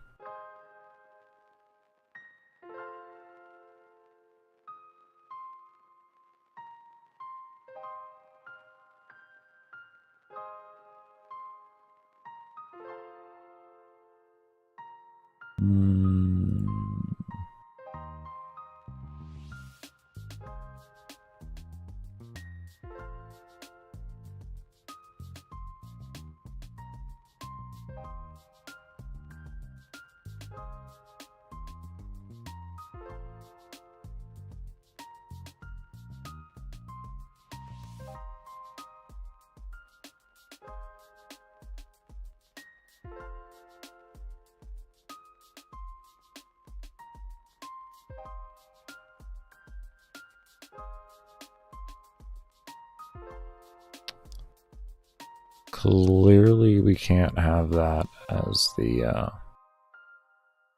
new main menu. But mission select is making that impossible because there's a variable within mission select that only can be done when you select the mission itself. Oh. This is a different error here. Okay, what's this one? Young Saul, what did I do? I don't think it did. I change things? Create. Okay. And if global enemy level not set.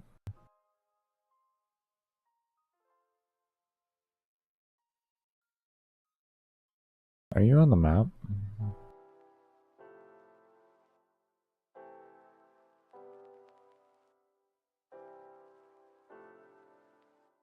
Oh, hold on.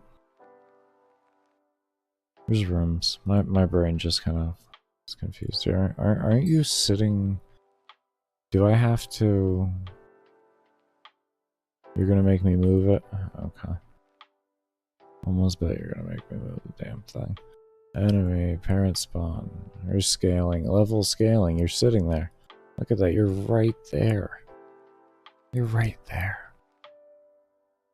Where do you want to be? What makes you load first? Huh? What makes you load? What if I put you here? If that doesn't work, then what I have to unfortunately do is I gotta go and take the code out of there. I gotta put it back over where I had it before. I was just hoping I could move them.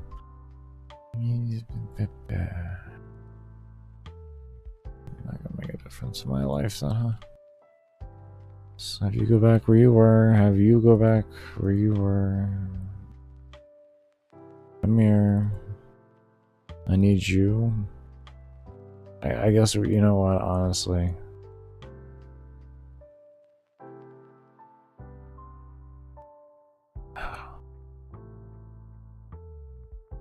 I don't want to have to use more globals.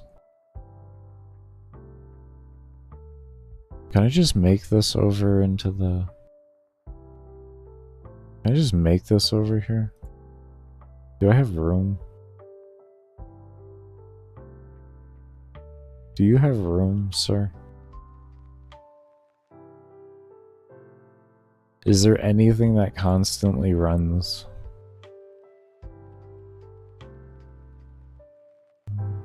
Can I... Is there anything I can separate here?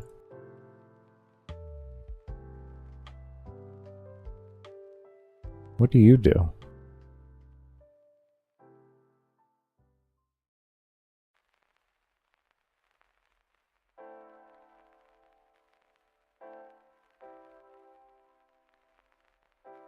What do you...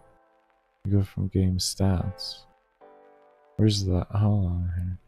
Hold on here. Do we have empty alarms?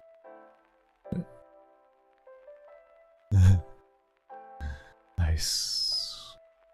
Look at that. Empty alarm.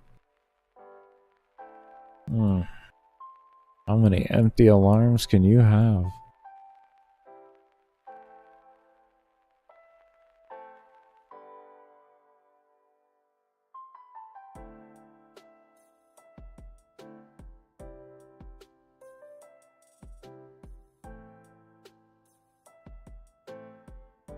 I don't think I need that. Isn't this...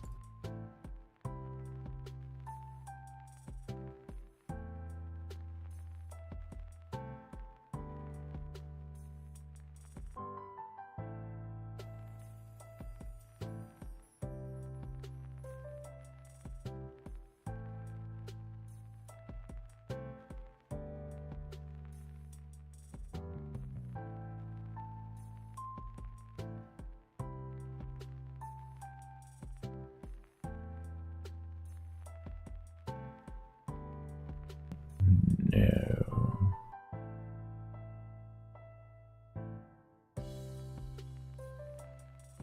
Do I want to have dodge roll in here every time as an individual instance? That might make more sense.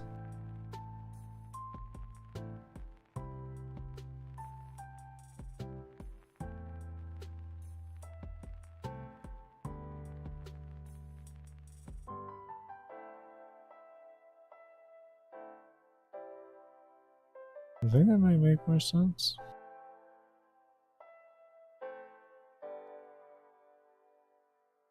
Alright, well, first off, let's worry about that later. Or get distracted. Let's do an alarm 6 in here, and we're going to inherit alarm 6 and alarm 7. Just like that. And...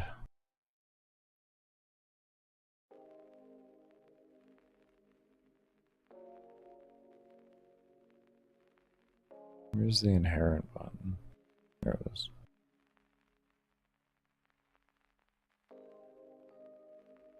Okay. And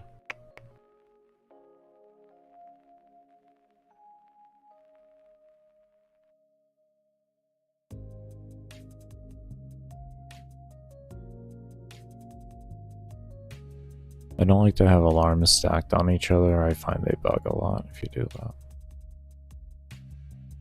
They can work, but then they don't work sometimes. So I just kind of steer away from doing such things.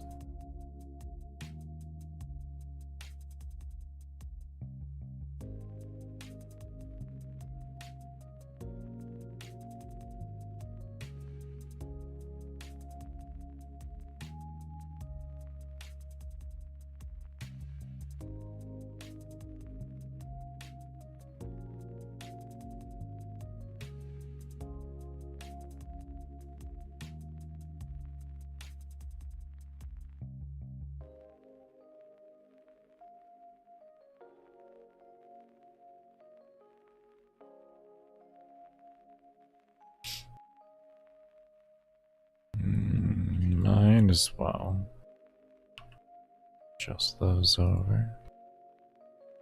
Bring these in.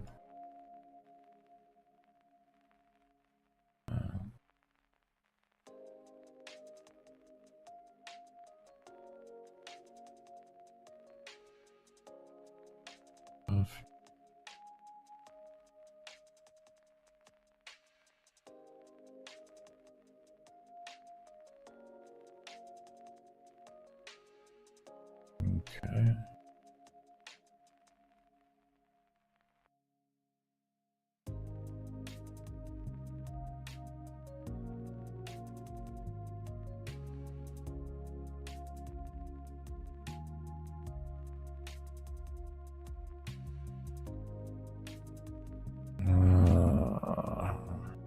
We'll worry about the 8 in a moment.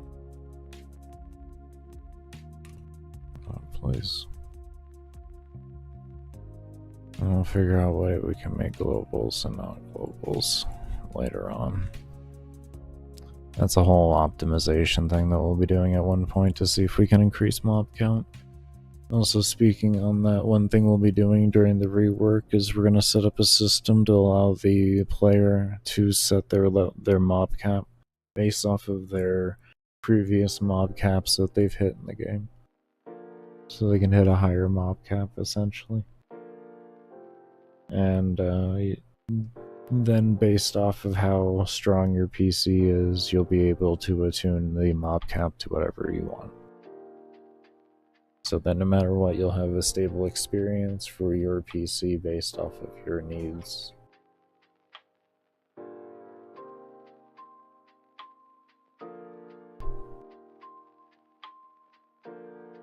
Get some water real quick.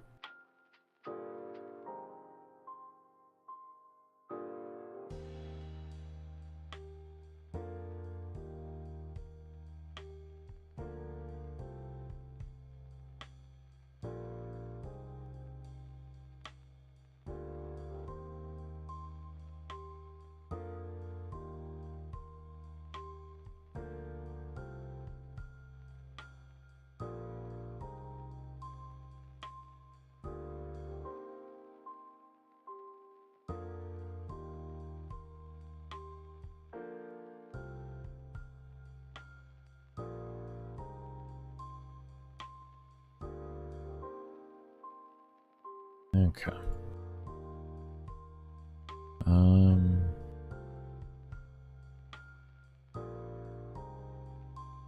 Let me just cut that for right now.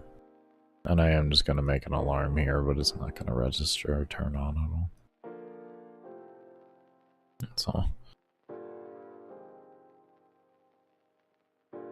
And essentially later on we can just set one here that if player level equals to etc. to this here, then this alarm gets registered and then we can have it loop back through around over to here. That's simple. Look at the errors. Alright, unknown object player scale not set before reading. At least we're getting errors.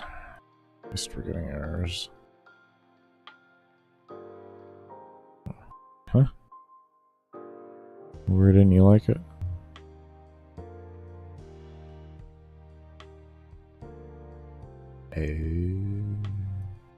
Yes, you are absolutely 100% correct. You would not know what it was. You are actually correct on that. You would have no damn clue.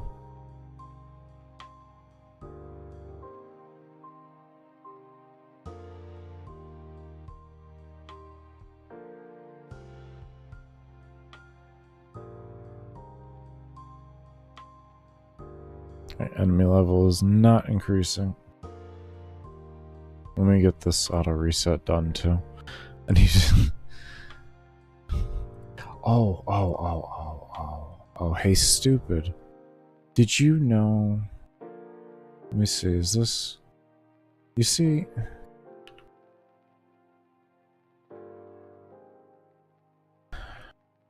How do you expect the alarms to reset if you don't tell the exact alarms to reset?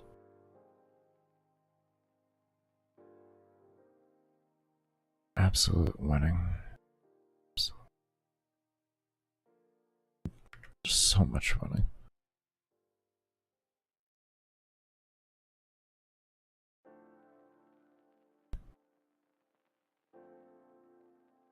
There, player level, enemy level, and up. There we go.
I like it, but we'll see. I guess still got some more work we gotta do on it. Liking it so far, though.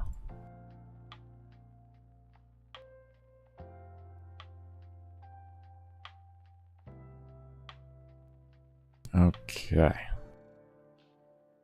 Now mobs be coming out.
The number feels too high.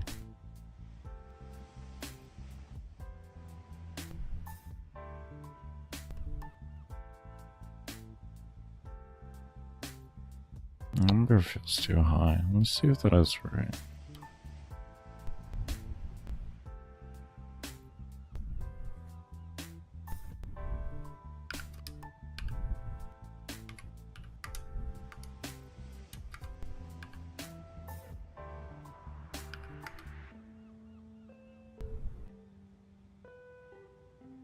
I thought the number was wrong. Why is this calculating like that? Hold on.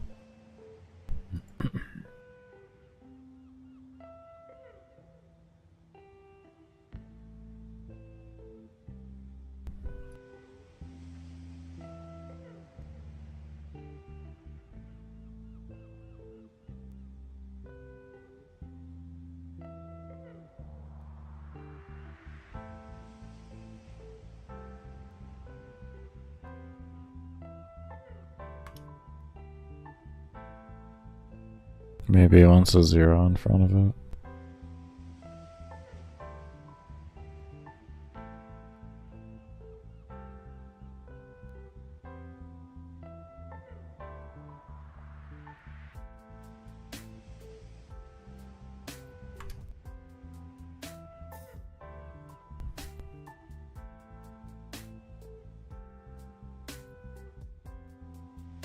If you want, I'll divide it by 95 if you want.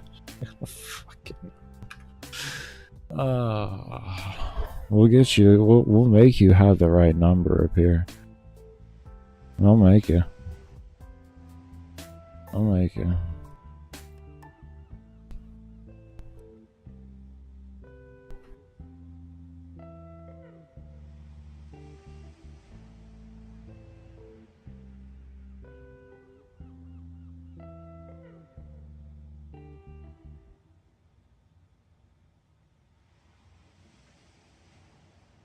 Okay.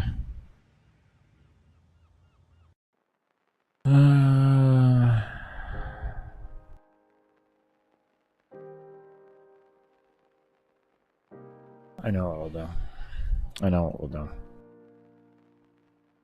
I know what we'll do.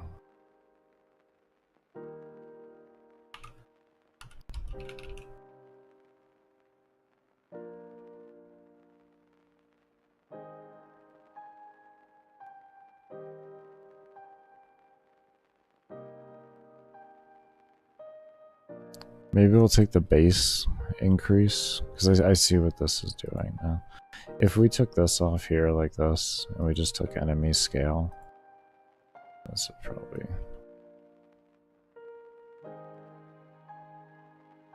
This will probably do more what we're looking for here.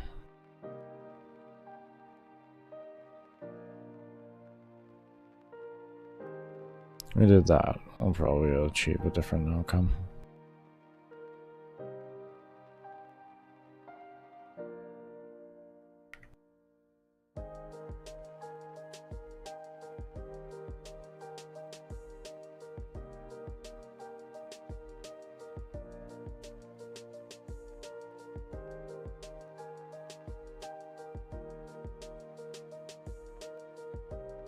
No, we're still gonna... No, this feels better. This is better.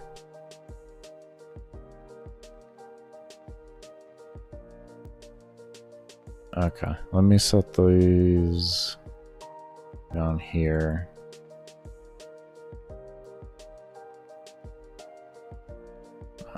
Is this 2? 2 is 55. And 1 was 60.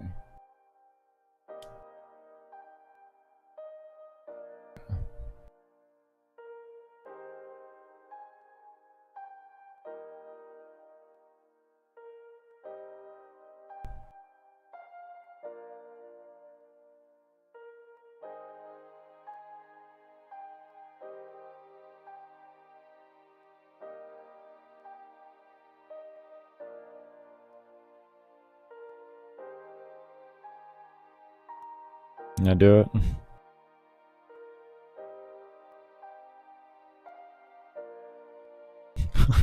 Fuck did I do now? Absolute. Just wedding.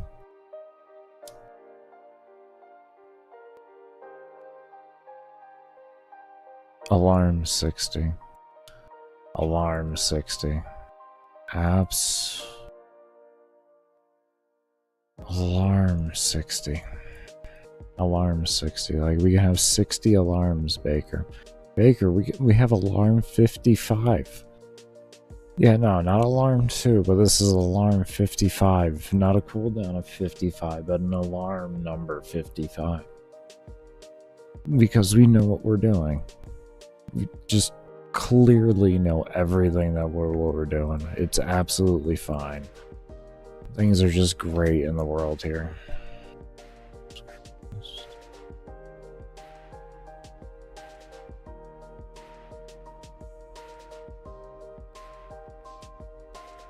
Alright, things are feeling better now.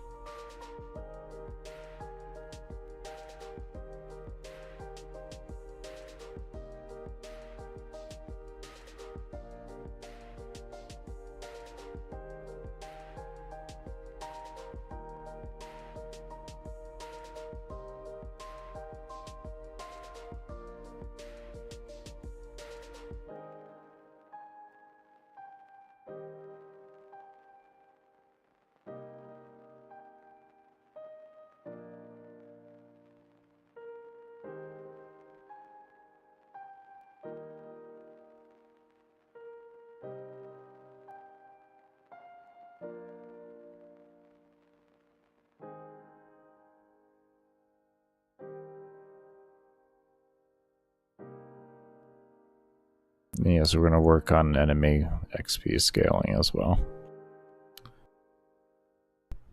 But I'm just getting a baseline foundation figured out here before I start working on the other stuff. I like this so far.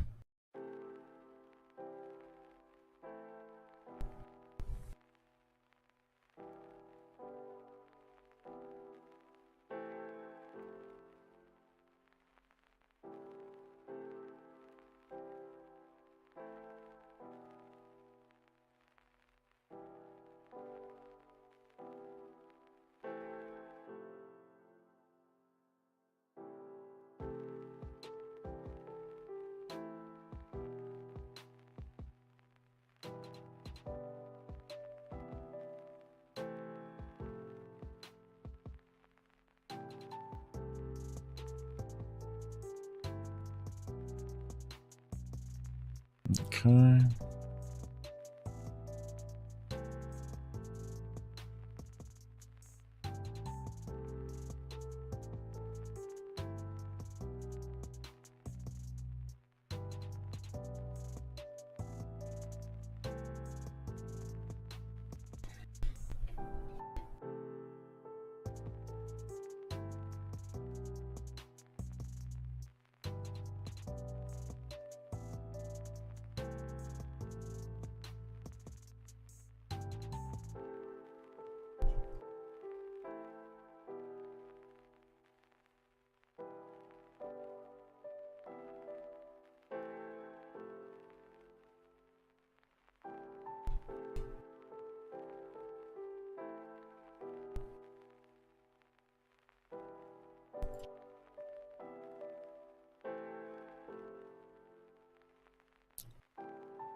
Why that delete?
Want something exponential here? I just want to start up.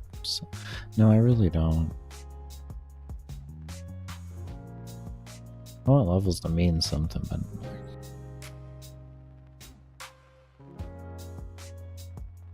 how do we make them make sense to each other, though? With the experience has to make sense to everything else. So I have to keep that in mind as I do this.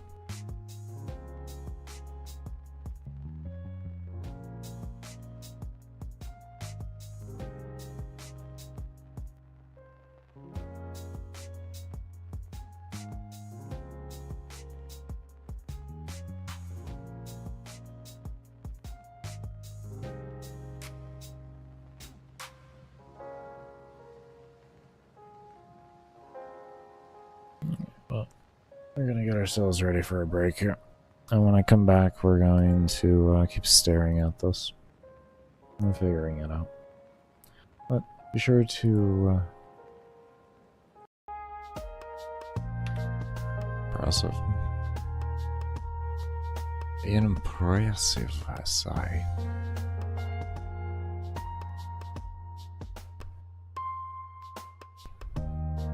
Dare I say it?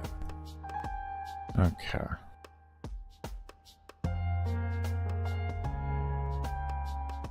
There's one thing I wanted to see. Gear. We're using gear too. What is my ability speed there? 66? I mean, that's still that's pretty damn fast. Let's try 200 on ability speed. And let's see if, like, that triggers the faster kill count, or if, like... I'm just gonna reset it back to the old spawning points, and then I'm gonna decrease the kill count required. Don't really want to do that, though.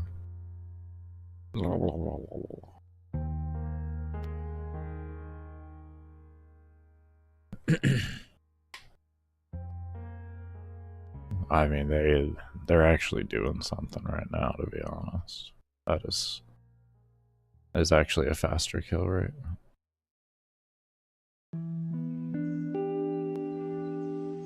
Not fast enough. That is significantly faster.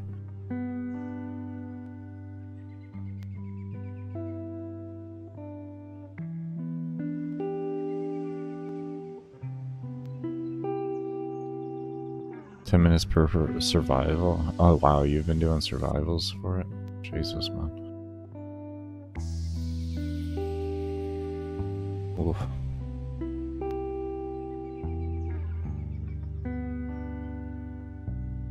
Now let's see something here. Do we have movement speed on this? We have a 3 on movement speed. Alright, hold on. Let me see something. There's a few things I want to test on this. Go back to 60 ability speed. And we'll do a movement speed. We'll do 15 so that I can do a little zoom. Then we'll see something. We're gonna see if running around can trigger it. Because if it's like standing still, it becomes a way you can't trigger it.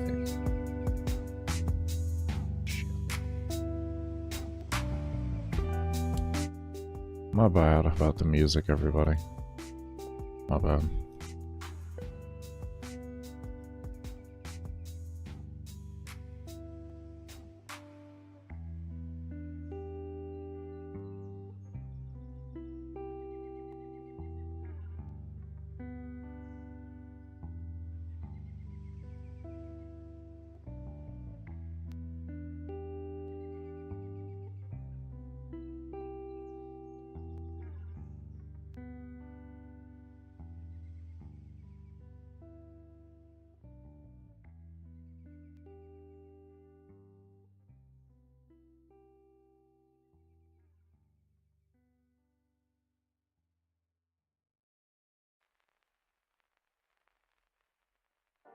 Come on.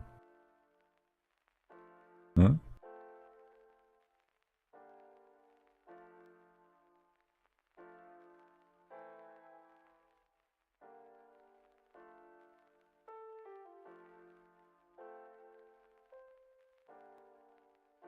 I feel like if we go faster.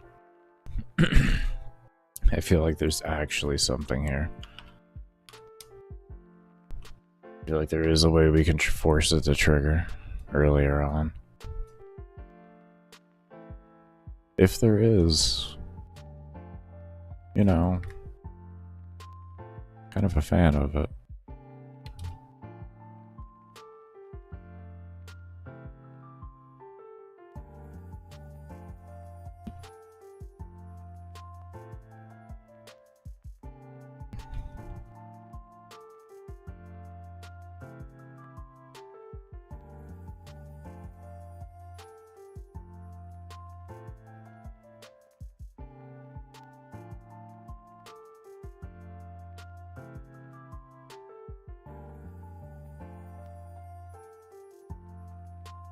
I don't know how perfect my movement is. I'm mainly just staring at my experience, my XP to level. It doesn't look like we're getting there.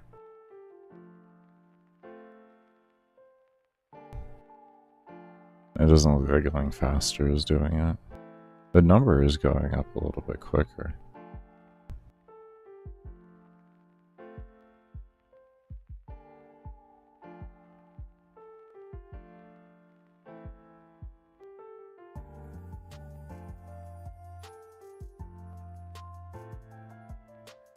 Get back to cook. You let you get back to cooking. About to eat. Sounds good, man. You take care, and I hope you have good food. Thank you so much for stopping by.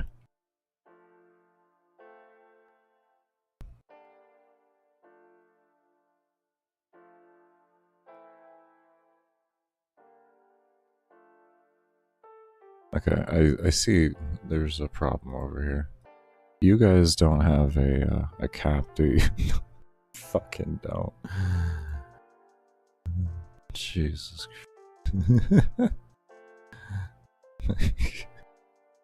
It's like I see it. You guys are just hauling ass right now. Just going.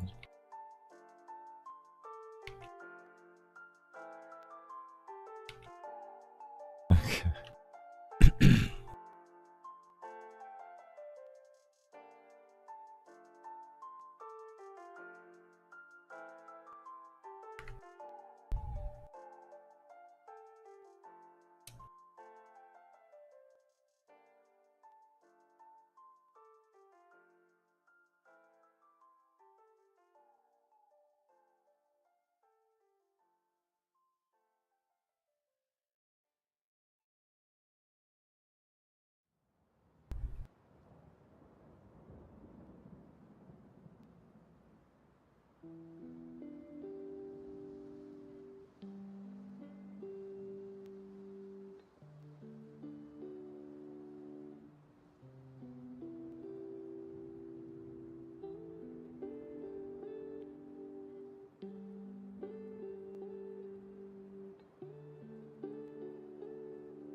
And this definitely does not seem to be working.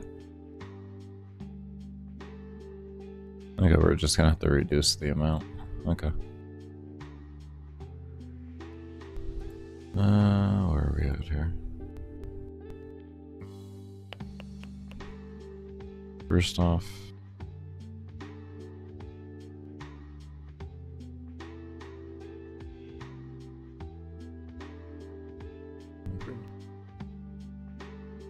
one moment.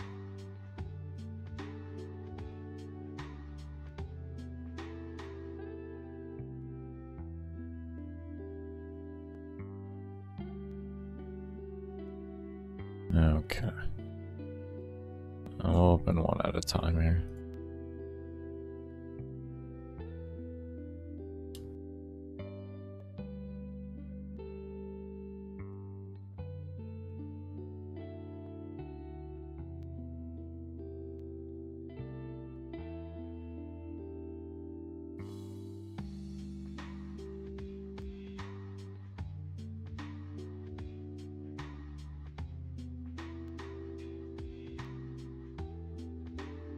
What if I just set everything to 2?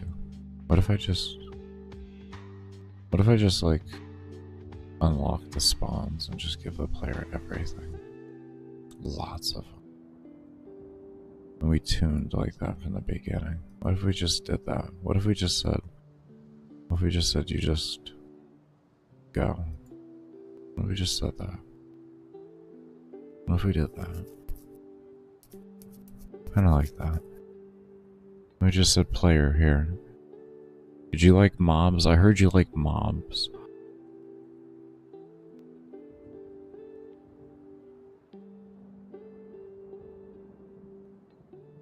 Oh man, this thing is having a stroke. This is why we're doing one at a time.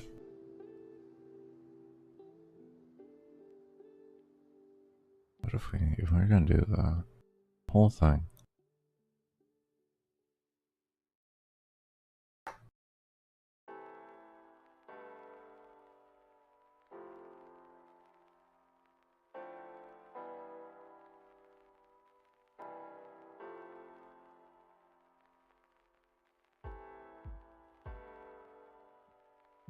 Okay, I think at this rate we'll just open them all. Seems like it's just gonna want to be like this regardless of the fact. Regardless, it wants to be like this. We just reopen this one then, so I think we're on 4, or we did 4 already. Was it 3 or 4 that I did? Oh, okay, it was 3.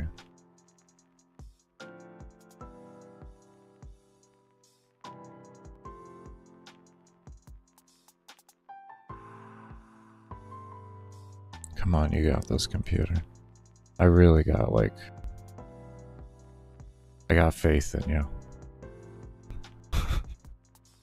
I don't want to gas it up too much. I don't want to gas the computer up too much. I have faith in you. You'll do it.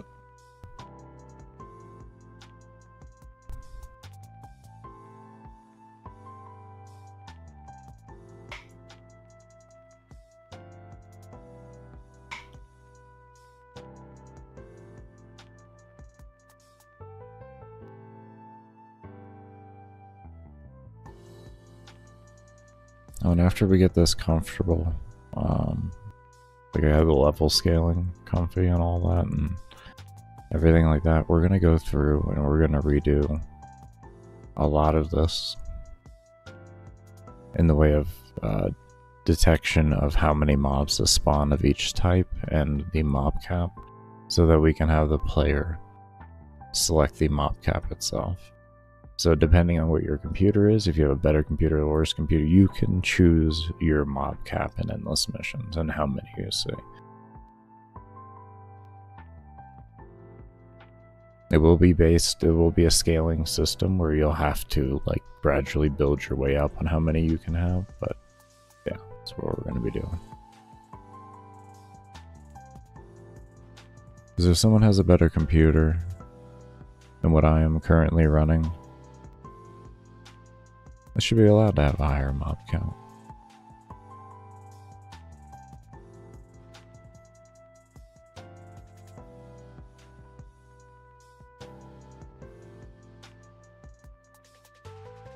Most people are gonna have a better PC than me. I'm pretty low on the end right now with PCs. To be honest, I am pretty low on the end of PCs.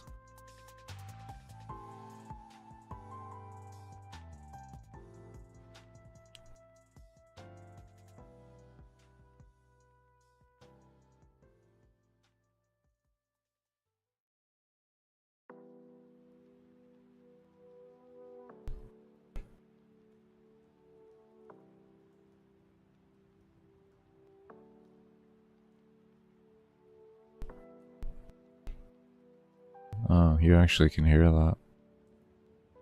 That's my upstairs neighbor, I'm sorry. When you hear this sudden like boom boom boom and like stuff like that and really loud creaking and everything, that's my neighbor upstairs.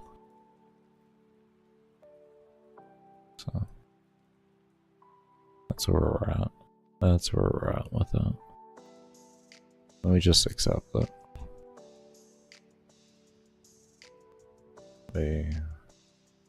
They are fans of walking. Heavy.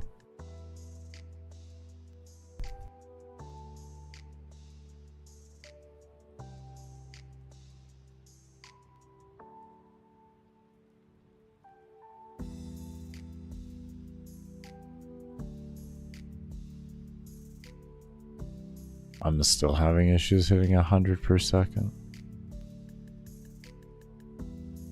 Oh, actually, hold up. Oh, there we go. We're hitting there. We're doing it. We're doing it. Oh, we didn't. Oh, it's gone under now. It's gone down. It's going down. We're doing it. We discovered it. We discovered it. We figured it out.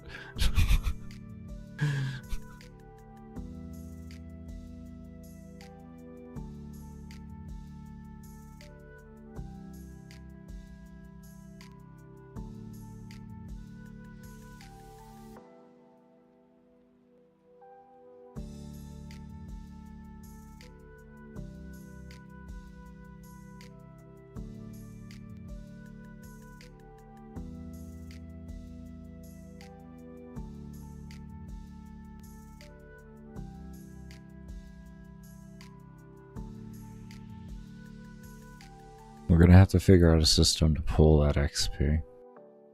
And maybe if we...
If you're wondering what I'm doing, I'm making a system to where it detects how much this is over this after this calculation takes place, and then gives the player the according amount of levels.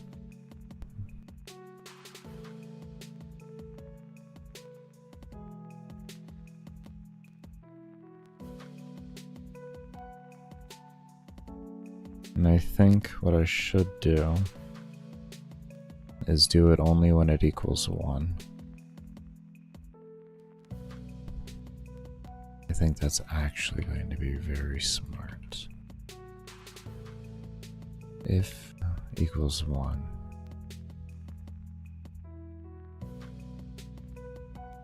equals 1, and then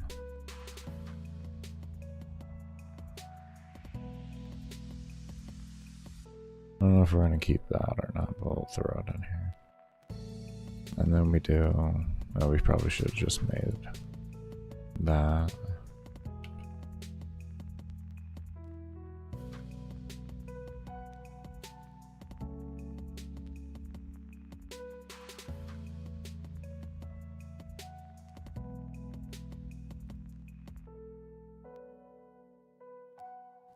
And then what we can do, since that'll equal 1, right? So then we'll take this, and we'll do that.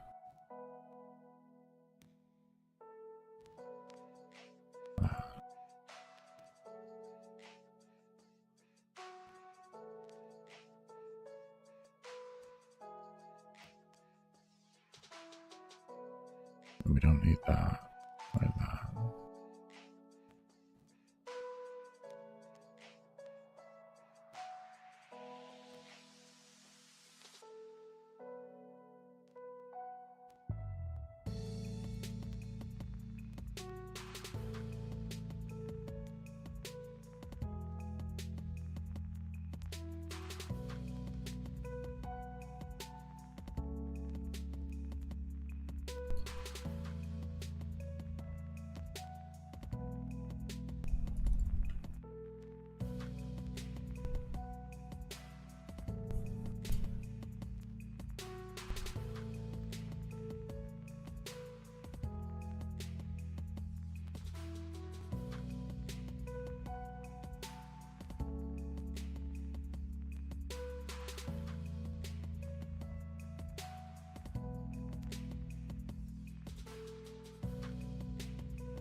That's working.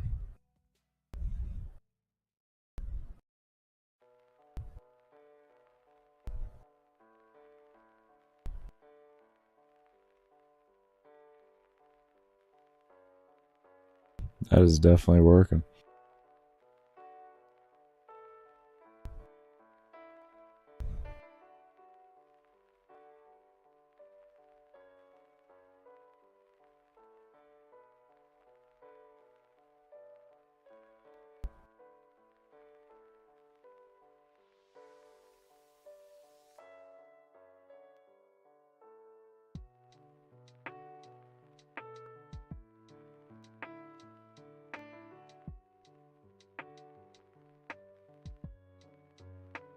Interesting.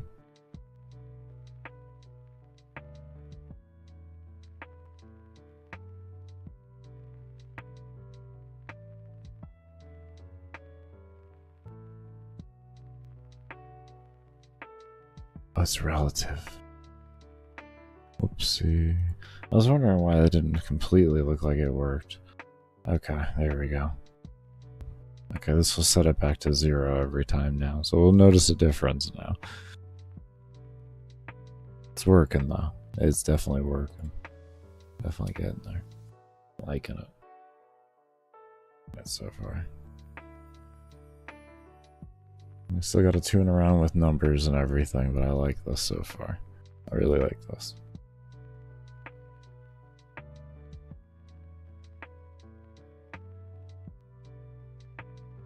I just want to make sure it works within the base logic I want, and then numbers can be tuned later.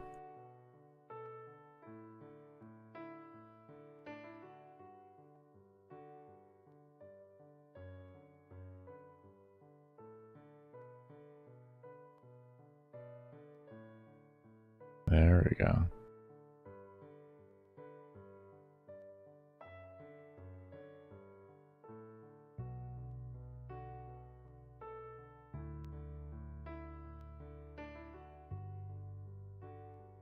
We can actually just tie all this to souls free with something like this. We don't need an XP system anymore. Well, we do, but we don't need the independent XP that scales and everything with something like this. This works perfectly.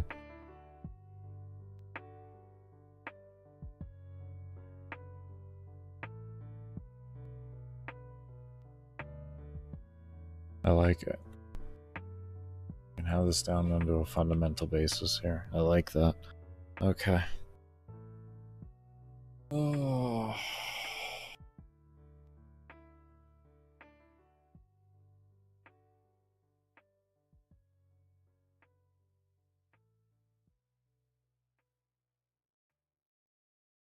I have energy, but my brain's starting to fry early. Back of your brain's already frying. Brain's already frying.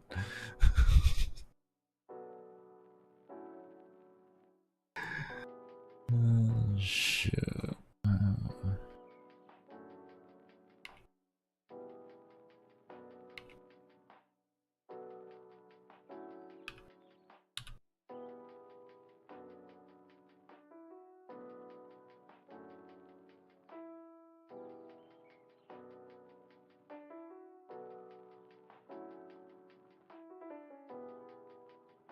Essentially, we're gonna want the same thing over here. That. And then stay out, we say.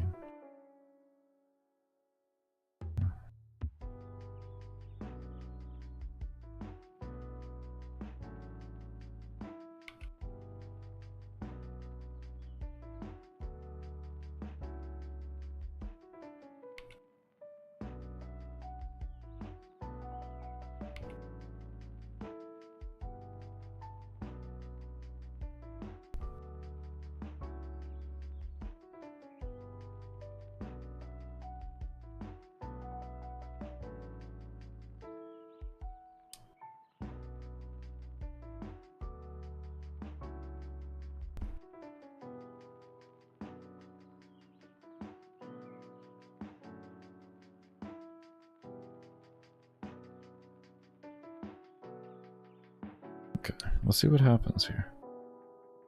Maybe this kind of balances out.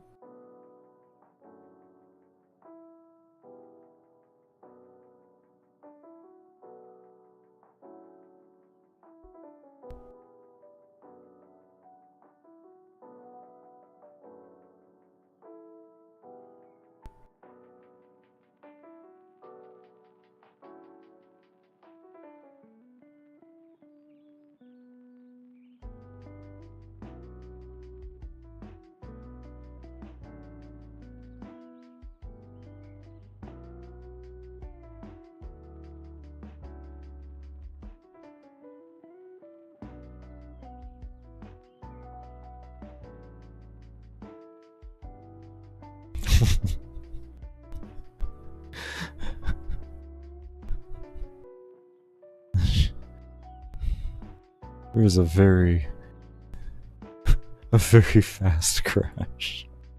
Alright, what do we crashed? Keeper's Guard. Create event. What do you need? Scale level not set.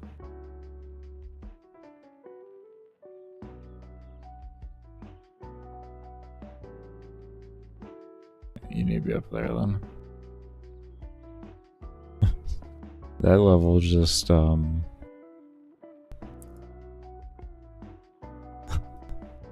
level turned into something different, I'm gonna be honest. Was that 33,000?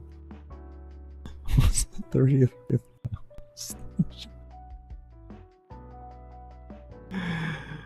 Oh, man. Oh, no.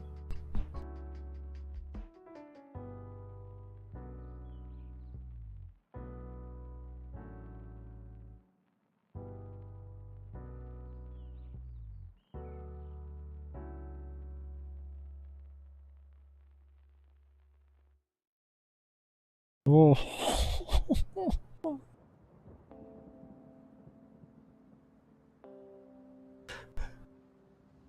Oh. I just blew my character. Vegas, the scaling work? I mean, they scale.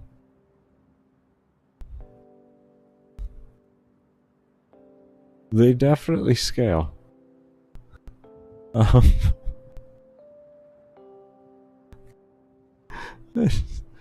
just out of shits and giggles. This is here's my strong set. This one lasted forever before. This is like a 4-day run with this one. I just want to see what this does.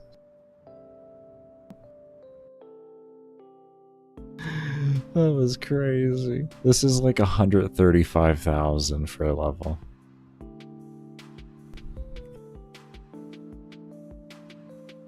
So we're gonna be figuring out math more, but you know, it works. That was insanity. Oh, I love it. I love it. That was phenomenal. Here we go. We're gonna get ready.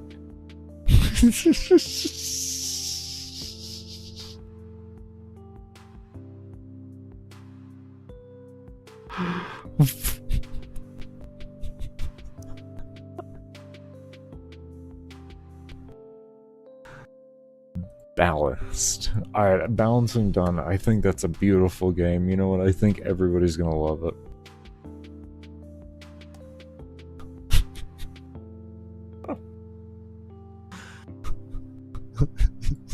Jesus Christ. That shit got wild real fast. Alright, so we need to figure things out a little more on this. Okay, so what does this do then? We can't let it equal 1, I guess. I guess 1 is too strong. There has to be, I guess, a default floor to this, and it can't go, like... I guess we use these numbers here. We use these numbers here, and what we can do is this right here.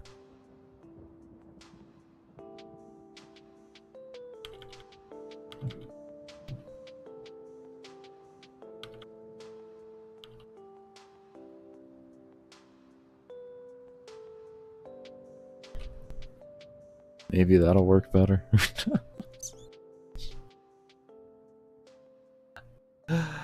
Oh man, that was wild.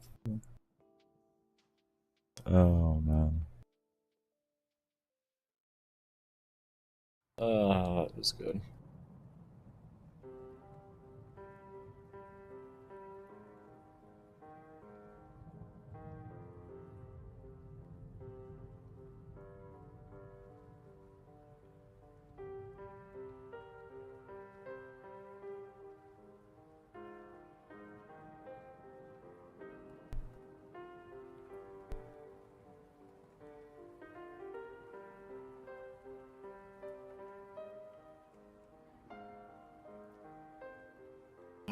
Let's see here.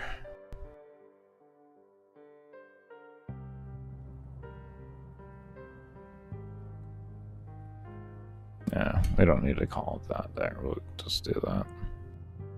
And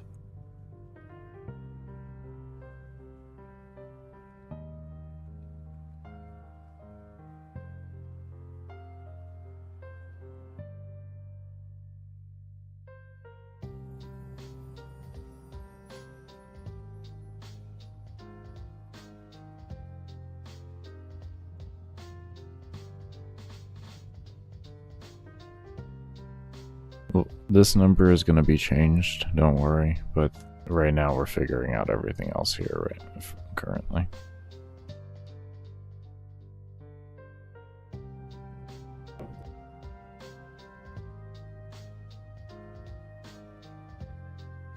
I don't know if you just heard that, but the dog dropped the bone. I mean, like, you can't really get mad at the dog. It's the puppers, so...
Okay. Then we said...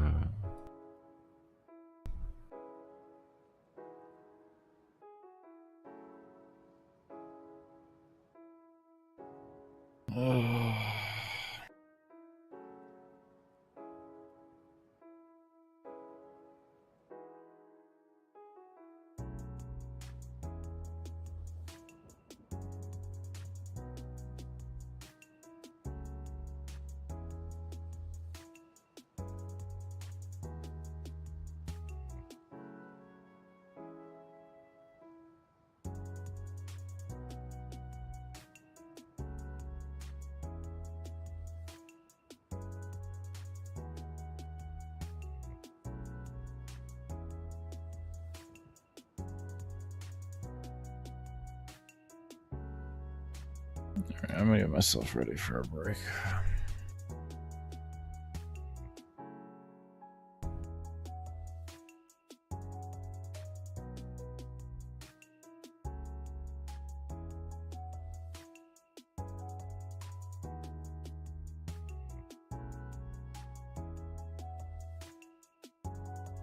Yeah, we're just gonna get ready for a break here.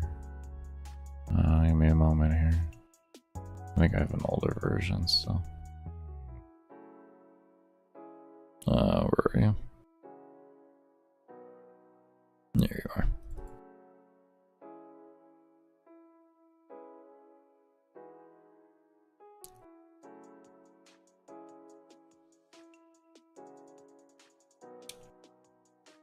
This should be the old one.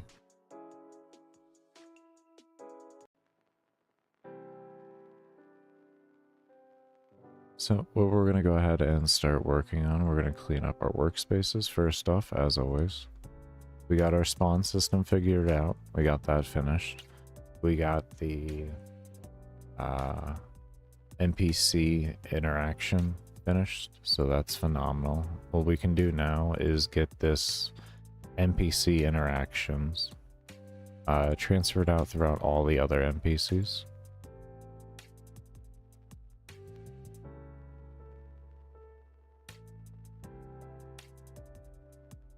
One thing I was thinking about doing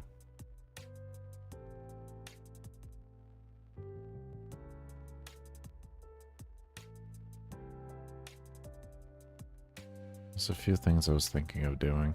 I was thinking of moving a lot of the variables out from this create and then having them, it wouldn't be as efficient. It would just be easier on me. I'm not going to do it.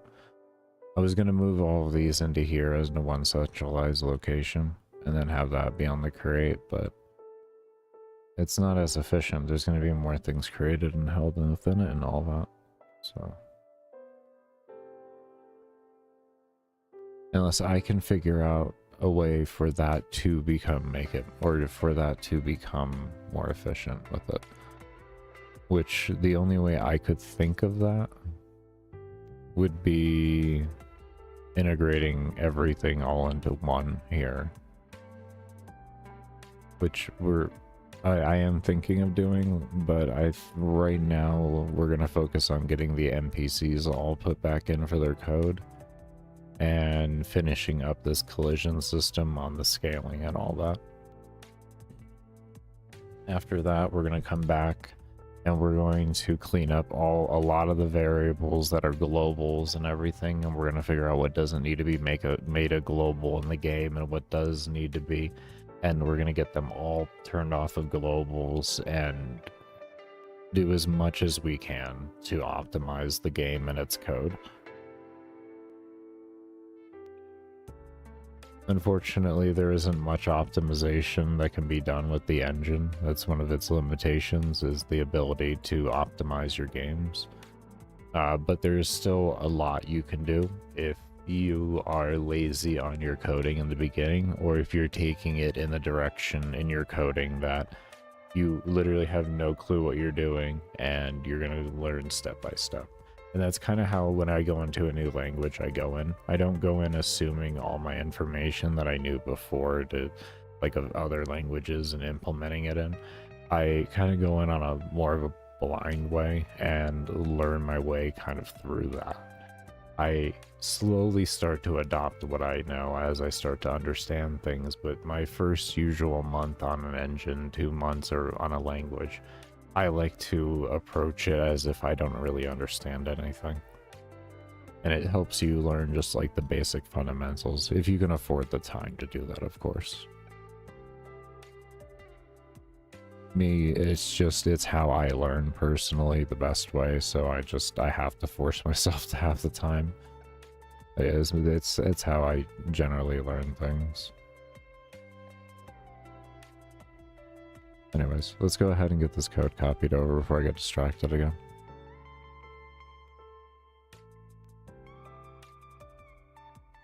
We can get rid of this. We actually didn't. That's an old system. Okay, so that's good there. We took... Oh, there was one other thing I wanted to do too. I wanted to try and move this out. So before we do that, I'm going to try and move this out. Let me open up a new workspace and let's try and move that out.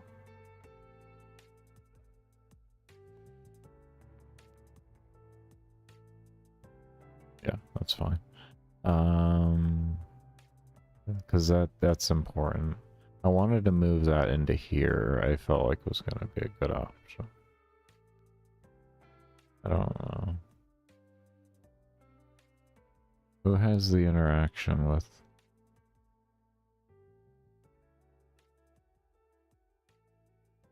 You do.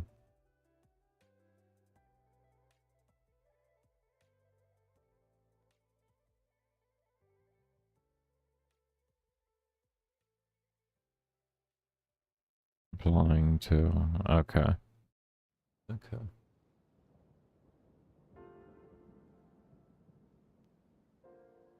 Yeah, we just wanted to try it for you for right now. So we'll go into you.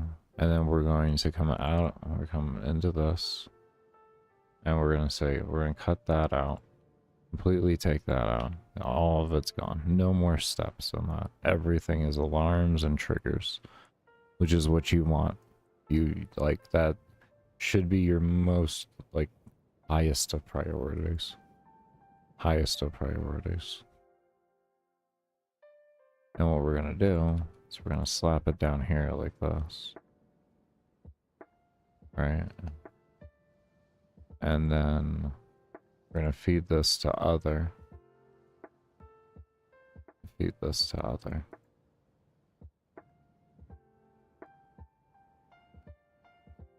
Oh, this is already applying to other. We're fine, we're fine. Self. We don't have to worry about it.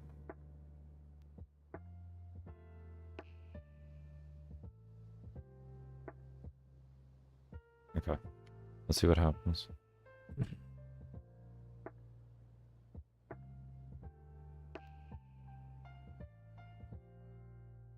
I know that's all we had to do, but I mean, it can be massive. This could be massive.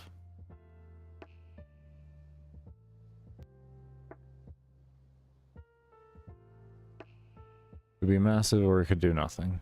We have no clue. Well, we will find out.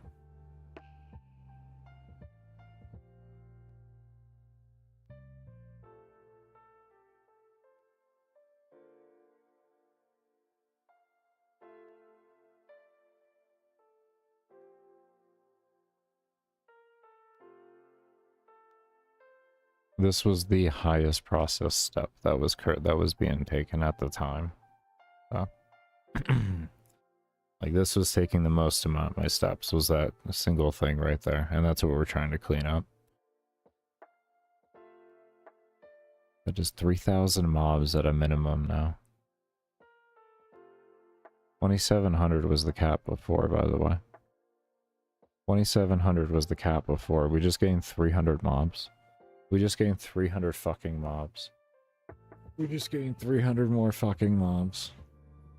We just gained over 10% more mobs.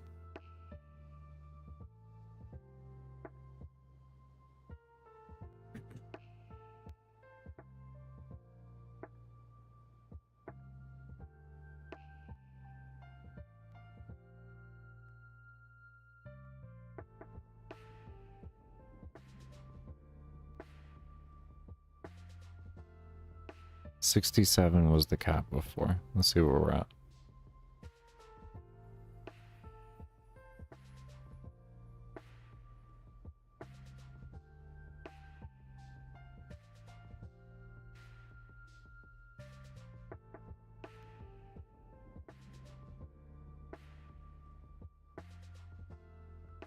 And mind you, we still have all those things destroying and respawning too. 1396 objects or something like that. Well, I'm changing their sprite, I guess you should say. 5383.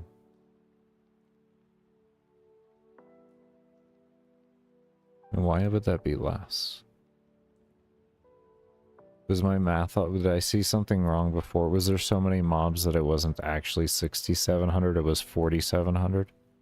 Was it 4,700? I didn't see correctly. I feel like this should be more efficient. Because, like, the low end was... Yeah, as you can see, things... coming back in.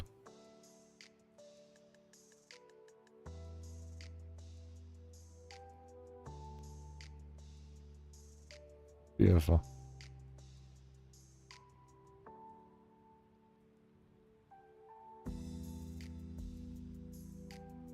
Huh. Was I moving during that? Was I moving during the 6,700? I think I was all the way in a corner. Was I all the way in a corner for the 6,700? Was that why? Because you have all this open room here.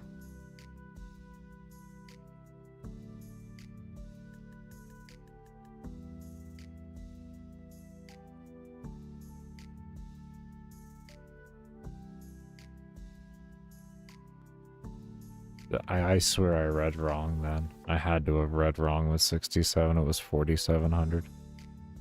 Had to have been 47. I don't know. I'd have to look back in the VOD as a whole, I guess.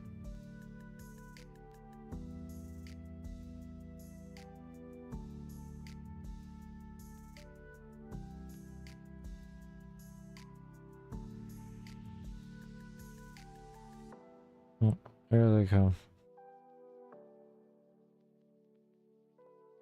There's the first one, the second. They're starting to get there. They're starting to get here.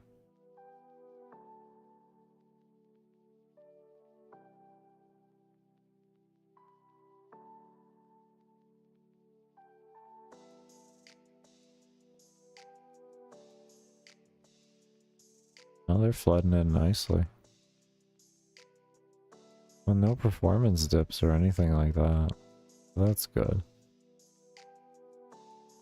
Oh, there's the mob count going up. It's going up now. Okay.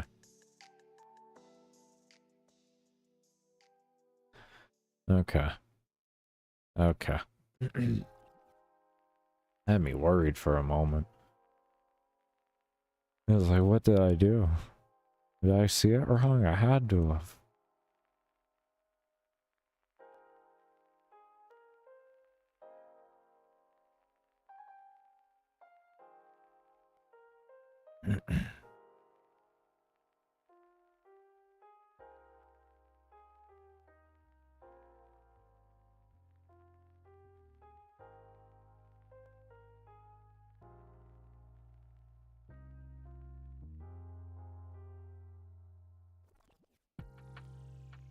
There's 67. Come on, keep it going. Keep going. Keep going. Keep going. 68. Come on. No, keep going. You got more. You got more juice. You got more juice. I feel it. Feel it. Come on. Come on, you got more juice than that. You got 7 in you at least. Come on, you got at least 7 in you. Come on. Come on, you got some juice in you. Wow. Okay, well, where are we going? We'll go downwards now? We'll go over here. Oh, we got 24, 29. We got him. We got it. We got a 31. We're doing it. We're doing it. We're doing it. Come on. Come on, everybody. Come on, everybody. Come on. Come on. 6,900. 6,900. Come on. I know it. You got it. Come on. At least 7. You got this. Go. Yeah, that's it. Keep going. Keep the number going. Keep the number going. 7,000. We're at 7,000 now. We're at 7,000 fucking mobs.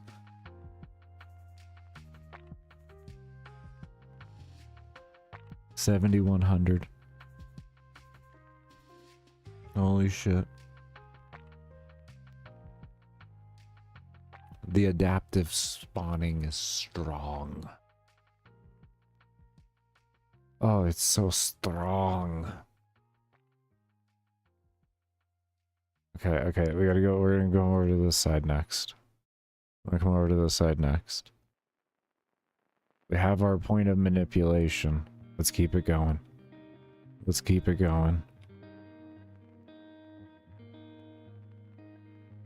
When does this break?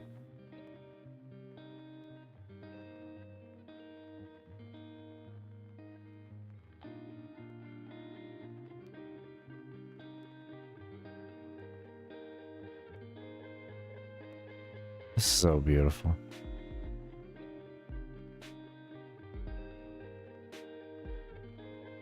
We're gonna be reworking also the AI for the player party. It's been ages since I touched it. With everything I know now, we definitely are gonna go into a better spot with it. Much better spot. We're gonna have a much more dynamic party and everything. It's gonna be a lot of fun. A lot of fun to make. Come on. Let's see it. Let's see it. We see 75. We see 75. You know, once you get 75, you're just gonna want to see 8,000. I know, but it doesn't matter, okay?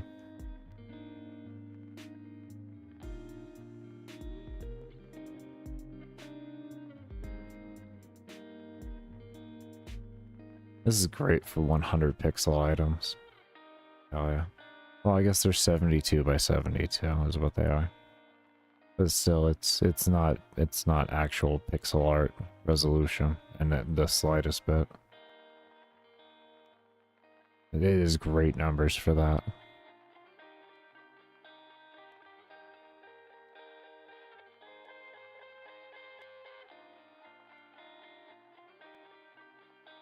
Okay, that looks like that is our hard cap.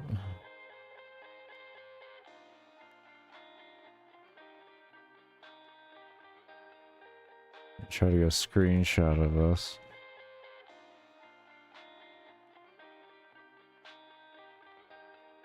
I'm pretty proud of that.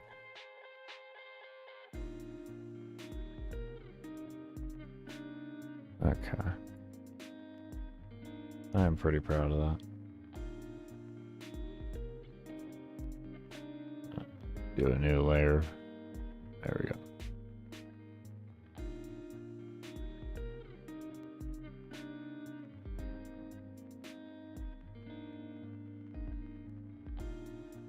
Okay. Let's take a look at a debugger and see what we can find. Why not, right? Find out what we can do to make the game more efficient. Let's take a quick look. Take a quick look. Baker, didn't you say you were gonna work on the other thing? Listen. Listen.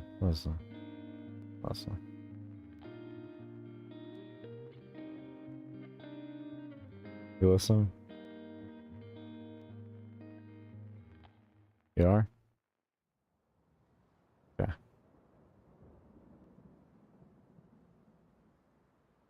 Yeah. Well, since you're listening, let's go ahead and see what's going on here.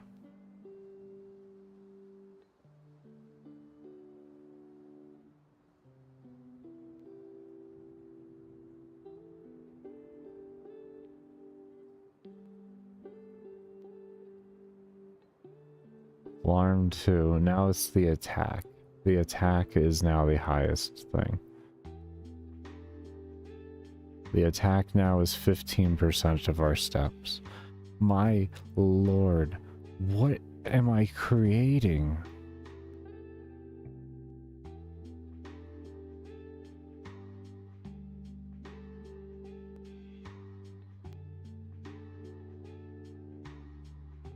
These things are hardly fucking calling. This is beautiful.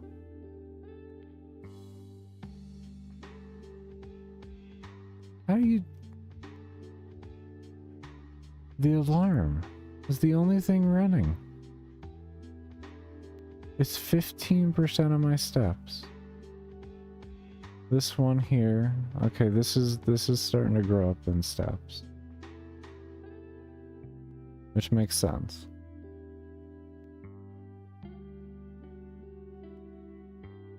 I think there's a way we can shorten this.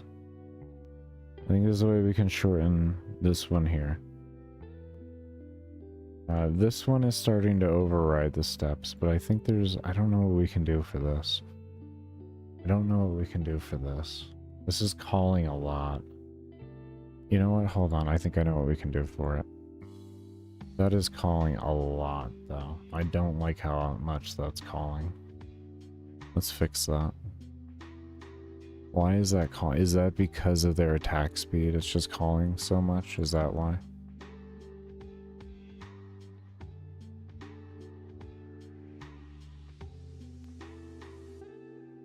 I think the logical thing to do then is we set them all to 10.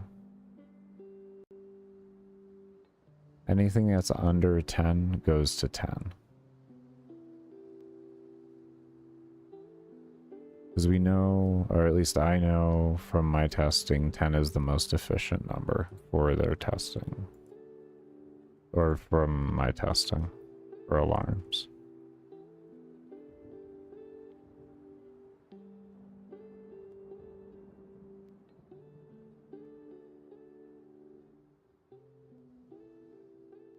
We may have to come back in here and just make this code more efficient somehow as well.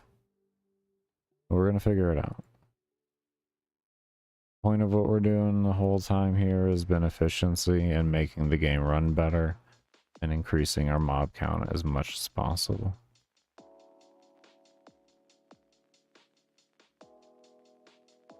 And also implementing in a couple extra things here and there. But the main thing is optimizing this game as much as possible so when y'all get your hands on it, you have as good of a functioning game as I can give you.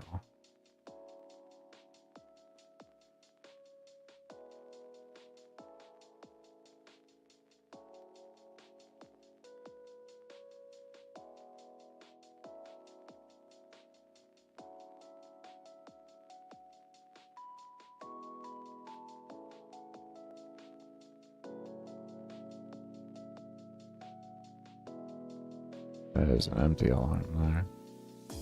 There's an empty alarm there too. So 9 and 10 are empty alarms. Do we have anything? Nothing activates them to my knowledge. Let me make sure. Okay, good. Alright. So we got that cleaned up a little bit more. Let's go ahead and take a look here.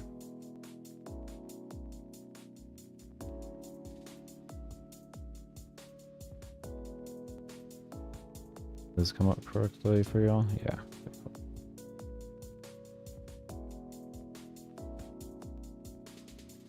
Alright, let's take a look.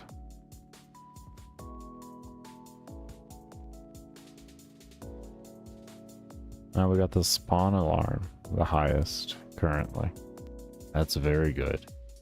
Very, oh my, look at this optimization. Look at this optimization here. Look at that. Our spawn system is now the highest code. The spawn system is now the highest code.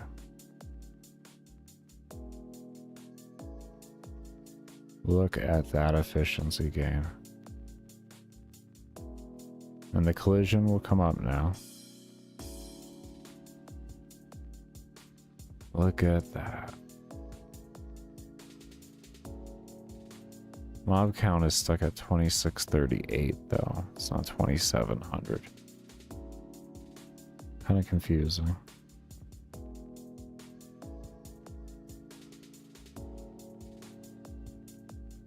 Kind of confusing. What happens if I move this? Oh, it's because I'm running the debugger. Debugger is going to lower my mob count. That's why. That's why. That's fine. Okay. I don't worry about mob count right now. Mob count is irrelevant to me. Right now, we're just looking at steps. Alright, so we're at about 20% now for collision. Collision's starting to get hectic. And that's going to be our limiting factor now. Okay, so we have to... Okay, okay.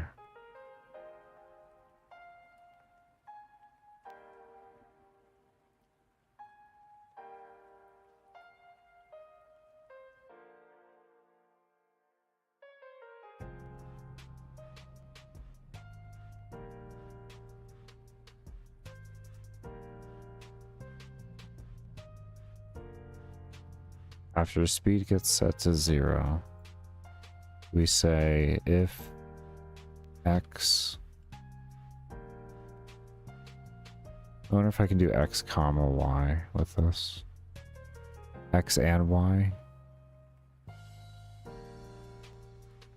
Can I do an x and y here?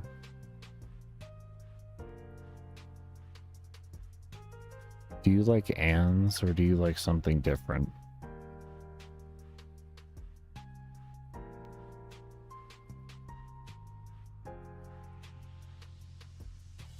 Are you what's the other one for and?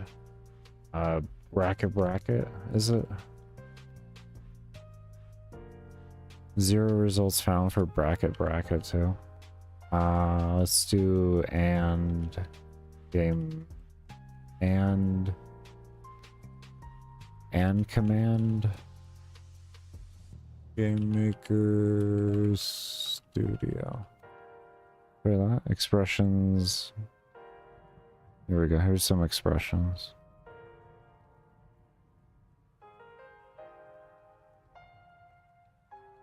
Always like to double check on things. If like I don't immediately know it off the top of my head on how something wants to be expressed, I'll take a look.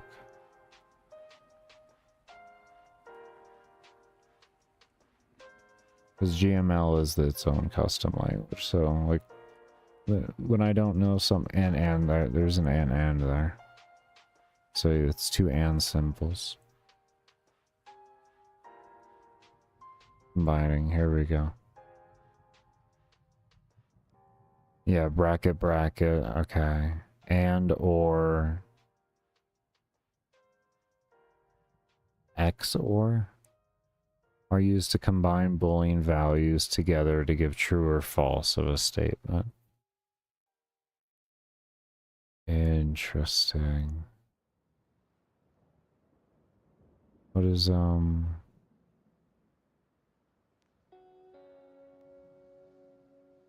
what does XOR mean? Why is my brain not processing XOR?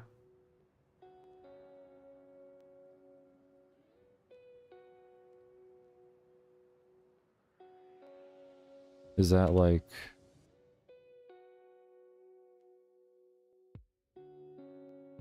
is exclusive or basically means if neither is true, it returns false. If both are true, it also returns false. It only returns true if one and only one of the inputs is true. Oh, okay. Okay. Exclusive or okay. Okay. Oh, that's good to know, actually. Okay, that's good to know. I can use that for other things.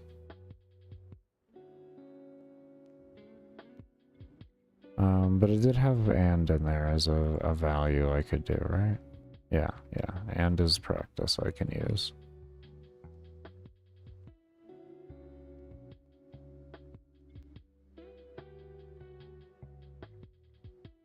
I might be able to do this.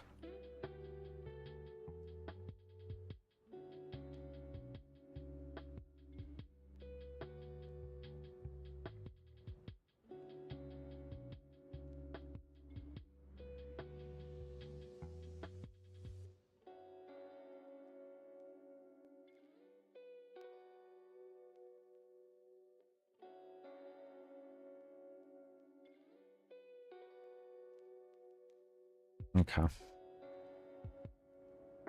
What I'm trying to do is have the code just cut off early. If x and y equal the same as the previous xy, then the code should cut off early and make it more efficient.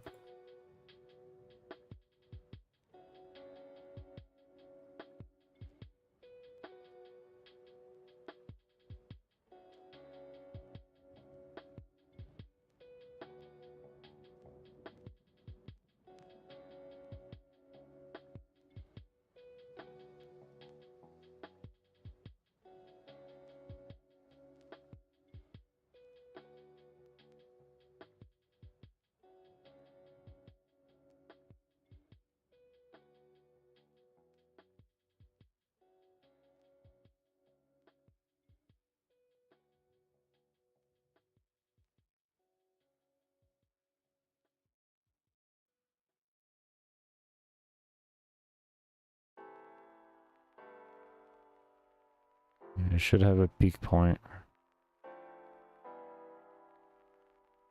Shouldn't get too bad. We're stuck at 26.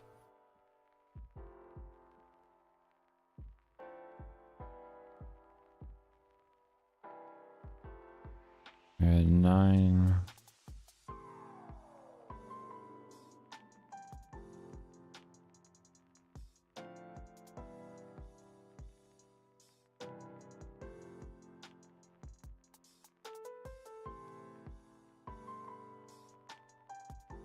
Okay, the time call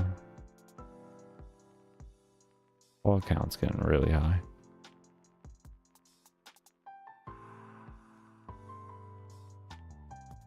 What is it doing here?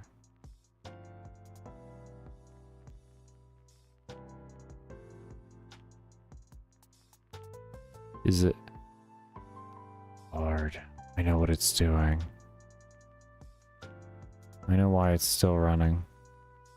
So what it's doing, you see this gap right here? That's called a place free. It's called a place free. But I can't fit there. It can't fit there.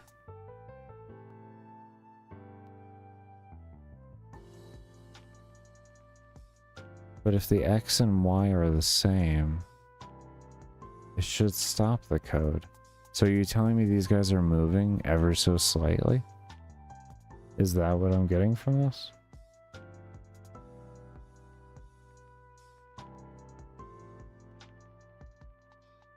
Right now, place empty. Yeah, because place empty is constantly being ran. So this is not the correct code to stop it. Okay. Maybe it's just not registering correctly. Maybe I'm doing something wrong. You know what I mean?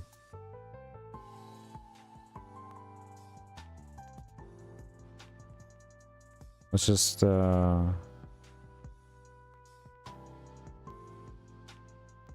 maybe the value can only be one value. Maybe that's part of the problem.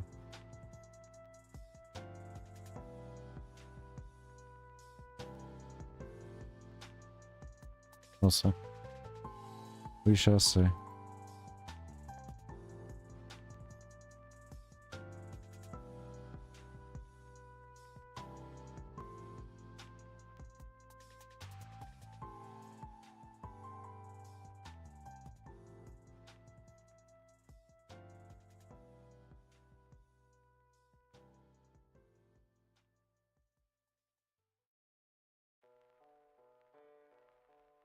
I think it was at F4 or is this F6? F6 for the debugger.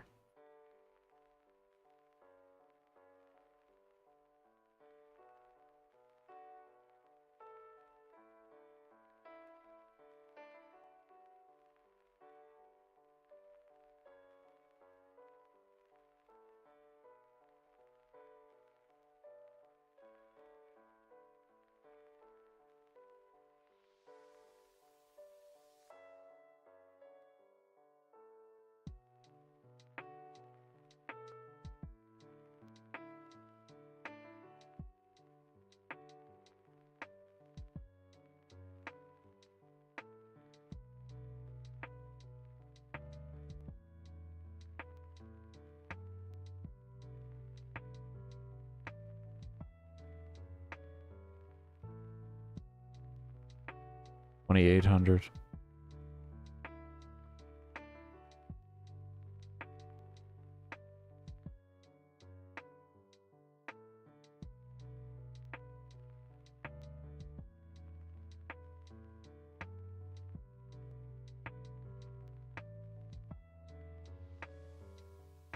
$2,891.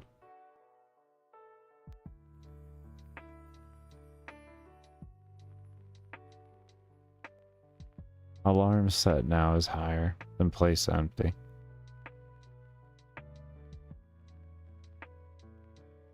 Good. Good. Okay. All right.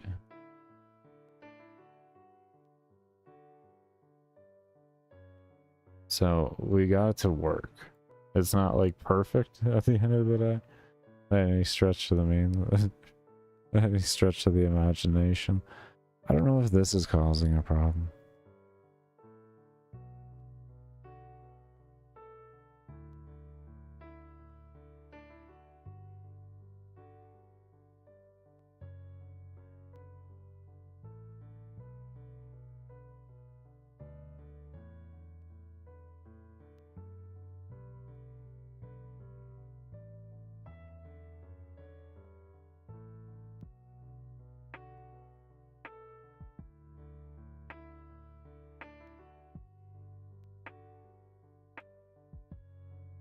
I found it weird that the exit, I feel like that exit is creating issues, but we're going to try this first.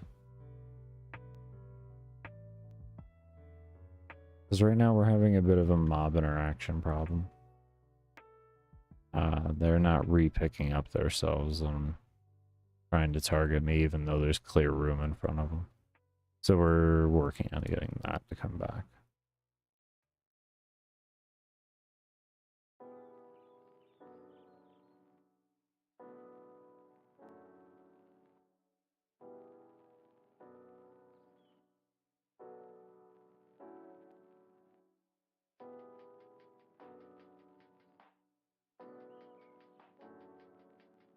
No.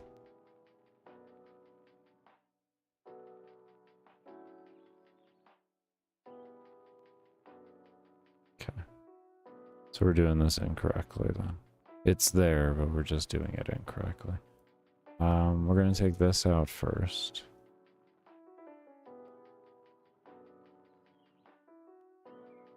We're going to move this down here. And then, because if this is already running and this is the same, we don't really have to worry about setting movement speed to 0. So I think this will make things work better. Because I think if we're setting movement speed to 0 and then we're checking if the previous is the same, it's obviously going to be the same.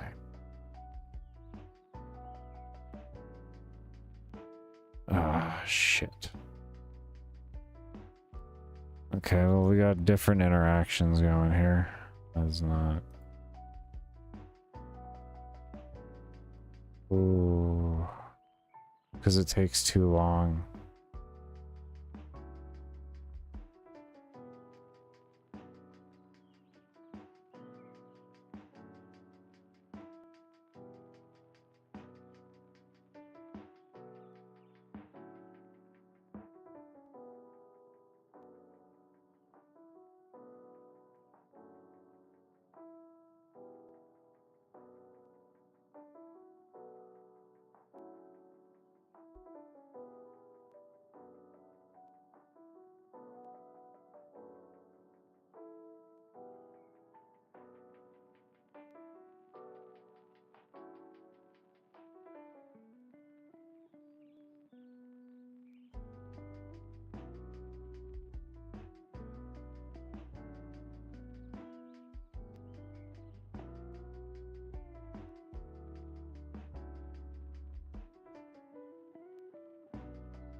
Oh, okay, you're still attached in there. I kind of thought you were. I gotta reset this layout.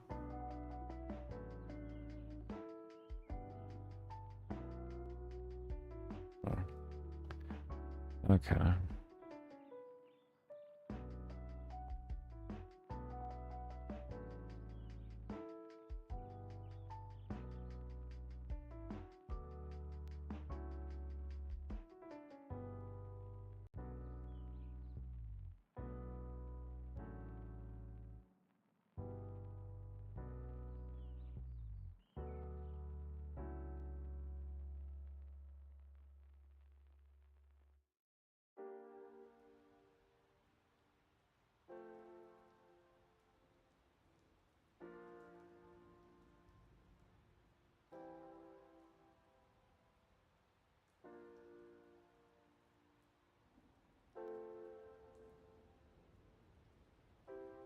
There's gonna be a simple way to do this.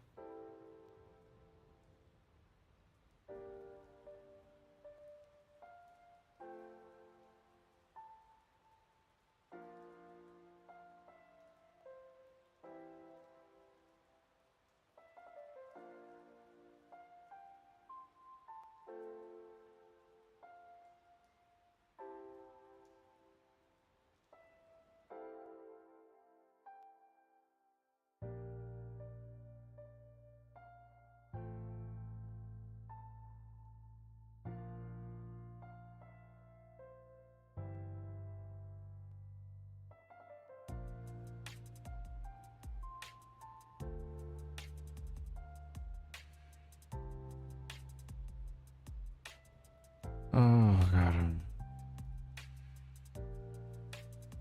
I hate having to constantly reset layout.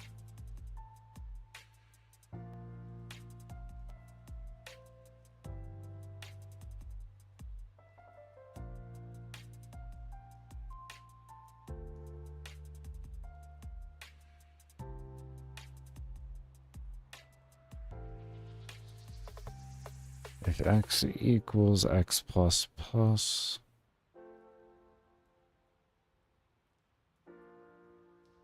See what happens.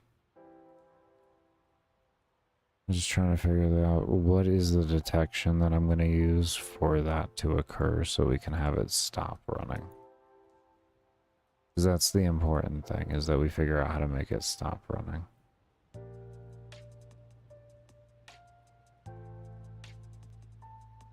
When there's no oh, there we go. Okay, we got it.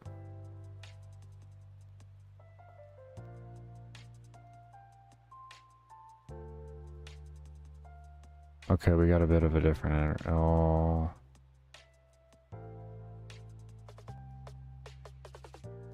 Does this make them go through walls? I feel like you're going to be going through walls.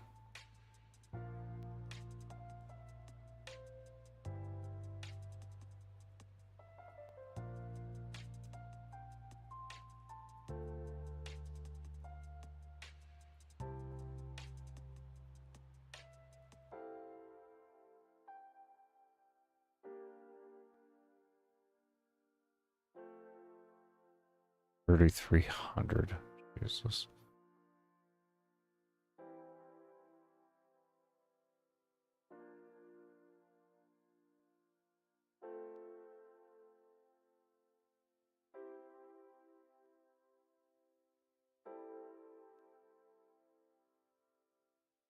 I say they go through objects.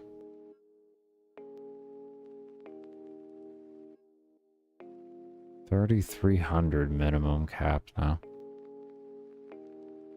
Doing that. That is wild.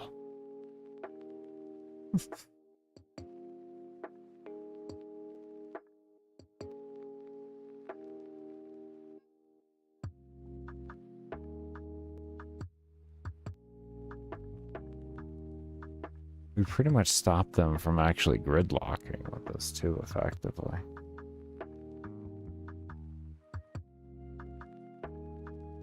And then this one still will automatically stop their movement speed.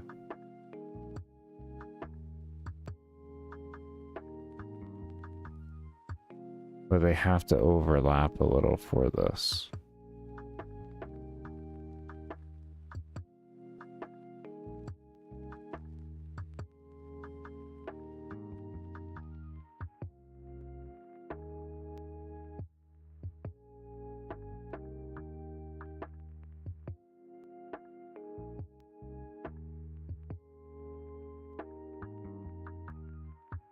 What if we use the circle radius thing that we used in the spawn?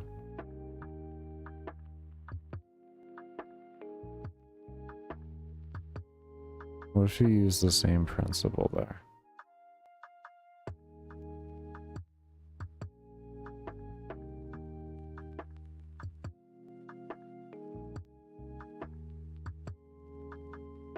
No. It's like, I don't know what I was thinking.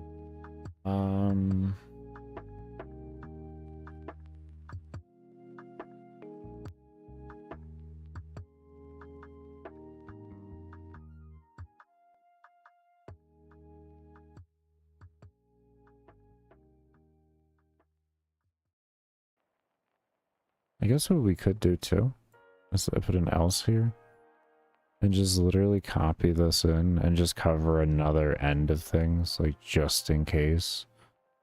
So we say like y, and then we do y plus plus. And then maybe this just covers everything in that front. And this will keep them from not moving, or this will keep them from blocking as much, maybe? I don't know. I'm not really 100% on that, but... I'm just saying stuff, okay?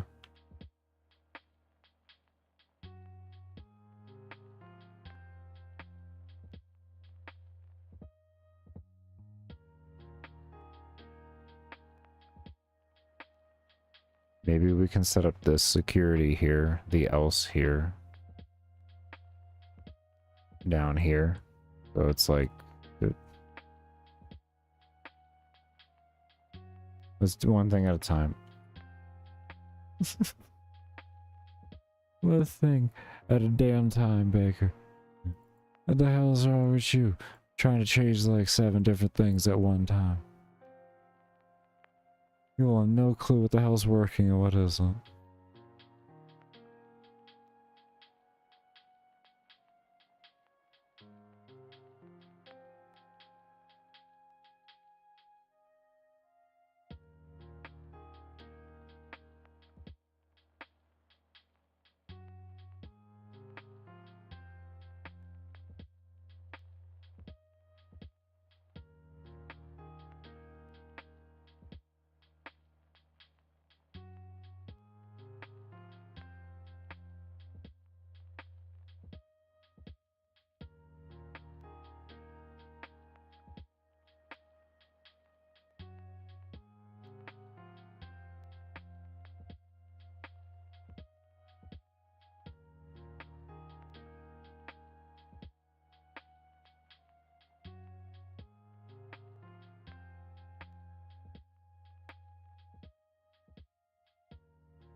I'd rather have 3 if statements there to check through than all that other code, if I'm to be completely honest.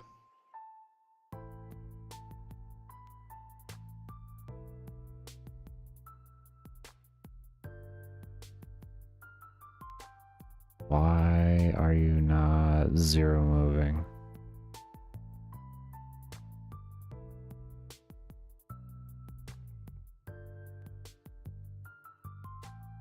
It is very interesting. Am I doing something wrong here?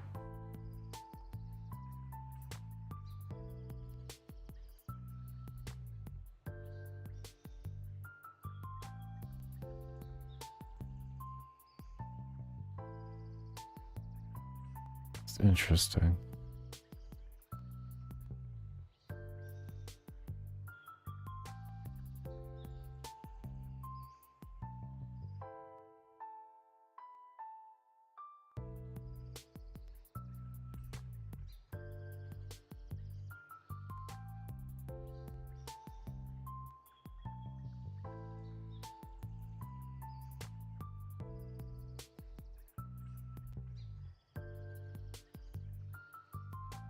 Okay, so we need that movement speed to stop in the beginning so that the enemy can, or yeah, so the enemy has time to figure out what to do.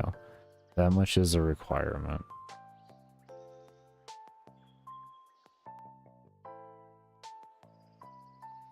So maybe if we set it in the beginning.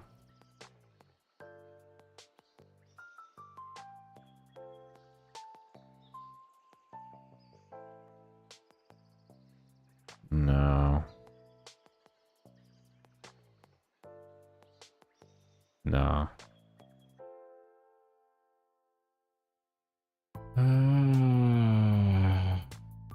Is this as efficient as we're gonna get it?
There.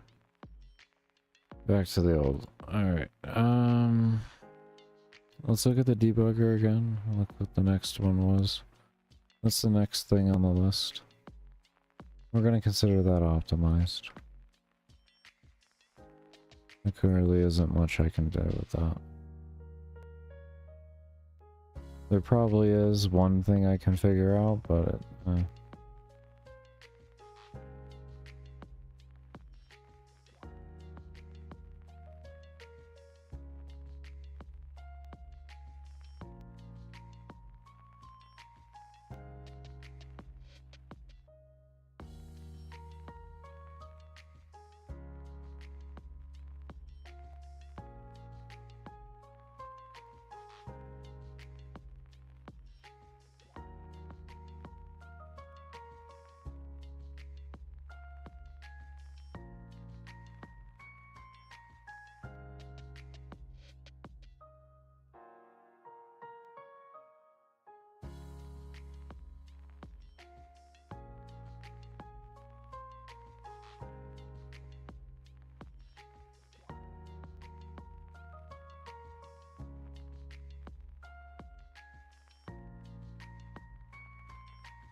the attack is still there.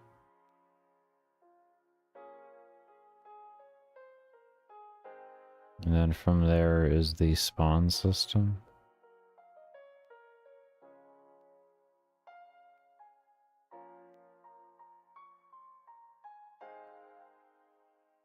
$26.66.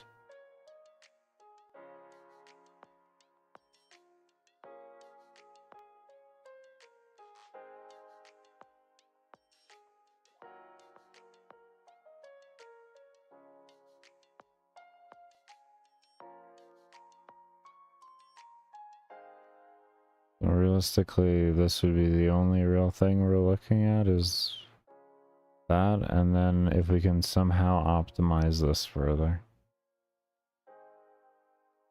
That's it. That is as optimized as we're gonna get. We did it. Okay, cool. I can actually confirm that now through looking at debugging. Alright, we're gonna go ahead and take a break here. When we come back, we're gonna spread out the code and get all these other mobs and get everything back going with the timers and all of that and having this work correctly, and we're gonna start feeling things out on how everything feels.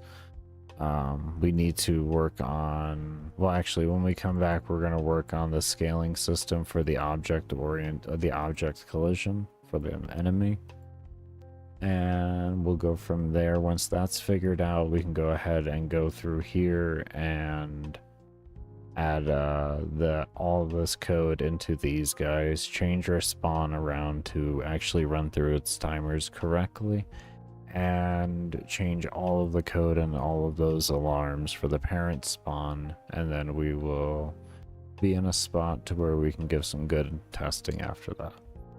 But do remember, I only run ads during my breaks and when I run support streams, so your lurks during that do help fund the development of the game and are much appreciated. But we will see you all when I come back from the break. I'll leave some VODs up in the meantime, and I do hope you all take care. For those of you that won't be here when I get back, and for those of you that will, I will see you all in a bit.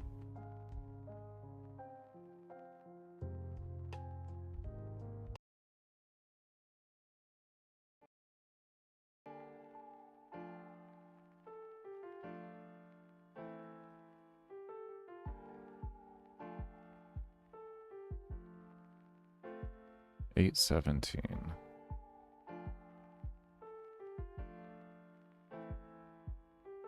14,102. Okay, that's definitely not even. Let's go. So, where we left off, those mobs are still sticking. We needed to figure out why. So let's try maybe taking this out.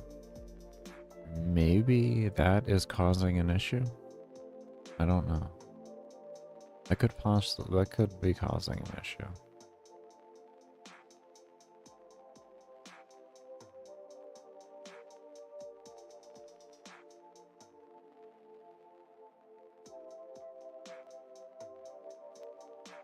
What? Come on. Come on. I don't see anybody getting stuck on top of things. Did I do it? Oh, he went through it. I saw the guy go through it.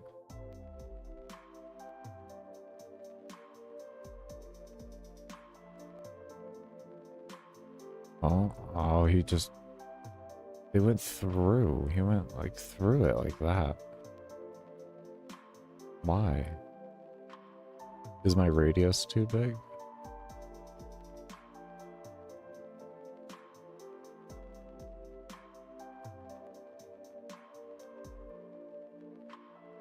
I didn't think it would be too big.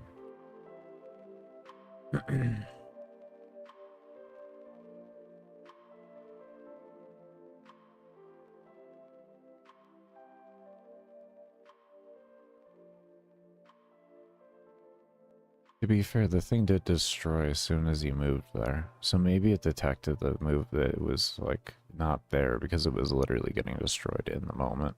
No, it just did it again. It just did it again. That's what they're doing now. Is that what you're doing? That's exactly what you're doing at the top. Why?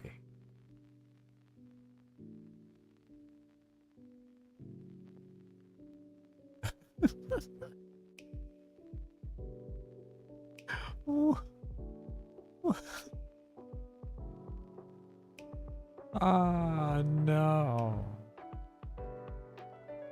Okay, what can we do? We know the minus direction, we know the minus directional movement is not, it does not work in corners, so we can't use that. We could possibly reverse our speed, or like reverse our direction, which isn't that, that's the same thing as minus direction. So... why, the question is why is it detecting that as the free place? Because that's plus plus, that is over on this side. And why is it detecting it as free?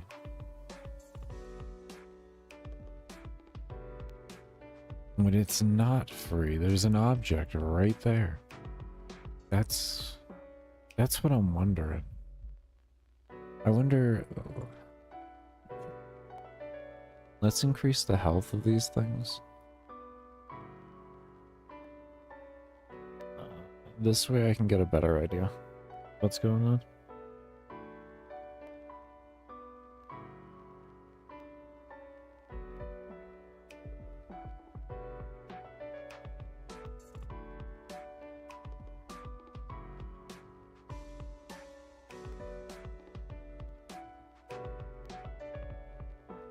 Okay, boom, boom, where you go, and then you go there. So you went here, and then you went there, and then there? And what about you? Same thing, that's what they're doing. Why are they detecting way over here,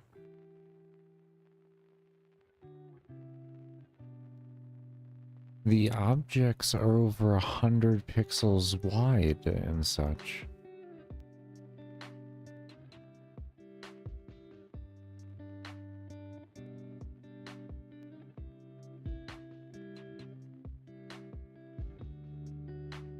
And yes, it is literally, they're small little segments. If you're wondering, like, Baker, what did you go through to get all those placed down? Are they just big segments? No, they're not. No, they are not. They are not small, they are not large segments. I sat here for a very long time. There is 1,362 objects on the map that I plan to be destroyable and respawn. And so far we are working with a grand majority of them. Because if you're wondering how big are these little things, that's how big they are.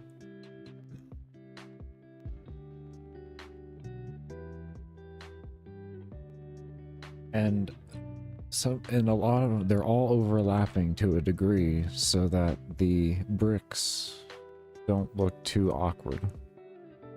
They'll have little things in it, like I put in little tiny bricks like this and stuff like that, but I did that on purpose, to be fair with you. But yeah, as you can see, like I perfectly, because you can, this is how it cuts off. It was a lot of work. So, if you're wondering how all of this got done, well, that's how it got done. Yeah, a lot of copy pasta and relining up and copy pasta more of that, and then like you have a chain eventually that's like 12 long, and then you can use that to like imprint in other places, and it's like the initial setup takes a long time, but once you get like your, it's like everything else I do with coding. The initial setup will take me a little bit of time, but because the reason why mine takes a while is my setup is set into a direction that allows me to become more efficient the closer I get to being done. Like it allows like peak efficiency at like 20 to like 30% being done. Where it's like everything is just being like copy pasted in and everything. But anyways, this what doesn't make sense to me is we got 122 by 177 on these blocks here. And that's pretty much the same for everything. So I don't know why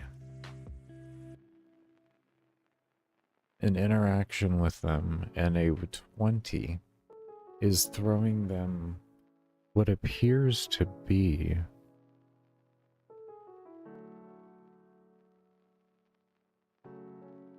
like 150 pixels.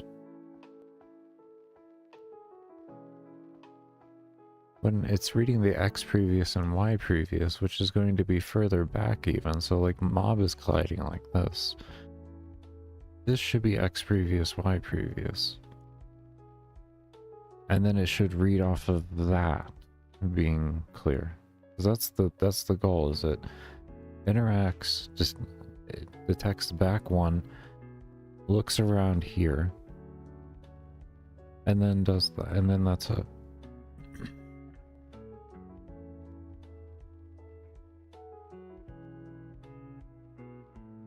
Maybe we use a different free. That's what I'm thinking we have to do.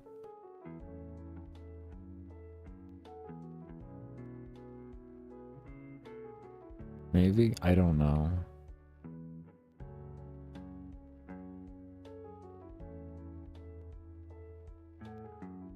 No, there's only one thing you can do in this situation, and that's just mess around with things. Try different things out, you know, because if at least you can know, you can check that off of the list of things that won't work, and eventually through doing that you will find the thing that does work. This system in its entirety, me creating a custom AI set that doesn't use any other like motion planning or anything like that, just uses simple like the interactions that I set up to happen. This has been 6 months. trial and error. And it's like making other systems and just like being like, okay, well, I'm happy where this is at right now using these fundamental tools. I'm happy with that. So now how about, you know, like I go work on something else, and then as you keep working on things, you're able to then maybe use those systems to come back. Like we're using the X and Y of like the spawn system to help you, son of a bitch.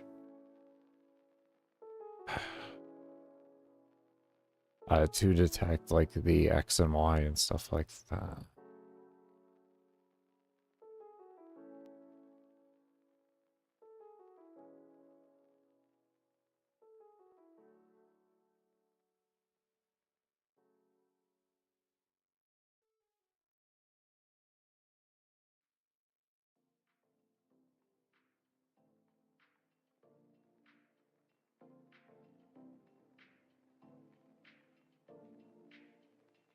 Why does it keep wanting to do that? My brain is just like melting at the seams from this. Give me a second, I'm gonna get some water in it.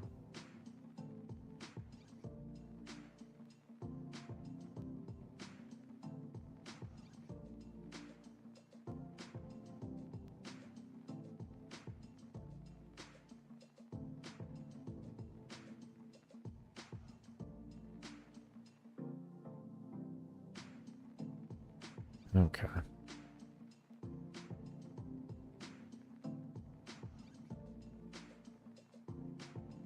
Maybe a switch would be wiser here?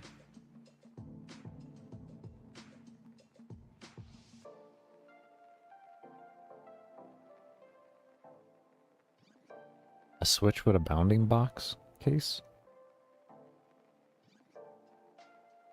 Maybe? Can we do that? And then depending on bounding box, we can say plus minus and stuff like that to indicate the generalized direction we want it to move. It won't be perfect, but...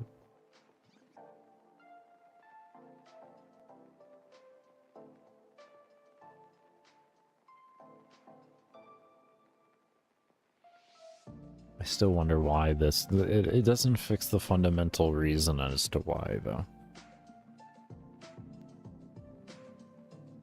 Doesn't fix the fundamental reason as to why.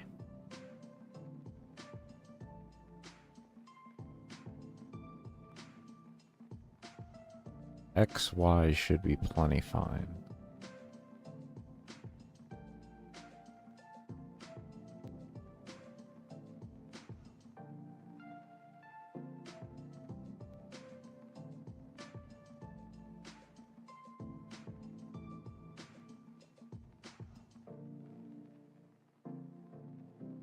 Let's just try X. Y.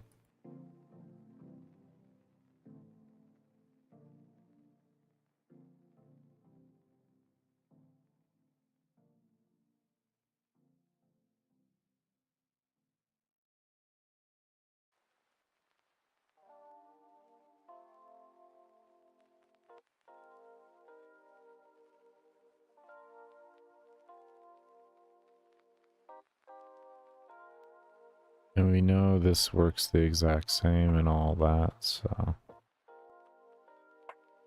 We're not going to be worried about making that place, because there was no difference in interaction.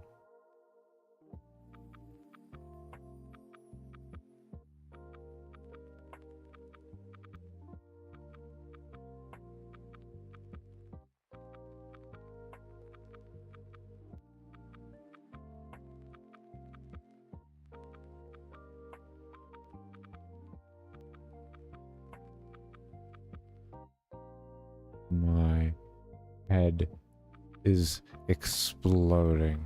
It's exactly the same. There's... What is the X in your mind, bro? What is the X in your mind? Even if it's your top left, let's say, in theory, which it isn't, it should be your center. There's just there's...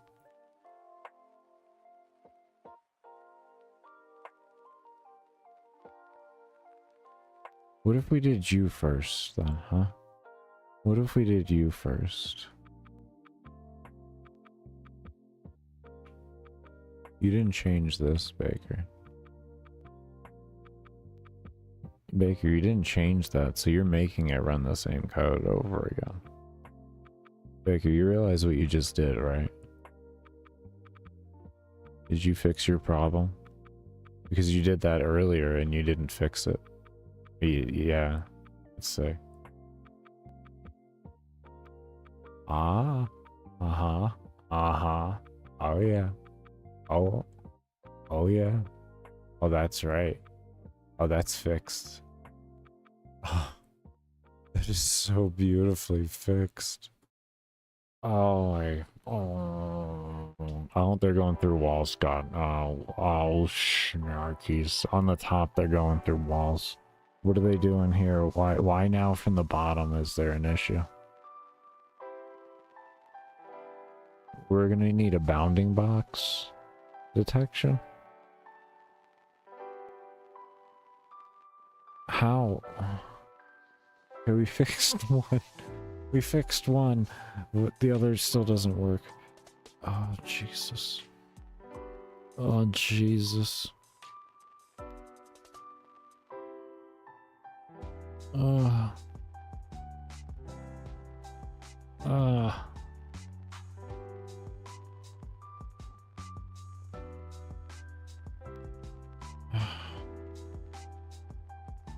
Maybe this is part of the problem. Maybe we have to let this be like a full second. I don't know. I am literally just grasping for straws right now.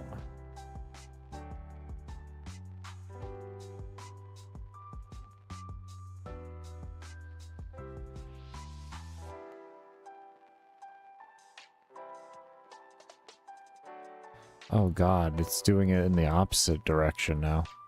Oh god. Oh no, it's doing the same thing in the opposite way. Oh. It's amazing. Oh. Oh, that was... Oh, that's so... Oh, that is so hot. Oh.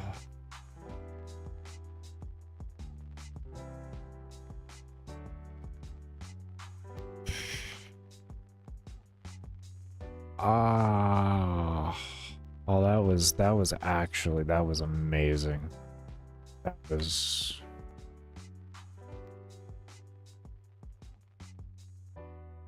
If place meeting... Bounding box top. Right?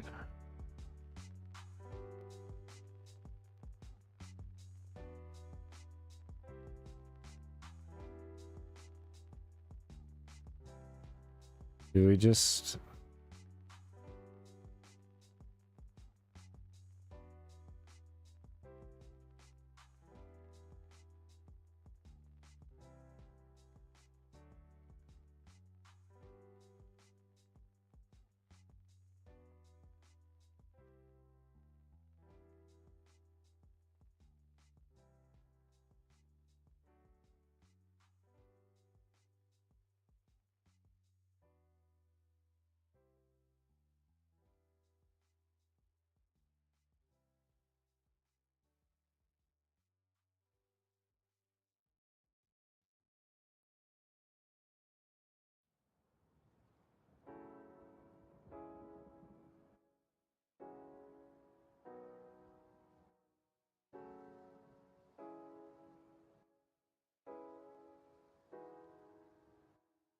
A moment. Wait a moment.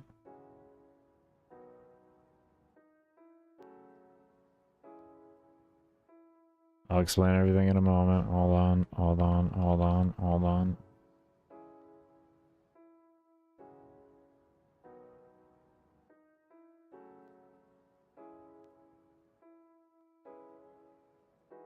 So we're setting up a switch with a default of the position meeting for X and Y, and then if And then we have all of these here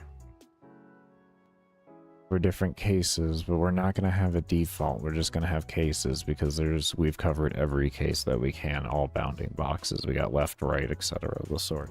So we'll be fine on that on there. And on each one, then we can go ahead and tell it what to do in this regard here in the way of a plus minus.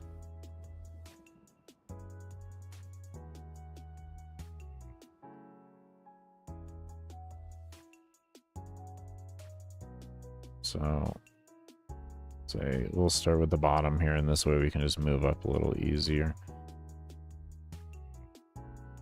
So we have here with the right side, so the right of the enemy. So the enemy is coming this way, and then this is our wall, and now they're colliding with it. So at least in theory, this is how this should work. We may have to reverse the values on everything, but it's going to be fine. I forget in position meeting, I believe it's position meeting of the object that's calling it, and it's checking for collision with this criteria, in the sense of the object calling. This is the criteria that it must meet when it collides with this. It must collide within these variables of its own instance. It won't matter how it's colliding with this in the way of its XY, but as long as these are happening. So what we can do here is we can do like a minus minus, and we could even actually have an else in here. Why not, right? And then we can just repeat the same thing in here. I'll fight you too. We have a simple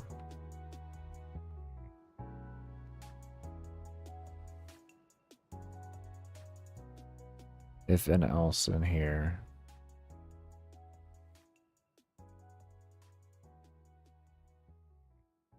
We say else, and then we come down through here, and then it will allow it one other variety of options to do, essentially. So here we can do minus minus.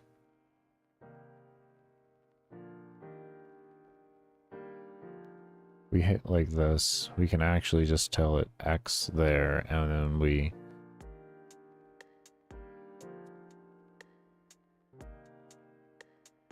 keep the XY actually. We keep the Y where it is, and we can just have it move back one place. If it collides like that, we can always have this as an option. So it's always just does that. And then it'll allow itself to like kind of just slowly, naturally move itself through picking up the code again.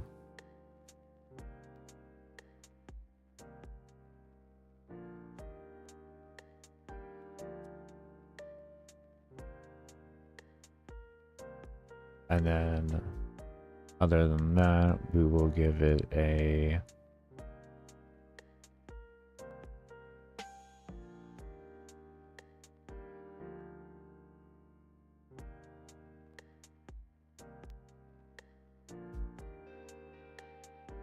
minus on X, and we can do a minus on Y. There is another option we can add in here if we wanted. We can add another else, and then we can do a plus Y also as a last resort if we wanted to. We'll see how this works, but that is another option.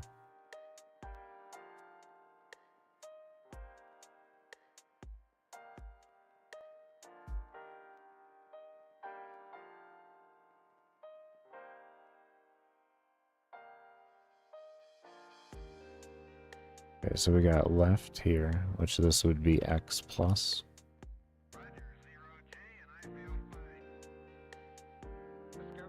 And then here we would have a X plus, and we can have a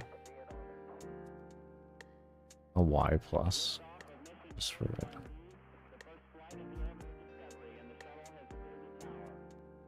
So if they collide on this side here like that, they'll go upwards with it.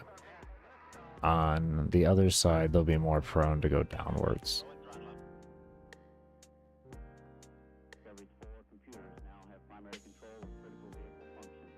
Like I said, we can set up one more else and everything like that if we so need to, but we'll try and solve it for with as little as we can.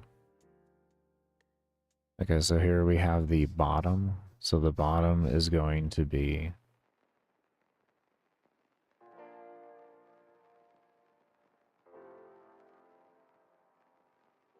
bottom. So we definitely want minus because we're going to want to go back up. Oh, wait, no. Yeah, minus. And then we can do X to just stay X.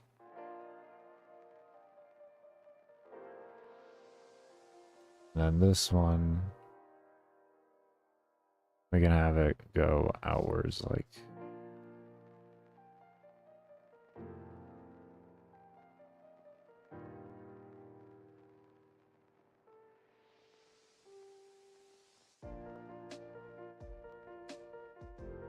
Now here is top.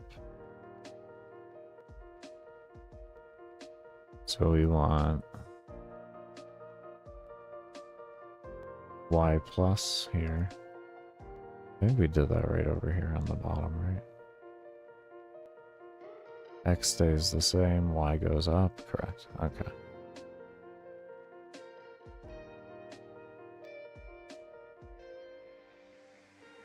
And then this one, same thing.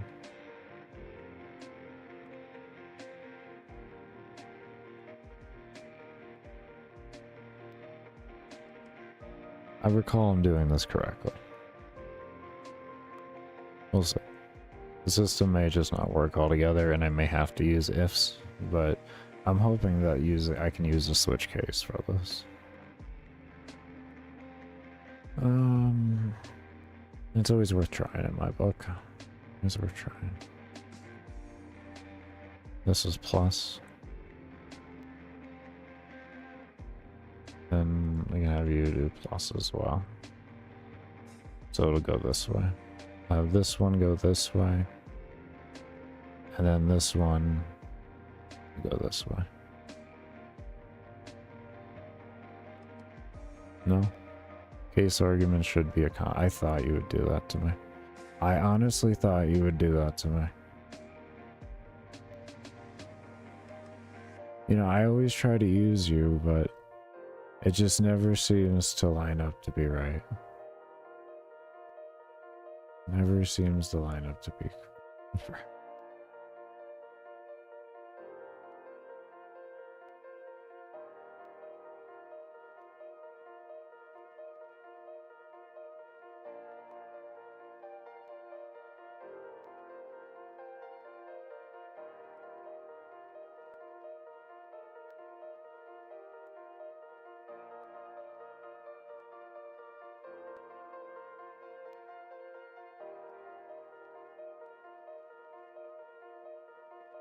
I was just hoping.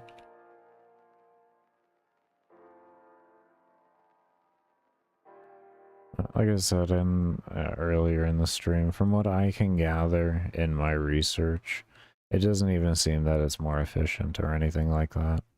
It just seems like it's a way to not have to use to really have to think about the order of things as much. Which is, I mean, like, honestly has its own merit and greatness to it.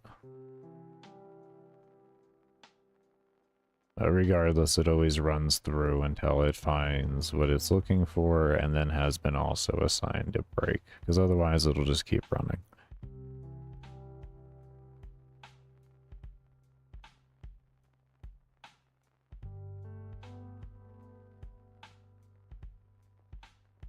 I know some of these we cut, some of these we pasted, but that's the life that we currently live right now. And I know there would be a way for me to be able to set this up with some constants, but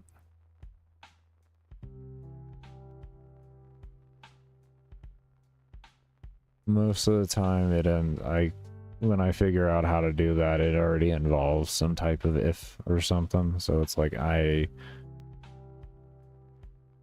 just seriously cannot be bothered at that point. If it's gonna require an if, like, I might as well just mentally figure out the damn thing if it's not gonna be faster on top of it.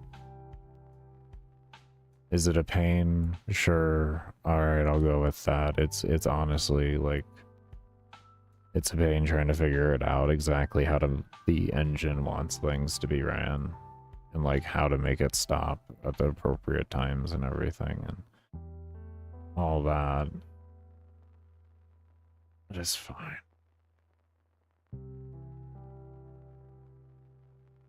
I just hope this doesn't take too many steps to run. That's where, you know, that's where it can come into a different situation and we may want to run different code. That's when I pull back on that. I'm like, okay, let's figure this out really quick.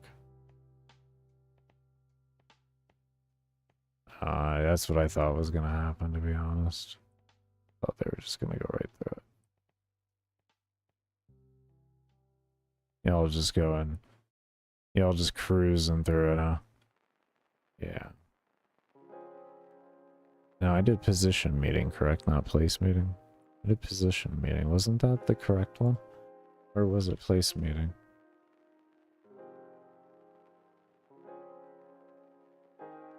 It might have been place meeting, not position meeting. I don't know. Let me double check that out. Still have the... Still have that. Alright.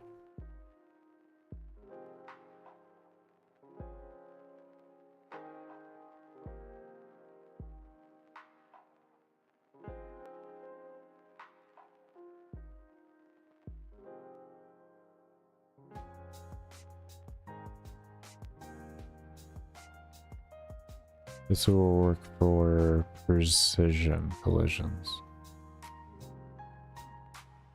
Otherwise, only bounding boxes are applied.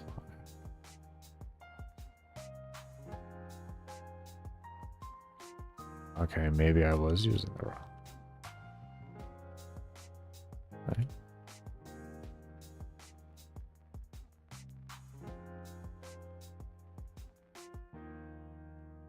You can check. When you use this, you are checking a single point in the room for an instance or object. Check this will be done against the bounding box of the instance, or yeah, this is literally just the bounding box. So it's not running the code. Correct. Correct. We were correct.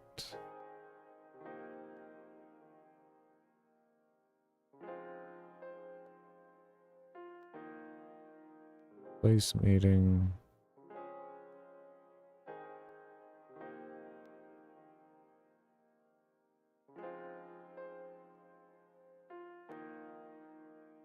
Place meeting.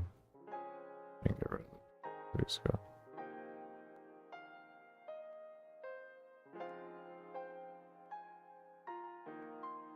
Place meeting and one more.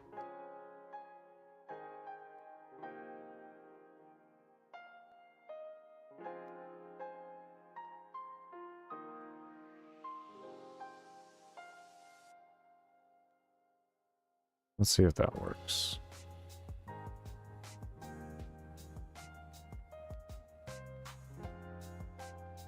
Please. We're getting somewhere. Oh, hold up. I just saw... No, I'm confused. I saw some movement there. No, they're just going through on every angle. I saw one doing something weird. No? So this one doesn't want to work? Alright. Let's just scrap the whole thing then. Outside of original code. We know you like this. We're just figuring out how to make this want to work appropriately.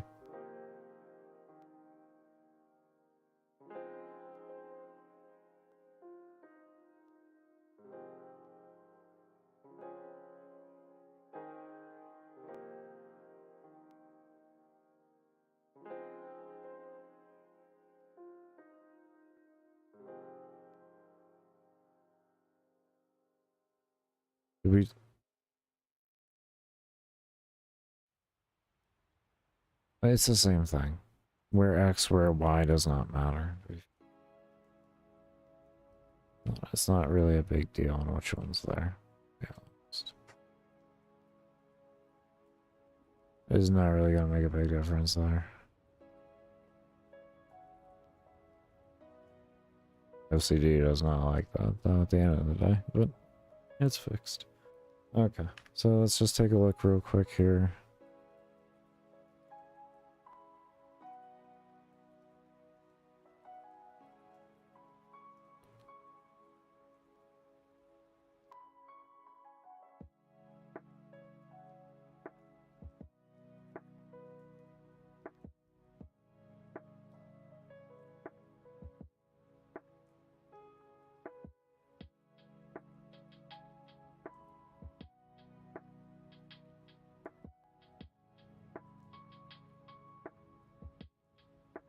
Oh, what did I do? They are not interact at all now.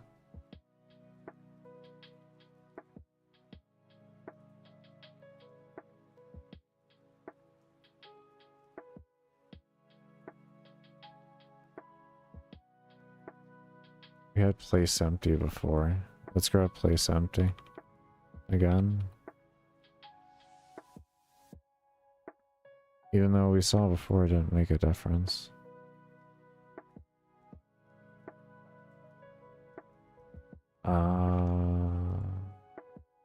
Actually, hold on.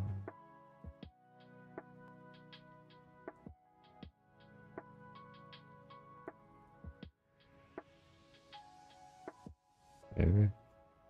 No, it would be detecting in one way then.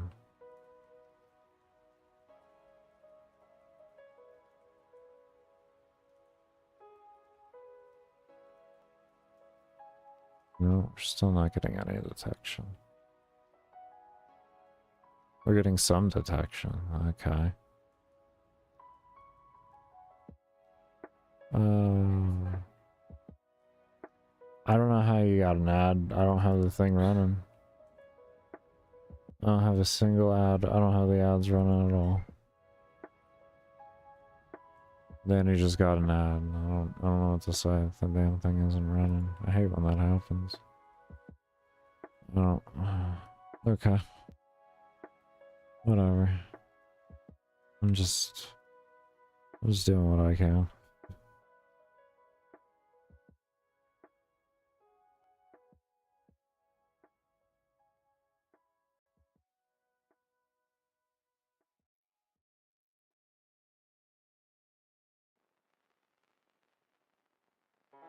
We did set that alarm timer to 60. So wow. That shouldn't have anything to do with it though. I'm actually a little confused of why the code just broke as it did. There we go. Okay. Okay. Okay, we got some more working here. Okay, we got bottom working. Bottom working good. We got sides working okay. We got this guy stuck. I'm not really a fan of that. They actually seem to be working.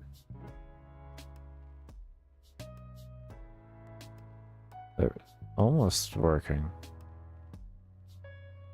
When they collide with each other, they can go through the walls.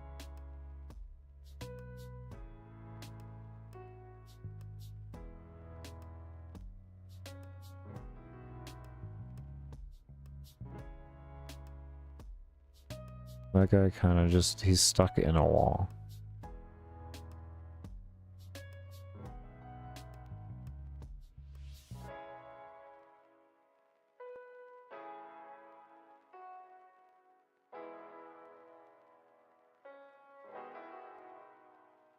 Actually, we seem to be fixed. I don't know how.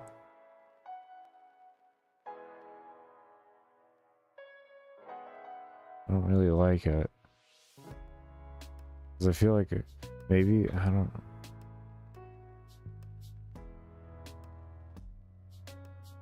Maybe the jump to thing was really screwing it up, and then because I didn't change over the positioning correctly, after I took that out, we never actually got to see the result of it. I think that's what happened. So what it was doing then, it was detecting the XY center coordinates, and that's why it was detecting this place free.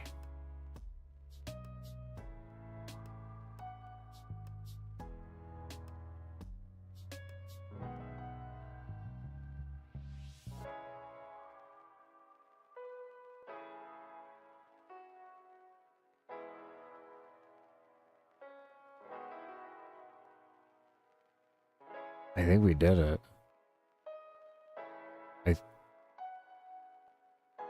Okay.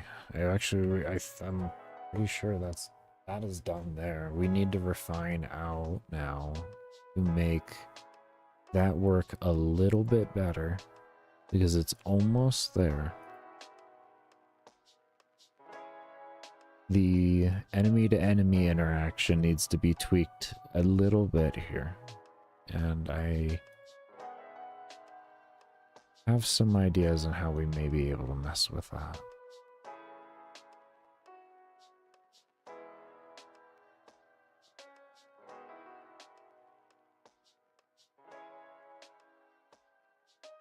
Let me see how this has affected mob density real quick before I proceed to continue.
Oh.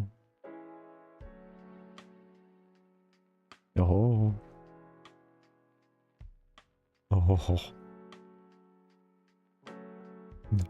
No performance hit? No performance hit. Really?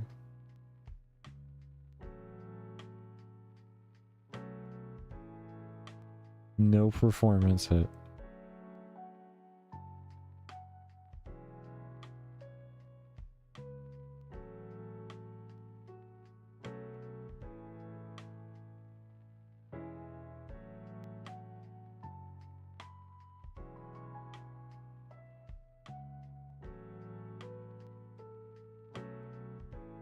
No performance. I just... Oh shit. That's crazy. Just created a collision system with no performance hit. That's fucking awesome. Oh, that's what feels good right there.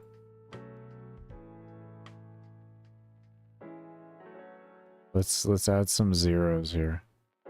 Let's add some zeros. I want to see that actually, and no, we only have that mob set up for this code. Holy shit. That's insanity. 3,600 mobs still.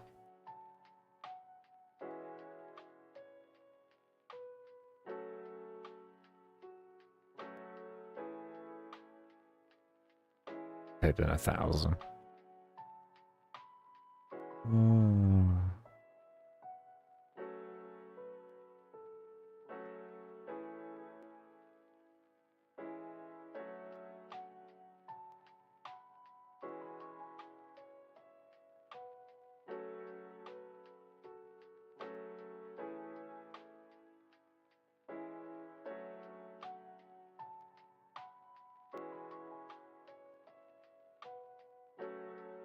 Holy hell.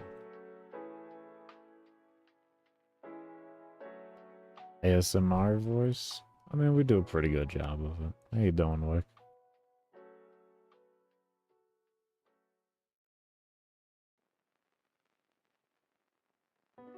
$37? Yeah, we got no performance hit at all. And we're zoomed out to high heaven. Like, we do not, this is not the POV, so that's beautiful.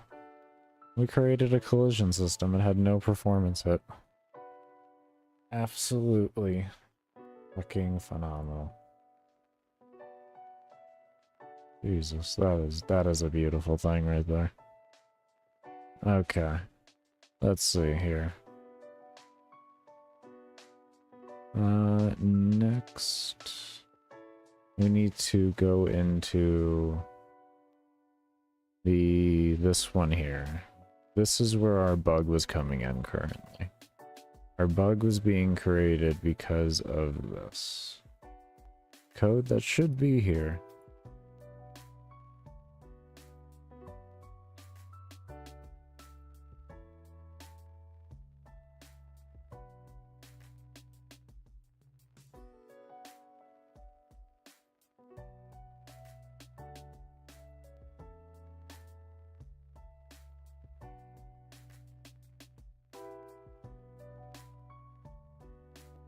I am actually confused. So how do you know what you're doing there? Where did I put that into an alarm somewhere?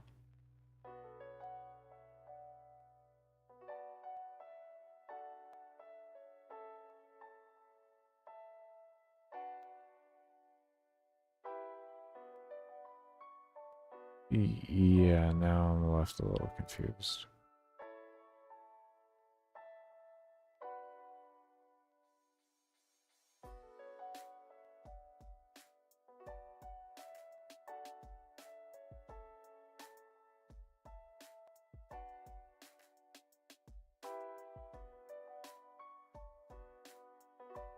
Because they're literally running the code, which is the move outside.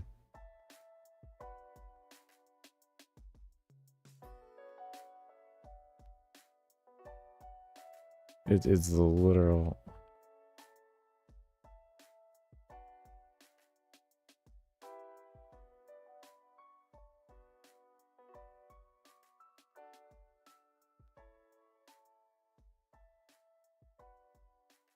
No, there literally is no code in there. So how the hell are you knowing what to do then?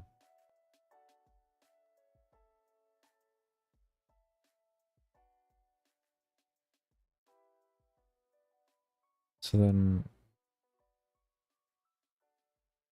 Yeah, no, that's a...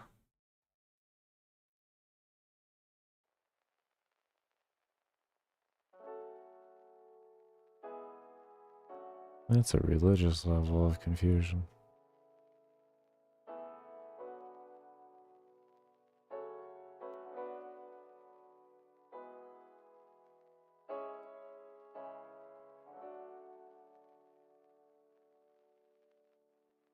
What are you still pulling? Didn't I just...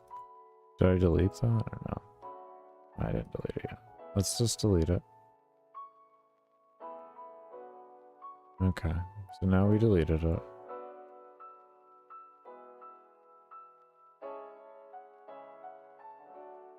No, we don't see it. Alright, you know... Now this should look completely different in interaction. If this somehow works the same, my mind's just going to melt a little. I mean, they'll still interact with the walls fine.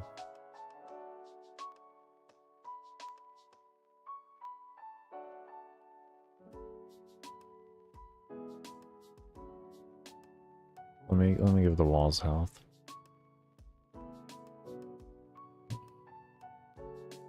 One, two.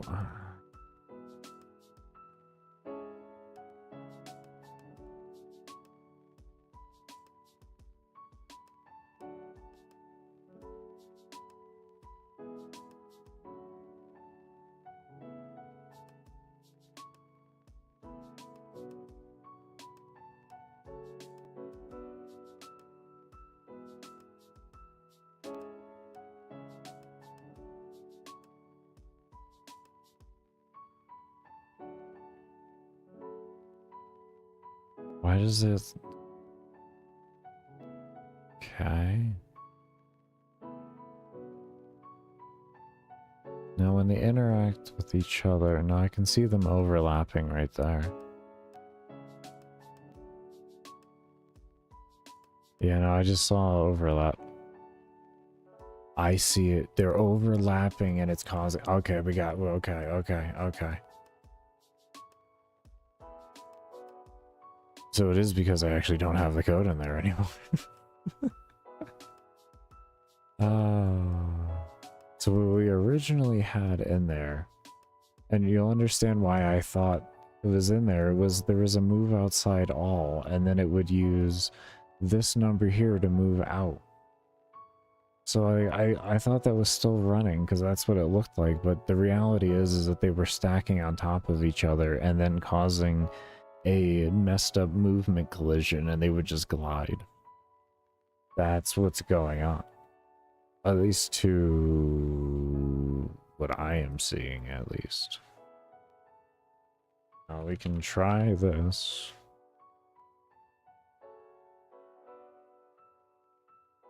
Say and 5.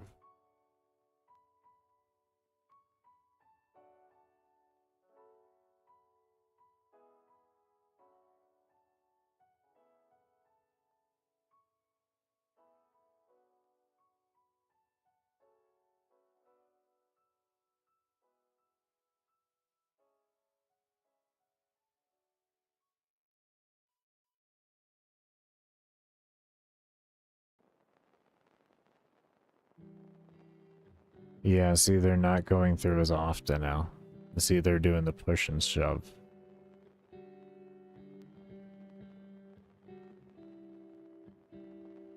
And they're lining up better. They're actually going back to what they're supposed to be doing there.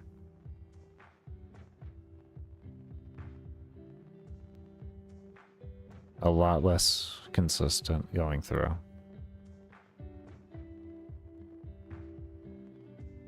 Okay. Okay, so yeah, that was it. Okay, so we got that partially figured out there. We're gonna go ahead and take a break though. Do remember I only run ads when or only run mid-roll ads when I take my breaks and during my support streams. So your lurking during that does help fund the game and keep these streams ad-free. And of course I do want to thank you all that do stay around and have stayed around, and we'll see you all when I come back from the break.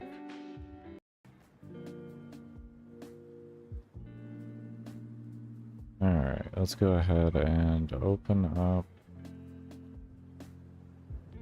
Is it enemies? Yep.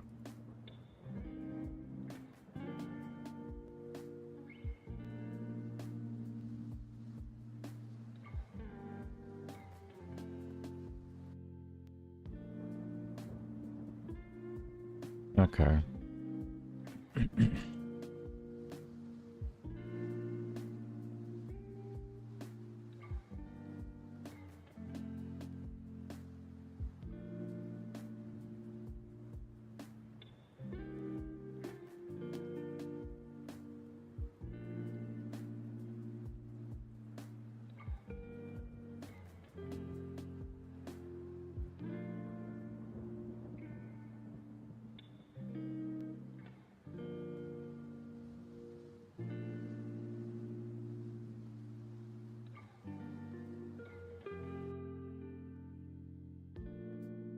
What if we just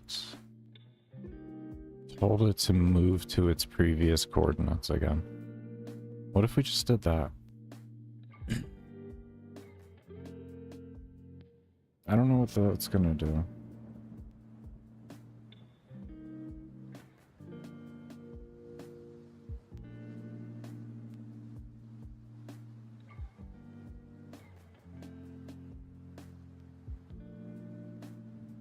It's gonna throw me an error. Okay, so there's nothing there in the beginning then. Hey, at least we know. Then we'd have to make something there. I don't know what that would be though.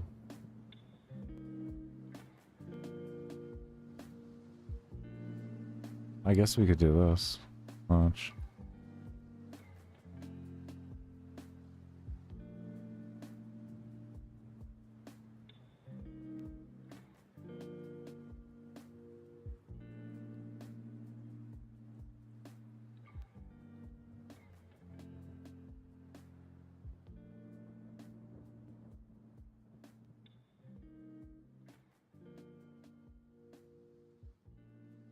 not sure if this is gonna work. Couldn't we just do a jump too with this one? It would look weird. This is gonna look more fluid.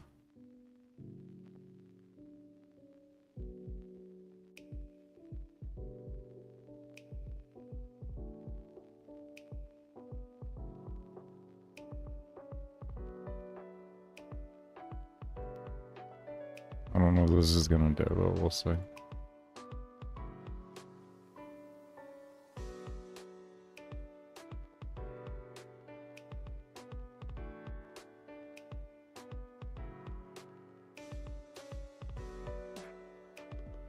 Oh.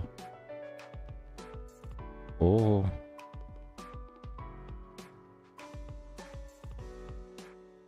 Oh.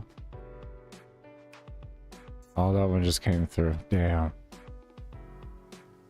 And that one's stuck inside. Okay. Alright.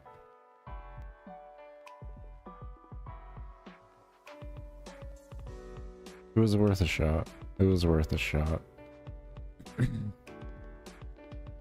It's good.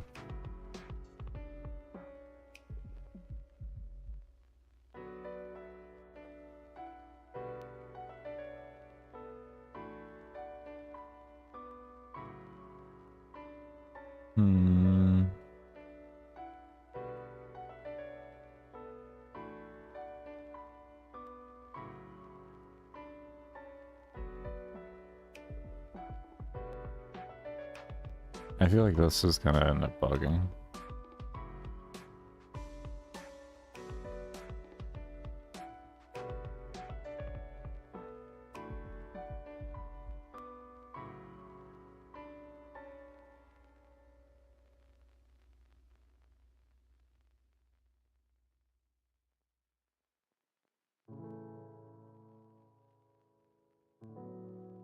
What happens with that?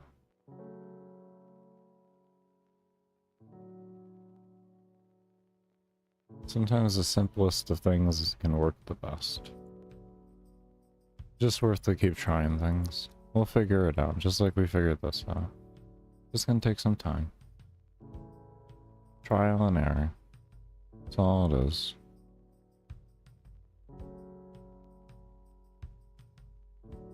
Bam. Okay.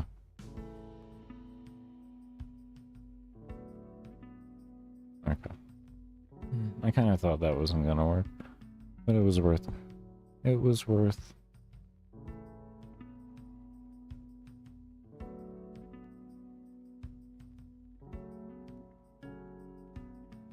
What if we just did something simple like that even? I would like them to swap places, would be really ideal. Like actually swap their XY coordinates. I'm not sure.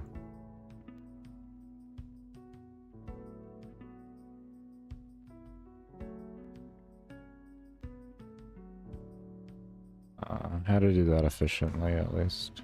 Well, we'll give some testing with things. Okay, so they just start sticking there. I kind of thought.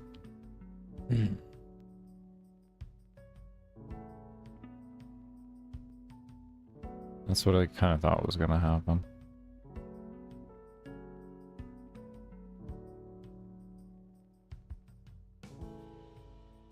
I feel like this is just going to make them occasionally go right through.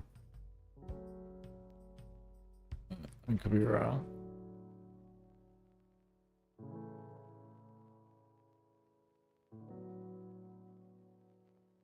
Point is to find the most efficient way to get our job done.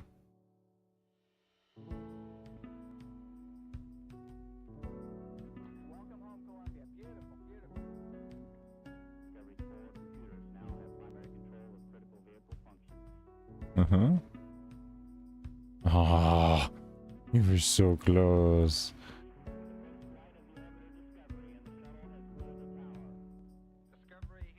It takes a lot. It takes a lot for that to happen. But I figured it would happen.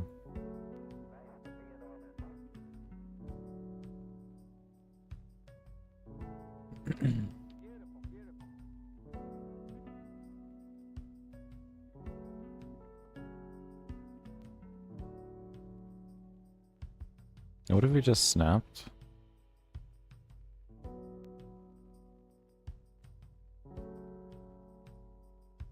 We just did that.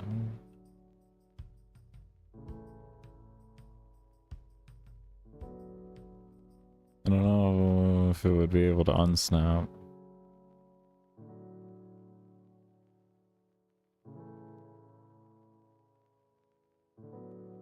It should with this. Oh, it might not. We'll see if they stick, and then we'll reduce the health pool, and we'll see what happens there. There it is. Nothing good happened there.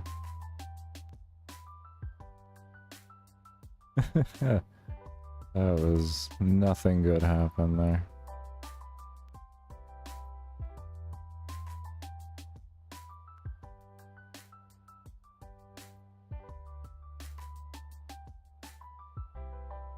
Intersect a point.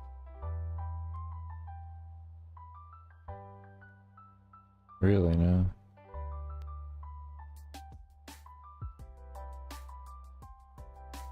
Intersect a point.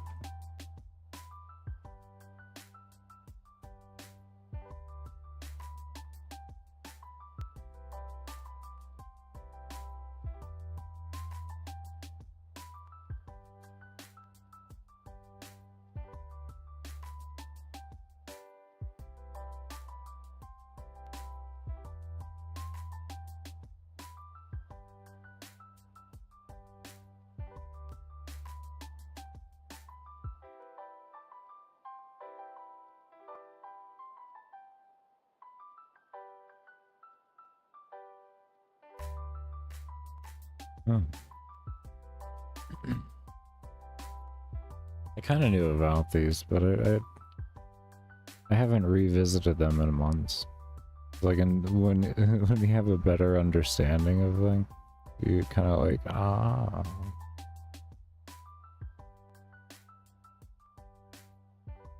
One of those situations. Anyways.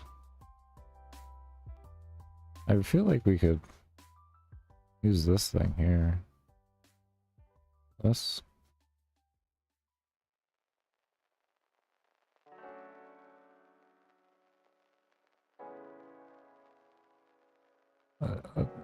I'm gonna experiment and do it later. Let's fix this first. Because it's the same thing. It's just displayed differently. Is what that is. But I would like to learn it.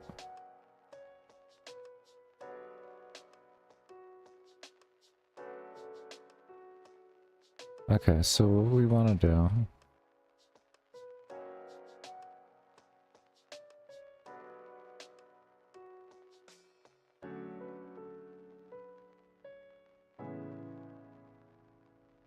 Good. Oh, hold on.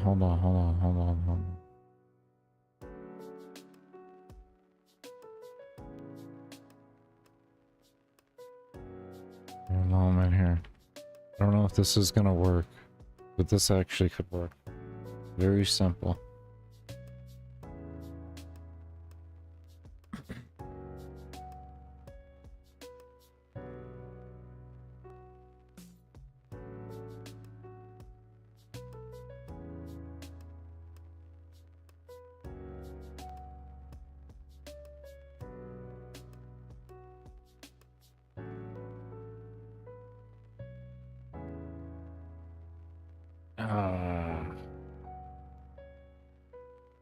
It freely just gets shoved.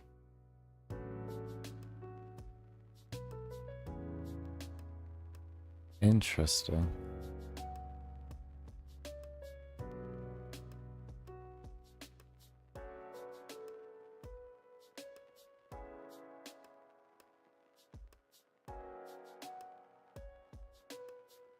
Interesting.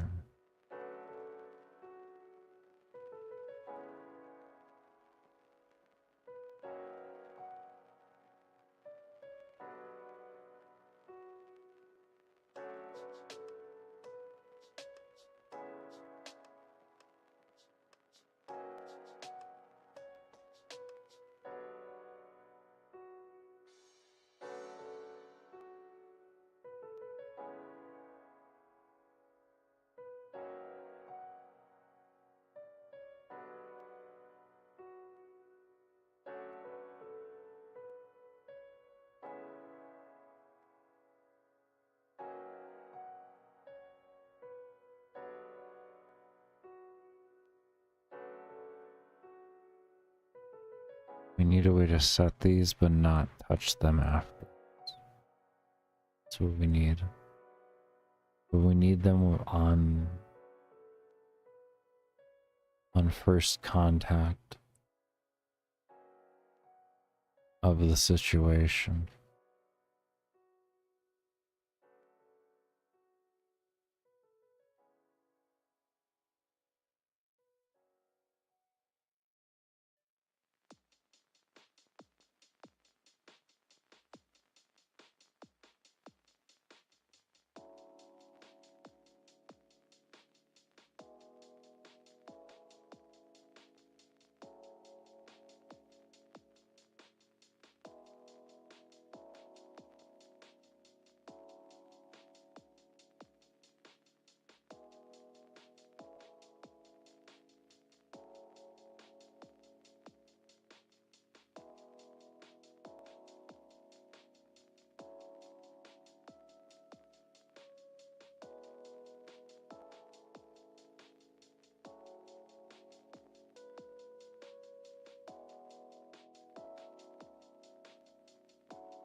How do I...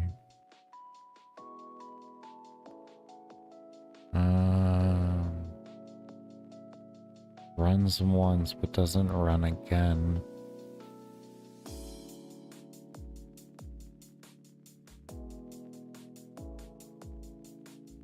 An alarm?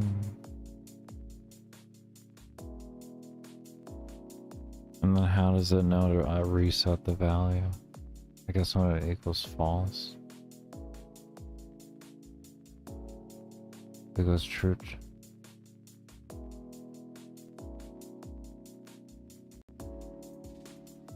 Do we have any empty alarms here?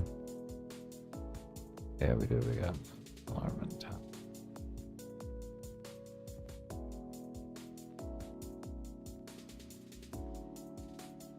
Okay.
Okay, so what we're gonna do here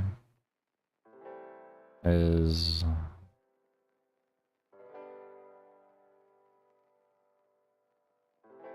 call this mob wall X and mob wall Y.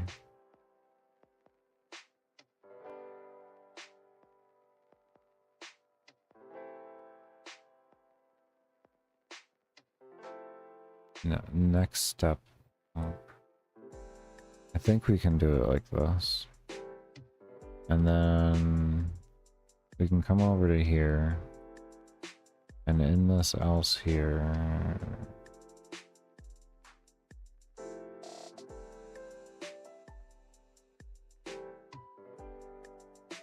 do that.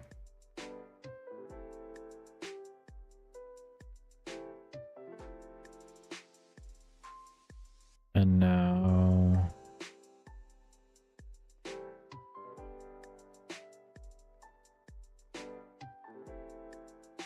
we can have, is that alarm 10? Yeah. Alarm 10.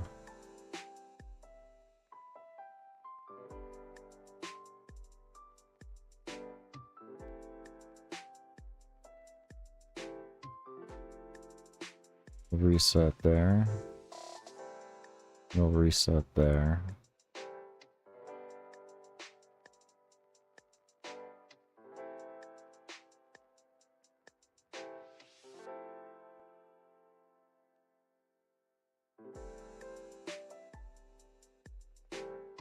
Reset there. We need to put that in the correct area here, though. Wait, hold on. This is fine here. These don't matter, actually. But this will not. This has to go one before. Or, yeah, the 10 has to go before the 11 because it's alarm 11, otherwise it won't get set.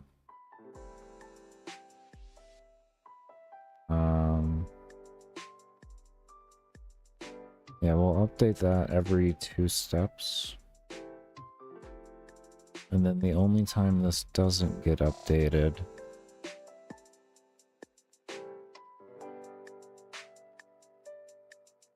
is this here.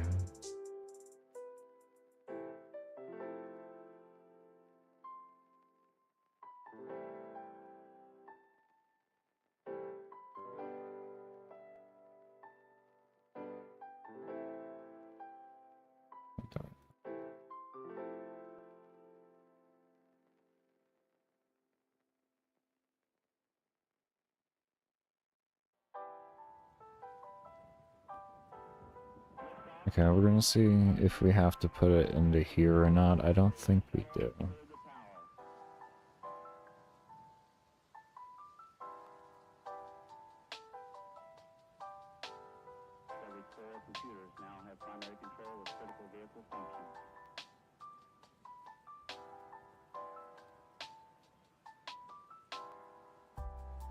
I might have to...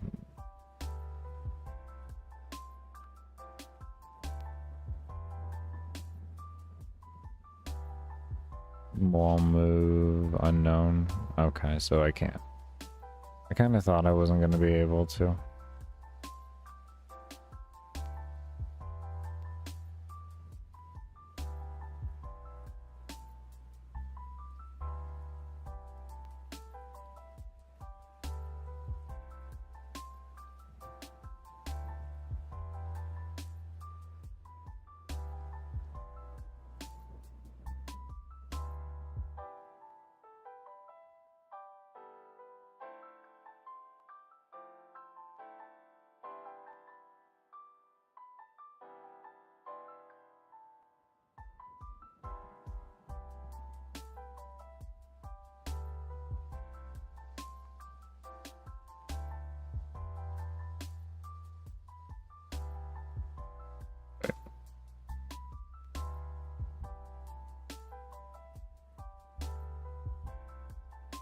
But I just...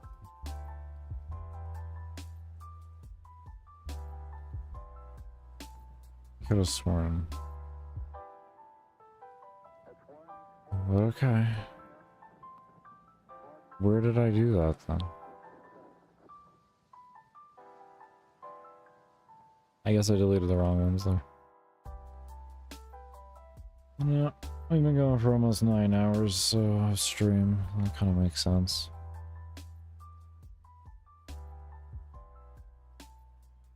Oh my.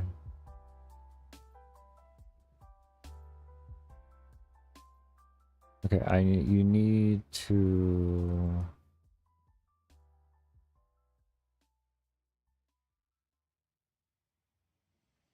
You need to reset somewhere else too.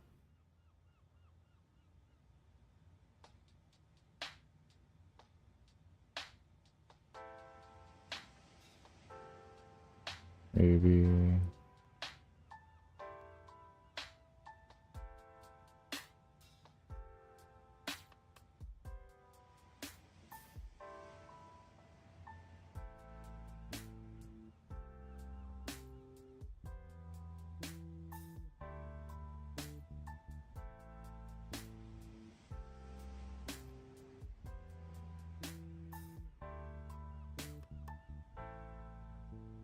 I don't want to make it in the creation, to be honest.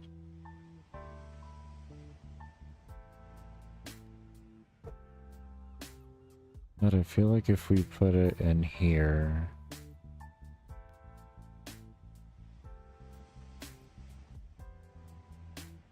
Okay, that is actually...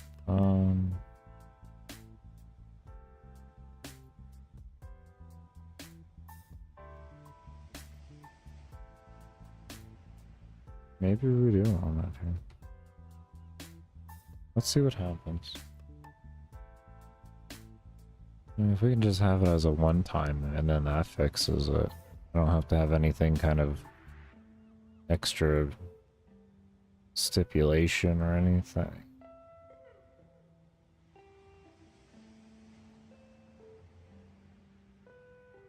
Mob wall Y? Okay, so is that in the alarm itself or step object? No. So they definitely want this in the create. Okay, fine. Here it is. It's here for you. Don't worry. Alright, let's see if that works. There we go. Okay, let's see how that works.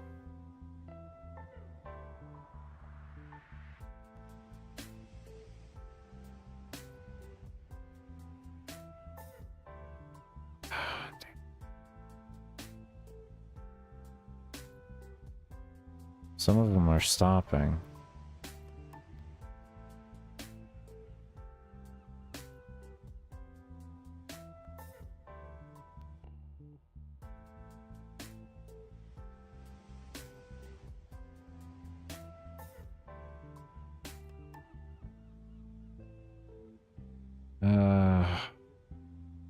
Okay, we're getting there.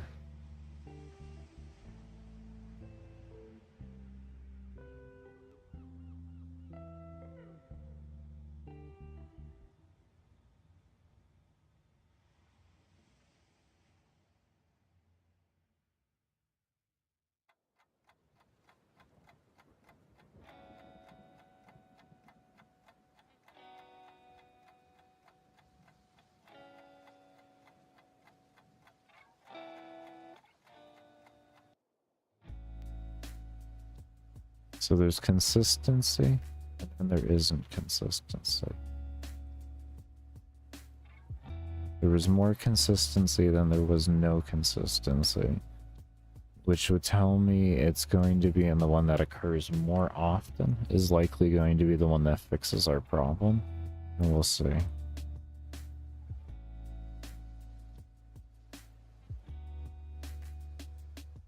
Completely wrong, but maybe it's getting updated weird.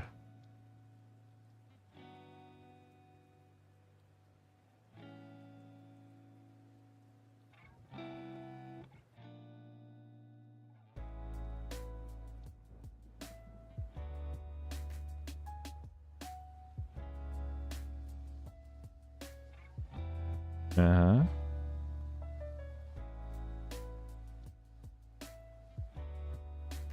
Yeah.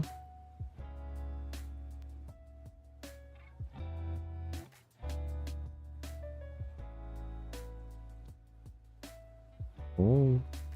Oh, that one almost went through. Anybody go through yet? I don't like these guys sticking. There was no purpose for that. So it's a little weird.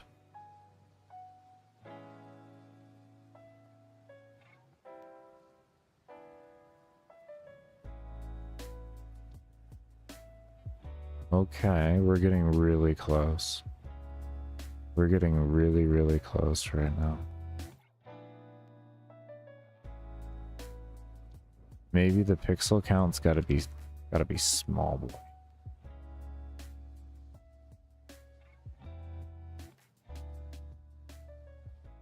What if we literally just set it to 1? Let's try 5. We had 20, so let's reduce it by 4 times. Like we're getting there. We're really getting there.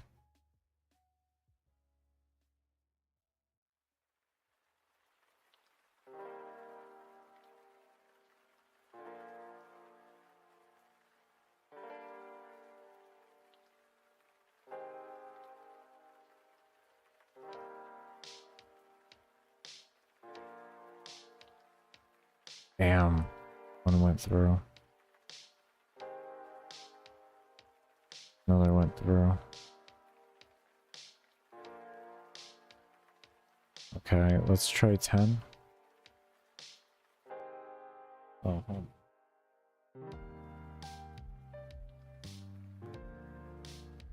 Hopefully those fans weren't getting picked up. My apologies if they were.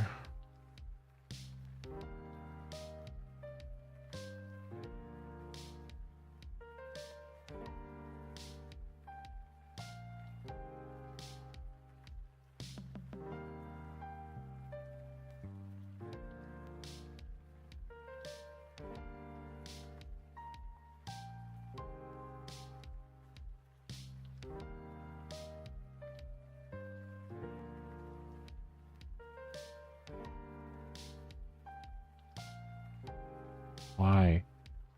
Why did you do it? What was the situation?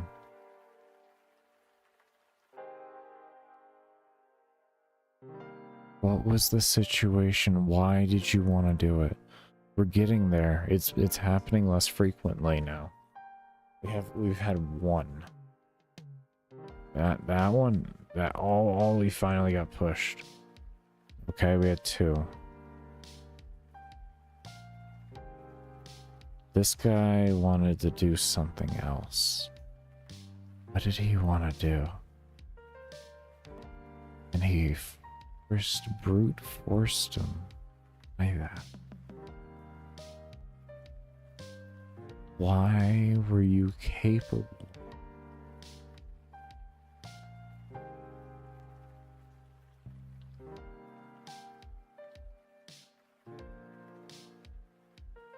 Why were you capable?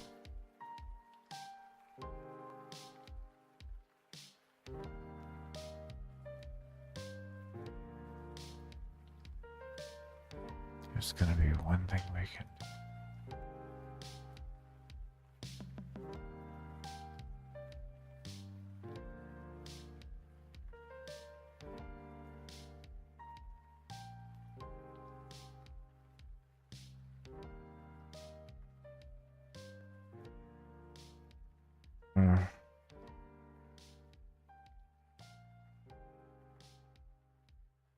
Okay. Okay. This had the best results here. So there's something that happens here.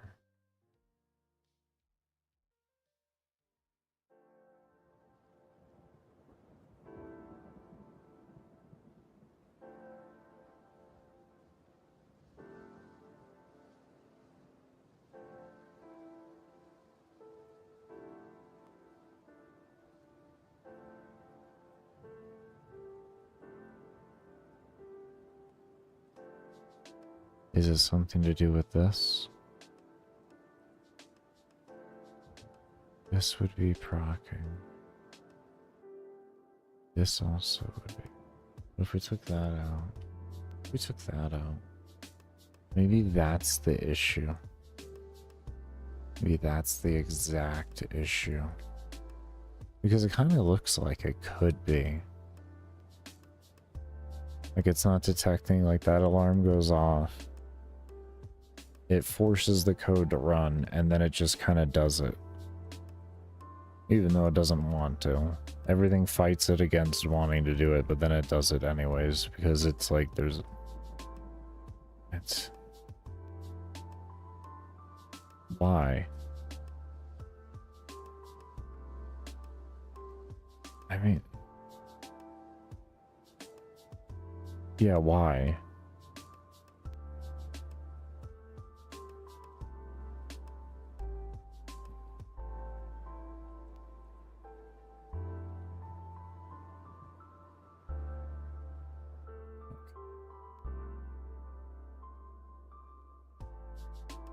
So when they're like this,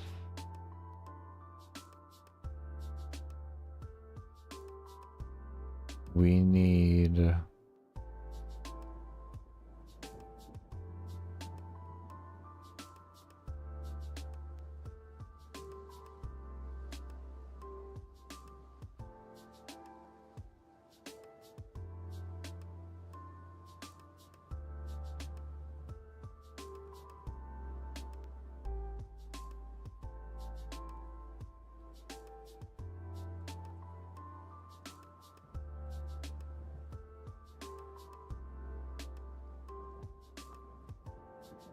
Oh, it was just there. Fuck, it was there. It was just there. Oh, it was just there.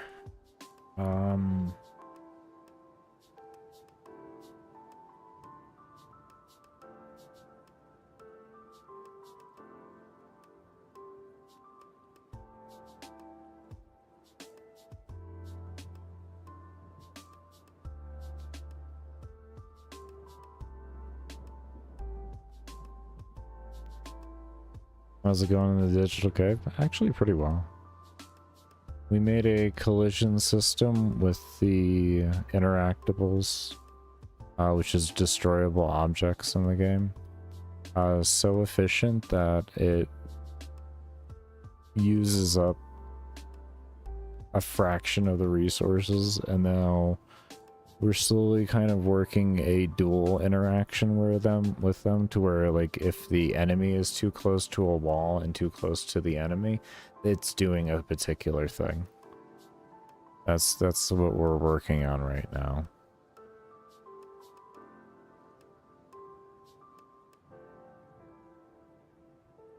This is what we have it looking like right now, though.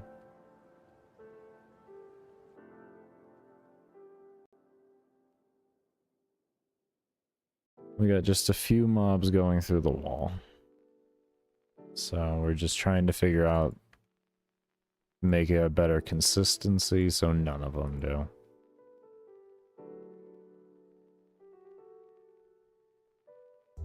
It actually caught me just after a test, so I can actually quickly revert things. As you can see, that random mob there, and he went through. Oh, it's a problem. It's not horribly frequent, but it does happen. We're just trying to figure out our way around it. But we're getting there on things. We're getting there on things. We're getting there.